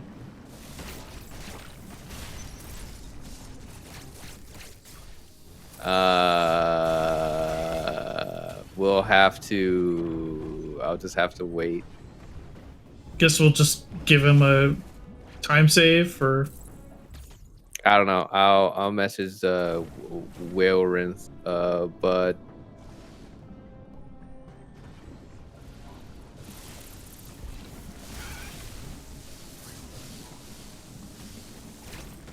okay, they said just play it out. Okay, that's fine. Well, that sucks. yeah. Hopefully he comes back real soon. It was going to be pretty difficult for him to catch up anyways, but I was really hoping because it would have been fine. Keku died to the purple Emmy? What? Oh. Like actually died, or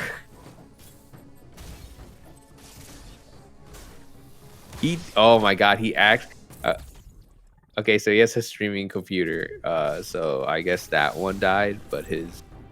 Oh wait, the Switch, what am I talking about? The game doesn't just crash. But yeah, he died to the purple on me, which is surprising. But I guess that still screen is the screen of imminent doom. Yeah. You've seen the Switch crash one time. Luckily, I think Mercury Steam fixed the crashes. I have not seen a report of a crash since the last update. I've had one crash, but I don't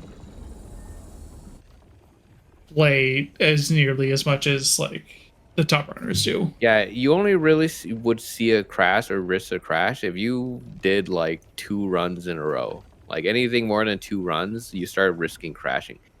But left it on for a couple days. Yeah, actually, in Rage or Philia, there is a tech in this game called hyper missiles. The only known way to get hyper missiles in this game at the moment is from Justin Zane. And the way he got hyper missiles was spamming missiles in a cutscene after leaving his game on for 2 days. What? Yes, that is the only known method to even get a chance to get hyper missiles. What does hyper missiles do? Hyper missiles, what it basically does is it's largely unknown because it's so stupid to get. Arguably hardest trick to get because no one knows how to freaking get it. But it either triples your missiles shooting speed, so you basically just create like a line of missiles, or unlocks the firing speed for missiles. So one or the other, basically you demolish everything with hyper missiles. Like I'm talking unload 15 missiles in like 3 seconds. That is an actual tech in the game, and yeah, I have no idea. No one has any idea how to get it, but we do have footage of it. We were testing it for a bit when Justin Zane had it, and then he checked if restarting the game or restarting the Switch gets rid of it, which it does, which sucks. So now we're kind of waiting until, another breakthrough. But I just got noticed that Keku is back. Hopefully the footage comes back soon. He was on a 2-hour pace. Actually, no, not link shot. It actually stays on your save. I think it's either a specific save or all 3 saves. So once you have it, as long as you try your best not to lose it, you would actually have it for all your run. So you only have to get it once, and you would actually get it for like all your run going forward. So it's like a prerequisite kind of technique, like trading saves for save warps or whatever in Link in Zelda. So it's a very big tech that we have no idea how to get. Closing the game does not get rid of it, I think. I don't know. It's been a while, and like a lot of it is unknown. There's only been three I people need to who've see ever this gotten myself. it. There's a thread that I made in the Discord. You can check it out later. But All right. as far as I know, there've only been 3 people who have actually gotten hyper missile. So that in the last 5.5 months of hundreds of people who actually ran Dread, only 3 people have gotten it. One leaving his Switch on for 2 days straight. So that just shows how ridiculous this trick is. So hopefully we find it soon. Yeah, Tex got it once apparently. I don't know. We'll find out one day. It's gonna be a game changer. Not really, because it's just missiles, but it's gonna be cool. Can you like the ice missiles shoot 3 times faster on like Raven Beak? My God, is it so good? Yeah. We're talking like sub-minute Raven Beak. Yeah, can't wait for hyper missile percent.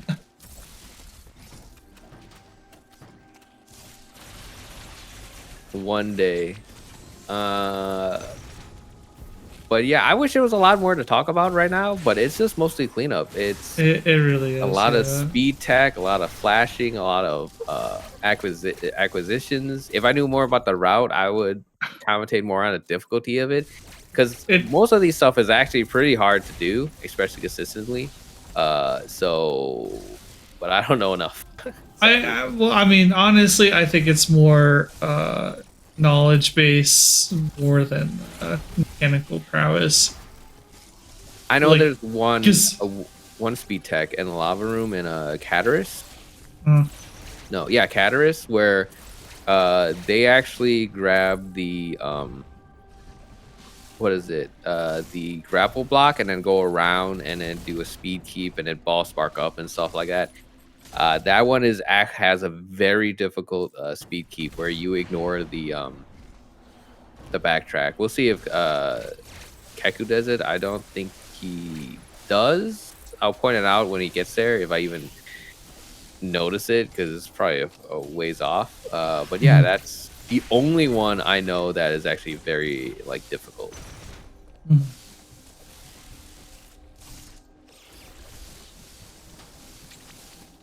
Man, I need some water.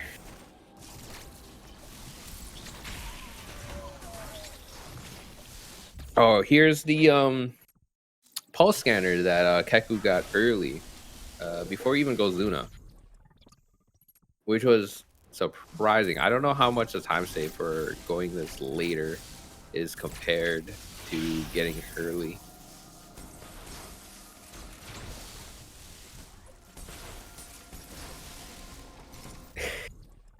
Oh, hey, look, that's this energy part that Rubik's actually left. He was trying to get it before and he fell and he just left it. Yep. So it wasn't a routing choice.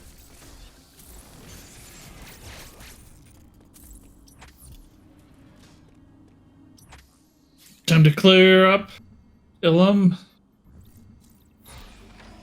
Oh, this area is actually really cool. Before invincibility. Oh, did he miss?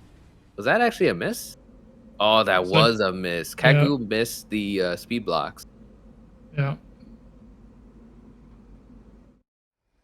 But yeah, in this area before invincibility was patched, there was a very cool speed tech that you can take that was actually worthwhile from that bottom all the way up top to the magnet rails over there.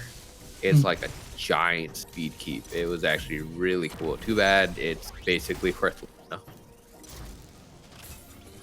Yeah, that fish tank that Keku left, I think he's going back into. I think that was the only time that I ever found myself partially soft locked, and I had to do a very specific Shine Spark into Screw Attack. Keku having trouble getting this the speed. By the way, I've never even seen that enemy before. It just goes to show how long it's been since I've even touched any other part of Dread besides 10%.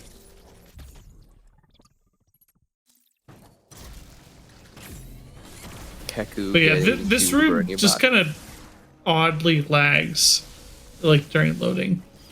The Loon or Berenia? In Berenia. Yeah, Berenia is weird. It's just all that water. What's really cool about Berenia is there's a bunch of whales and fishes in the back. That I love the aesthetic. I absolutely love the aesthetic of it. It's just like Dread actually has 3D modeling in environment. Like, well, sort of 3D modeling. It's like kind of partially 3D and 2D. Like the background, some of it is 2D, some of it's preloaded 3D. Like the way loading screen works in this game is like, for example, Raven Beak. You see the cutscene, like the elevator cutscene or wherever that we'll see later, and then the preloaded stage, and then the camera kind of warps to the preloaded stage and stuff like that. Rubix is actually at Gavron return. Hopefully he can get the cool speed keep. He nope. fails it. Commentator's curse. I'm sorry. It's all my fault. Actually, I don't even know where it's going. I think he's gonna go to the missiles by green. Yep, he is. You missed. Okay, cool.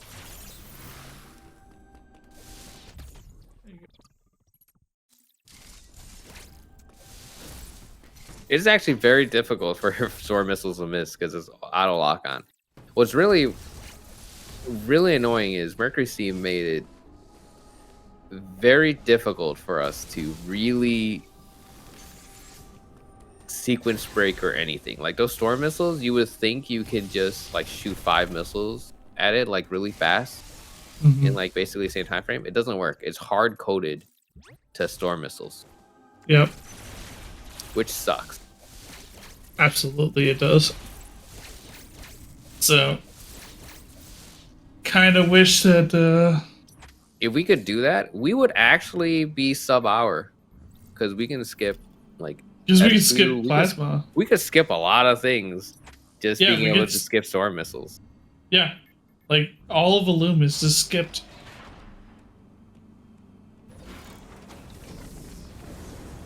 Should have had Retro do it. Just, I mean, hell, they did a fantastic job with Donkey Kong. It's true. Is he not sparking? Wait. Oh wait, man, I forgot.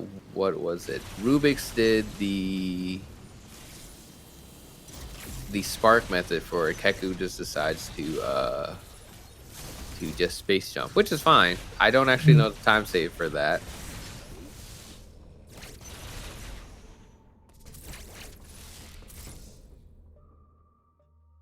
I believe he is going for the last power bomb.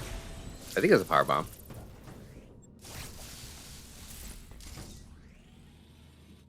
It should be. It's I see 14 on his screen. It's actually you get 15, right? Yeah, you get 15 and 275 missiles. So I believe cleanup is done on Rubik's side. Yep. So now he is heading to Go Chozo, and towards the end of the game, Keku is still a ways off, and he did crash, which sucks. So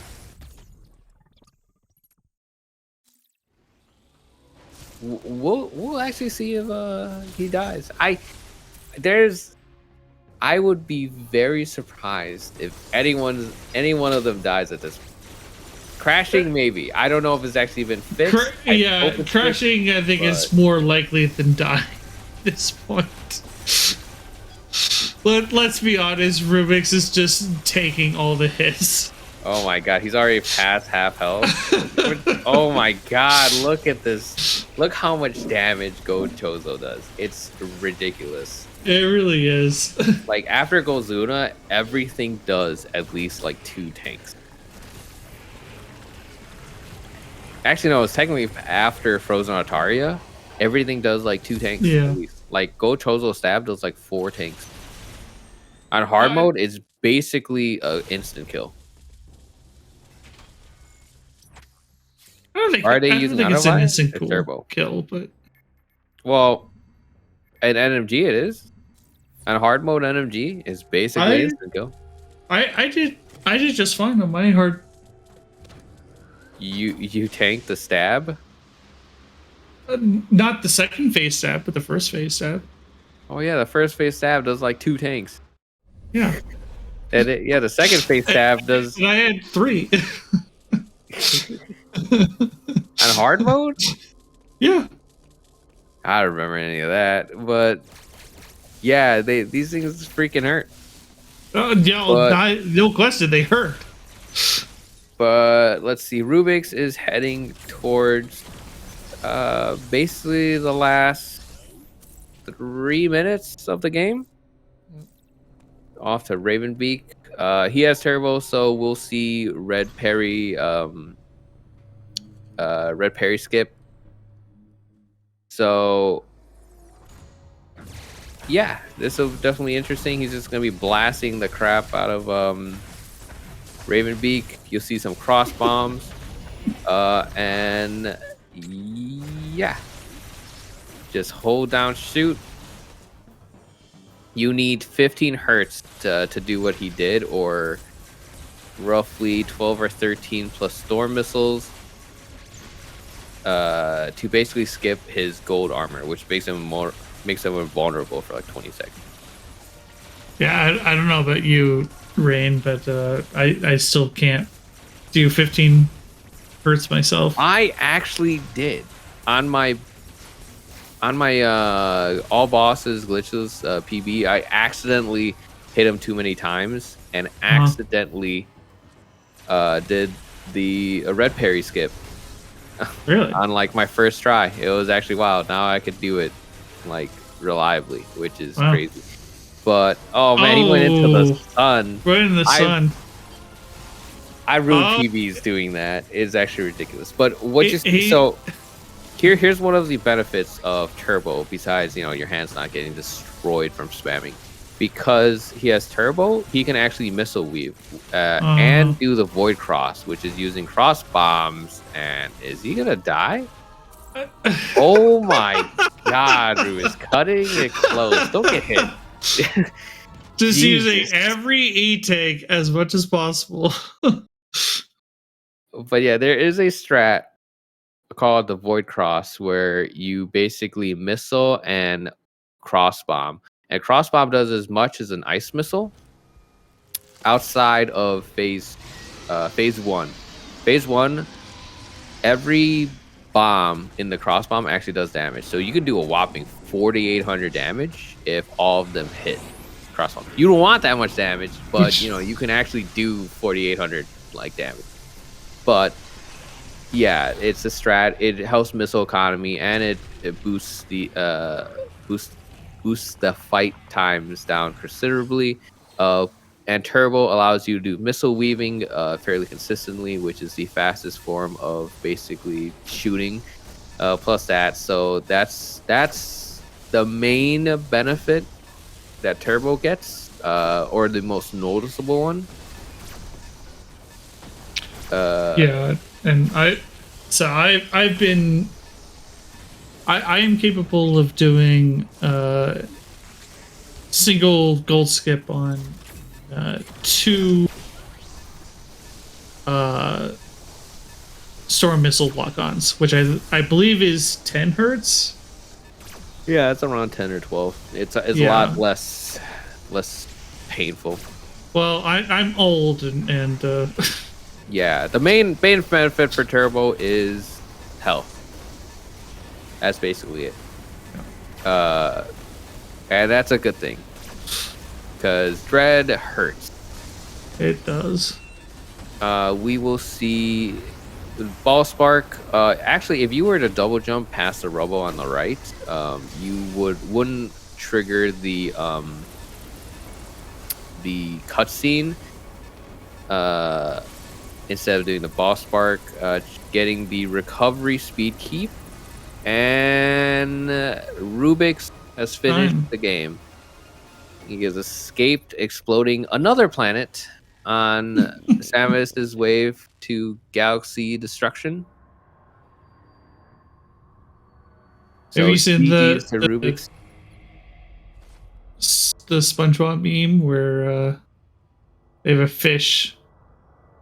It's like the Galactic Federation sending Samus go blow up another planet. Oh, I actually haven't. But yeah, this lava room right here, there's actually a very difficult speed keep where you can actually speed keep it to the right, and sort of spark, and then grab the grapple block, get in, and then do the spark instead of that, like going all the way around. And it's actually very difficult. It's probably one of the... Yeah, I've seen it pulled off once, and I don't think Yeah, it's I don't blame any of these runners to missing it at all. I believe it saves quite a bit of time too, comparatively. Oh, absolutely, but it does. It is stupid hard. But grabs to Rubik's and Team Ekatoon. Yeah, I think this is their first relay win. I don't know too much about the relay, but from what I hear, this is a long time coming. Maybe, not entirely sure. Someone would know better and tell me. But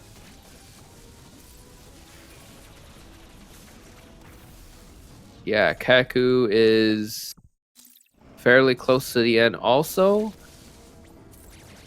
GG's to both these runners. They've been putting a lot of time in Dread, like more time than I'm willing to put in. That's for sure. That just goes to show their perseverance, their commitment to this game,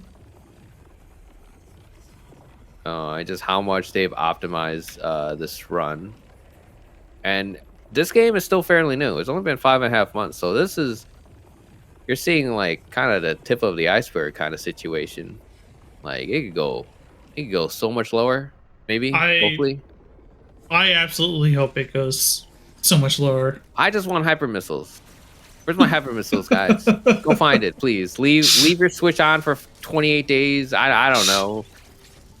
Someone find me hyper missiles.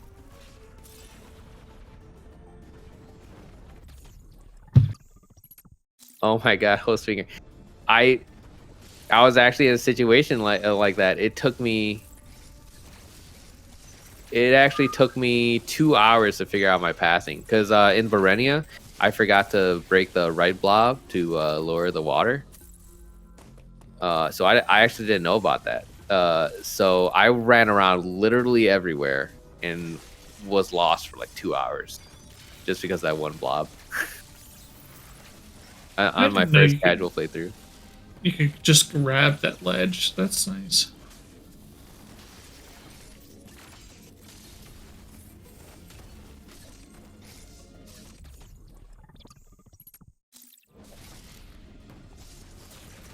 Put up a bounty for it? I'm not gonna put real money to it. Maybe I should actually. I do really want it. Putting up a bounty for hyper missiles.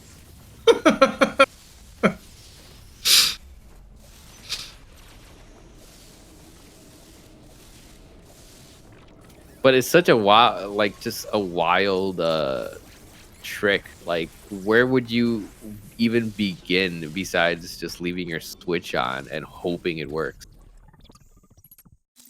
I really Like- don't want that to be a thing. Like from what we understand of how hyper missiles work, it's like basically memory corruption. That's essentially what hyper missiles is. It's like you're kind of like superseding the original state that Samus is in. uh-huh. Wait. Can you get out, please? Oh, was that Keku? Oh no.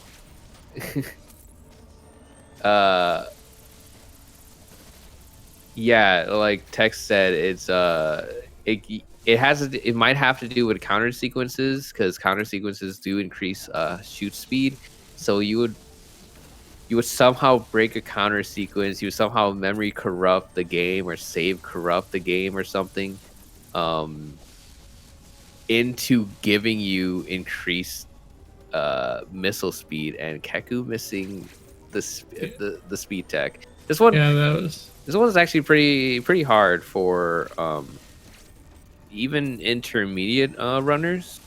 I think in one of the categories you have to do this without gravity suit or Varia suit. No, you get Varia, but you don't have gravity suit. So Yeah, I have gravity suit. Like, yeah, it's I think it's unrestricted. So you can actually die here. I think it's either MS%, intended% or intended %. I think it's MS%. No wait, unrestricted does it too. Yeah. But yeah, you can actually die there. Yeah, because you're taking frozen damage.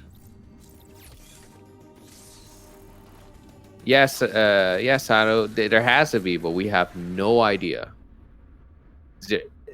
That is the only known method at the moment, because the other two people who've gotten hyper missiles and have footage of it were Chinese or Japanese, and we can't contact them.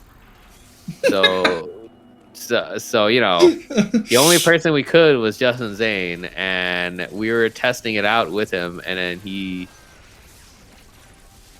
was seeing if it stayed, because you know it was a significant like advantage. So he in all fairness, he didn't really want it or keep it, so he was testing it. So you know, he lost it, and that was the only known method. But yeah, one day. But yeah, as Keku, you know, keeps cleaning up, doing very flashy stuff. I hope you guys enjoyed the commentary, enjoyed Dread. I was actually surprised to hear it was 100% NMG, because it is a very long category, 2 hours. I hope, you know, some of you are interested in running. Dread is very fun. Tricks can get a bit annoying, but it feels and looks amazing. Yeah, absolutely. And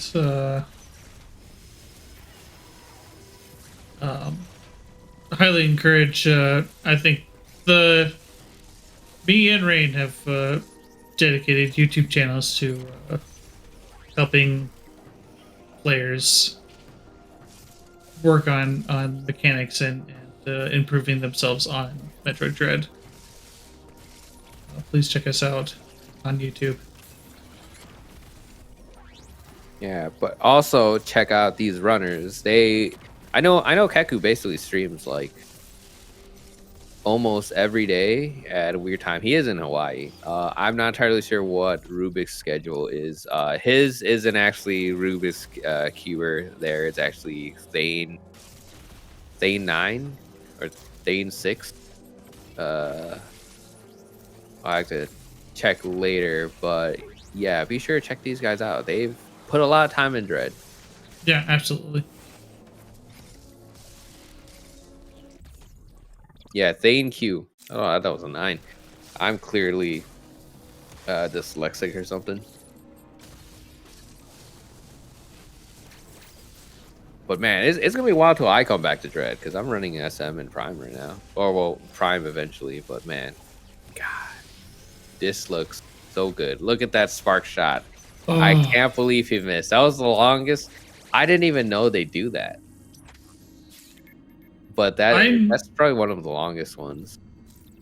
Yeah, I think returning to Ilum is probably the worst part about Hundo. Oh, actually, before they fixed it, that Inky on the bridge would actually crash you. Usually. Usually, S2 could crash you. The X Course could crash you. Gozuna can crash you. I think the Chozos can crash you sometimes. Power bombing and escape sequence can crash you. Corpius resetting can actually crash you quite a bit. I don't think I've ever seen Kraid crash you. Oh, come on, Keku. Yes. Yes. Oh, he misses. He misses the last part. Nice. I love it. Oh, is there a continuation? Oh no, that would have been so good. But yeah, one thing we didn't talk about was a spark shot that Keku was attempting there, coming out of Loon. That is actually a specific tech. You can't actually shoot charge shot while sparking. You can't actually do anything while sparking, basically. But we found that if you were to hold a charge shot and then spark, and then while holding charge, you press missile, basically to equip missile, you actually shoot that charge shot while spark. So that allows us to do some like ocean fly situation type stuff, which is very cool. But it's only very useful in long corridors like Loon and Nubia. You know, just to save a second. It's always a second. It's incredible how consistent yet infuriating it is. It's almost like Sakamoto is trolling us. It's like they figured it out and timed it. Yeah. At every conceivable spot, just to make sure it only saves like a second over flash shift or something, or loses a second. It is incredibly annoying. So I'm seeing 273 and 15. Or what? Do you see 275? I don't see anything. I see in Rubik's, yeah, I see 275. No, I'm sorry, in Keku. We'll see. He is in elevator. God, there's so many loading screens in Dread. It is. Yeah, it's kind it of is so annoying. Oh, what's up, Sasha? But yeah, I certainly hope that the 273. I don't know if there's another missile pack. I don't want to imagine running physical. I really hope. Oh wait, there it is. Yeah. Okay, there's 275. Oh, okay, cool. I didn't even know that was there, but that's cool. Yeah. Cool. All right. Yep. All right, so we got every item. Yep. Good. Here's the storm missiles. You know, for a long time, everyone's like, "Why are you using storm missiles, bro? It's so slow. You just mash them." I'm like, I ain't mashing them. And lo and behold, storm missiles is the better way.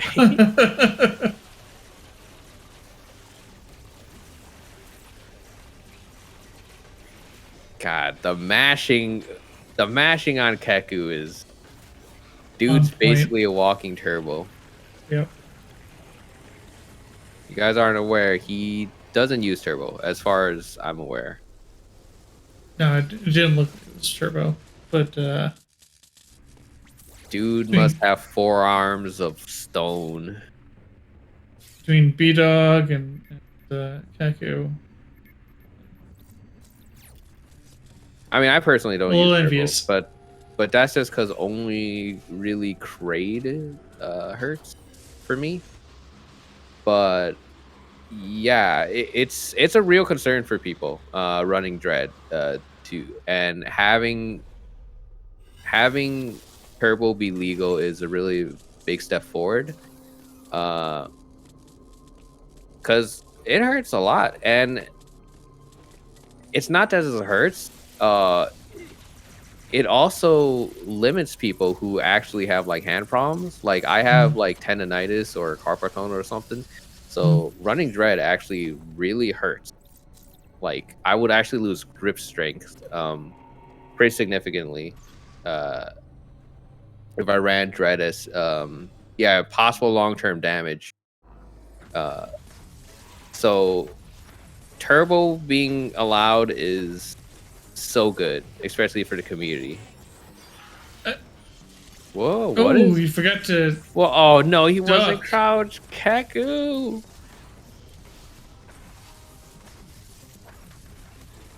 I mean, I absolutely 100% agree that in terms of accessibility,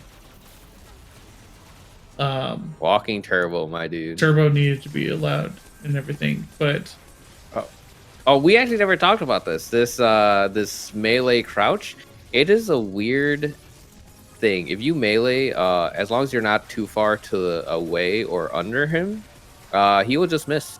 Because we never could check out the hitbox, but I believe he's shooting at where Samus was, not is, in the crouching animation, which is dope because avoiding this was really annoying. But now we just, get free shots all over him.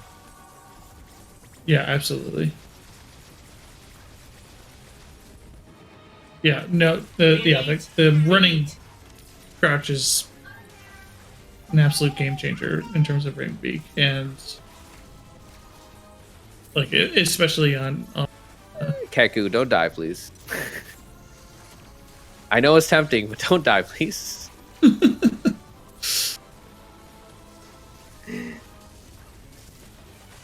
Man, I forgot how hard to Ring Beak. So here's the thing that happens with the Gatling. Well, that parry is actually worth it depending on when you do it. If it's early on, it's actually worth it because it's like free 10,000 damage, and Ravenbeak has like 48,000 health. But that was like mid-fight. Like yeah, there's actually I'm one glad thing that he happened. parried, but didn't take the actual counter. Hey Tex, you're the one who does this with min items, okay? You don't have anything but like beams. Which, by the way, here's one thing I'm so happy about Turbo. Since it's allowed, people who run min items who only have 15 missiles. 15 missiles. That means they have to basically mash for 26 seconds straight to equal how like the regular like missile speed or whatever. Imagine mashing at 15 hertz. No, you have to do 17 hertz to equal ice missiles. So you have to mash for 26 seconds straight at 17 hertz to equal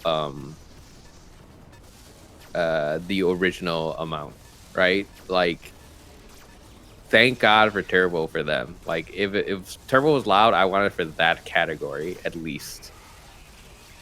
That's fair. Can I see Source Spark there? No, airball. Heat airball. That power bomb. I guess they fixed the crash. Because that power bomb could actually crash you. People Really? still do it because it's like a second faster or something like that. But I still crash. do it. Are you going for speed? Ooh. The R Candy speed tech. I missed it. Oh no.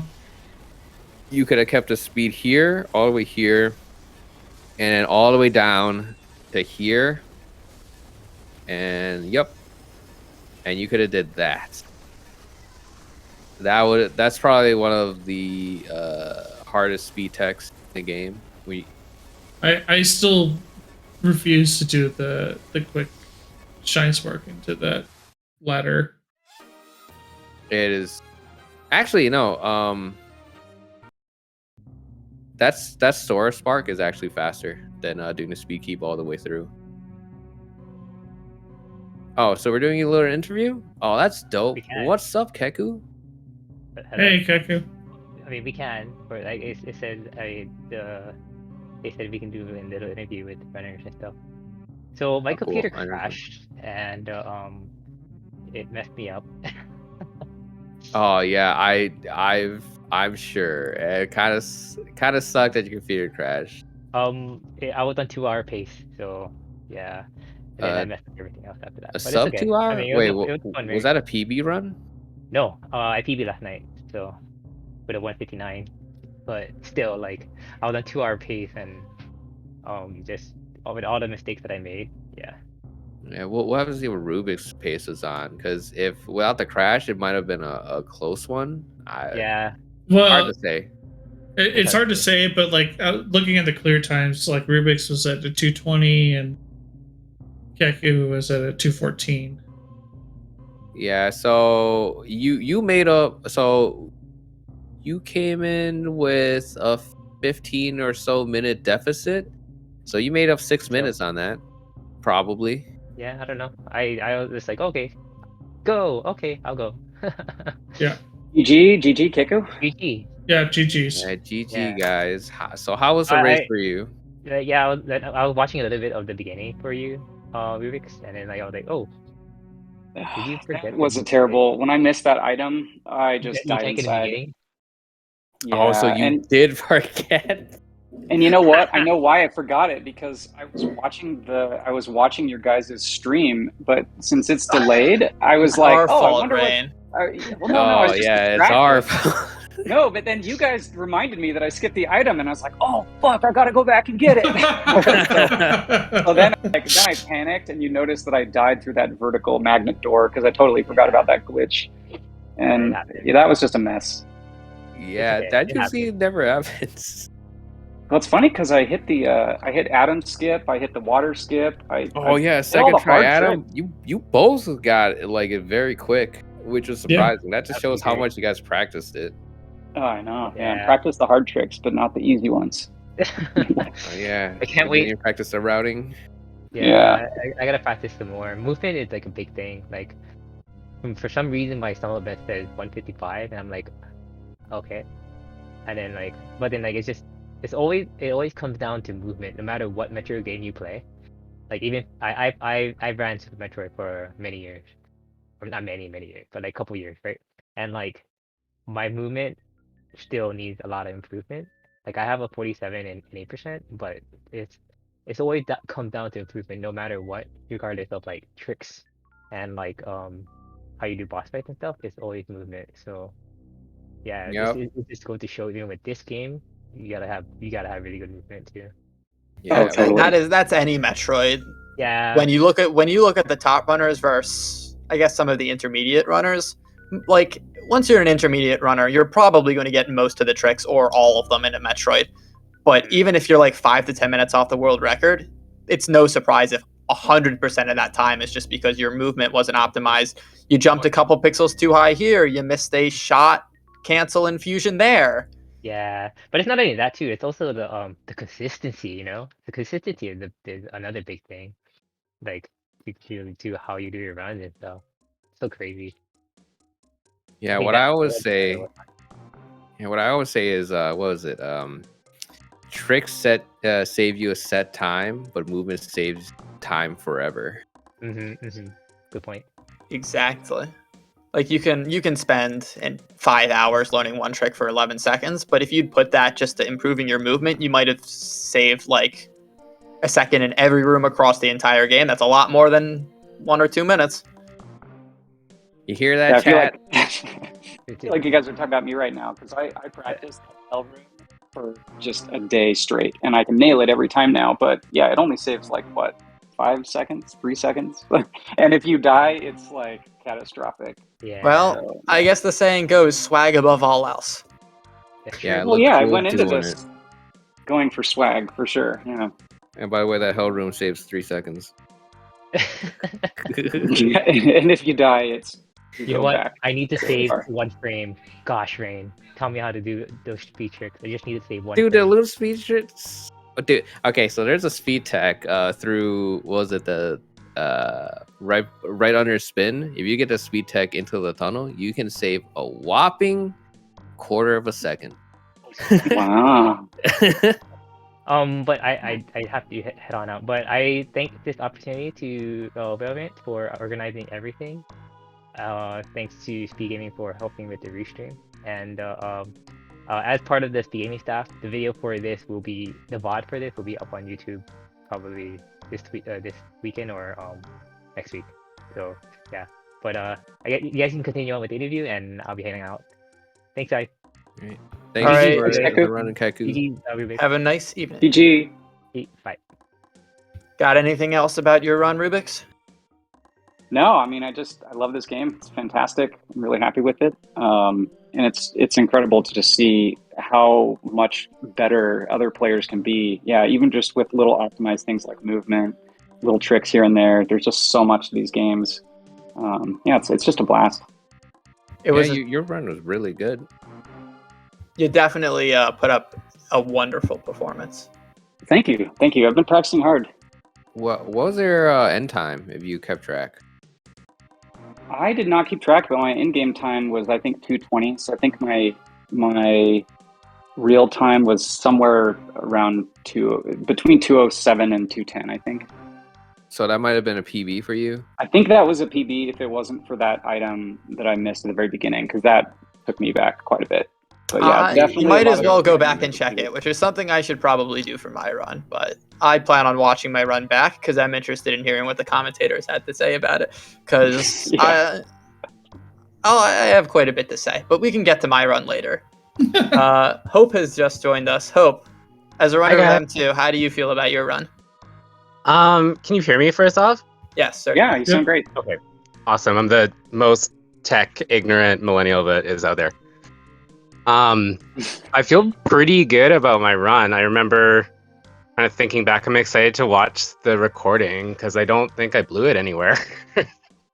You PB'd by like a minute, right? Yeah, right? So couldn't have been that bad. Nope. Yeah, so that felt pretty good. I certainly was. I forget exactly what I was thinking, but the general idea was when the SM segment started, I was thinking to myself that MGA wasn't nearly as far behind as I was expecting. And Scotty mentioned in chat, since I was laughing about how Scotty's run was really, really good, except for one particular gamma in the middle of the run, which was hilariously bad. I couldn't help but laugh. So I was thinking to myself how that was the only thing that went wrong as a run.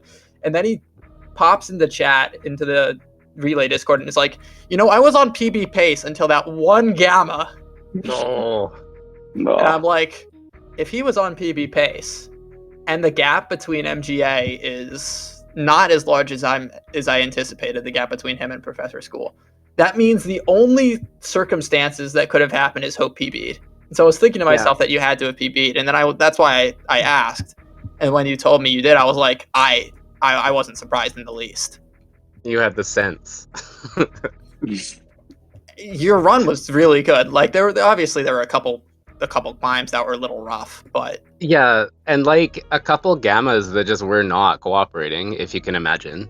I mean, they're gammas. What do you expect? Yeah. But yeah, not supposed I'm pretty to happy cooperate. with it. No, just troll. But that's part of the fun of Metroid 2, I think, is having those and it's a different gamma every time. That's right. Well, how do you guys feel about Metroid 2, knowing that Samus becomes a Metroid in the end? Does that change how you view the game? I love Metroid 2. I think it's still one of my favorite Metroids, and I don't particularly like what Samus Returns did with it. I think, especially the ending in particular, is supposed to be a positive ending. I think Ridley appearing kind of ruins that. Yeah, I was just gonna say, like, Ridley just appearing randomly just kind of kills the whole. It changes the atmosphere of what is supposed to be a very calm part of the game with beautiful music. Especially because, like, in Super, Samus canonically powers down her suit and then gets owned by Ridley immediately after. And, like, like you're talking about hours between Metroid 2 and Super. Correct. Hours. She goes, drops off the baby, and leaves. Calls it a day. And then all of a sudden, her day is not called off anymore. Yeah. And so why would she, like, be able to, like, if Ridley was still a threat, why would she power down her suit? Good question. I mean, I don't know. But that's a topic for another day. Yeah, I don't know anything about the Metroids, but I do have to go. I would like to say thank you for this opportunity, commentate the race. It was really fun. If I hope you guys enjoyed my commentary and me and Oso's commentary on Dread. If you guys want to, run Dread, dip your toes in the speedrunning, because it is a very great intro speedrunning game. Join the Dread Discord, check out me or Oso's video. And yeah, thank GG's to all the runners. And thanks for letting me commentate. It was really fun. Yeah, Raymond, absolutely. I want to thank you too. A lot of what I learned from you and all of your videos. So yeah, thanks again, Raymond, for being here. Yeah, Brian, thanks again, and thanks for inviting me to it. Yeah, it was definitely a wonderful experience to have you two commentate this run. Cheers. Yeah, it was really fun. Hit me up next time if you guys are gonna do Dread. Well, certainly, hopefully we'll have Dread in all of these relays for the rest of time. Oh, that's pretty. That would be pretty cool. I actually host weekly Dread races. So any of you in chat are interested, racing Dread is every Friday at 9 p.m. EST. We rotate different categories and all that stuff. I would love more people to join, and I do commentate those basically bi-weekly. But yeah, wonderful. GG's all. Thank you. See you all guys right. later. I suppose it is my turn to talk about how I felt about my run, isn't it? I think. Yeah. Well, you were the one commentating it, right? Yes. Well, how would you sum up my run? I'm curious. Well, I mean, first of all, I normally do early Brinstar, so late Brinstar I'm not super familiar with. But it was really cool to see you go through and, I think you attempted the Ice Cream Spark and got it first try. You only can go for Ice Cream Spark once. There were two things in my run that I really, really want, or I guess I should say three things in my run that I really, really wanted to show off. And I only got to show off two of them. I always go for Criteria Super, and I would say that's probably the freest trick in the book for me. I know most players don't even go for it, but that's such an easy spark for me at this point. Like, if I would call it my trademark trick, just because. But see, that is a really hard trick for me. I'm only able to do it the way the other runner did it, where you spark to the left and then store and then jump up and spark to the right. But doing the double bomb jump, or what's it called, the jumping bomb jump at the top. The Criteria Super JBJ is how it was crazy hard. I don't know how you do that. So to sum it up, you need to do 4 wall jumps up the wall, and you need to make sure your 4th wall jump is at the top of the wall. That'll give you the height you need to be able to lay the bomb.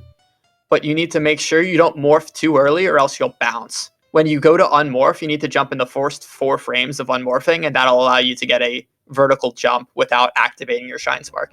At which point you can morph, get that bomb jump, and that'll propel you high enough to be able to just spark to the right. Yeah, that's pretty awesome. It's really impressive every time I see it. It's not too hard to practice, because all you have to do to practice it is just find any horizontal room where you can shine up a Shine Spark and just practice morphing and unmorphing. And that's how you can get your practice for the hard part of the trick. Other than that, it's whether you can get that JBJ off of that wall jump. And you can bomb jump and not be high enough, but that's not super common. Yeah, no, you had a really clean run. I'm trying to think of other highlights. Ice Cream Spark was obviously the other thing that I was super stoked to be able to show off. I was very frustrated after my Brinstar. I felt like I messed everything up. I got spikes off the worm. I did not have a good hive room. I didn't fall down, but my movement was poor. Yeah. I didn't get the bomb jumps after bombs, so I had to jump out of that block, and that felt bad. Mm-hmm. What else did I? Oh, you messed up the big spark, the one after Charlie. Yes, I messed up the spark after Charlie. I messed up the spark after Torian, after Mother Brain. That was. Yeah. Oh. I wasn't even sure what happened Mother there. Brain. It was such a good fight. You just annihilated Mother Brain. It was great. Yeah, and then I thought to myself, well, that happened. That's the thing with racing Metroid, any Metroid, is that you'll get the hard parts no problem, but then it's like you'll relax, and as soon as you relax, it's like, oh, you missed the spark. A lot of my cleanup was kind of rough around the edges. I don't normally have to do the Ming-Li spark chain in Criteria for that power bomb to buy the ship. I don't normally have to do that because normally I do door clip, but I didn't walk far enough off the platform, so the pirate didn't position itself, so I messed up door clip. And you missed it, yeah. And then the problem... And you had to lay the bomb, and then you're down one bomb. Yeah, so the problem there, it wasn't even that I messed it up in any particular way, because obviously I got the hard part of that trick, which is storing the sparks. I just didn't start moving, apparently. I pressed the up button, and I guess I just sparked like a frame or two too early. Yeah. And that was problematic. And I did that twice, so that was really, really irritating. And then at the very, very end, I was super stoked to be able to show off the swag missile from Mecha. That was really cool. Oh, I've never seen that before. That was blowing my mind. I was like, what is happening there? Mecha was already bad, but I felt like, you know what? I could redeem my Mecha by showing this off. That was the highlight for sure. And then, I guess, Ice Cream Spark, as you said earlier, that was really, really cool. Yeah, you got through all the heated rooms, no problem. You had no health issues. You got incredibly good drops in Torian. I did get really good drops in Torian, but my drops in Ridley were awful. Were terrible. Yeah. Oh my gosh. Like so you got robbed Owls have about a 75% chance to drop supers, and you got none. Obviously, I think you got two, maybe. The one at the start after Imago Spark didn't give me a super. Of the three at the back end of Ridley, they only gave me one. Ridley gave me no supers, and then obviously Runway only gave me 2 supers. And so I went into Torian with 6 supers. With 6, right? And you should have had 12. I should have had 7, given this Brinstar super, but I went for a strat in upper Brinstar that I didn't get, which is a really, really wild spark. It's a ball spark. That's really, really, really difficult to set up. And I didn't get it, but it was definitely something I wanted to at least try and show it off. And I was willing to waste a super for it.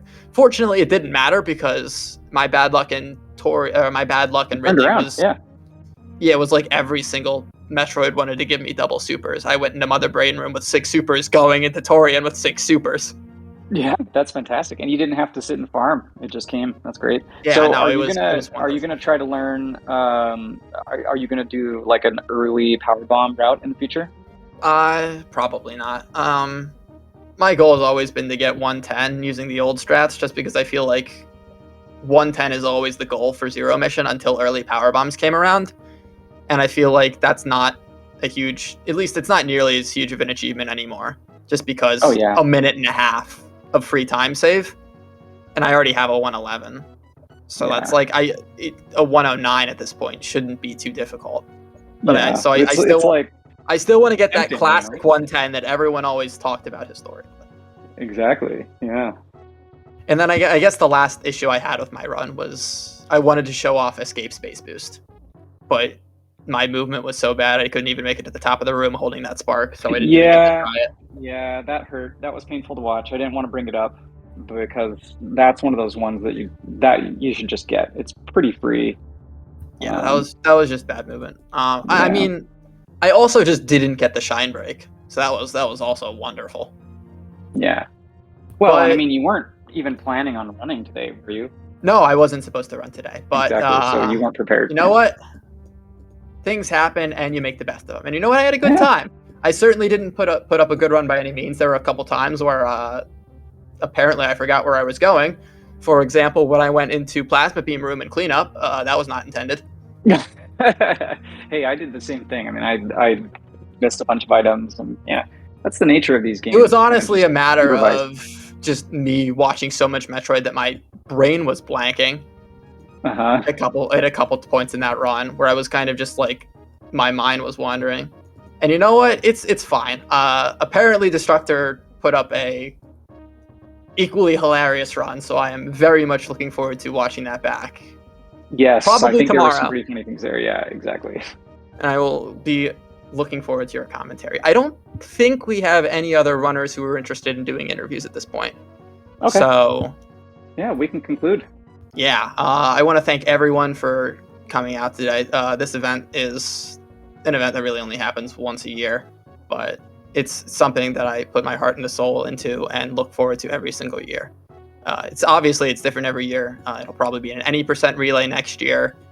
So this is fantastic because now you have a video. You've got almost 9 solid hours of top tier Metroid 100% for the record. So anyone in the future that wants to see some of the best runners in the world play these absolutely amazing games. all of these relays go on YouTube, and they make for wonderful things to watch back and wonderful testaments to just how wonderful this community is that we can put something like this together.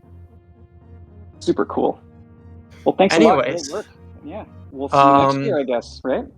Yeah, we might. I might try and organize something for the second half of the year. I haven't really thought too much about it, but maybe if we can get something smaller, not necessarily like a full 8-9 hour run, but yeah, I don't know. I'll think about it, and the relay Discord will certainly be chatting about this relay and about ways we can improve for the next one. Yeah, sounds good. I think including that's making all. sure our computers don't crash in the middle. Yeah, that was unfortunate. But it happens. Yeah, it's okay. Cool. Anyways, well, thank you very much for inviting me to join in and commentate. I hope you enjoyed it. I definitely certainly would say so. I think all of the commentators did a fantastic job, and I know a bunch of you only learned, or I guess decided to commentate yesterday, so there was very little preparation time to prepare yourselves mentally. Yeah, exactly. But this is how we learn. So thanks for letting us take part in this. Absolutely. And now, with no further ado, I will hand it back to Speed Gaming. See you next mission for the next relay. Cool. Thank you very much. Take care.